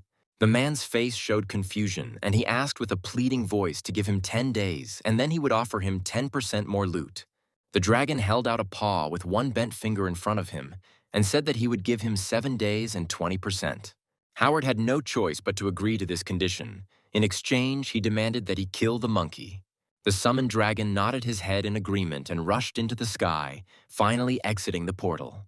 Towering over our hero, the dragon asked him whether he wanted to leave his body intact and commit suicide, or whether it would be better to be eaten. Sakura's eyes widened in shock as she realized that this was no simple summon beast, but a very ancient spiritual being. Hearing her, Lucia looked at Ivan and asked if there could be problems with him, to which the man replied that the last time this dragon helped people fight monsters, then he deliberately ate more than a dozen heroes with high abilities. So if the monkey loses this battle, the dragon will eat everyone who is here. The girl's concern for her brother was reflected on her face. Although she was confident in his strength, this monster made her wary. Twirling his staff in his palm, the monkey replied that now they would see who would eat whom next. Immediately after these words, he rushed towards his opponent. He remained in his place when our hero dealt a very noticeable blow to his head with his staff. The weapon, imbued with powerful energy, caused the dragon's impenetrable protective scales to crack. He jumped up with a deafening roar of pain. Ignoring the throbbing pain, the dragon, his gaze blazing with fury, rushed at the monkey, shouting that he would now show him what happens to those who dare to hit him. The monster's huge clawed paw was rushing straight at our hero. Michael blocked the attack with his staff in front of him, striking his opponent in return. Their contact sent a powerful stream of wind in all directions. Exhaling hot steam, the dragon growled and said that he would kill the monkey. He spread his paws to the side so that his victim was between them. Clutching his weapon tighter, Michael, without a drop of fear in his voice, told the dragon to attack. The next moment, the dragon clapped his hands loudly. He was sure that this attack would crush that impudent boy into mush. But this did not happen, which greatly surprised the dragon. Our hero's staff withstood the monster's attack. Looking up, Michael said that it was now his turn to attack. He jumped up to be level with his opponent's face. The dragon immediately released a powerful stream of blue flame from its mouth to burn this nasty boy. But our hero successfully avoided damage this time too. Twirling his staff in his palm, he absorbed the flame flying at him. When all the fire was consumed, the hero stopped and told the dragon that it was very unfair of him to attack out of turn. As he spoke, his staff began to rapidly increase in size. Michael swung his staff and hit the dragon on the head. Before the dragon could respond to this attack, he growled in pain again as the staff struck him in the torso. The next attack was made on one of the paws. The dragon was breathing heavily, suffering terrible pain from the blows inflicted on him, and his eyes were burning with rage. Looking at Howard, he growled that he did not need any more offerings and demanded that he be called back immediately. Michael chuckled and said that it was too late to run away. He would never let his prey escape from him. The next moment, the staff flew into the dragon's mouth and pierced its body through and through. His body immediately began to dissipate into thin air, leaving no trace behind. Having dealt with him, Michael looked at Howard and asked if he had any other tricks left. Our hero wondered if this old man would dare to use the skills of the dark blue race. Suddenly, the man disintegrated into many small dragons, saying at the end that the day would come and he would definitely take revenge for today. Michael sighed in disappointment and said that he couldn't be fooled by pathetic clones. He turned around and grabbed the dragon that was flying behind him. He looked at him with a puzzled expression and asked how he managed to figure out where his real body was. Michael replied that he knew not only his location, but also his true identity, and then asked what it was like to be a traitor. Hearing this, Howard immediately transformed back, slipping out of the guy's grip. The man looked at the monkey and shouted that he was an ordinary man fighting for the people, although he tried to give his voice as much confidence as possible. But the confusion that flashed across his face for a split second gave him away. Howard pointed the finger at Michael, saying that he was just saying all this to justify killing him, but it wouldn't work. The hero grabbed the man by the neck and said that he would never believe that. Even being on the verge of death, the old man did not use the ability of the dark blue race. He pressed his palms into the guy's hand, trying to loosen his grip, but it was all in vain. Michael pressed harder, saying that it was time for him to show his true colors. Howard croaked that he was from the Troz family, and if his nephew found out about what happened, he would not leave any of the judges alive. Lucia's face reflected displeasure. She did not like the fact that the hero, who bore the title of Super Strong, not only could not defeat the enemy, but now decided to use the name of his relative, naively hoping that this would help him. Sakura explained that his nephew has the 5th ordinal number and his nickname is the God of Wind, and his name is John Troz. Also under his influence is the defensive front of the territory of the 4 Seas, the commander-in-chief of the Free Army and the leader of the trade union. The information she received from her surprised our hero's sister quite a bit. She coughed and said that they should forget about what she had said earlier. Meanwhile, Howard was still trying to free himself from the guy's iron grip. Suddenly, a man in a formal suit, who had just been discussed, appeared next to them. Noticing the situation his uncle was in, he asked the monkey with emphasis in his voice, and asked if he was really going to kill him. He glanced sideways at him and asked if it was really that obvious, or if Jan thought he was just pretending. A nervous smile appeared on Ivan's face, and he said that the monkey was surprisingly too calm. Howard reached out to his nephew and asked him for help.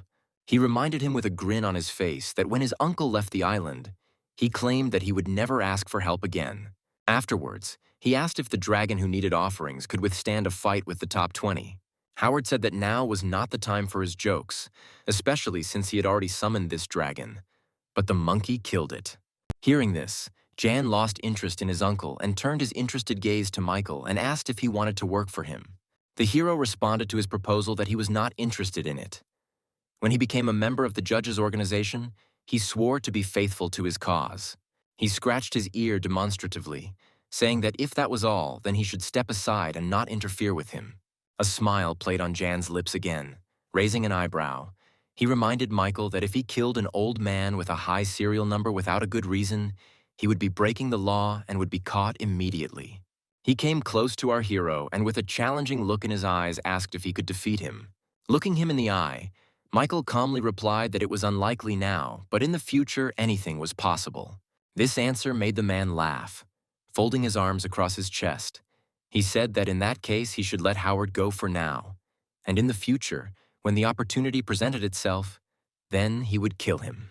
Squeezing his hand tighter around the old man's neck, the hero said that he had a good reason to kill him, so he could not put it off. Suddenly Howard's hair changed color to blue. In one movement, he tore Michael away from himself and threw him into the water, promising to kill him. Ian's eyes widened in shock when he realized that his uncle was a member of the dark blue race. Shock was instantly replaced by rage, and without holding back, the men shouted that he would never have thought that Howard was capable of disgracing their family so much. Looking at him, the man said that it was Jan who controlled the position of the head, and there was no place for him in the so-called family. Frowning, Ian reminded him that he had been using their family name to further his own goals for the past couple of years, and now he had so easily renounced that name. Howard replied that he did it because the family had become useless to him. Suddenly there was a loud splash of water and Michael jumped out with a quick movement. Howard's face showed surprise at the sight of the boy he had just thrown into the water. Once he was near him, Michael swung his staff at him. He didn't have time to get out from under the line of attack and the blow landed right on his head. Because the blow was too strong, the man lost consciousness and fell into the water. Michael looked at Ian, who was standing next to him, and said that now he should understand that he had very good reasons for killing the old man. Jan nodded and replied that in that case he wanted to propose a deal. He would forget about everything that had happened here, and the judges would take control of the 7th island of the defensive front. The conditions seemed quite favorable to our hero, and he agreed to this proposal. After saying goodbye to him, Michael jumped aboard the ship. He approached his original and, throwing him a mask, said that he had shown himself well today and had successfully completed the star path. So, from today on, he would be called Raven. Looking down at the mask, the hero saw on it an image of a black raven symbolizing the position he occupied. After this, the monkey left the ship, which was now free to continue its further journey. Lucia and Ivan raised their heads and waved goodbye to him. Sitting on one of the clouds, the hero thought that their organization needed to expand in order to further deal with the territory of the 4 seas, so it was necessary to find a couple of new members. Michael decided not to delay this and moved to the Heavenly Palace. He understood perfectly well that his organization was very different from other forces, because if others were more like a traditional market, then his judges were more like online trading, selling ability elixirs and finding new members still hung on him. But the reward for it was also worthy. Materializing one of the ability pearls in his palm, he decided to first upgrade the contract ability to S rank before looking for someone new. It only took him a couple of minutes to improve, and now he had an S rank pearl in his palm. The improved ability allowed him to use spiritual power to distract the enemy and contact anyone at a distance. It also contained 2 skills: a seal, thanks to which contracts were created, and a spiritual space. Afterwards, the hero took out one of the empty masks. Using the seal, he planned to create new masks and force all members of the judges to wear them, and then they would gain the right to enter the Heavenly Palace. Based on the signs of the zodiac, he decided that there would be judges of 12 signs of the zodiac, among which would be only the strongest, and 28 constellations. In the future, he planned to create even lower positions if such a need arose. A few moments later, the empty mask split into 8 more of the same kind. On each of them, characteristic drawings of zodiac signs and inscriptions began to appear. Looking at them, Michael had the idea to send them out throughout the 4 seas, and those who wanted to get the ability elixir would quickly switch to searching for the heavenly masks. After finishing the masks, he checked the remaining fragments of dark energy and was satisfied because he could still afford to improve some ability to SS rank. Without thinking twice, he decided that he should improve the superbrain and materialize the pearl of the ability in his palm, feeding it with the remains of dark energy. A couple of minutes later, everything was ready, and a message appeared in front of our hero, from which he learned that the improved ability has 4 skills at once: heart control, penetration, spiritual seal, and justice. In addition, this ability is able to improve 5 senses, endow the 6th, intuition, and the 7th, knowledge. This made Michael very happy. He expected nothing less from the ability of the 3rd stage. However, there was something he didn't understand about the 7th sense. He had never heard of anything like it before. He closed his eyes and activated the skill to immediately understand what it was and how it worked. At that moment, Michael's thoughts were spinning around the creation of man. Suddenly, he felt how the images in his head were becoming clearer and his thoughts were becoming material. After standing like that for a couple of moments, he opened his eyes and saw in front of him a clot of dark energy that was flickering, taking on a more understandable form. Thus, a pretty dark-haired girl appeared before him, her body covered only by a top made of dark energy and a short skirt. Michael couldn't help but look at her in admiration, finding it hard to believe that he had actually recreated his thoughts in reality. The girl bowed to the boy and greeted him, calling him Big Brother. This confused our hero even more. Blushing deeply, he assumed that some mistake had occurred during its creation. Having calmed down, he said that from now on she should call him Sir, and also told her that soon other people would appear here because their organization needed to expand. Having explained everything to her, Michael created several more palaces floating in the air. He said that the Green Dragon Palace would control the Iron Blood Sea territory, the Phoenix would take over the Heroic Lands, the White Tiger would take over the Free Alliance, and finally the Mysterious Turtle would take over the Mixed Waters. Afterwards, the hero shared with the girl that in each palace there would be 7 constellations, but now there would temporarily be 9 heavenly spirits there. After telling her everything, Michael asked which palace she wanted to be in. The girl smiled and replied that she was a part of him, so his thoughts were her thoughts, and asked him to make her a phoenix. The hero nodded in agreement and blushed again, rubbing his cheek, asking the girl to throw on something more decent quickly. The next moment, Phoenix was transformed. A golden mask and a dark dress appeared on her face, and her hair from below was dyed orange. As the girl flew up, heading towards her palace, Michael thought with a bit of regret that such ideal girls as her do not exist in reality. Turning around, he said that someone was looking for him, so he needed to return immediately. Phoenix told him as she left that he could always rely on her. Lucia persistently knocked on the door of her brother's room, informing him that the dolphin was sailing very soon, and the head of Florence asked her to invite Michael to the sea ceremony. As soon as our hero opened the door, the girl grabbed his hand and immediately dragged him along with her. Noticing their appearance, Ivan hurried his brother and sister, saying that they were only waiting for them. When everyone was finally assembled, Vincent announced in a loud voice the beginning of the sea ceremony. A deathly silence reigned on the ship, and all those present brought lit incense to their heads and bowed slightly. Michael was distracted when he heard approaching footsteps. Looking to the side, he saw Vivian with her father, who with a joyful smile on his face greeted everyone again, and said that he had come here especially to see his guests off. Ivan bowed deeply and thanked the head of the K Association for the help he had given them, and he also bowed and replied that he was always ready to help the Florence family in the battle against the monsters. Afterwards, Julian looked towards his daughter, saying that she wanted to go with them to train. Michael and Ivan's faces showed obvious surprise after hearing this. The hero really didn't understand why Vivian agreed to become a toy in her father's hands again, especially after that incident. She smiled and bowed slightly, asking them to take her under their wing. Michael was confused by the fact that it seemed to him that this girl was now acting of her own free will. Forcing a smile, he extended his hand to her and said he was glad to welcome her aboard. They sailed in this group for a whole week. When an island appeared ahead, Ivan reported that they would soon arrive at the island of Philly. Michael was delighted by this news and was eager to show the territories of the 4 seas what his organization of judges was capable of. Half an hour later, they docked at the port. Noticing the ship stopped, the people at the port could not hold back their tears of joy when they realized that Florence's family had gained strength and was finally back again. Ivan got off the ship and, apologizing for the delay, said that they were now working together with the organization of judges and a bright future awaited them all.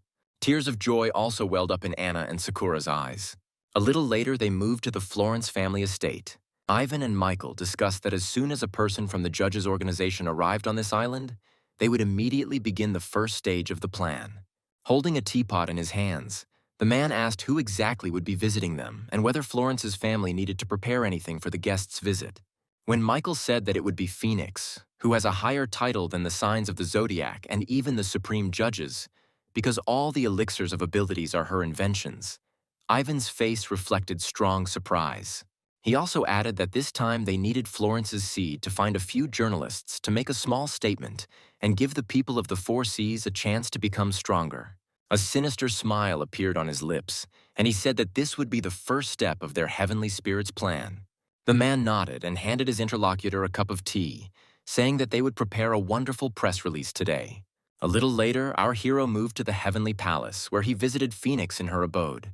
When they started discussing the internal organization of the judges, the girl suggested making 3 types of missions for everyone: a regular mission, an information-gathering mission, and a secret mission. A normal mission would be to collect daily resources. It would be somewhat similar to a group of activists fighting various monsters. The loot they got from these missions was planned to be extracted into ability pearls along with dark energy, and then they could convert 10% of the loot into points and use them to upgrade their weapons. Michael listened to Phoenix's proposal with surprise and said in shock that this plan sounded really good. The girl smiled and reminded him that her thoughts were only a reflection of his own.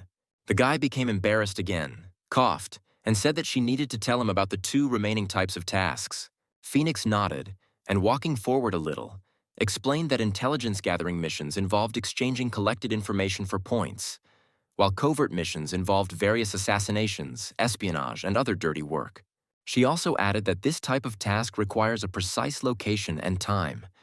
Once the task begins, all information will be transmitted with the help of a spiritual mark. Michael was pleased with this decision and asked what was decided about distributing masks, as it was a great way to draw attention to the ability elixirs. Glancing at her watch, Phoenix replied with a satisfied smile that the first weapon would appear very soon. Meanwhile, on Candy Island, among the livestock, a young boy was sleeping in the damp hay, with tears flowing from his eyes without stopping. The event that happened to his sister left a deep imprint on his mind. He swore to himself that he would definitely become stronger and save her from the demonic cave. Suddenly, lightning flashed in the street, and thunder rang out along with it. Frightened, the boy jumped up on the spot and looked around frantically. He noticed a strange mask with crows floating in the air next to him, from which a strange, alluring glow emanated.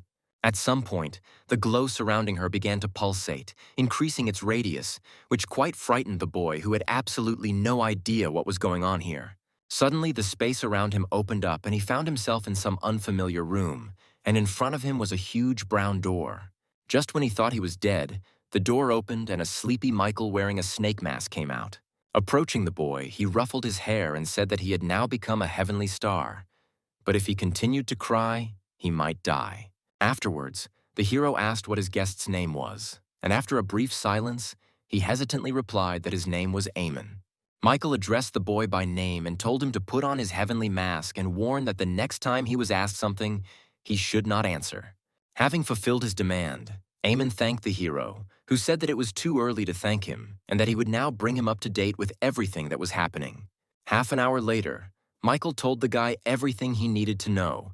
Looking at Eamon sitting dejectedly on the floor, he said that he should be a little more positive, because not everyone has the honor of joining the organization of judges. Eamon looked up at him and said with sadness in his voice that he had absolutely no abilities. He wouldn't even be able to handle the simplest task like killing a D-rank monster. Michael rubbed his chin thoughtfully and glanced to the side, asking if Phoenix had any thoughts on the matter. She immediately appeared behind him and said that it would be possible to allow newbies without abilities to exchange the points they had collected for a C-rank elixir, but they would be required to return the borrowed points within a month. Thinking about her offer, the hero said that with a C rank, they would be able to complete D-rank missions, and if you do the math, this guy would have to kill 1 D-rank monster a day. Pointing at the girl, Michael said with displeasure that this was only the beginning, and forcing Eamon on such terms was not very wise. Phoenix smiled and reminded him again that she was simply voicing his own thoughts, and added that no one was forcing newbies to fight. They could simply complete resource-gathering tasks. Michael sighed deeply. After all, it wasn't such a bad offer. So he scratched his head and said that in that case they would call it a relief loan. Suddenly, a huge golden roulette wheel appeared next to him. Pointing to it, the hero said that Amon, as the first lucky one, was given the chance to participate in the lottery. Taking a few steps towards the roulette, the guy suddenly pulled the handle. After spinning a few times, the circle stopped at a red arrow with the inscription B rank ability. Smiling behind his mask, Michael said that he was very lucky. Then he said that the prize he had won would be delivered to him soon, but for now he needed to go back. When Amon returned to reality, the sun was already hanging high above the zenith, and the roosters were already starting their song for the umpteenth time. The guy was rudely awakened by a bucket of ice water from the well. The blond man in the body looked terribly angry, and in his hand he was clutching a whip. When Amon opened his eyes, he asked in bewilderment how he dared to still sleep instead of working off his money. The man began to beat the boy mercilessly with a whip. He could only cover his face with his hand and beg for mercy. But Rob did not stop, continuing to torture his worker's body with new blows of the whip, at the same time shouting that his sister also could not do anything without a whip. After several painfully long minutes for Amon, the man got bored with this. Lowering the whip, he headed towards his house, ordering the guy to immediately begin his work. A rather battered Amon rose up and, taking the mask with the crows in his hands, looked at it with disappointment, thinking that it was just a dream about unrealizable dreams. However, the next moment the mask was engulfed in an unusually bright glow. Following this, a girl he already knew with a phoenix mask on her face appeared in front of him, and handing him a flask with a green liquid inside, explained that this was his ability, and to obtain it, Amon needed to drink this potion. The guy was torn by doubts. Looking at the flask in the girl's hands, he hesitantly asked if he really just needed to drink it.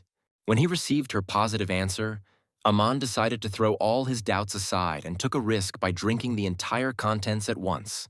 Meanwhile, Rob was harassing one of his maids, who, with tears in her eyes, desperately begged him to let her go. The man was distracted only when he heard strange sounds outside. Tearing himself away from the girl's body, he slammed the door open and asked in annoyance if he really thought he would get away with it after daring to distract him. The next moment, the man raised his leg to strike, but the guy didn't even move from his place. Grabbing Rob's leg, he asked in a threatening voice to whom the man had sold his sister. He was struck by such a sharp change in the behavior of the guy, who all this time could only roll in the dirt in front of him, and said that now his sister belongs to the Star Club, but this knowledge will not help him in any way. Having received this important information, Amon kicked Rob in the chest with all his might, shouting that because of trash like him, the territory of the Four Seas had turned into a real dump. Having beaten him until he lost consciousness, the guy set fire to this house he hated along with its owner and went in search of his sister. He didn't have to search for long. Having found out about the location of the Star Club, he found his sister there. When he tried to free her, the girl said that he should forget about her and run away from here as far as possible. But Amon stubbornly stood his ground, answering that he came here to save her. The opponent standing opposite him transformed into a cheetah, mockingly said that he had already paid for his sister and now Julia belonged entirely to him. In one jump, he found himself next to the boy and, grabbing him by the throat, growled that thieves do not deserve to live. Suddenly, the cheetah froze and horror appeared on his face. The next moment, he fell dead to the ground with a smoking hole in his chest. Those who became involuntary observers of this scene were amazed by his strength, and the mysterious mask on the guy's face led them to think that he might be involved in that notorious organization of judges.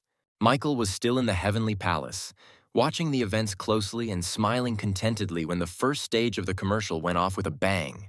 Deep in the cave that Michael had seen in his sister's memories, the stranger, wrapped in a black cloak, still stood in the center, during which time he had managed to grow several blue flowers.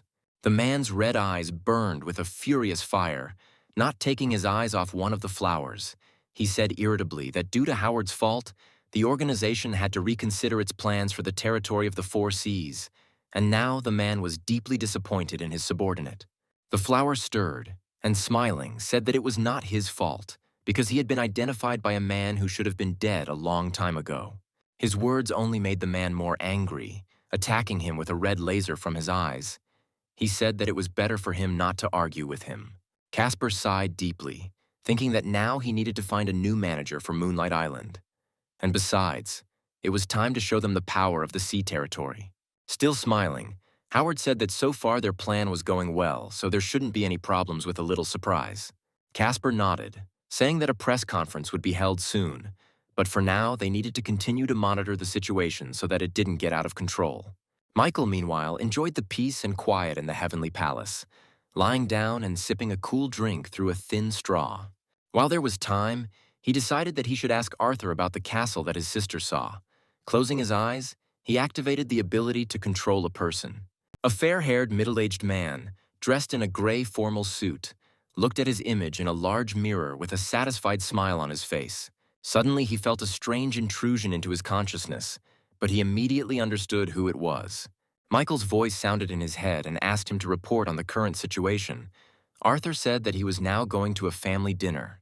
When the hero asked who would be there, the man said that his brother Chris Green, number 37, and his sister Elizabeth, an experienced B-rank user, would be there. Michael was satisfied with the answer he heard and advised him to look at the photograph of the castle he had sent him before sending it. An hour later, almost all the invited guests had gathered in the spacious dining room and were silently awaiting the arrival of 2 more persons. Entering the dining room, the thoughtful Arthur approached his seat, pushing back his chair. It was precisely at this point that his sister, who had entered after him, found him. Approaching him, the girl curtsied, greeting her older brother with a smile on her face. At that moment, Arthur's voice flashed through the man's head, telling Michael that this girl was his sister and asking him to kiss her on the forehead out of politeness. Michael was confused by such a request, however. The girl stood next to him and looked at him expectantly. He sighed and kissed Elizabeth on the forehead, overcoming his embarrassment. After this, everyone sat down in their places, and Michael handed control of the body back to its owner, saying that Arthur should talk to his brother, and in the meantime he would take the opportunity to study all the guests. Without a moment's delay, our hero got down to business. After checking everyone in the room, he felt that Chris was the one emitting the most energy. Turning to Arthur, he asked if his brother's strength could exceed the 3rd level. Chris frowned slightly, sensing that someone was using his exploration abilities. Michael finally advised his subordinate to be careful with his brother and left his consciousness. Returning back, the hero tiredly stretched, warming up his body. Just at that moment, Phoenix appeared next to him with a folder in her hands and said that she had information about a new member of her White Tiger Palace. Michael took the folder from her hands and quickly opened it, running through the text written on the pages, asking along the way who would be coming to today's press conference. The girl replied that all the major media and news companies would be there, and that several other large organizations had sent their representatives. Finally, she added that only the Troz family did not send their people, but this could be for several reasons: too far from them, or they might not have received an invitation at all. After finishing her report, Phoenix said that the press conference was about to start and Michael needed to get ready. 10 minutes later, our hero stood at the entrance to the large hall, placing his palms on the massive doors. He looked away from himself and, smiling, asked if his companion was ready. His clone in the form of a monkey folded his arms across his chest and replied with a confident voice that after today, no organization in the world would dare to stop him. Nodding to each other, they simultaneously opened the door and walked inside. The assembled spectators immediately noticed the appearance of 2 figures in the sky and cast their interested glances at them. Walking down to the stage, Michael greeted everyone present and announced that the press conference had officially begun. His face immediately appeared in close-up on the monitors behind him. Among those present were Cassandra, along with a visibly agitated Jacob. The girl turned her haughty gaze to her nephew and mockingly asked if he really felt so uncomfortable around his beloved aunt. When she, without waiting for his answer, suggested making him the same as Dylan, the guy became even more haggard, and his body broke out in a cold sweat. Hearing his name, the man sitting in front of them, who was the current head of the Rook family and an S-rank holder, turned towards them and mumbled something inarticulately in a dissatisfied tone. Jacob managed to force a hesitant smile and, without looking up at her, he replied that she had misunderstood everything, because it was a real honor for him to sit next to her. Their short conversation was interrupted by the appearance in the air of a girl with a phoenix mask on her face. Everyone immediately started talking among themselves, making various assumptions about who this hot beauty who had just appeared could be. Jacob also paid attention to her and studied the stranger with an attentive gaze, not understanding why the spiritual power that was familiar to him was emanating from her. As Phoenix descended onto the stage, Michael bowed deeply in greeting. Hearing the address to her, Cassandra tensed up. She really didn't like the fact that she hadn't managed to find out anything about this person, whose status, apparently, was higher than the monkey, who was in the position of the zodiac sign.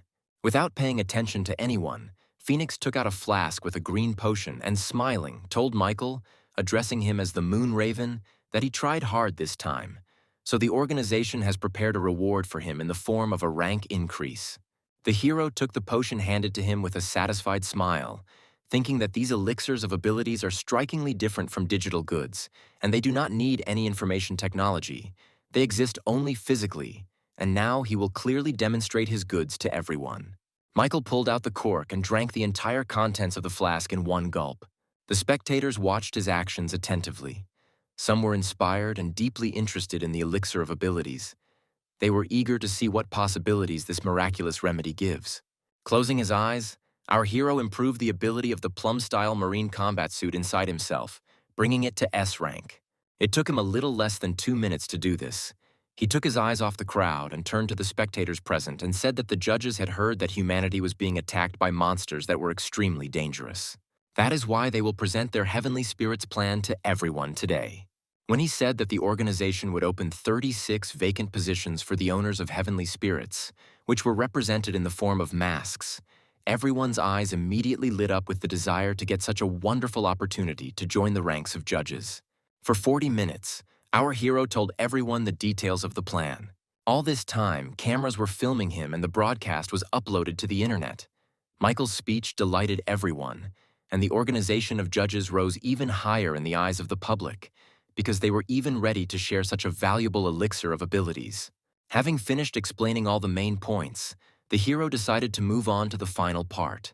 Taking one of the starry celestial masks with scorpions drawn on it in his hand, he said that all the remaining 35 pieces would be sent out today to different parts of the territory of the Four Seas. Afterwards, he looked down at the mask and, smiling, mysteriously said that the mask, which was now in his hand, would be a special gift for the one who could win a series of fights in the arena.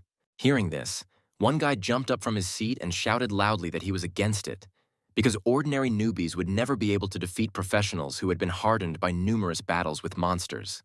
Michael said in a soothing tone that he shouldn't panic ahead of time, because he had a special gift prepared for everyone.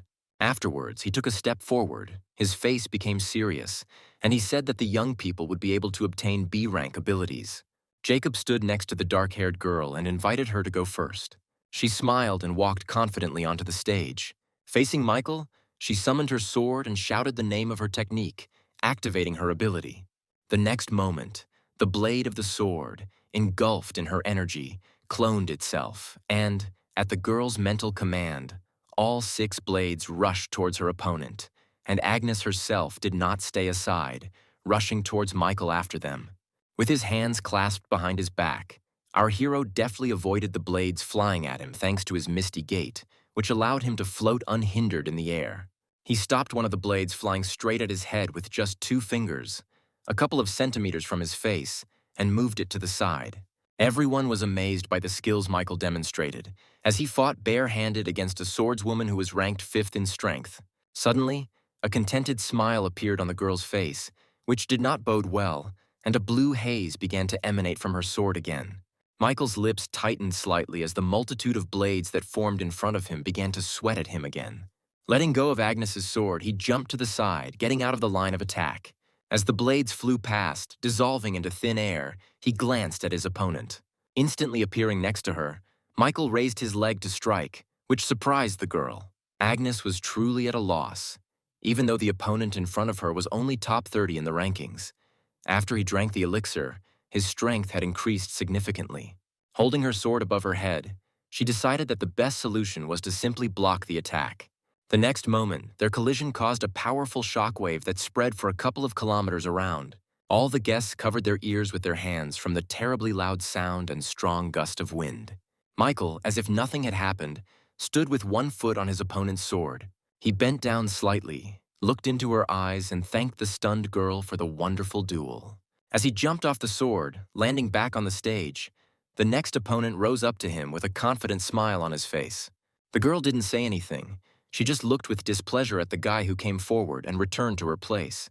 As soon as they were alone on the stage, Dominic stood up and activated his ability. Long claws grew on his right hand, and his palm itself was covered in small lightning discharges. The next moment, he rushed at Michael, holding his hand with the technique out in front of him. The men watching the fight were surprised that Dominic decided to use his strongest move called Lightning Heart Attack, which was usually used to defeat S-rank monsters. Without moving from his place, our hero easily blocked his blow with his palm. He saw that this guy was not so simple, so he decided that now he would need an immediate improvement in order to still emerge victorious from this fight. Dominic chuckled and shouted mockingly that Michael wouldn't be able to hold out in that position for long.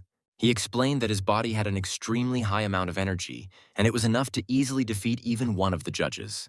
Our hero didn't answer. He just smiled and began to absorb all the force of the attack directed at him. This action caused genuine shock and horror in Dominic when he realized what had happened.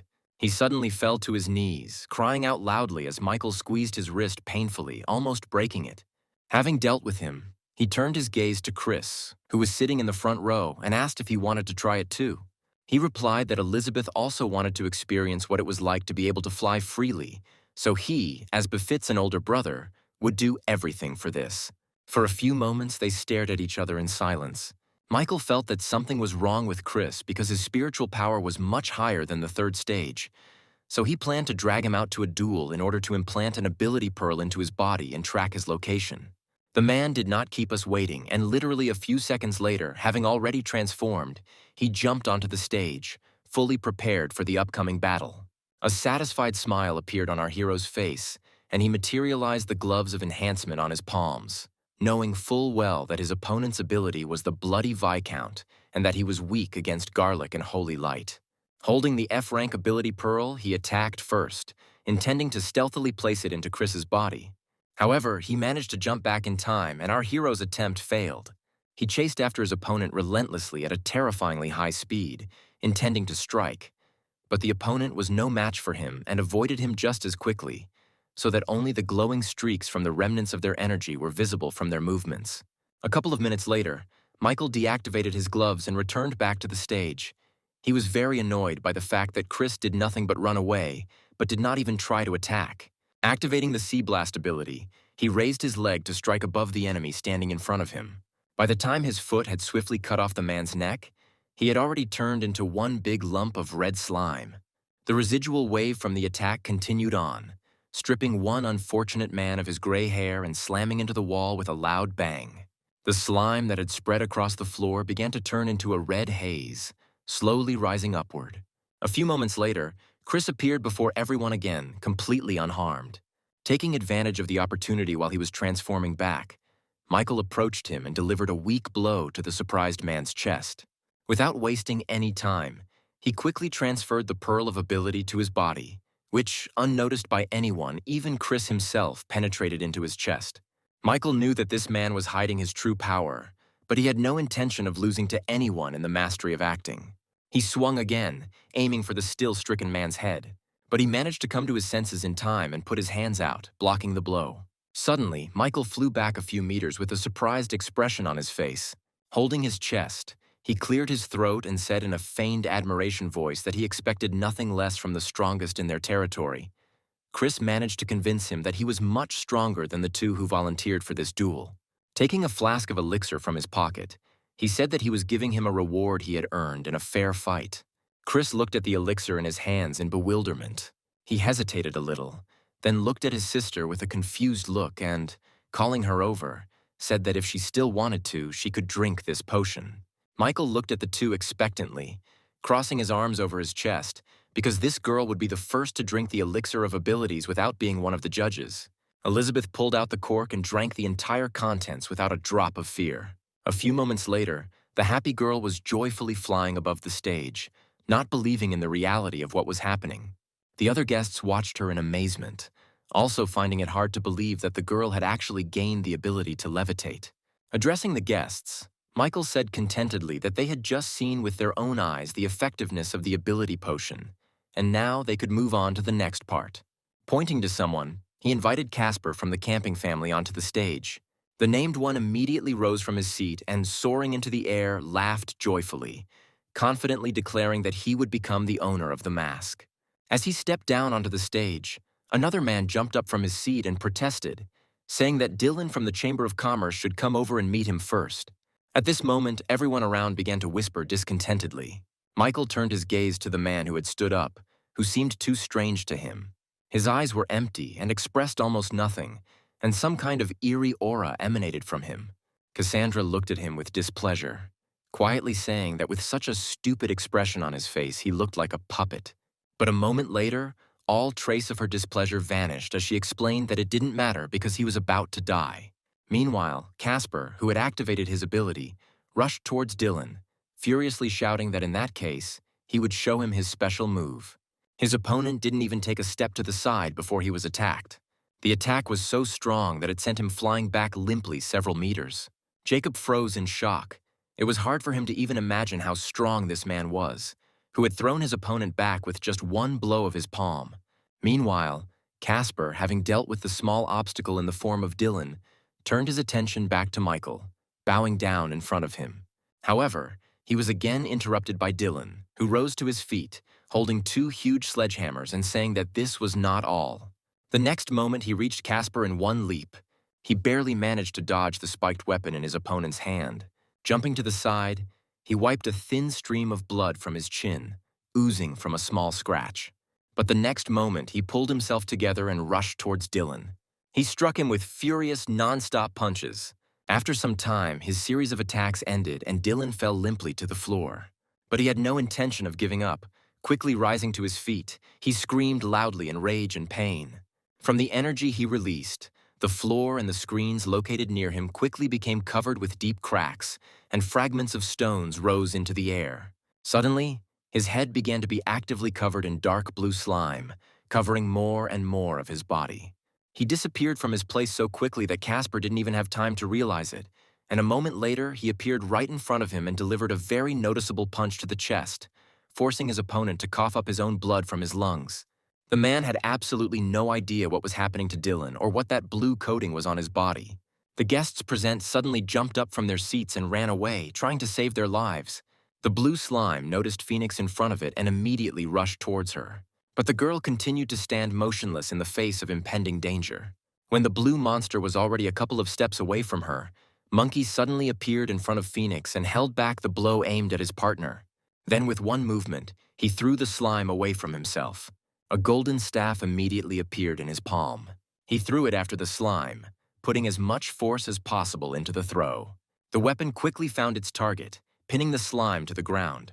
At that very moment, a smiling Cassandra appeared from behind the hero and said that in reality, the organization of judges was not capable of anything worthwhile. She looked at the monkey with a searching gaze and said haughtily that they were too pathetic. Meanwhile, the slime broke into several pieces, freeing itself from under the monkey's weapon. Transforming into a huge fist, the blue monster squeezed the hero's body in a vice. After this, the monster fell back to the ground, dragging the monkey with him and crashing into it with a loud crash. Meanwhile, Cassandra's face began to be decorated with black patterns that looked like flames, and the girl herself, approaching Phoenix with a satisfied smile on her lips, said that she would like her flock of night ravens. The next moment, two black beams shot out from her eyes. Phoenix tried to block this attack somehow, but it was all in vain. The darkness swallowed her completely, transporting her into the dream world created by Cassandra.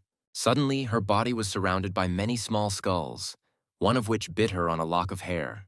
However, as soon as she opened her eyes, a bright flash of light passed through her body in waves, causing the skulls to go away. Cassandra chuckled nervously and said that even the third-tier elite heroes couldn't resist her power, so Phoenix didn't stand a chance. Suddenly, Phoenix fell onto something hard. Without rising from the surface, she looked around. The space around her had again changed dramatically. Instead of darkness, she was surrounded by a beautiful meadow with many different wildflowers, and clouds were floating across the sky at their leisurely pace. Suddenly, the flowers surrounding her turned into monsters and, opening their toothy mouths, rushed at her. Phoenix didn't react at all to the fact that these carnivorous flowers had wrapped around her entire body. At that moment, the outline of a satisfied Cassandra's face appeared in the sky. She definitely liked Phoenix's helplessness in this situation. However, contrary to her expectations, the next moment the girl's body was surrounded by golden flames, which burned all the flowers enveloping her. This came as a shock to Cassandra, who could hardly believe her eyes. She sent her opponent into a new dream world, in which Phoenix fell like a limp stone deeper and deeper to the bottom of the ocean. But she miraculously managed to get out of there. Then Cassandra sent her to another world, where everything was mercilessly consumed by fire. But it seemed to cause the girl absolutely no harm. When that didn't work, Cassandra sent her to another world, where Phoenix instantly turned into a giant block of ice. Now it seemed that everything was finally over and Cassandra was completely reveling in her victory. But here too, she was in for a very quick disappointment. Suddenly, the ice surrounding Phoenix's body cracked, releasing her. Cassandra was in a state of genuine horror and bewilderment, completely unable to understand why nothing was working. Phoenix decided not to hesitate and attack the enemy. The illusory world immediately began to collapse. At the last moment, Cassandra asked with sincere bewilderment what kind of monster she was. A few moments later, Phoenix finally returned to reality. Approaching the girl sitting exhausted on the floor, she asked what her real name was. She was silent for a moment and reluctantly said her name. With a slight nod, Phoenix said in a casual tone that Cassandra had committed a serious crime against honor and that her trial would now begin. She held her hand out in front of her and shouted, "Fire torture!" Cassandra's entire body was instantly engulfed in raging, merciless flames. The girl's body was burning alive, and heart-rending cries of pain burst from her throat. Suddenly, her body turned into blue slime, and she rose out of the fire and soared into the air, shouting out that one day she would definitely take revenge. Michael, who had watched her escape, chuckled and quietly, almost in a whisper, said that he had previously fenced off the space around her with his spiritual power, so all her attempts were in vain. Chris wasn't idle either. He wasn't going to let the enemy get away just like that, so he threw down his stretchy cloak. In an instant, he overtook the slime and hung over it like a huge dome. Without a moment's hesitation, he grabbed the slime into his tight embrace, from which it desperately tried to get out. But Chris, who controlled the cloak, did not allow this to happen. Suddenly, everything went out of control. His cloak disappeared without his permission, and horror and bewilderment were reflected on his face.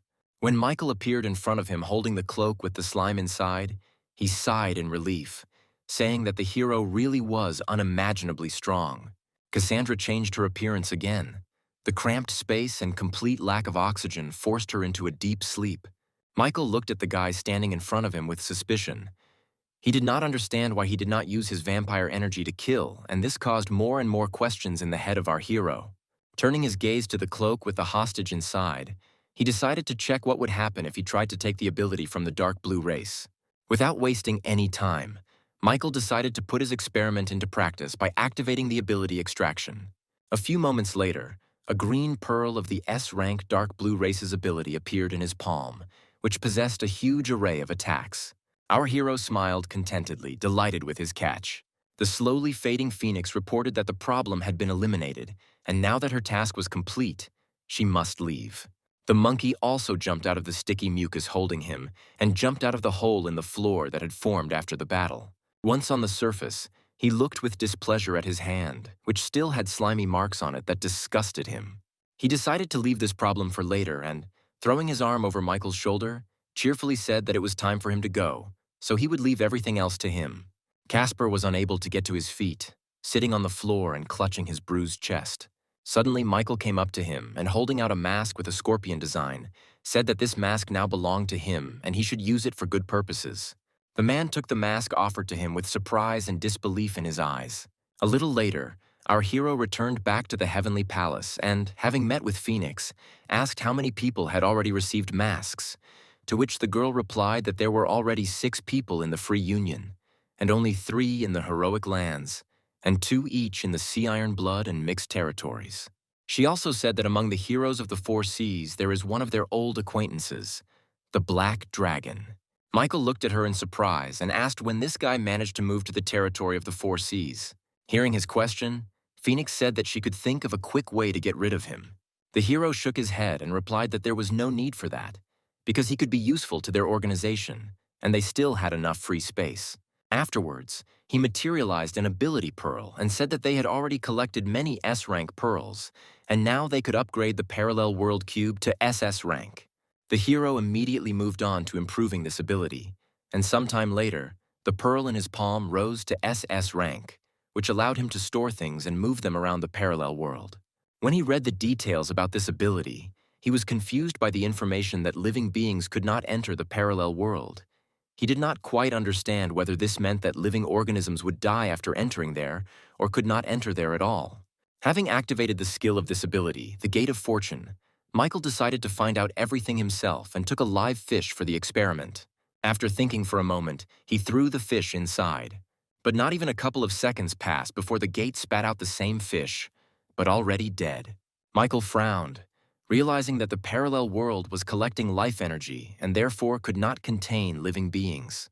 A new idea immediately appeared in his head on how to use this skill, taking another live fish in his other hand and trying to attack it. The same gates he had created for his previous experience, but slightly smaller in size, immediately appeared on her body. From what he saw, our hero came to the conclusion that this was a space-type skill, capable of absorbing both the enemy himself and his attack. After deactivating the ability, he decided that he would give it to Pig because this ability could provide quite good combat power. Sometime later, a clone dressed in the image of a pig was already standing in front of him.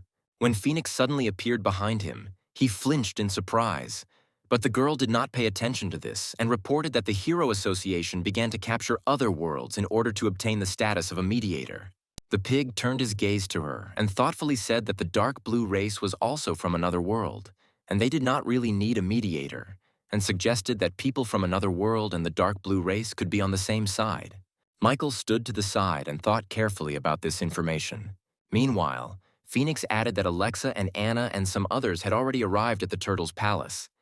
This news infuriated Pig, and he asked in bewilderment why she hadn't said this before. The empty turtle palace was filled with the ringing voices of girls.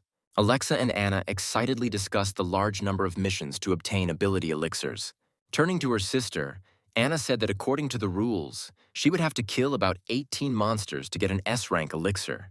Sakura replied with an indifferent expression that it was too difficult, while Alexa decided to tactfully remain silent. Lucia, who was standing nearby, said that Sakura shouldn't be so sure about this because, besides this, there are also missions for collecting resources, rescue, and special assignments, for which they also give quite good rewards. But at the same time, they are all much easier than killing monsters.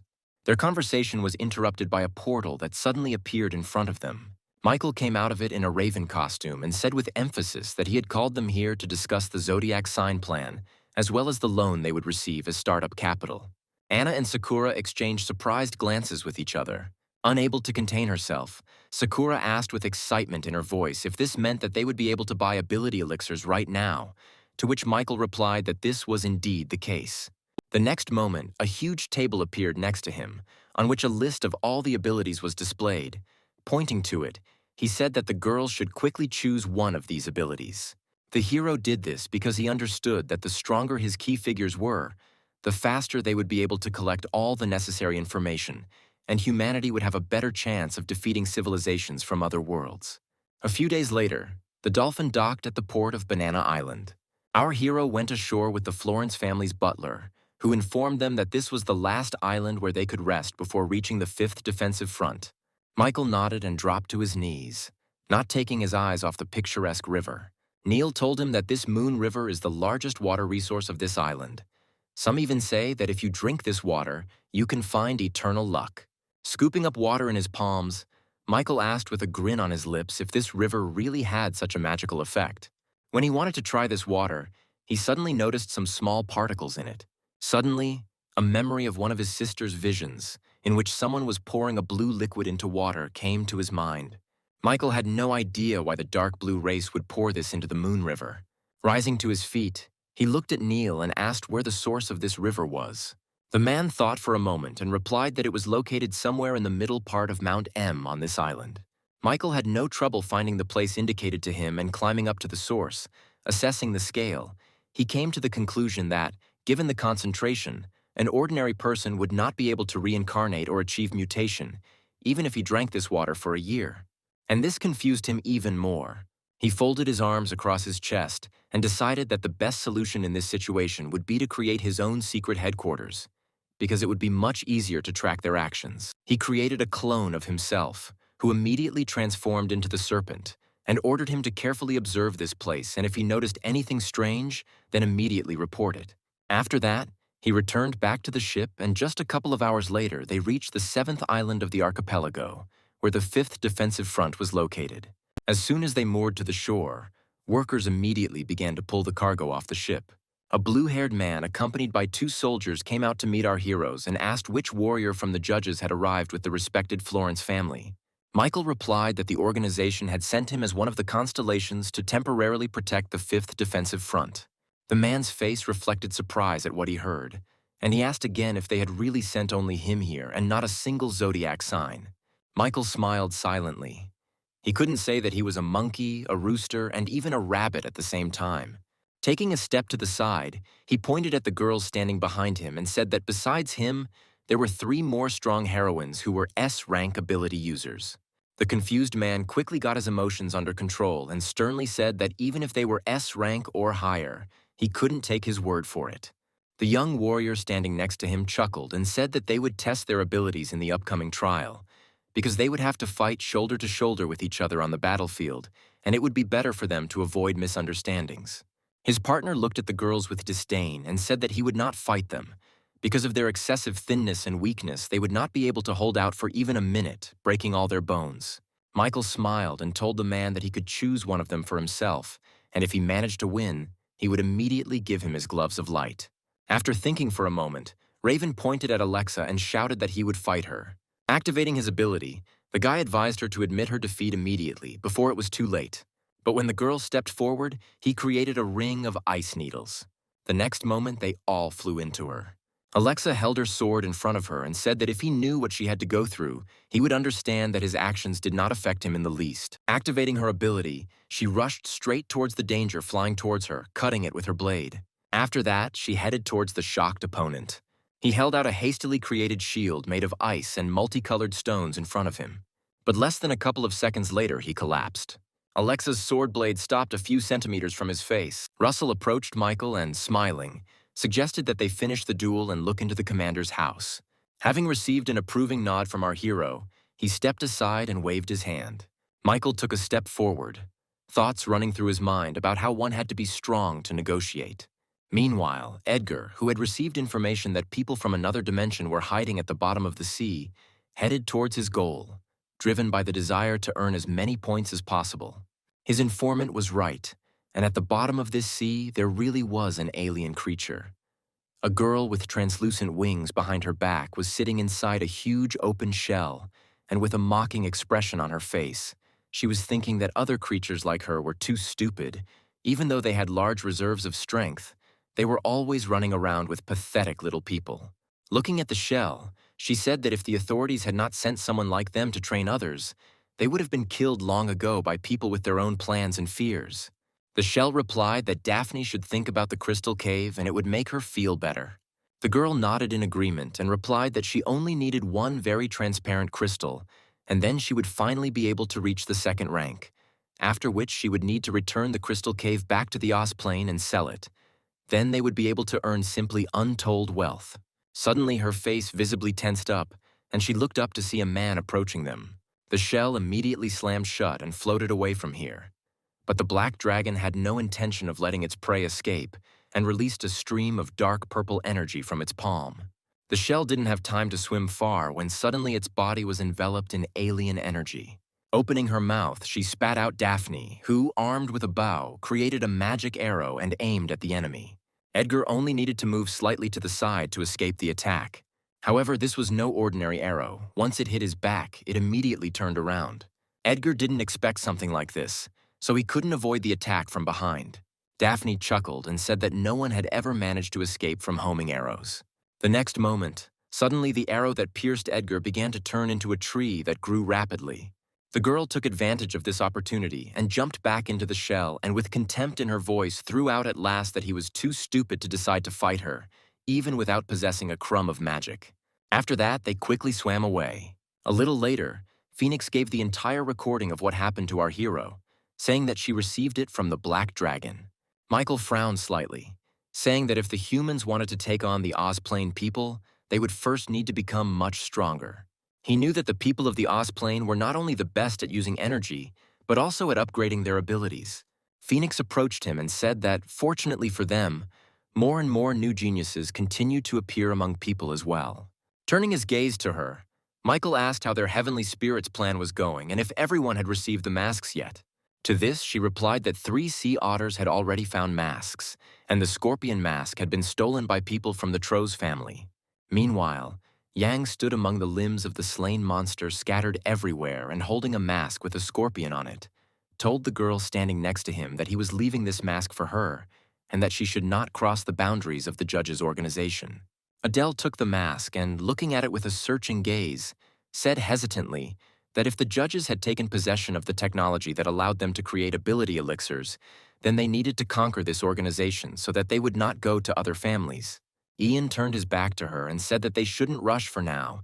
It would be best to choose the right moment when this organization would become vulnerable. Adele looked at him and asked him to bring him the elixir of abilities that she had managed to exchange recently. He shook his head and turned around slightly, replying that there was no need for that, because he still had things to do in the clan. One of the strongest warriors of the 4 seas, one of the top 3, was meditating in solitude, putting his thoughts in order when Adele came to him. Stopping next to him, she said that although his father gave it to her, she was giving this mask to him so that he could check the authenticity of the elixir of abilities.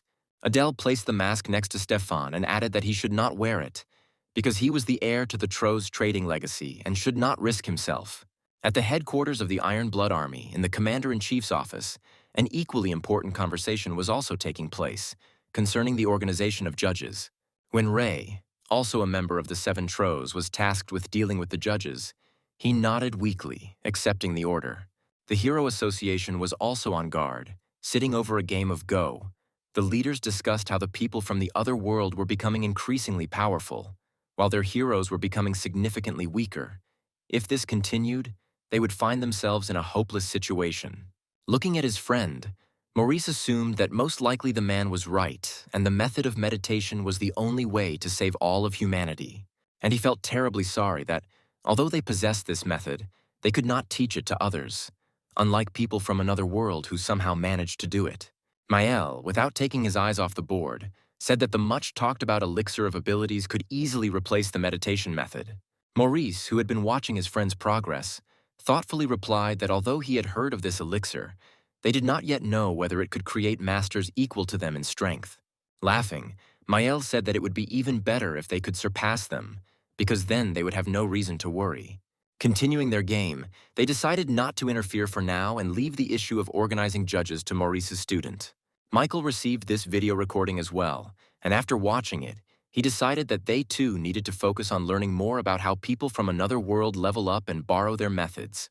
Stefan called his younger brother to him, and without getting up from his lotus position, asked him if he had already managed to obtain the ability. Leon responded enthusiastically and said that he had chosen the Dragon Messenger ability.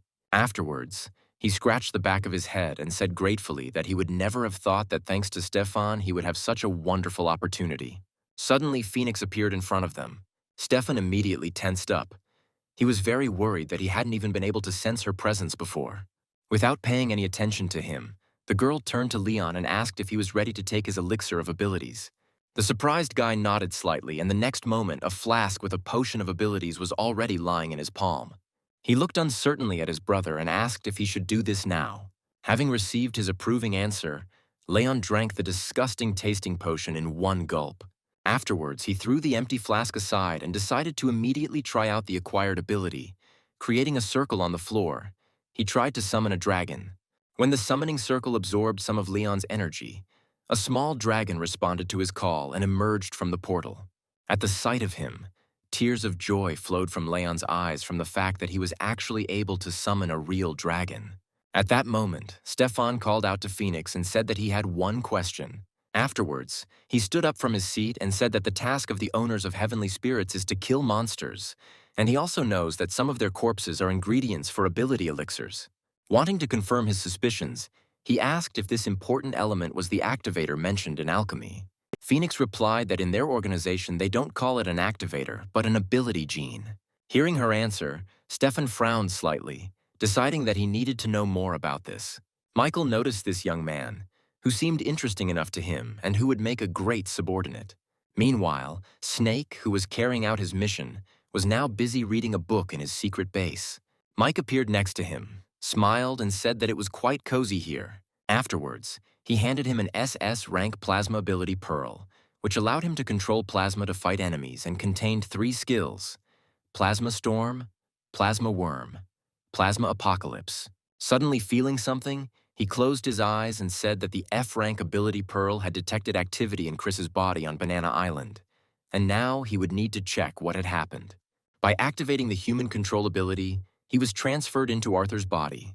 He was currently at an internal meeting of the members of the 7 Greens. Standing in front of everyone, Chris said with displeasure that last time after the defeat of the Florence family, the organization had a chance to obtain a 3rd-tier elite.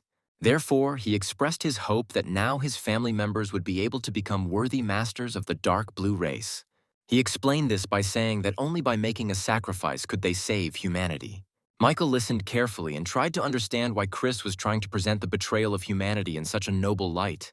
Suddenly, his thoughts were interrupted by a boy who jumped up from his seat, shouted that he did not want to become a monster, and asked to be let back. These words clearly made Chris lose his temper, and he asked insistently who the kid dared to call a monster. The boy frowned and said that he was afraid of Chris. In response to this bold statement, he grabbed his hand and said that since not all family members agreed with him, he would have to take extreme measures. Suddenly, he stood up and grabbed the boy by the chin, saying that any sacrifice was worth it to keep the human flame from going out. Then he grabbed his neck with his palm, squeezing hard. As the child fell limply to the floor, he glanced at the rest of his family and asked what they would say now. Michael in Arthur's body replied that he would follow him to save humanity, and the guy sitting next to him responded as well. This made Chris incredibly happy, and, smiling, he said that now it was time to go to Banana Island to pick seasonal fruits. A little later, Michael moved to the VIP room of the hotel. He was very unhappy that he only had about 3 hours left, but he still did not know what exactly the people of the dark blue race had planned. The man, Peter, who was tied up with tight ropes, asked in bewilderment what they were trying to achieve by kidnapping him. Smiling Chris, sitting in his chair and filing his nails, replied that he had not invited him here out of friendly intentions. Afterwards, he stood up and looked out the window and said that one of the reasons Peter was there was to see a great show. The tied-up man looked at him in bewilderment and asked what it meant. At the same moment, a truck outside the window hit a passing cargo vehicle. The disgruntled man got out of his car and shouted loudly that the truck driver was obliged to pay him for the damage caused. However, when he saw the driver's strange behavior, he suspected that something was wrong. As he began to approach, Luke backed away, holding his hand out in front of him and telling him to stay back. But his pleas were not heard, and the strange man continued to walk towards him. Suddenly, his appearance changed completely, and instead of a man, a green monster appeared before Luke, letting out a furious growl. Peter, who was watching this, was horrified when he realized that Chris was spreading the virus throughout Banana Island. He chuckled and replied that they did not use such low methods, and instead used 3 driving forces for the dark blue mutation. He then said that the island's inhabitants had been drinking water containing tiny blue particles for several months. Although the concentration was small, he was firmly convinced that the thousands of inhabitants of the island, with the help of 3 provoking factors, would grow to the 3rd rank in an instant. Meanwhile, the monster had killed Luke and was now absorbing his energy. Michael, watching this, tried to think of a way to stop Chris before it was too late. Suddenly, Peter tore the ropes that bound him and shouted that he was ready even to die. But he would never allow these dirty plans to be carried out. When he attacked him, Chris just jumped up. Afterwards, he launched a counterattack and a blue clot of energy flew from his palm. Peter didn't pay any attention to it. But when the energy pierced his hand like a steely, his face distorted in bewilderment. As soon as the arrow disappeared, he grabbed his hand, clutching the wound. Chris had no intention of letting him relax and created 3 more of the same arrows, aiming them at Peter. 2 of them pierced both of the man's arms, and the last one hit him in the chest, pinning him to the floor. Chris looked at him arrogantly and said that he would cut off all his limbs and break the neural connection in his brain. And after that, Peter would become food for the dark blue race. Then he looked at his uncle and said that he would leave this to him, and he himself would check the remaining 3. The immobilized Peter looked in horror at the retreating Chris. Michael was in no hurry to intervene. Having assessed the situation, he decided that the only thing he could do now was to help Peter restore his nervous system along with his arms and legs. Turning to Byron, he said that Peter was a hereditary master, and there was a high probability that they would not be able to do without retying.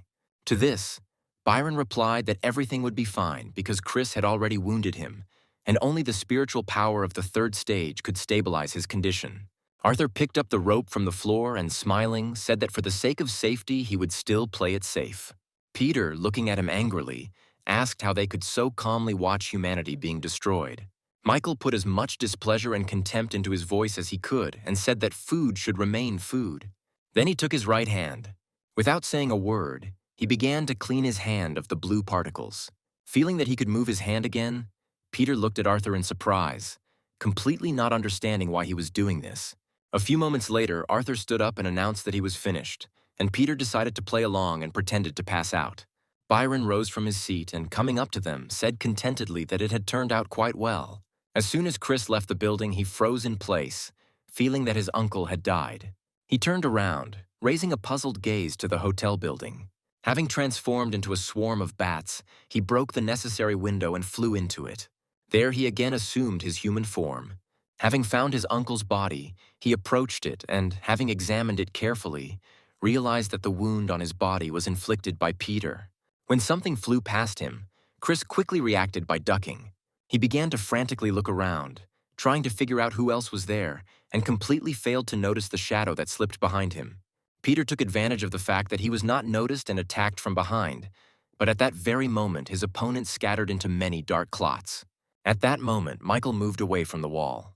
Chris, who appeared before him, said that he would never have thought that he would be so wrong again, because this was the third time he felt the spiritual power of the Phoenix. Afterwards, his tone changed, and he shouted that when he arrived on this island, Arthur was already completely under the control of the judges, and now he was convinced of this. Creating a blue blade in his hand, he said that it was for the best, because the leader was planning to deal with this organization anyway, and Phoenix's death would be an important step in that direction. The next moment, he ran towards Arthur. Michael was thinking about what he should do. The snake was sent to eliminate 3 causes of mutation, so he can't use it now.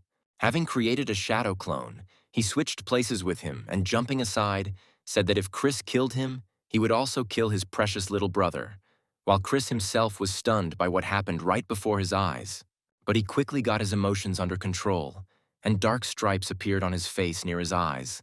Looking at his opponent, he replied that even if his brother died, he would die with honor. After these words, he used the same ability as Cassandra, Flock of Night Ravens. 2 dark beams intertwined into one and flew at Arthur. Suddenly, Phoenix appeared in front of him and, holding her palm out in front of her, completely absorbed the attack. Peter shouted that he was leaving everything here to Phoenix, and he himself would go and deal with the monsters outside. Chris immediately turned his attention to him and shouted at him not to even try to escape from him. Once again, creating a blue arrow, he rushed at Peter. Michael frowned. He knew perfectly well that of those who were now able to cope with the mutants on this island, only he and Peter remained, so he could not allow him to be killed. He rushed right between them, creating a small blade in his hand to stop Chris's attack. However, the next moment something he didn't expect happened. Chris stabbed him in the chest, saying that this was his original goal. Meanwhile, green monsters were already chasing people all over the island. One of the guys managed to hide behind the house and start recording everything that was happening on camera. Suddenly, one of the fearless men blocked the monster's path. Noticing him, Teddy, who was hiding, was very surprised, because it was his brother, Sheriff France. Meanwhile, France took out his gun and began to actively shoot at the monster in front of him. He intended to hold it off until some hero came here and killed it. But the monster was unusually fast and dodged every shot. Suddenly, he noticed Teddy and rushed straight at him. The last thing his camera captured was the monster's terrifying face and its deafening roar. She passed out immediately after that. When the monster loomed over the guy, he stepped back and, covering his eyes, screamed for help. Suddenly, 3 black clots of energy, engulfed in blue flame, flew at him. A moment later, the monster, pierced by black bayonets, fell dead. Teddy looked at himself and the monster in surprise, not believing that he had managed to stay alive. Noticing someone's shadow, the guy raised his head and saw the back of the snake in front of him. He created a dark purple flame with electrical discharges on his palm. He then threw it at the monster, and his entire body was instantly engulfed in flames. Once the monster was finally killed, Michael dropped down next to it and extracted the ability. The ability he extracted, Dark Blue Bloodline, was S rank, and also had several skills: berserk, movement, mineral particle collection, and extraction. Michael wondered if this ability would be able to rid his sister's body of the traces of the dark blue race. But he remembered that the sprouts had already taken root in Lucia's spiritual body, so the situation was somewhat complicated.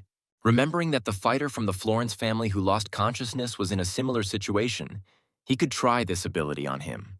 Suddenly, Teddy grabbed his leg with tears in his eyes and begged him to take him with him. Michael tried to get the boy off of him, but he wouldn't listen at all. Meanwhile, our hero's time came to an end, and he was thrown out of Arthur's body. Chris's face showed obvious displeasure. Suddenly, a voice came from above and said that from that moment on, he would be his judge. The man looked around frantically, trying to find the owner of this voice. At that moment, Phoenix appeared in the air above him and asked if he admitted his guilt after all he had done. He didn't answer, but just grabbed his head with a puzzled expression on his face. Sighing, the girl put her palm in front of her and used her lightning attempt technique. Multiple golden lightning bolts pierced Chris's body, causing him to scream in pain. He fell to his knees, unable to bear the pain any longer, and he hissed in displeasure that if this continued, he would have to leave this body. But Phoenix didn't care, and without saying a word, she flew out the broken window. A couple of minutes after she left, the lightning disappeared and Chris came to his senses and crawled towards his dead brother. Squeezing his body in his arms, he could hardly contain his anger. Having promised that he would definitely take revenge and having turned into a bat, he flew away. Meanwhile, the people in the nearby area were cornered by the monster and were shaking in fear. The monster was getting closer and closer to them. It was at this moment that Peter came to their aid. He landed a very noticeable blow to the head. This attack caused the monster to fall face down on the ground in front of the people, trembling in terror. The monster tried to get up, but Peter held him back with all his might and shouted that he couldn't hold out for long, so they had to run quickly. As soon as he said this, the monster pulled its head out of the ground, growling furiously, and Peter, unable to stay on its head, flew into the air. Turning around, the monster hit him with its paw, causing him to fly even further away. So Peter, having broken the window, flew into someone's empty apartment. The monster itself roared with rage when it lost its victims. The man struggled to get up from the floor. The current situation forced him to come to the decision that he would have to use his trump card to kill this monster in one go.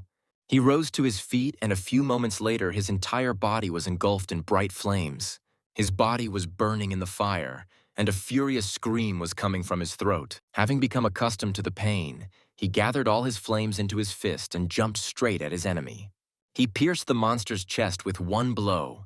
Those watching this fight immediately recognized the trump attack of the eight-handed fist fighter. A satisfied smile appeared on Peter's face as the monster finally fell down dead. But as soon as he turned around, a weapon pierced his head. Chris plunged his blue blade into his enemy's head, bringing his revenge to life. Afterwards, without a drop of pity, he threw his body down. Everyone standing below looked in horror at the dead Peter lying in front of them, not daring to move. A moment later, Chris came down after him, grabbed his hand and pulled him towards the monster.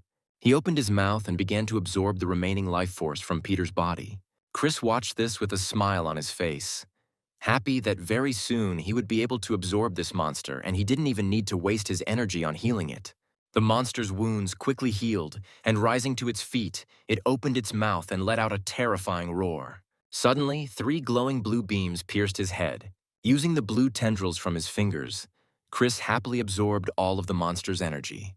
He was eager to find out how much stronger he had become. He was distracted from his thoughts by someone's voice behind him.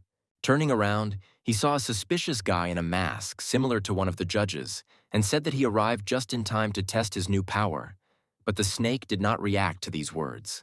Chris expected to be attacked immediately, but when that didn't happen, he looked at him with confusion and asked why the snake wasn't attacking, since he was standing right in front of him and was getting stronger and stronger every second. To this, Michael replied that he was just waiting for Chris to finish, because when the opponent is too weak, fighting becomes boring. Chris was clearly irritated by his words. Finishing absorbing the energy, he said that thanks to his stupidity, he would be able to cut his body into 3 parts in one go. The next moment, a blue blade appeared in his palm and he rushed at the serpent, shouting that the power of the 3rd stage was now concentrated in his hands. The hero didn't even try to dodge this attack and his body was pierced by a blue blade. But the next moment, his entire body became a shadow, and several more arrow-shaped shadows separated from it. Covered in blue flames, they all flew at Chris at once. He managed to create and put up a shield in front of himself, saving himself from such a terrifying attack.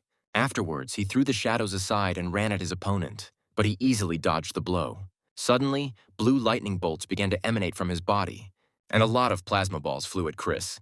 There was nothing left for him to do but disintegrate into a multitude of black bats. But even this did not save him, because the balls attacked each of the bats. Then the mice merged again, and Chris returned to his previous appearance, after which he said that the power of skills does not decide anything, therefore tactics are needed in battle. He did not take this into account. Creating several blue needles from his energy and with a grin on his lips, he asked the serpent how many more times he could use such a powerful technique. But he didn't have time to attack, because suddenly someone hit him in the back with a bat.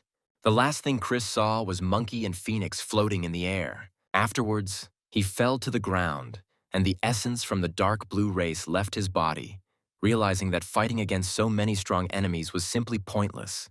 Michael chuckled, amazed that this entity managed to escape even with the spiritual seal activated. Phoenix replied that although he had escaped, it had come at a great cost, as he had spent many tiny particles to open a hole in the seal for escape. Deciding that they should save the people first, they flew on. After settling everything, Michael and Phoenix returned back to the Heavenly Palace, where Phoenix informed him that after the incident on Banana Island, their organization had become much more famous throughout the 4 seas. She said that it was very good for them because more people wanted to join the ranks of judges, but because the number of places for the position of heavenly spirits was limited to only 36, some switched to Florence's family.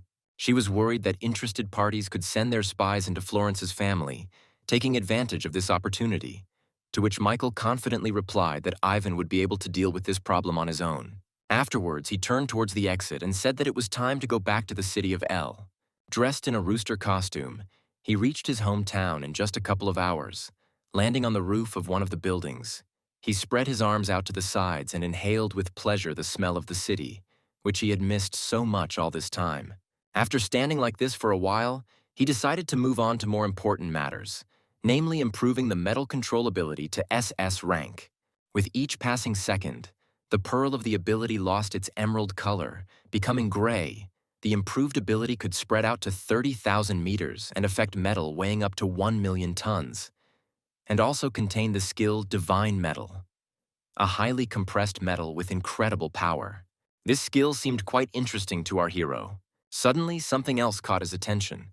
He looked down and saw a huge monster on the roof of the neighboring house, a black fox with 3 tails, who had destroyed one of the windows of the house and was now looking inside, looking for his victim.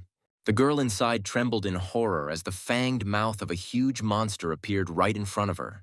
Suddenly, the monster jumped up and ran downstairs. At the same moment, a man fell from a broken window, screaming loudly in fear. A drone hovering in the air announced that their city was under attack by an S-rank monster, and all available A-rank heroes were needed to get rid of the threat posed by this monster. The man who was falling down had already managed to say goodbye to his life, when suddenly a stone slab appeared under him and safely landed with him on the ground. Meanwhile, a red car parked in front of the building below. Austin and Pavel, armed with a sword, emerged from it. The lazy swordsman immediately rushed at the monster standing in front of him. Austin, in turn, began to transform into a werewolf, tearing his t-shirt in the process.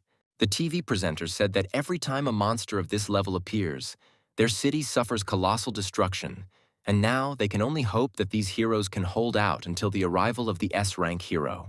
Meanwhile, the fox opened its mouth and created a ball of dark green energy. After this, the ball flew straight at Pavel, but he managed to jump to the side. Remembering his partner, he turned around and wanted to warn him. But he, already completely transformed, held back the monster's paw. Looking at Pavel, he shouted that now was an excellent chance to attack. He nodded and rushed at the fox. When the swordsman's blade was very close, the monster deftly jumped to the side to a safe distance, while swinging its tails vigorously in an attempt to hit the enemy. Then he found the swordsman with his gaze and opened his mouth again and let out a thunderous roar. Suddenly someone shot at him and the arrow flew straight into his eye. This attack caused the monster to fall to the ground. When Michael looked away, he saw a girl with a bow and arrow in her hands. He unmistakably recognized her as Lulu, the A-rank heroine. But the hero felt that she was hiding something, because her ability had improved to S rank and even reached the second stage. Through his spiritual scanning, he realized that all this had happened in a very short period of time. Meanwhile, the TV presenter reported that thanks to the heroes who arrived in time, so far there were no casualties. In addition, according to eyewitnesses, they are being helped by a mysterious man in a mask who uses metal attacks. The words about the abilities of this mysterious hero led him to think that Mr. Rooster had finally returned. Meanwhile, something strange began to happen to the sky. Dark clots of energy flowed from all sides, concentrating in one point. The black fox stood with his head raised up and, emitting a long howl, concentrated energy in the sky. After igniting the stele, Lulu drew her bow, aiming it at the monster. But before she could fire, the fox jumped back and leapt onto one of the nearby buildings. The host rubbed his chin and said that the night demon fox was very good at hiding in the dark and skillfully used the darkness of the night to escape any attack. Because of this, it would be very difficult for Lulu to aim to hit her. Meanwhile, the fox jumped back and rushed towards one of the heroes. But Austin prevented him from achieving his goal by grabbing the monster by its hind legs. Holding him in place, he shouted at Lulu to shoot faster. The girl didn't need to be told twice, and she fired. Her fiery arrow hit the fox right in the eye. He roared in pain and began waving his paws, trying to get the annoying Austin off of him. A few moments later, he succeeded and pinned the werewolf to the ground with his hind paw. As soon as the monster's paw disappeared, tears welled up in Austin's eyes, and he said with bitterness in his voice that he would soon die without ever meeting his godfather again. But suddenly someone shouted that he was a real idiot. The werewolf slowly raised himself up on his hands and asked in bewilderment who dared to call him names. At that very moment, a metal plate flew at the fox's head, hitting him with all its might. Michael, dressed as a rooster, hovered in the air above the body of the unconscious monster. Looking at him, tears came to Austin's eyes again, but this time from joy, when he realized that his godfather had heard his prayers and had come to save him. Michael came down to the ground and approached Lulu and said that she had done a good job. After that, he rose into the air again and flew away. At the same time, in the television broadcasting building, TV presenter Cooper called Valeria over to him and, putting his hand on her shoulder, said that today's report about the metal savior was very important for them and that she had done a good job. Feeling awkward, the girl walked away and thanked the man for his concern, saying that if nothing else was required of her, she would go. When she had already turned around and was about to leave, the man called out to her again. He approached her and said that Valeria had been doing very well lately and would undoubtedly soon become the chief reporter. Smiling, the girl thanked him again for the praise. To this, the man replied that instead of gratitude, she could simply have dinner with him. Valeria hesitated a little, apologized, and wanted to refuse his offer. But Michael suddenly appeared next to her, saying that she would not be able to share the meal with him because he had already promised his girlfriend a romantic dinner. The confused girl looked at the guy and asked what he was doing there, to which he quietly replied that he had come to pick her up. Tears of gratitude welled up in the girl's eyes and she nodded weakly at him. After that, they turned around together and headed towards the exit. Without taking her eyes off Michael, she asked how long he could stay in town this time. Hugging her a little tighter, the hero replied that she shouldn't worry about it, because this time they would have enough time to be together. This made Valeria incredibly happy, and she suggested going to a new Japanese store that had opened nearby. Michael watched the couple from the sidelines, deciding that it would be best to leave his clone with her for now. By this time, Austin had already managed to return back to the Olympus office. When he saw Michael sitting in his chair, a happy smile involuntarily appeared on his face, and he said that he had missed him very much all this time. He nodded and asked if Austin would like to go with him to the territory of the Four Seas. Hearing this, the guy was very surprised and asked again if he had misheard. Without taking his eyes off the window, Michael replied that they were going to where the masters and the elite lived. Then he looked at Austin and asked what he thought about his proposal. He knelt before Michael and bowed low, thanking him for his concern. The hero pulled the boy to his feet and said that he didn't need to be thanked for that, and warned that his current Austin ability rank could become a problem because it was too low. So he offered to lend him some of the points, allowing him to exchange them for an S-rank ability elixir. Austin agreed, and they moved to the Turtle's Palace, where Michael asked what S-rank ability he would like to obtain. Without a second's hesitation, he answered that he wanted the werewolf bloodline. Austin explained that quality was much more important to him than quantity, so it was best to develop an existing ability, honing it to the limit. Turning to him, Michael told his godson that he was acting very wisely, then touched him on the shoulder and asked if Austin remembered the promise he had made to him. He didn't quite understand what the hero was telling him, but suddenly a guess flashed through his head that Michael finally wanted to become his real father. Contrary to his expectations, the hero took out the mask and said that this mask of the constellation of the Timberwolf now belongs to him. A frustrated Austin accepted the mask, thinking that they would likely only be able to become a real family once the judges had fully completed their formation. This consoled the guy a little, and he turned his gaze to Michael standing in front of him, smiling. He thanked him. Then he squeezed his hands in his own and said with confidence in his voice that this day would come very soon. Michael asked, puzzled, what Austin was thinking. Taking a few steps back from him, he explained that the Timber Wolf belonged to the White Tiger Castle. So a little later, he and another person would go to the southwest in a free alliance. With these words, Michael moved towards the exit, throwing a parting word to the confused guy that as soon as he sorted out his affairs, he could follow him to the territory of the Four Seas. Austin had no choice but to submit to his will, and he put on his Timberwolf mask. With his fist raised in front of him, he shouted that his godfather need not worry, because very soon the judges' organization would be entirely theirs. Michael, flying to the next place, suddenly sneezed, and a herd of goosebumps ran down his spine. He clearly felt like someone was remembering him. Lucas had not wasted all this time, but had been training hard. Even now, he was doing his daily evening workout. At some point, I was distracted by the feeling of someone else's presence. But when the rooster appeared before him, he immediately knelt before him and greeted his master. He decided to skip some of the greetings and get straight to the point. So he said that he had heard that Lucas had won first place in the competition and asked if he had received an invitation letter from the Hero Association yet. Lucas replied that it was not only him who received this letter, but also several other guys with whom he closely communicated, and Lulu, an S-rank heroine. After some thought, Michael asked how close Lucas was to this girl, to which he replied that, unlike the others, he did not communicate with her much, except that they crossed paths during lunch a couple of times. The hero asked if she had any special habit. Straining his memories, Lucas replied that she was very fond of meditating. Michael was surprised by what he heard, and suspicions crept into his mind that Lulu had somehow managed to master the method of meditation on her own, and he had to meet him at any cost. After thanking Lucas for the information, he said that he still had a few things he needed to deal with urgently. The guy looked at the retreating back of his master. He promised himself that sooner or later he would become the most powerful weapon in his hands. Michael headed into the forest, his thoughts filled with thoughts of Lulu. Sometime later, he finally managed to find a girl meditating. The hero secretly watched her and was very surprised when he saw that Lulu really had mastered the technique of meditation. He couldn't remain unnoticed for long. The girl was distracted from her meditation and, looking around, asked who was there.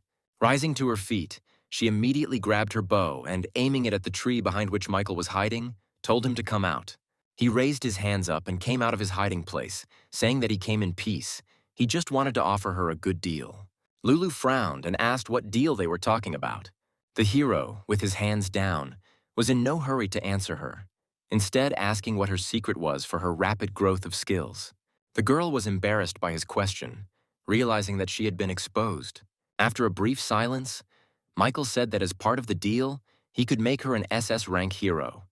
In addition, Lulu would be protected by the judge organization for the rest of her life, and he also promised to give her endless luck that would never run out. An interested girl asked if SS rank was the next rank after S, to which Michael replied that it was also known as the third rank.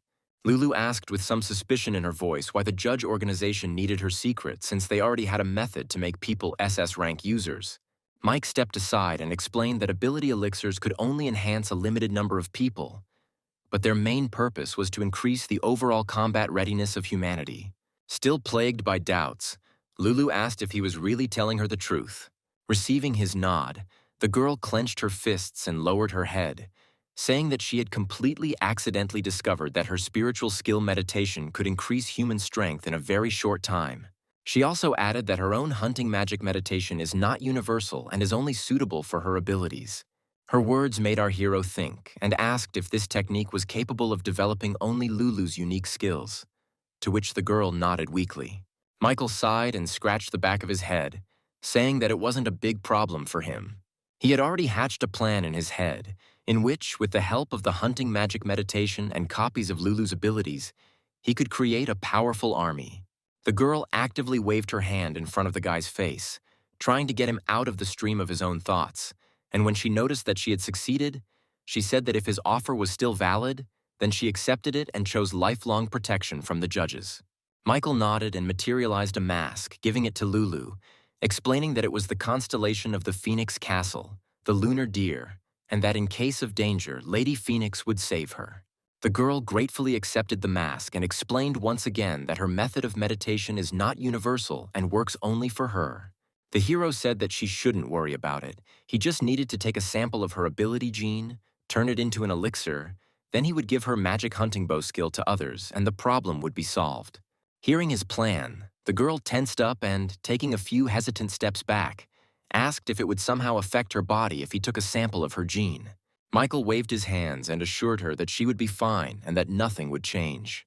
Lulu decided to take a risk and trust the rooster. After he asked, she lay down on the cool stone and closed her eyes, after which Michael came up to her and, putting his hand on her stomach, said that she should not show him any mental resistance so that everything would go well. Without opening her eyes, she nodded in agreement. A few moments later, Michael informed her that everything was ready and she could get up. The girl sat down on a stone and looked uncertainly at the guy standing in front of her, saying that he had done it faster than she thought. There was something about the way she said it that our hero didn't like, but he suppressed the irritation that was bursting out. Sometime later, Michael was transported to the turtle's castle with a scroll in his hands, received from Lulu. After carefully studying it and all the instructions described there, doubts crept into his mind that this could really work. But since he had no other choice, he sat down on the floor in front of the scroll and decided to try to do everything that was described there, to find out how this meditation collects dark energy. A moment later, several golden streams of energy separated from our hero's body, and they began to be absorbed into the scroll. Thus, Michael went into meditation, concentrating his energy inside the scroll. Meanwhile, in the front world, countless monsters were rampaging. The three-eyed demon god had been fighting against the extremely agile enemy for some time, but now he was tired of playing around and decided to end their fight with one shot from his bow. When he released the stele, it flew straight towards the target at incredible speed. Without slowing down, the arrow flew past the huge monster. The phoenix soared upward, trying to avoid the arrow flying towards it. Meanwhile, our hero had already finished his meditation. Cool drops of sweat were running down his face. He understood why this meditation helps F rank quickly break through to D rank. But since he is used to absorbing dark energy on a large scale, this method works much worse for us. Michael decided that for ordinary people this would not be a problem, unlike him, because the flow of meditation and the spiritual power of the body enter and exit. With their movement, they preserve the dark energy, which is why people will be able to freely collect the cubes of dark energy and use them. But Michael was tormented by the question of how much energy they were able to store. And he also did not quite understand where the power of meditation came from in people from another world. There were a lot of questions in his head now, leading him to a dead end and not allowing him to move forward. After some thought, he realized that the only way to get all the answers to his questions would be when he mastered the meditation of another world, or conducted an investigation on the plane of Oz. A few days later, Austin arrived in the lands of the Four Seas and caught up with Michael there, who told him that they were now on the territory of a free union, the seventh island of the archipelago of the Fifth Defensive Front, which their organization had long ago taken on the task of defending this place. Afterwards, the hero said that they would now go to meet with other members of the judges. So having created a metal shield, he and Austin soared into the air. The guy kept pressing against Michael, afraid to open his eyes and look down. A couple of hours later, they landed at the agreed place, where Raven and Ivan were already waiting for them, along with Casper and two guards. Raven immediately stepped forward and greeted Rooster. He brought the confused Austin out from behind him and said that he had brought the Timberwolf with him, then asked that from now on they take care of this boy because he was his dear godson. Austin looked around at those present and expressed hope for a successful collaboration. The Raven took another step forward and addressed him by name, saying that he was glad to welcome him here. Austin, completely confused, turned an uncertain look to Rooster and asked what he should do if his name had already been revealed. He patted his godson on the shoulder and replied that Austin didn't have to worry about it because he had personally trained Raven and given him some information before they arrived here.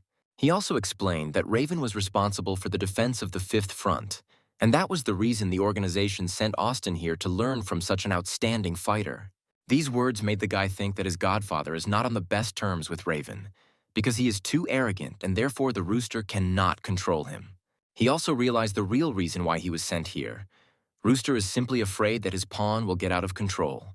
A joyful smile played on his lips at the thought that his godfather trusted only him. Looking sideways at Raven, Austin said that Rooster didn't have to worry because he understood everything and would help him get everything back. Michael watched in disbelief as his godson ran up to his clone with a joyful hug, and he seriously doubted that the guy really understood everything. He had a strong feeling that he would cause him a lot of trouble yet. Sighing, he walked up to Ivan and said that they needed to talk. The two of them immediately moved to the reception area where they could discuss all the issues in private. Michael was the first to start the conversation, telling them that their organization wanted to conduct an experiment and asked if Florence's family was interested in it. The man was in no hurry to give him a clear answer and said that he would first like to hear the details in order to make such an important decision. When the hero asked Ivan if he knew anything about meditation, his interlocutor's face stretched out in surprise, and he asked with disbelief in his voice if the judges really knew this method. Michael didn't answer his question. Instead, he said that judging by Ivan's reaction, he understood what was going on. The man picked up a cup of hot tea and thoughtfully said that he learned about the meditation method from his son, and that only a true expert could master it. And he also knew that their meditation method was very different from the one used by people from another world and was only an unfinished version. Michael, in turn, said that now their organization has the meditation of hunting magic, and with its help, even ordinary people can develop and gain new skills. Therefore, in order to speed up the development process, they plan to use low-ranking elixirs. After listening to him, Ivan asked how Florence's family could help them. The hero explained that for the first experiment they would need 100 young men and women. It would be better if they were among the most stable, capable of withstanding heavy loads. Ivan smiled and replied that Rooster didn't have to worry about that, because he already had someone in mind and they would only have a week to choose the best students. All that was left was to agree on a place. Michael answered without hesitation that when the time came they would meet on Banana Island. Immediately after meeting with the head of the Florence family, our hero went to the Heavenly Palace, where he was met by Phoenix, who said that she had managed to find out something about the archery scroll. Having received his approval, the girl said that she had managed to find out that during meditation, spiritual power also changes, and this change is caused by the absorption of dark energy by the body. But its collection in its true form in cubes is strikingly different. While Phoenix suggested calling it magical energy, when magical energy enters the body, it begins to flow along a special stream. As the ability strengthens, most of it disintegrates, turning into the dark energy of the true form. She also added that the scroll of archery can not only regulate the process of collecting dark energy, but also use it for individual skills requested by the corresponding abilities. Michael smiled and said that this meant that this scroll had an irreplaceable effect, and he should try to create his own from Lulu's spiritual power and the scroll. Having said this, he closed his eyes, getting straight to the point. The scroll he left in the Turtle Palace began to emit a golden glow. Michael opened his eyes and said that transferring to the space of the Heavenly Palace and visualization would make everything easier. At that very moment, the same scroll appeared in the air in front of the meditating students. Our hero was pleased that everything was going well so far, as planned. As he was about to leave, Phoenix called out to him and asked what the name of the group of people belonging to Turtle Castle would be. Still with the same smile on his face, Michael replied that the most appropriate name would be the Hunting Magic Squad. A week later, as agreed, the chosen students arrived at Banana Mountain, where the Black Dragon was already waiting for them. Everyone present was afraid to even look at him, because they felt a murderous, powerful aura emanating from him, as if he had just returned from the battlefield. Suddenly, two more people came into the clearing, Stefan and Ray. With their appearance, the attention of the others turned to Ray and his mask. Everyone knew that it was stolen, but until now, no one could find the culprit. The disgruntled whispers ceased immediately as Michael, in the guise of the rooster, also arrived at the clearing and announced that everyone was assembled. The Black Dragon looked at him and asked in surprise if the judges had sent him to take samples of the ability genes. The hero grinned and said that it was also a pleasure to meet, since they hadn't seen each other for a long time. He ignored this and, approaching Michael, said that now he was in no way inferior to him, and the day was not far off when he would defeat him. The hero had to make an effort not to laugh out loud, so he put on a stern expression and replied that he would look forward to this moment. Afterwards, Michael patted Edgar on the shoulder and said that they would start with him today. Michael could physically feel the guy in front of him tense up and said that he should relax his muscles and not try to resist with his spiritual power. Stefan came closer to them and carefully watched every action of the rooster. His goal was to find out how he extracts the ability gene and pass this technology on to his family. After holding Edgar's hand for a couple of seconds, Michael informed him that he was finished and that he could go free, which caused him great surprise at the speed of the process. The hero couldn't help but chuckle and asked the black dragon if he thought he'd have to skin him to get it out. Stefan bit his lip in displeasure. He didn't understand at all what was happening and why he didn't feel or notice anything at all while Rooster was extracting the ability gene. He tensed up, deciding that next time he would definitely be able to understand everything.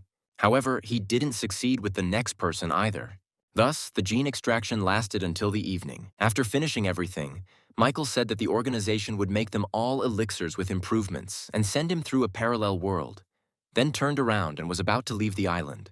Everyone else also began to disperse, leaving only a disappointed Stefan and a confused Ray in the clearing. Stefan, sitting on his knees, raised his hand to the sky and called out to Michael. He shouted out that he still had some questions about this study of ability genes. The hero stopped and looked at him, saying that today he was forced to deny him his wish, because the genes of abilities were closely connected with elixirs and he could not divulge the information. Stefan jumped to his feet and, holding up 2 fingers of his right hand, shouted that he swears on the honor of the Troz family that he will not tell anyone about what he heard today. Afterwards, he approached Michael and whispered that he had some secret information and offered to exchange it. The hero thought for a moment and asked why Stefan needed information about the ability genes so badly. He smiled and asked if Rooster knew that the top heroes of the 4 seas use something similar. He explained that even his father, the god of storms, like all the other heroes, use a technique similar to meditation. Stefan said that the strongest call this the path and that different heroes have different paths. After thinking about what he had said, Michael asked if Stefan would like to use the information from the judges' organization to find his own path. Afterwards, he was silent for a few moments, and without waiting for an answer from the boy standing opposite, he said that if he really wanted to advance a little in meditation, he could help. Throwing his arm over his shoulder, the hero told him that in a few days the judges would conduct an experiment on Banana Island called Hunting Magic Meditation. Stefan was incredibly happy that the rooster had taken a step towards him, and said that if the judges needed any information he had, he would be happy to share it. Michael chuckled contentedly behind his mask and suggested that Stefan find a quiet place where they could discuss everything over a cup of tea. Left alone, Ray looked at the retreating backs with bewilderment, belatedly recovering from the shock. He took a few steps forward and asked them to wait. But those 2 had already flown away, completely forgetting about him. A week later, a ship docked at Banana Island late at night. Emma woke up the guy who had fallen asleep on board and told him that they had arrived and it was time to get up. After she briskly walked down from the ship, Ethan, who had woken up, hurried after her, asking the girl to wait for him a little. But Emma continued walking at the same pace, and the guy who caught up with her introduced himself and asked her name, arguing that they had been on the same ship for so long, but didn't even know each other's names. Emma glanced over her shoulder at him and said with displeasure that they had indeed been sailing together for many days. But for some reason, the thought of meeting had only occurred to him once they had arrived. Sighing, she turned to him and told him her name, Emma Lupin, and that she was very likely related to the famous Michael Lupin. Ethan approached her, and with a mischievous smile on his face, whispered that in that case, she might even turn out to be Michael's brother's aunt. These words made the girl laugh, and she said that if he called Michael Lupin his brother and her his aunt, she asked how she should address Ethan himself as her grandson. The boy smiled and said that in that case, he would have to call her Grandma. Suddenly, they both fell silent, and all the joy left their faces when they felt someone's heavy gaze on them. Ethan looked to the side and made eye contact with Rooster, who was standing nearby. But he quickly turned away, having lost all interest in the couple. Emma said with relief in her voice that she was almost scared, thinking that he might have heard everything. Ethan replied that she shouldn't worry about it because they were just joking and it had nothing to do with the judges. It took Michael an effort to contain his irritation, but he firmly remembered this couple, his adopted aunt and this arrogant boy. He waited until everyone had exited the ship and then stepped forward and asked those present if they wanted to become stronger. Everyone shouted out as one that they were ready to do anything to gain power. This was enough for our hero to test their resolve and released a wave of spiritual power in their direction. Many immediately fell to the ground, losing consciousness. Ethan barely managed to stay on his feet, but he felt a hellish weakness throughout his body. He looked towards where his new acquaintance was standing and saw that she, too, was struggling to stay conscious. But a few seconds later, his stamina gave out and he, too, losing consciousness, fell onto the cool surface. Stefan was also one of the few who barely managed to stay conscious, but it was hard for him to even imagine that the judges would conduct the selection using such cruel methods. He tried to hold on until the very end, but eventually, weakness took over, and he too fell. As soon as this happened, Michael announced that the 18 people who fell last would pass this test. The next day, the 18 disciples he had chosen arrived at the Heavenly Palace, where the hero congratulated them on passing the first stage. Afterwards, with all seriousness in his voice, he explained to them that the future of all humanity depended on this experiment in which they were taking part. Everyone listened to him attentively, understanding the seriousness of this event. Meanwhile, Michael continued, saying that abilities are usually awakened randomly, but now the judges have a new method that will help even ordinary people to receive and develop abilities. This is the method they will try to develop, and it is called the meditation of hunting magic. Ethan asked with excitement in his voice if even the most ordinary people could really gain abilities, to which Michael replied that this was true. So in order to understand how effective meditation was in different conditions, the participants in the experiment would be divided into 2 teams. He explained that 9 people would receive the F-rank ability, Magical Hunting Bow, while the others would have to awaken abilities out of thin air. Therefore, he asked those who were able to cultivate the ability and wanted to practice the hunting magic meditation to step forward. These words caused doubts among the participants, and no one was in a hurry to step forward. Then our hero had to resort to mind control. The guys he remembered from yesterday were taken under his control and simultaneously stepped forward, saying that for the sake of the future of humanity, they choose meditation. When everyone was finally divided into groups, Michael smiled under his mask and said that in that case, they could begin. Obeying his order, everyone sat in the lotus position and began their meditation. Watching them, the hero reflected on the universality of this meditation is too small. If anyone could develop it, the situation would take a completely different turn. Suddenly, he felt a simultaneous call from the island chain and the young continent. This situation really stressed him out, because if something serious hadn't happened, there would have been no reason to call him.